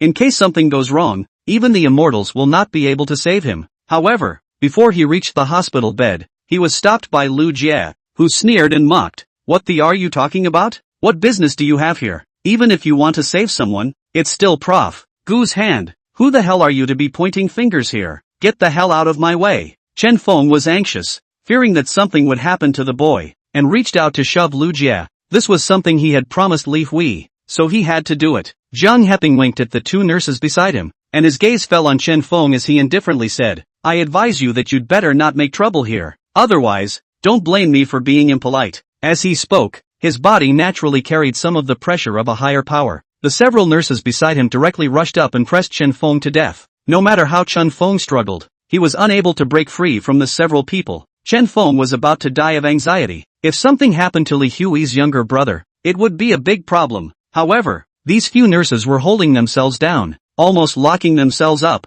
unable to move at all. In this situation, not to mention treating the boy, they couldn't even get close to the hospital bed. Han Yu's expression there was also icy cold, and her indifferent eyes swept over Chen Feng with a hint of warning. Then she looked towards Gu Ping, revealing a light smile, and politely said, "Professor Gu, please also make your move." Jiang Heping there also smiled and bent slightly at Gu Ping. "Prof. Gu, I hope you can do a wonderful job." With a contemptuous gaze, Gu Ping glanced at Chen Feng, then walked over to the boy and began to take his pulse to diagnose. From the incomparably disorganized pulse, Gu Ping sensed a hint of something unusual, and hurriedly took out his silver needle, preparing to administer it. "Gu Ping, if you want to save him, apply the needle to his Danzhong point, in order. It's Yutong point, Zigong point, Huagai point, Xiangui point, and Tiantu point, applying the needle 1 inch and 3 inches. It has to be in place in one shot." Chen Feng gritted his teeth and roared out these words fiercely. At this point in time, he could not care less and directly stated the method of healing. Everyone present was stunned and then frowned. Gu Ping even smiled coldly and said disdainfully, "You little child, you don't know anything, and you still dare to command old me here. Old me has healed more patients than you've ever eaten rice." After saying that, he simply ignored Chen Feng and directly applied needles at the 100 clubs point on the boy's head. Chen Feng, you shut up. Don't disturb Professor Gu's treatment, Hanyu angrily rebuked. She was simply about to die of anger. How could there be such a person in this world? This was clearly trying to kill Li Hui's brother. Chen Feng took a deep breath and coldly glanced at Hanyu. You! Hanyu's heart tip trembled, her scalp tingling with irritation at this look from Chen Feng. Be quiet, don't disturb Professor Gu, Jiang Heping said indifferently. As soon as he spoke, everyone present was silenced, not daring to breathe a single breath. The atmosphere at the scene was somewhat condensed. The boy on the hospital bed was still spilling black blood from his mouth, his body convulsing. From his increasingly feeble body, as well as his gradually dissipating vitality, everyone could feel that life was constantly passing away at an extremely fast pace in the boy's body. Gu Ping was sweating profusely. A needle went down, but instead of having any effect, it caused the boy's vitality to drain even faster. He was a little confused, not knowing what to do. Even the cause of why the little boy had become like this, he had yet to find out. Could it be, to use the method that Chen Feng had said? Gu Ping was a little hesitant. If he were to use Chen Feng's method, wouldn't that be tantamount to telling others in disguise that the boy was cured by Chen Feng? Either simply let the boy die. At that time, push the pot on Chen Feng. Let's just say that it was Chen Feng's earlier application of needles that led to the boy's death. This explanation was flawless. Thinking of this, Gu Ping's heart was hardened and he directly applied the needle towards the Feng Fu point at the back of the boy's head. This needle would definitely be able to kill the boy in the shortest possible time. Stop it! Just as his silver needle was about to pierce into the Feng Fu point, suddenly, an explosive shout came from the ward. This sudden voice scared Gu Ping so much that he shivered in his hands, and the silver needle directly fell to the ground. Who is it? Just as Gu Ping was furious and wanted to angrily rebuke the person who spoke, only to see that outside the ward, an old man with white hair and beard hurriedly walked in. The old man was around 70 to 80 years old. His body was hunched over and he carried his hands on his back, his face full of anger as he walked in. Elder Nye, Jiang Heping, as well as Han Yu and the rest of the hospital's senior staff, all lowered their heads and bowed when they saw the old man. Nya Lan, the former president of the People's Hospital, as well as the principal of the Mordor Medical College, and at the same time, the leadership of Mordor, and even more so, an academician-level bigwig in Chinese medicine in the country of China, with countless aura added to his body. No matter who saw him, they had to call out to Nya Lao, Elder Nye. When Gu Ping saw Nya Lan, he shivered and coldly shivered. Humph, what do you want to do? Do you want to get him killed? Nya Lan was furious, pointing at Gu Ping's nose and cursing. Just now, he had seen with his own eyes that Gu Ping was about to stab the Feng Fu point at the back of the boy's head with a needle. In the boy's current condition, stabbing into the Feng Fu point would surely kill him. If he had come half a step late, he didn't even know what would have happened here. Elder Nye, Professor Gu is saving lives, Jiang Heping explained. Saving people? I think it's more like he's killing people. Nya Lan was enraged and directly reached out to push Gu Ping away, taking out the silver needle from the 100 clubs point on the top of the boy's head. Afterward, after carefully inspecting the boy's condition, he immediately pulled out the silver needle and stabbed it towards the Danzhong point on the boy's chest. A needle stabbed in, 1 inch and 3 inches, no more, no less. The black blood in the boy's mouth instantly reduced by a large portion. Seeing this scene, the crowd turned their heads in unison and looked towards Chen Feng. Chen Feng, on the other hand, didn't even pay attention to the crowd's line of sight, but only stared nervously at Nya Lan, watching his every move. Elder, the second needle should be stabbed a little to the left of the Yutong point, while pressing on both sides of his chest. Chen Feng said eagerly. Chen Feng, are you done with this? Shut the hell up, Han Yu said angrily. You're the one who shut up. Nya Lan turned around, her face full of anger, and scolded Han Yu. Chapter 71, Scum of Chinese Medicine. Han Yu trembled at the roar, panic flashing through her eyes as she lowered her head. Nya Lan took a deep breath and looked at Chen Feng, revealing some surprise. Then he waved at Chen Feng with a kind smile. Little brother, you seem to know a lot about Chinese medicine. Can you come and give the old man a hand? Yes. Chen Feng coldly glanced at the nurses who had locked their bodies. The several nurses snapped and loosened their hands, letting Chen Feng walk next to Nya Lan. The two of them teamed up to apply needles to save the boy. Even Chen Feng was a bit surprised. This old man's medical skills were extraordinary. I'm afraid that no one within China could compare. Not only was he experienced, but the way he applied the needles,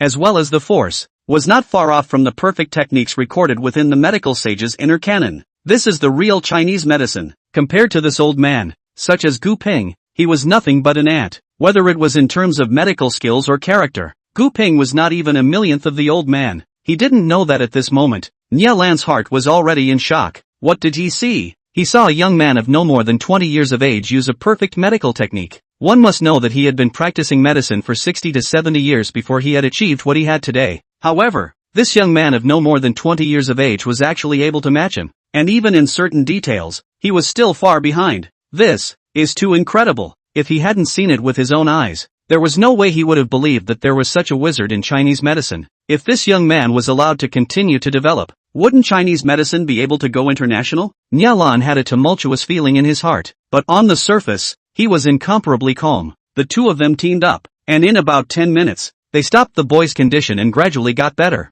until the application of the needles was complete. Chen Feng picked up the boy and slapped him hard, slapping him on the boy's back. "What are you doing?" Jiang Heping exclaimed in shock. "Put!" The boy violently spewed out a large mouthful of black blood. His face instantly surfaced a flash of red from pale. It was only after spitting out a mouthful of poisonous blood that he was able to completely recover. "Humph! Dean Jiang, you really deserve to be this dean." Nialan carried his hands behind his back as he rushed at Jiang Heping and rebuked in a cold voice. "Elder Nia." Jiang Heping was uncertain and confused. "Do you still need me to make it clear?" Nialan turned around, pointed at Gu Ping, who was beside him with his head bowed in defeat, and snapped. "This man wants to kill people. Can't you all see that?" "What?" The crowd was shocked and looked at each other. Everyone's puzzled gazes fell on Gu Ping's body. Professor Gu wanted to kill someone? It couldn't be. This was too outrageous. "Humph. Jiang Heping, you're really confused. You can't distinguish between right and wrong. It's hard to distinguish between truth and falsehood.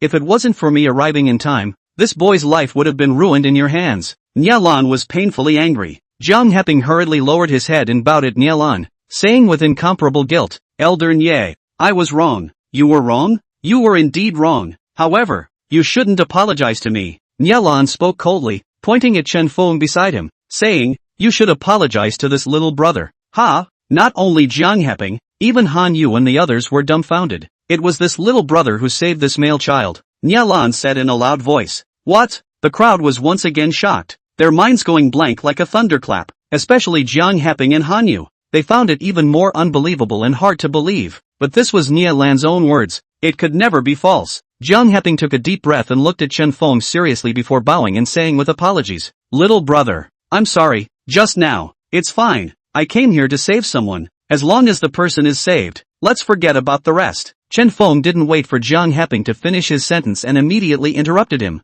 Hearing those words, Nialan's eyes grew more and more appreciative. This was the kind of medical ethics that a doctor should have. Of course, Nialan didn't know that Chen Feng wasn't a doctor, but just an ordinary student at Magic City University. "I'm sorry." Han Yu pursed her lips and apologized at Chen Feng. How could she not believe that Chen Feng could actually cure advanced cancer? Then, in that case, just now, Gu Ping had only made a mistake and happened to run into the boy awakening, so he was misunderstood by the crowd and thought that he had cured the boy with a single shot? Thinking of this, Han Yu was so furious that her face turned blue as she looked at Gu Ping with hatred. Gu Ping was shivering, his face pale, his head full of cold sweat, rustling down. If Nialan hadn't come, then his plan would have been perfect. He would have been able to reap the reputation of being a divine doctor, and he would have also been able to vent his hatred by knocking Chen Feng into the abyss in the process. However, all of this completely changed its ending with Nialan's arrival. "Gu Ping, you deliberately killed someone. It's really degrading to our Chinese medicine practitioners. Starting today,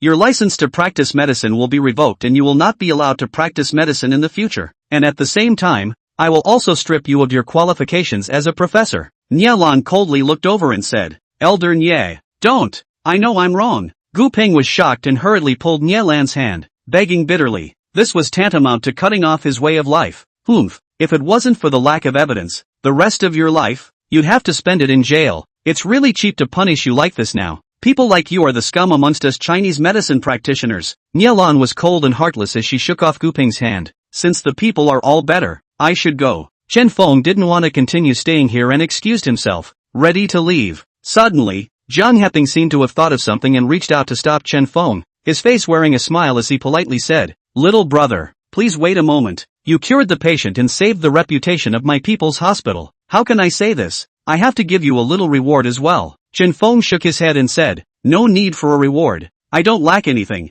Dean Jiang thanks you for your kindness." "Wait, little brother, between you and Gu Ping, there is still a bet. Have you forgotten?" Jiang Ping said, "A betting contract?" One had almost forgotten about it. Chen Feng turned around and looked at Gu Ping, when his eyes swept, trying to look for traces of that Lu Jie. He didn't know when, but that Lu Jia had long since seen the situation and escaped. What bet? Nialan asked curiously. Jiang Heping hurriedly explained. After hearing Jiang Heping's words, Nialan smiled coldly and said disdainfully, Gu Ping, people like you are worthy of betting with little brother? If it weren't for everyone's eyes, which have all been blinded by you, this human-faced beast, wouldn't we be able to let you run wild here? However, since the bet is a bet, it must be honored. Still not kneeling down and apologizing, Gu Ping trembled, his face full of humiliation, asking him, a professor, to kneel down and apologize to a little-known character? Chapter 72, Eat Your Fill. Hurry up, what's the point of dawdling? Willing to bet? Nialan urged.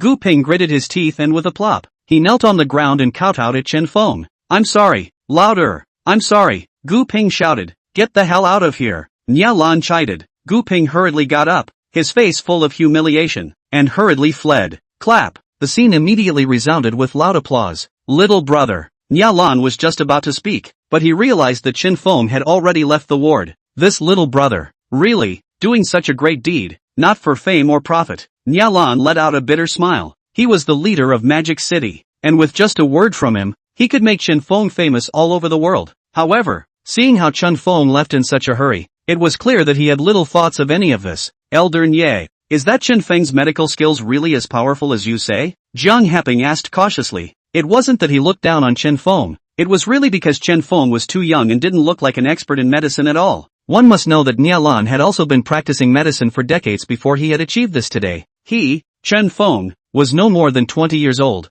and even if he had learned medicine from his mother's womb, it was impossible for him to be on par with Elder Nye, right? This, Nialan had wanted to directly say that he was inferior to Chen Feng. However, once she thought of the way Chen Feng had hurriedly left, presumably because he didn't want to be too high profile, she changed her statement and said, well, he is indeed very powerful, you don't need to doubt that. However, there's no need for this matter to be spread. Okay. Jiang Heping was even more shocked in his heart and hurriedly nodded his head in agreement. Nialan was just about to leave the ward when she seemed to think of something and asked curiously, you said that little brother, his name is Chen Feng? Then do you know his background identity? I know. Without waiting for Jiang Heping to speak, Han Yu also stepped forward. Tell me quickly, I'll have to pay a visit someday to see which medical family Chen Feng is a descendant of. Nialan nodded with a smile. Han Yu's face was odd as she thought of Chen Feng's reputation at the university in Mordor, and after hesitating for a moment, she still told the whole story. Upon hearing that Chen Feng was a garbage collector by birth and had been laughed at Magic City University, even peeking under girls' skirts, Nialan couldn't help but be dismayed. This can't be possible. With my years of discernment, there's no way I could ever look at the wrong person. Chen Feng is not that kind of nasty person. Nialan shook his head, his tone firm. Han Yu shrugged her shoulders and said, these things aren't a hidden secret at Magic City University. You can go ask.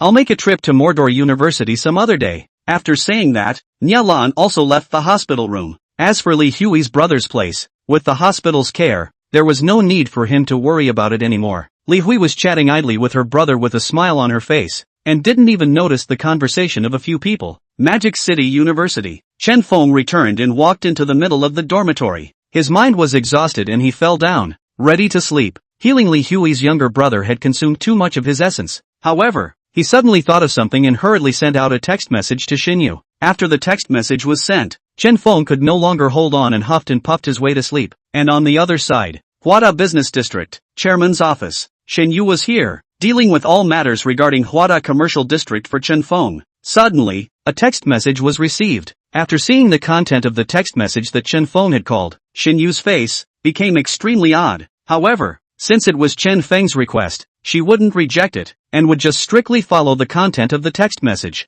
From the company's account, she took out $500,000 in cash, put it all into a box, and left the Huada Business District. Not long after, it arrived at Magic City University. Ha, isn't this Xinyu? Wow, it's still true. The school flower, don't you guys know? Xinyu is also the head and CEO of the famous Huada Business District. Why did she come to Mordor University? For a busy person like her, she shouldn't have the time to go back to school to reminisce, right? Xinyu had just gotten out of the car and attracted the attention of the passing students of Mordor University. Such a big beautiful woman, coupled with a special identity, how could she not make people look at her sideways? For these words, Xinyu ignored them and walked straight into the playground of Magic City University. On the playground, a donation ceremony was being held. The leaders of the school, as well as the students of the school, were all here. Li Yanwen and Zhang Ting were also among them. These two searched around and did not see Chen Feng's figure, so they could not help but sink their faces. Brother 1, I think that kid must have wimped out, so he didn't even dare to attend the donation ceremony,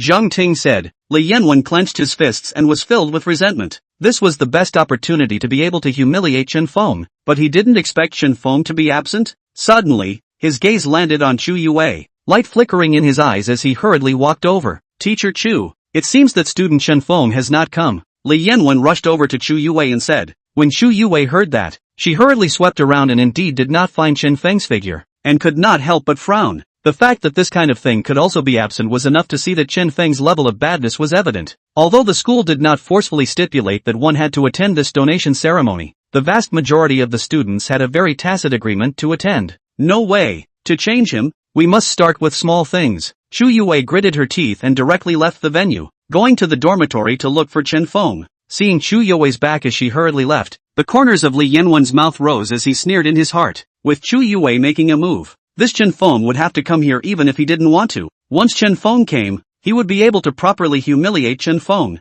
Brother 1, it's your turn to go up and donate. Zhang Ting quickly stepped forward and rushed at Li Yanwen. Li Yanwen took a deep breath and confidently walked up to the high platform. On the high platform, the school leaders sat and watched the students make donations. Whenever someone donated enough, the host would read out the name and amount. Li Yanwen, donating $100,000. At this moment, the host let out an exclamation of surprise. Instantly, a gaze, from all directions, landed on Li Yanwen's body. Everyone's eyes revealed a look of shock and admiration. The school leaders also revealed appreciative smiles and nodded their heads continuously. $100,000. Ha! Donated it just like that? The one who donated the most just now was only $1,000. Is this guy crazy for donating $100,000? If I had $100,000, what would I do? Donate to others? Really fed up. Below the students, there is a lot of discussion. Li Yanwen did not care, but swept through the students below with the eyes of a retard. You know nothing. Lousy $100,000 to buy Yi Qingyun big beautiful girl a kiss. Blood earned good?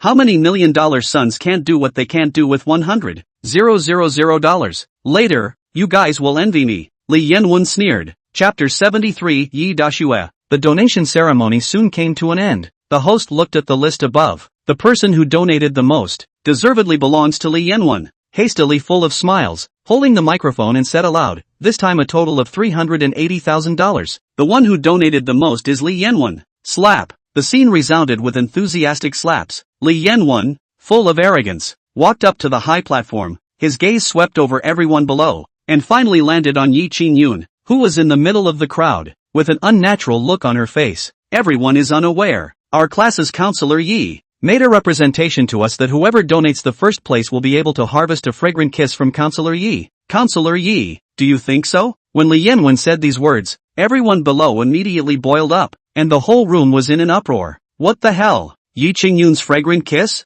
Why didn't I know about this? If I knew about it, I would have definitely donated the first place. Asterisk.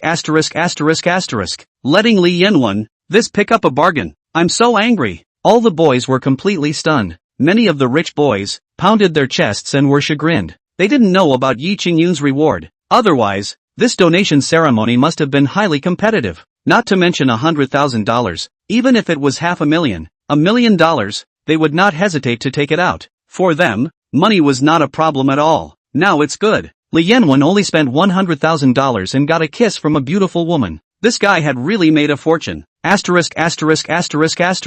I told you. What's this son of a doing donating so much money? Exactly. It turned out to be a kiss from the big schoolgirl. It's too much. We didn't even know about it. We demand a redonation. Redonate. These rich kids went directly crazy and shouted loudly. Li Yanwen, who was on the high platform, was so relieved to the extreme inside that he felt like he was going to ascend to heaven. It was really too good. Just now, these idiots, weren't they still mocking me? What's wrong now? Li Yanwen, how can you bring this kind of thing up in public? You've gone too far. Yi Qingyun's pretty face contained fury, incomparably gloomy. This guy was clearly making it difficult for her to get off the stage. Saying this matter in front of so many people, wouldn't it cause her to be caught in the middle of criticism in the future at this Magic City University? Li Yanwen didn't feel the slightest bit ashamed. Instead, he held his head high and mighty, condescendingly looking down on Yi Qingyun, smiling faintly. Counselor Yi, this is what you said yourself. is it possible that you still want to back out? If you are ready, please come up now and fulfill your promise. Yi Qingyun was so angry that her face turned blue and her delicate body trembled. In front of the entire school, how could she possibly do such a thing? What? Counselor Yi, you didn't want to admit what you said? Willing to gamble to lose? Oh. The corners of Li Yanwen's mouth rose with a playful smile. Damn, look at how happy this son of a is. This guy purposely did this to make us jealous of him. So infuriating. The boys below all rubbed their fists and gritted their teeth, their eyes releasing a light of hatred. Making the big school beauty kiss him in public? This was simply too hateful. Icy clean. In the hearts of the crowd, like a goddess, the dusty and stunning Yi Qingyun absolutely could not do such a thing. Counselor Yi, we have seen it with our own eyes and heard it with our own ears. If you don't admit it, then what prestige do you still have as a counselor to speak of? Zhang Ting said conspiratorially from the side. Yeah, Counselor Yi, we all heard it. You have to be willing to bet. Ha ha, hurry up and get up there. I see brother Wen can't wait. Li Yanwen's lapdogs, who had been coaxing, all burst into laughter. Phew. Yi Qingyun took a deep breath and tried to adjust her mind. A flash of intense humiliation and grief flashed deep under her eyes. It was indeed wrong to agree to this request in the first place. But now, it was already difficult to ride the tiger. No matter what, she had to go on stage and fulfill this promise, not letting people look down on her. Thinking of this, Yi Qingyun clenched her silver teeth and walked towards the high stage. Ha ha ha, Li Yanwen laughed loudly and proudly, his face red with excitement. The goddess of the entire school was about to kiss herself, and it was in front of so many people. This feeling was just too good. Li Yanwen could even feel a murderous gaze shooting straight from the stage. This was too terrifying. At this moment, if he went off the stage, he was afraid that he would instantly be torn to pieces by the angry students. Right? Goddess, don't! Someone cried out in sorrow. Li Yanwen, if you dare to accept the goddess's kiss, I'll be at loggerheads with you. Don't even stop me, I'm going to go up and kill him. This sentence made Li Yanwen's heart jump a little. It wouldn't be a playoff, would it? Inside Li Yanwen's heart, he beat a drum of retreat. However, on second thought, to be able to kiss Yi Qingyun in front of so many people, even if he was targeted, it was worth it. Li Yanwen immediately suppressed the idea of retreating from the stage and quietly waited for Yi Qingyun's arrival. Soon, Yi Qingyun walked up to the high stage, her complexion indescribably cold. When he walked in front of Li Yanwen smelled the fragrance coming from Yi Qingyun's body and inhaled deeply, his face full of ecstasy. Big school flower Yi, come on. Li Yanwen pouted her lips, her face filled with an excited smile. I didn't say to kiss you, Yi Qingyun said unhappily. What do you mean? Don't want to admit it? Li Yanwen was a little upset and questioned. Yi Qingyun's face was cold and said, what I said was just a kiss, not a kiss. Don't misunderstand. If you don't want to, then take it as if I didn't say it. Don't. Who is not willing? I'm willing. If one kissed, it would inevitably be less flavorful. But Li Yanwen didn't want to let go of this opportunity, and hurriedly stretched out his face, waiting for Yi Qingyun's kiss. Ahem, the two of you, why don't you settle your private matters in private? The school leaders are still here? The host, who was standing by the side and was in a state of total embarrassment, gave a dry cough and rushed to the two of them. It's just a kiss, it will soon pass, Li Yanwen explained impatiently. Afterwards, he looked at Yi Qingyun and said, Yi big school flower, you hurry up. I have spent $100,000 for this kiss of yours. How can you say that you can afford me? I naturally honor my words. Yi Qingyun coldly grunted, her eyes sweeping below. Not seeing Chen Feng, she inwardly sighed in relief. For some reason, she did not want Chen Feng to see this image. Don't! Oh my god! Goddess! Hurry up and send down a heavenly thunderbolt to split this guy to death. A ghost cried out below. Chapter 74 Donation. Just as Yi Qingyun closed her eyes and approached Li Yanwen's cheek, a cool voice came from the stage. Isn't this a donation ceremony? How did it turn into a kissing ceremony? Hearing these words, everyone turned their heads in unison, and at a glance, they saw the woman walking towards the high stage. The woman had a stunningly beautiful appearance, wearing an office uniform, with a curvaceous front and back, and a marvelous figure. It was clearly Xinyu. Yi Qingyun hurriedly turned back to look and saw Xinyu walking up, revealing a curious color.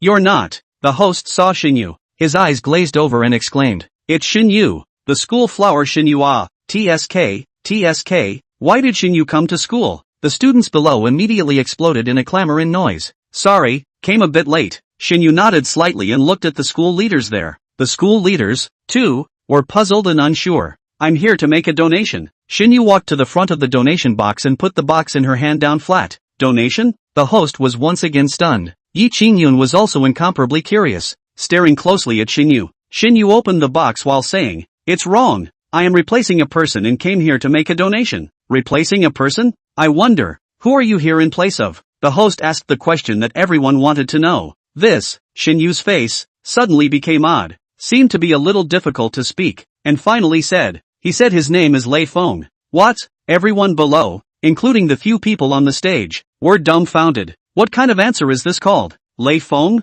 Saying it was the same as not saying it well? Dare I ask this Mr. Lei Feng, is he from our school? The host asked tentatively. Aha! It's a student of Magic City University. Xinyu nodded her head. The host continued to ask, then this Mr. Lei Feng, how much does he intend to donate? Xinyu did not answer, but only opened the box and put a large stack of banknotes inside. Showing it, seeing the box, a large swath of bright red banknotes, feared to be several $100,000. The crowd was steeply shocked. $500,000. Xinyu faintly spat out a few words, coming from her mouth. It was as if it was a worthless amount. However, when placed in the ears of the crowd, it was like a thunderous explosion. $500,000. Everyone was a student, and those who could shell out hundreds of thousands of dollars were the top few rich kids in the school. Most of the people, it was still impossible to come up with this much money. Therefore, donating $500,000 at once shocked almost everyone. No, no, Li Yanwen panicked and lost her voice in shock. If Xinyu took the place of that thunder wind and donated $500,000, wouldn't that mean that his reward flew away? The duck that was in his hand was gone just like that. How could this make him tolerate it? No? No more donations? Xinyu looked at the host and swept over a group of school leaders. Of course, a school leader hurriedly stood up and nodded with a smile. Then what does he mean? Xinyu coldly looked at Li Yanwen. Li Yanwen was stared at by her cold, icy eyes, his heart trembling and chills running down his spine. But, he still said stiffly, that what you said about Thunder Wind, I haven't even heard of him. Who knows if he's from our school? Donations of unknown origin. Who dares to accept this? Oh, Xinyu frowned slightly. Yi Qingyun's eyes lit up, hurriedly stepped forward, walked in front of Xinyu and said with a smile, why can't we accept it? It's not like there are any restrictions on this donation. Besides, people's Lei Feng students are doing it for love. Unlike some people, who are unsettled. Li Yanwen gritted his teeth, turned around, and said at the school leader, that Lei Feng doesn't even dare to show his real name. Who knows what his money is from? In case, it's some kind of black money, won't it cause trouble for the school at that time? Leaders, what do you say? The school leaders looked at each other. One had to admit that Li Yanwen had a point. If it was just $1 or $2 million, it wouldn't matter. But this was $500,000, so it had to be treated carefully. Then I will guarantee this money in the name of Huada Commercial District. What do you think? Xinyu looked away indifferently, her eyes filled with contempt. Although she did not know why this man was targeting herself, Xinyu was not some silly white sweetie. Against this kind of person, she would not be polite at all. Huada Commercial District. Li Yanwen took a deep breath, then turned disheveled and lowered his head. If it was in the name of Huada Commercial District, then there was no need to question the origin of this money at all. Huada Commercial District with a market capitalization of tens of billions of dollars, one of the largest entities in Magic City. To guarantee this money, who dares to question? This was still the result of Huada Business District not being listed. If it was listed for financing, Huada Business District was worth at least $1 trillion. Okay, Li Yanwen, although you donated $100,000, you are not allowed to fool around here. Hurry up and go down. A school leader drank at Li Yanwen. Li Yanwen gritted his teeth and clenched his fists in indignation. If he hadn't wasted his time just now, and had gotten Yi Qingyun's kiss before this Xinyu came here, where would there be all these things? This is good. Losing $100,000 for nothing, but instead getting nothing. Ha ha ha. This idiot spent $100,000 and didn't even touch his hand. Laughing my ass off. He was high and mighty just now. Now what? Alas, it's too pathetic. You guys don't laugh at him. I can't even look at it. The boys below laughed and were in a happy mood. When I think of Li Yanwen's high and proud expression just now, then seeing Li Yanwen now hanging his head in shame, as if he had eaten a few dead rats, the crowd was overjoyed. Xinyu put all the money into the donation box, and simply ignored everyone present. After donating the money, she was about to leave. However, it was immediately pulled by Yi Qingyun. Xinyu turned around curiously and asked, is there something wrong? Yi Qingyun hesitated and asked tentatively, can you tell me the real name of this Lei Feng student? Sorry, I'm afraid not. Xinyu shook her head and refused. Since Chen Feng used Thunder Wind instead of his real name, he naturally did not want to reveal his identity. As Chen Feng's sidekick and most trusted assistant, she naturally would not expose Chen Feng's true identity. But, I have a bet to kiss the person with the most donations. If I don't know his name, Yi Qingyun blushed, hesitated, and explained in a low voice. Shen Yu laughed, walked in front of Yi Qingyun, pointed to her cheeks and said, Lei Feng said, if you want to kiss, you can kiss me. Not only Yi Qingyun, all the students below were dumbfounded. Some of the male students immediately had red eyes, their moods were exhilarated beyond measure, and their minds immediately brainstormed countless images of certain discordant images of these two great beauties. Chapter 75, Tricked. It's so exciting. This donation ceremony today was not in vain. All the boys are boiling. Are these two big school girls going to kiss? Hurry up and take pictures. Hurry up and videotape it. A classmate shouted. Immediately, there was a large group of people who directly took out their cell phones, aiming at the two of them on the high platform, Yi Qingyun and Shen Yu, taking pictures and videos. This kind of classic picture absolutely cannot be missed. Alright, Yi Qingyun nodded, still able to accept this result. As long as it wasn't to offer a kiss to someone like Li Yanwen, she could definitely accept it. After saying this, she touched Shen Yu's face like a dragonfly. Shen Yu's eyes contained a smile and said, Don't worry, I will take this kiss and forward it to Lei Feng. Forward it? Yi Qingyun froze. What did this mean? It was hard to believe that she was going to use this way to kiss that thunder wind. Shen Yu didn't explain much, and in a flash of flashing lights, she walked off the high stage and hurriedly left. At the same time, in the staff dormitory, Chen Feng, who was sleeping soundly, was woken up by a loud knock on the door. Chen Feng, I know you're in there. Come out here. Outside the door, Chu You's exasperated voice was heard.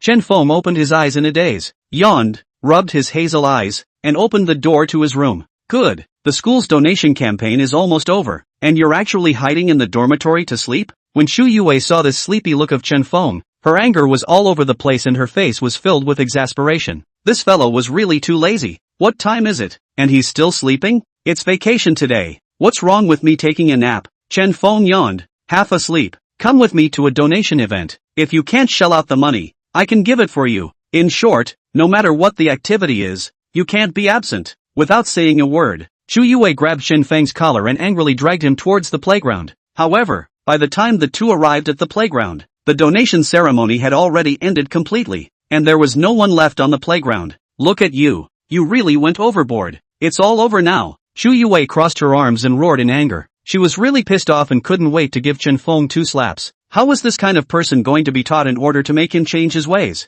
Teacher Chu, we have no grievances. Why do you have to target me and not let go? Chen Feng was helpless, still looking like he hadn't woken up. He was too tired. Treating Li Hui's brother had consumed too much of his energy. You are my student. I am your teacher. Besides, I didn't target you. If you had behaved better, would I have treated you like this? Do you think that I like targeting you every day? Chu Yue almost roared out these words, anger written all over her pink face. Behave a little better? I haven't behaved well enough? I just cured Li Hui's younger brother and I'm sleepy as hell right now. So I don't want to bull asterisk with you here. So I'll go back first. Chen Feng said, turned around and left. What did you say? You said you cured Li Hui's younger brother? What a joke. Chu Yue frowned as she tugged on his arm. This guy wasn't just sneaky and uneducated. He was now learning to lie. Right at this time, from the school entrance came a person with quick steps. The person who came was no one else. It was clearly none other than Li Hui's younger brother's attending physician, Han Yu. Wei. Han Yu saw that Chu Yue was with Chen Feng and walked forward with some surprise.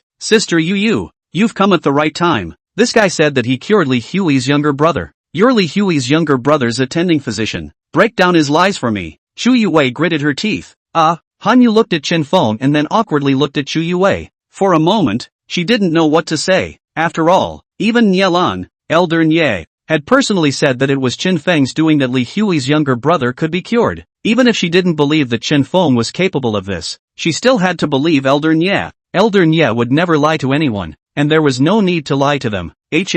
Sister Yu? Chu Yue furrowed her willow brows and looked towards Han Yu. Why was something not quite right? Han Yu awkwardly pulled Chu Yue aside, stole a glance at Chen Feng there, and whispered, Wei, you've misjudged him this time. What? Chu Yue inwardly thumped, feeling bad. It was indeed Chen Feng who cured Li Hui's younger brother. Han Yu took a deep breath and said seriously. Chu Yue's delicate body trembled, immediately revealing a look of disbelief. Wei, I advise you, it's better to seriously consider it. Maybe you've really misunderstood him. Han Yu said helplessly. She also didn't believe that someone who could be favored by Elder Nye would be some kind of dude. What's going on? Tell me in detail. Chu Yue's eyes were grave, her expression serious as she gazed straight at Han Yu. Han Yu only had to tell what happened in the hospital, one by one. When Chu Yue finished listening, the skepticism in her eyes grew more and more intense as she asked, Sister Yu, you're saying that it was him and old Mr. Nyalan who did the healing together? That's right. Still, old Mr. Nya personally opened his mouth and asked him to help. I find it unbelievable. A person like old Mr. Nya, even if he wanted to find help, it would be right to look for our dean. Han Yu nodded. Humph, Sister Yu, you've been tricked. All of you. You've been tricked. Suddenly, Chu Yue's eyes flickered as she smiled blandly. What?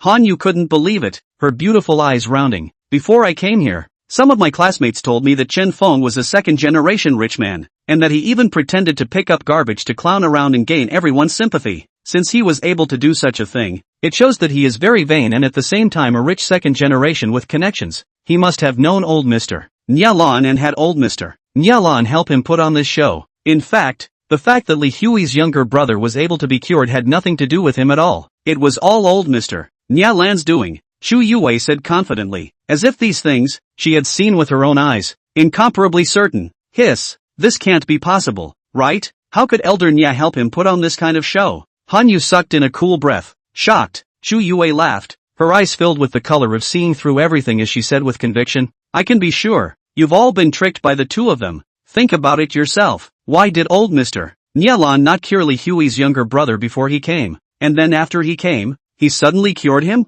You all said that he spent hours in front of him, and as a result, Li Hui's younger brother didn't even respond, and as soon as old Mr. Nyalan came, he cured him. Do you think there would be such a coincidental coincidence? One had to admit that this explanation from Chu Yue really did have some truth to it. Han Yu was all vaguely convinced by Chu Yue. This Chen Feng was too young to be associated with any kind of divine doctor. Chapter 76, A Big Misunderstanding. Sister Yu, you're still too simple. You simply don't understand the mind of this kind of person. It's a pity that he underestimated me. Am I not the kind of woman who doesn't grow a brain? Chu Yue smiled blandly. Her chest was clear.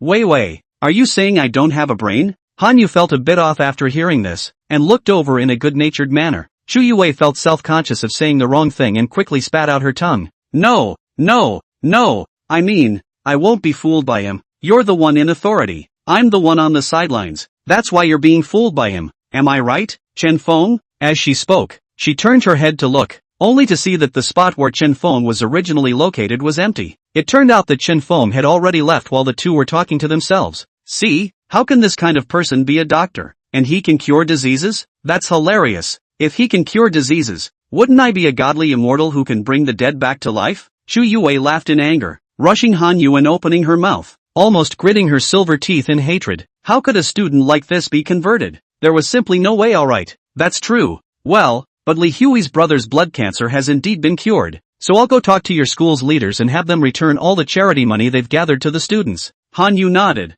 then said, return it back? Then wouldn't the donation event we organized become a joke? Chu Yue said helplessly. Han Yu blinked and laughed, just think of it as a bit of fun. It's a vacation anyway. Suit yourself. I'm going to find Chen Feng. If I don't get him to admit his mistake and repent today, I won't give up. Chu Yue's face was full of anger. Furious, heading towards the staff dormitory. At this moment, in the staff dormitory, Chen Feng returned here, and without closing the door, he fell into a deep sleep. Not long after he returned here, a figure walked in wriggling and hesitant. It was none other than Li Hui. She had come here mainly to repay Chen Feng's favor. Chen Feng's great kindness to her really left her at a loss as to how to repay her. First, he gave himself $500,000, and not only did he pay off his medical bills, but he still had 100 or 200,000 left over. Then, he went out with Nyalan and cured his own brother. Such a great favor. No matter what method one used, it was as if one could not repay it. With money? Impossible. If Chen Feng was short of money,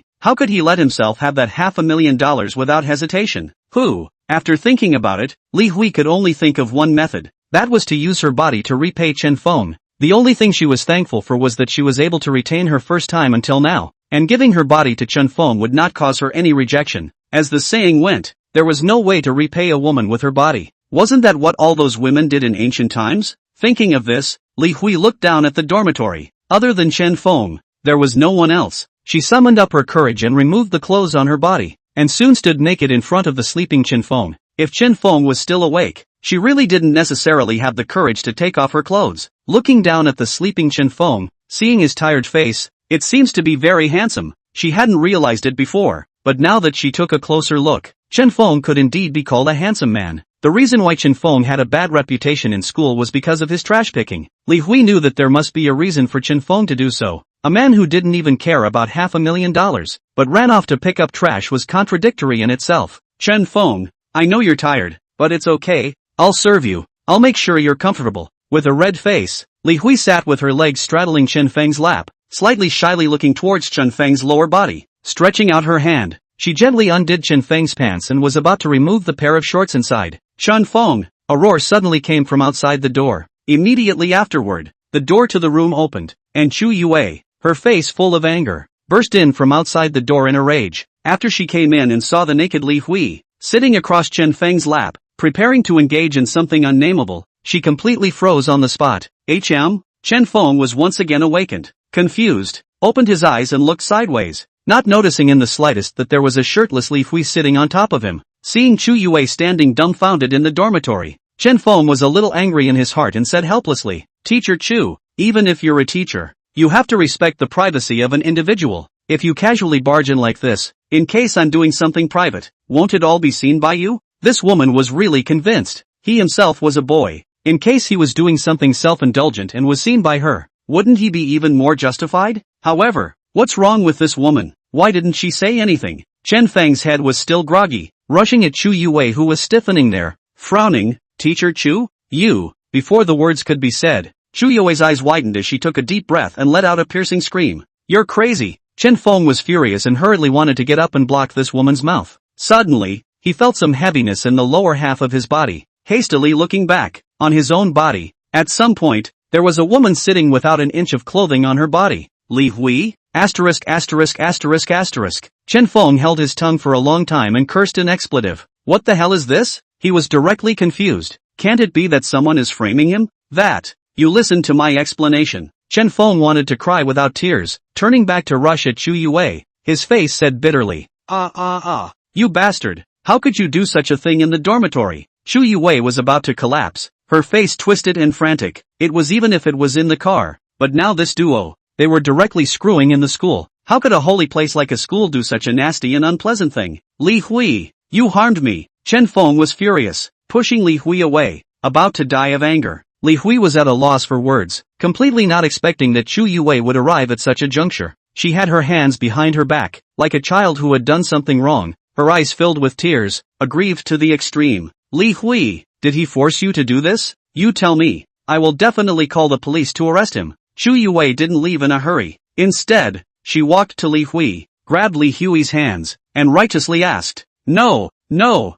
Li Hui cried and shook her head. When Chu Yue saw Li Hui's aggrieved tears, she was instantly enraged, so angry that her face turned blue and her body trembled. When she turned back, she glared fiercely at Chen Feng with a gaze that almost wanted to kill. Her silver teeth clenched. "Chen Feng, you're really a bastard. There's no way to save people like you. You go to hell." Chapter 77, That's Food. Hearing Chu Yue curse so viciously, Li Hui hurriedly pulled on her arm, and with a sobbing voice, she panicked and explained, "Teacher Chu, it's not what you think. Chen Feng, he didn't force me. I volunteered." Voluntarily? Chu Yue first froze, then with compassionate eyes, she looked at Li Hui, wiping away the tears from the corners of her eyes, softly saying, "Li Hui, it's all right. I will protect you. Don't worry about it. Tell me bravely, is it Chen Feng who is threatening you?" "No, I really volunteered, Teacher Chu. Believe me." Li Hui was dying of anxiety, her eyes full of tears. The more Chu Yue watched, the angrier she became, rushing at Chen Feng and angrily rebuking him.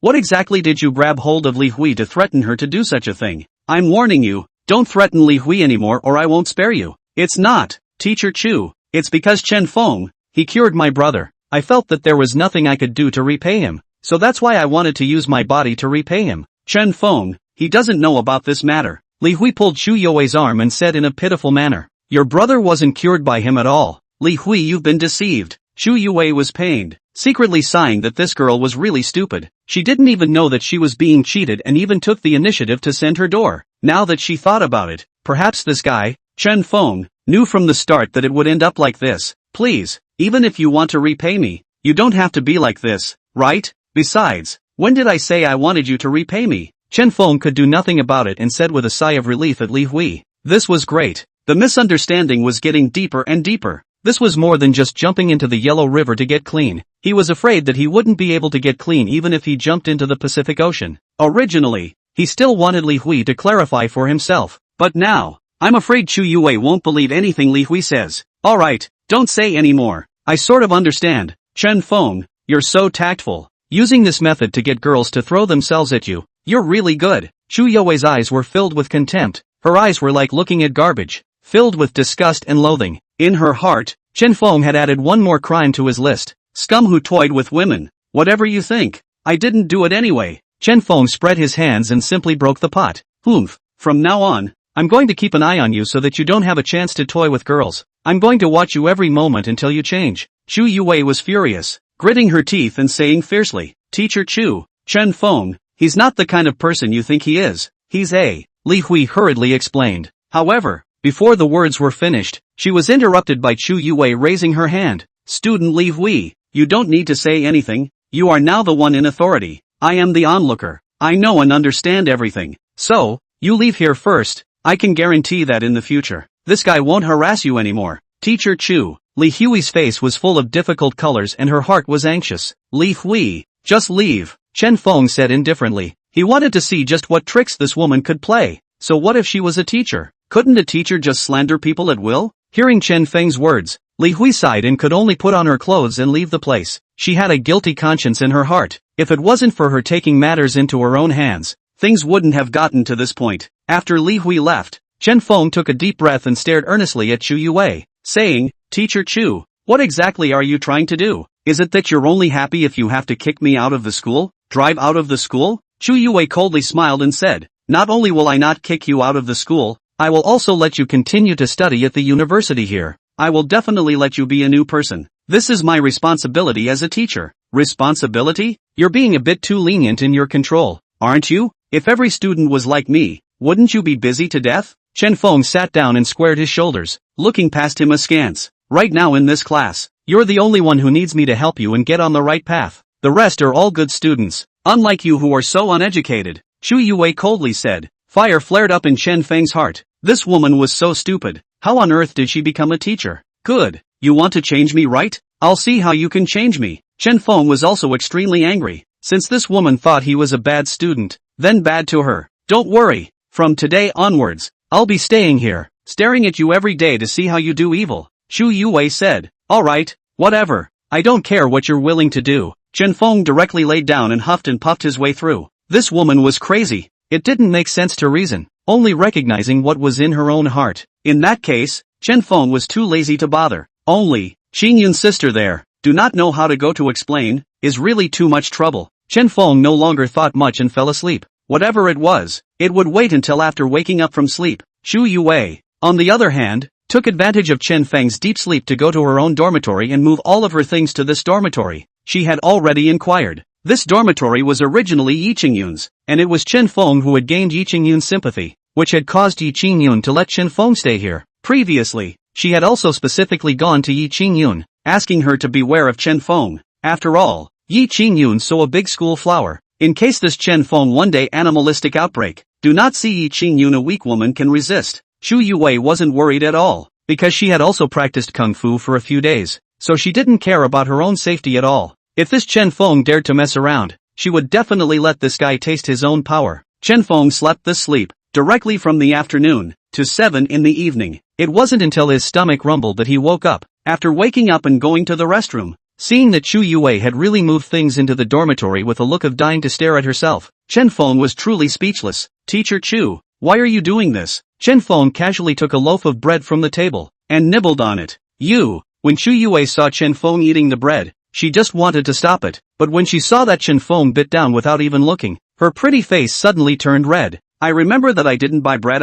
Chen Feng only reacted with hindsight at this time, and hurriedly looked down, only to see that on top of this bread, it had already been bitten several times. That's what I ate. Chu Yue pursed her lips and explained in a low voice. Chen Feng was a million times more embarrassed, on the surface pretending not to care, and continued to eat. Not just eating one of your breads. I can always buy it back to you. I don't mean this. Chu Yue's cheeks fluttered with color and glared at Chen Feng. Obviously knowing that he had eaten, he still so shamelessly continued to eat. Wasn't this just handing over a kiss? Later, I'm going to go out to pick up trash. Do you want to join me? Chen Feng asked as he ate the bread. Chapter 78, A Wasted Journey. Picking up garbage by himself. This woman shouldn't be following, right? Chen Feng secretly thought. He wasn't worried about anything else. He was mainly worried about his secret being discovered by this woman, which would be troublesome at that time. Picking up trash? Of course I have to follow you. Who knows if you're really going to pick up trash? Chu Yue said vigilantly. Since she had decided that she wanted Chen Feng to be a new man, she would have to use practical actions to sensitize Chen Feng.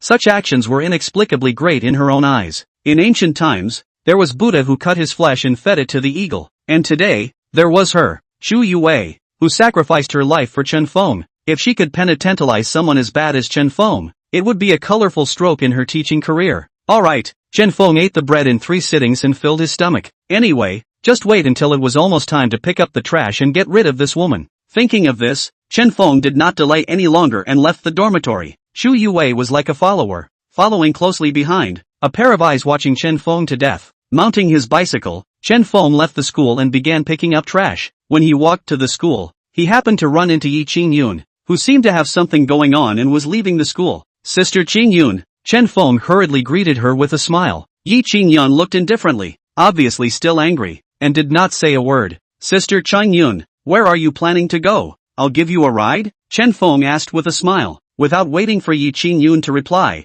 a sarcastic remark reached Chen Feng's ears. You send? Do I need you to send me? Chen Feng followed the voice and looked, only to see a Mercedes parked at the entrance of the school, and Lu Jie, who he had met only in the morning, with a sneering smile on his face, walking towards here. It's you again? Seeing Lu Jie, Chen Feng frowned. Lu Jie smiled coldly, as if he had forgotten about the morning's events, and resumed his bratty stance, looking down on Chen Feng contemptuously with a lofty look in his eyes. It's not me again. What a coincidence. You're a garbage collector. You can actually talk to Big Beauty Yi? You don't even look at your own status. A toad wanting to eat swan meat. Lu Jie sneered. Chen Feng frowned and said indifferently. Back in the morning. It seems like you still owe me a bet, right? Kneel down and apologize. Hearing these commanding words, Lu Jie was on fire. His face twisted and hideous with a cruel smile as he said word for word. What did you say? I'm asking you to kneel down and apologize. Do you not understand human language? Chen Feng said with a cold expression.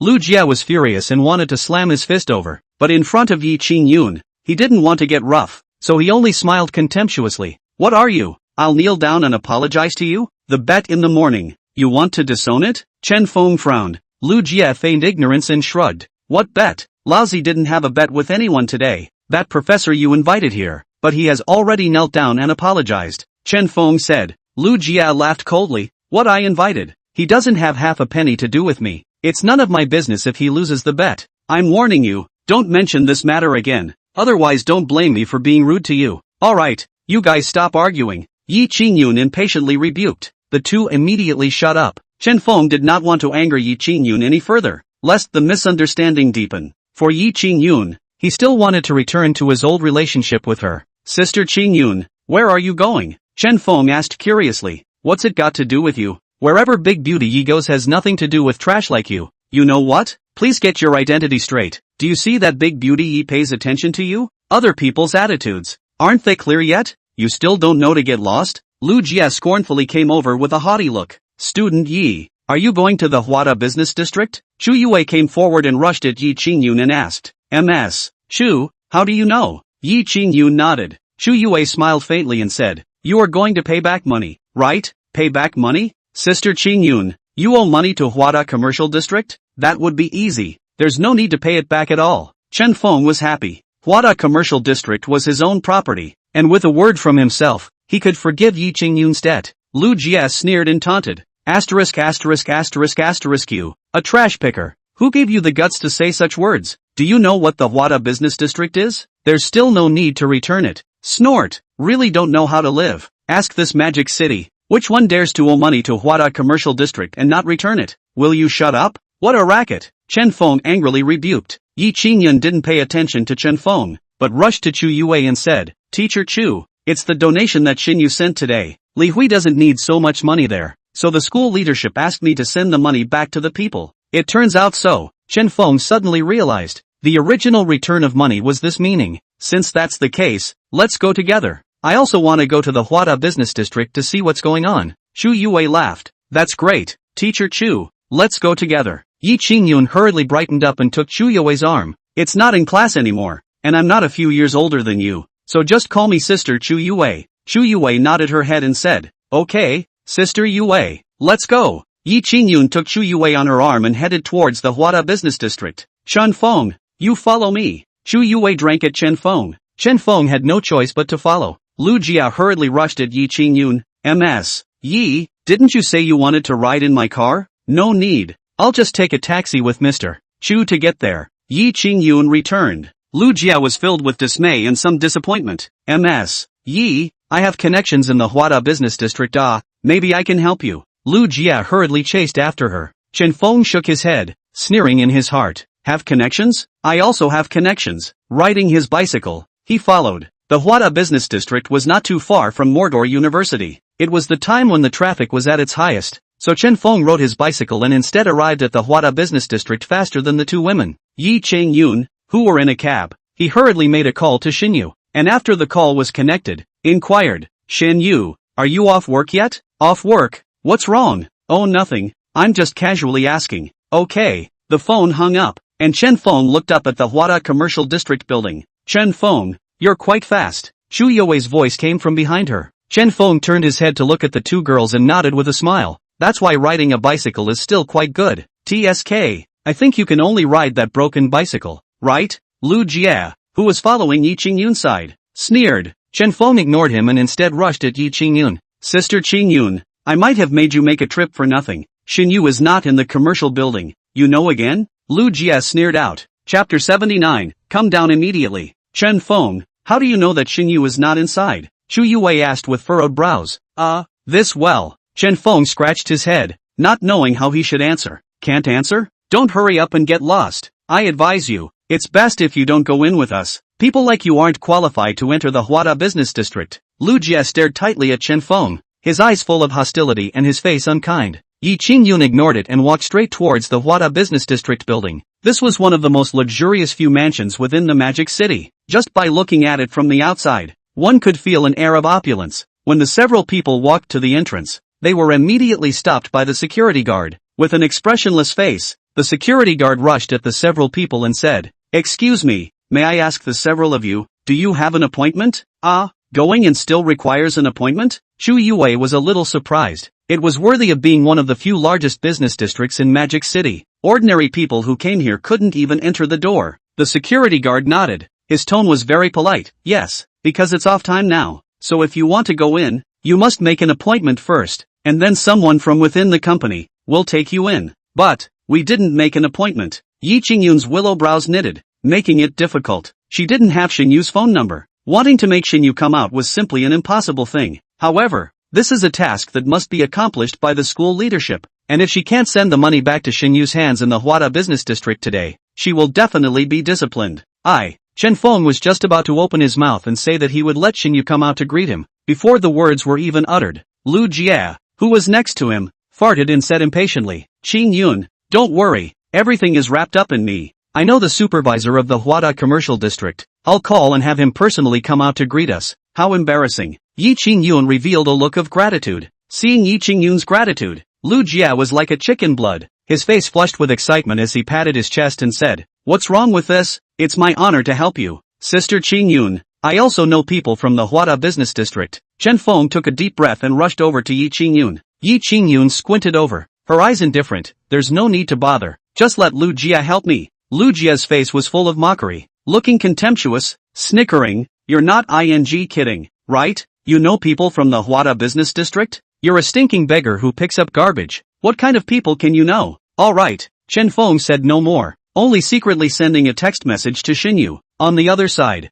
Xinyu's home, Xinyu, who had just taken a bath and was lying on her bed watching TV, received Chen Feng's text message. After reading the content, she got up helplessly and started to put on her clothes, while making a call to the executives in the company who were still working overtime. Zhang Hui, the chairman of the board, is now at the company's entrance. You hurry up and have someone receive them. Have them go to the VIP reception room. The people who are following the chairman are all friends of the chairman. so receive them nicely and don't talk nonsense. Do you understand? That, Mr. Shin. I haven't seen the new chairman. I don't know what the chairman looks like. A low voice came from the other end of the phone. Well, you don't need to know, just receive him well. The chairman likes to keep a low profile, so you don't need to state the chairman's identity. Good. I understand. The manager's office of Huada Commercial District, Zhang Hui, who was working overtime, put down the phone. After hesitating for a moment, he shouted at the door, Secretary Lu, go get Kong Jiming in here for me. Okay, manager.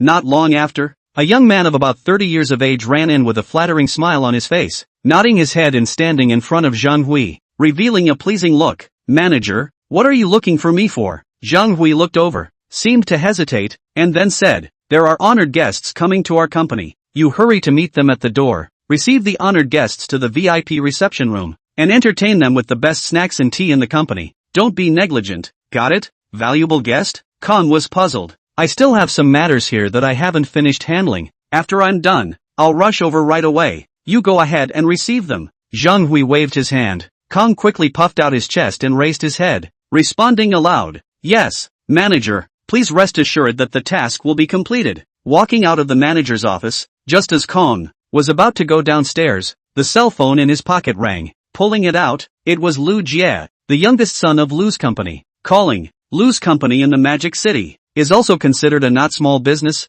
mainly operating tile business. Huada Business District. Many stores are from the Lu's company procurement of tiles. Therefore, Kong Jiming and Lu Jie were also old acquaintances. Hello, young Lu, what are you looking for me for? With a smile on his face, Kong answered the phone while heading downstairs. It's like this, Supervisor Kong, I'm currently at the entrance of the building in your Huada Commercial District, and I was stopped by the security guards, saying that I don't have an appointment and I can't go in, so I want to trouble you for a moment. Can you come here to pick me up? Lu Jie's voice came from the other end of the phone. When Kong heard this, he immediately froze, his footsteps lurching. Lu Jie was at the company's entrance? Just now, the manager asked himself to receive the VIP at the company's entrance again? Then, in that case, Lu Jie was the VIP that the manager was talking about? Since that was the case, then he must have a good relationship with Lu Jie. Thinking of this, Kong hurriedly smiled and said back, young Lu, why are you being polite to me? I'll be right down. Then thank you so much. Lu Jie sounded excited. He, young Lu, it's all been said. You don't have to be polite. This is all what I should do. Kong laughed. Well, I'll wait for you. Downstairs at the front door, Lu Jie hung up the phone in some confusion. What's going on? How come this Kong Jiming's attitude towards himself seems a bit different? He felt strange because for Lu's company to make money, the big head is still here in the Huada Business District. In the past, Kong Jiming's attitude with him was very condescending, with a feeling of being above the rest. Now, however, the attitude had undergone a 180-degree shift. Thinking carefully, and unable to come up with a reason, Lu Jie didn't bother to think about it, put away his cell phone, and said smilingly at Yi Qingyun, Qingyun, I've already made the call, and someone will be coming to greet us soon. Well, thank you. Yi Qingyun nodded gently and said in a soft voice. This voice was soft and sticky, causing Lu Jie's bones to crisp up. No matter what, with these words, he hadn't offered his attentions in vain today. Chen Feng stood on the sidelines, watching with cold eyes. I don't know if Xinyu has come yet. How much longer will it take? Seeing this Lu Jie, licking in front of Yi Qingyun, he had a belly full of anger.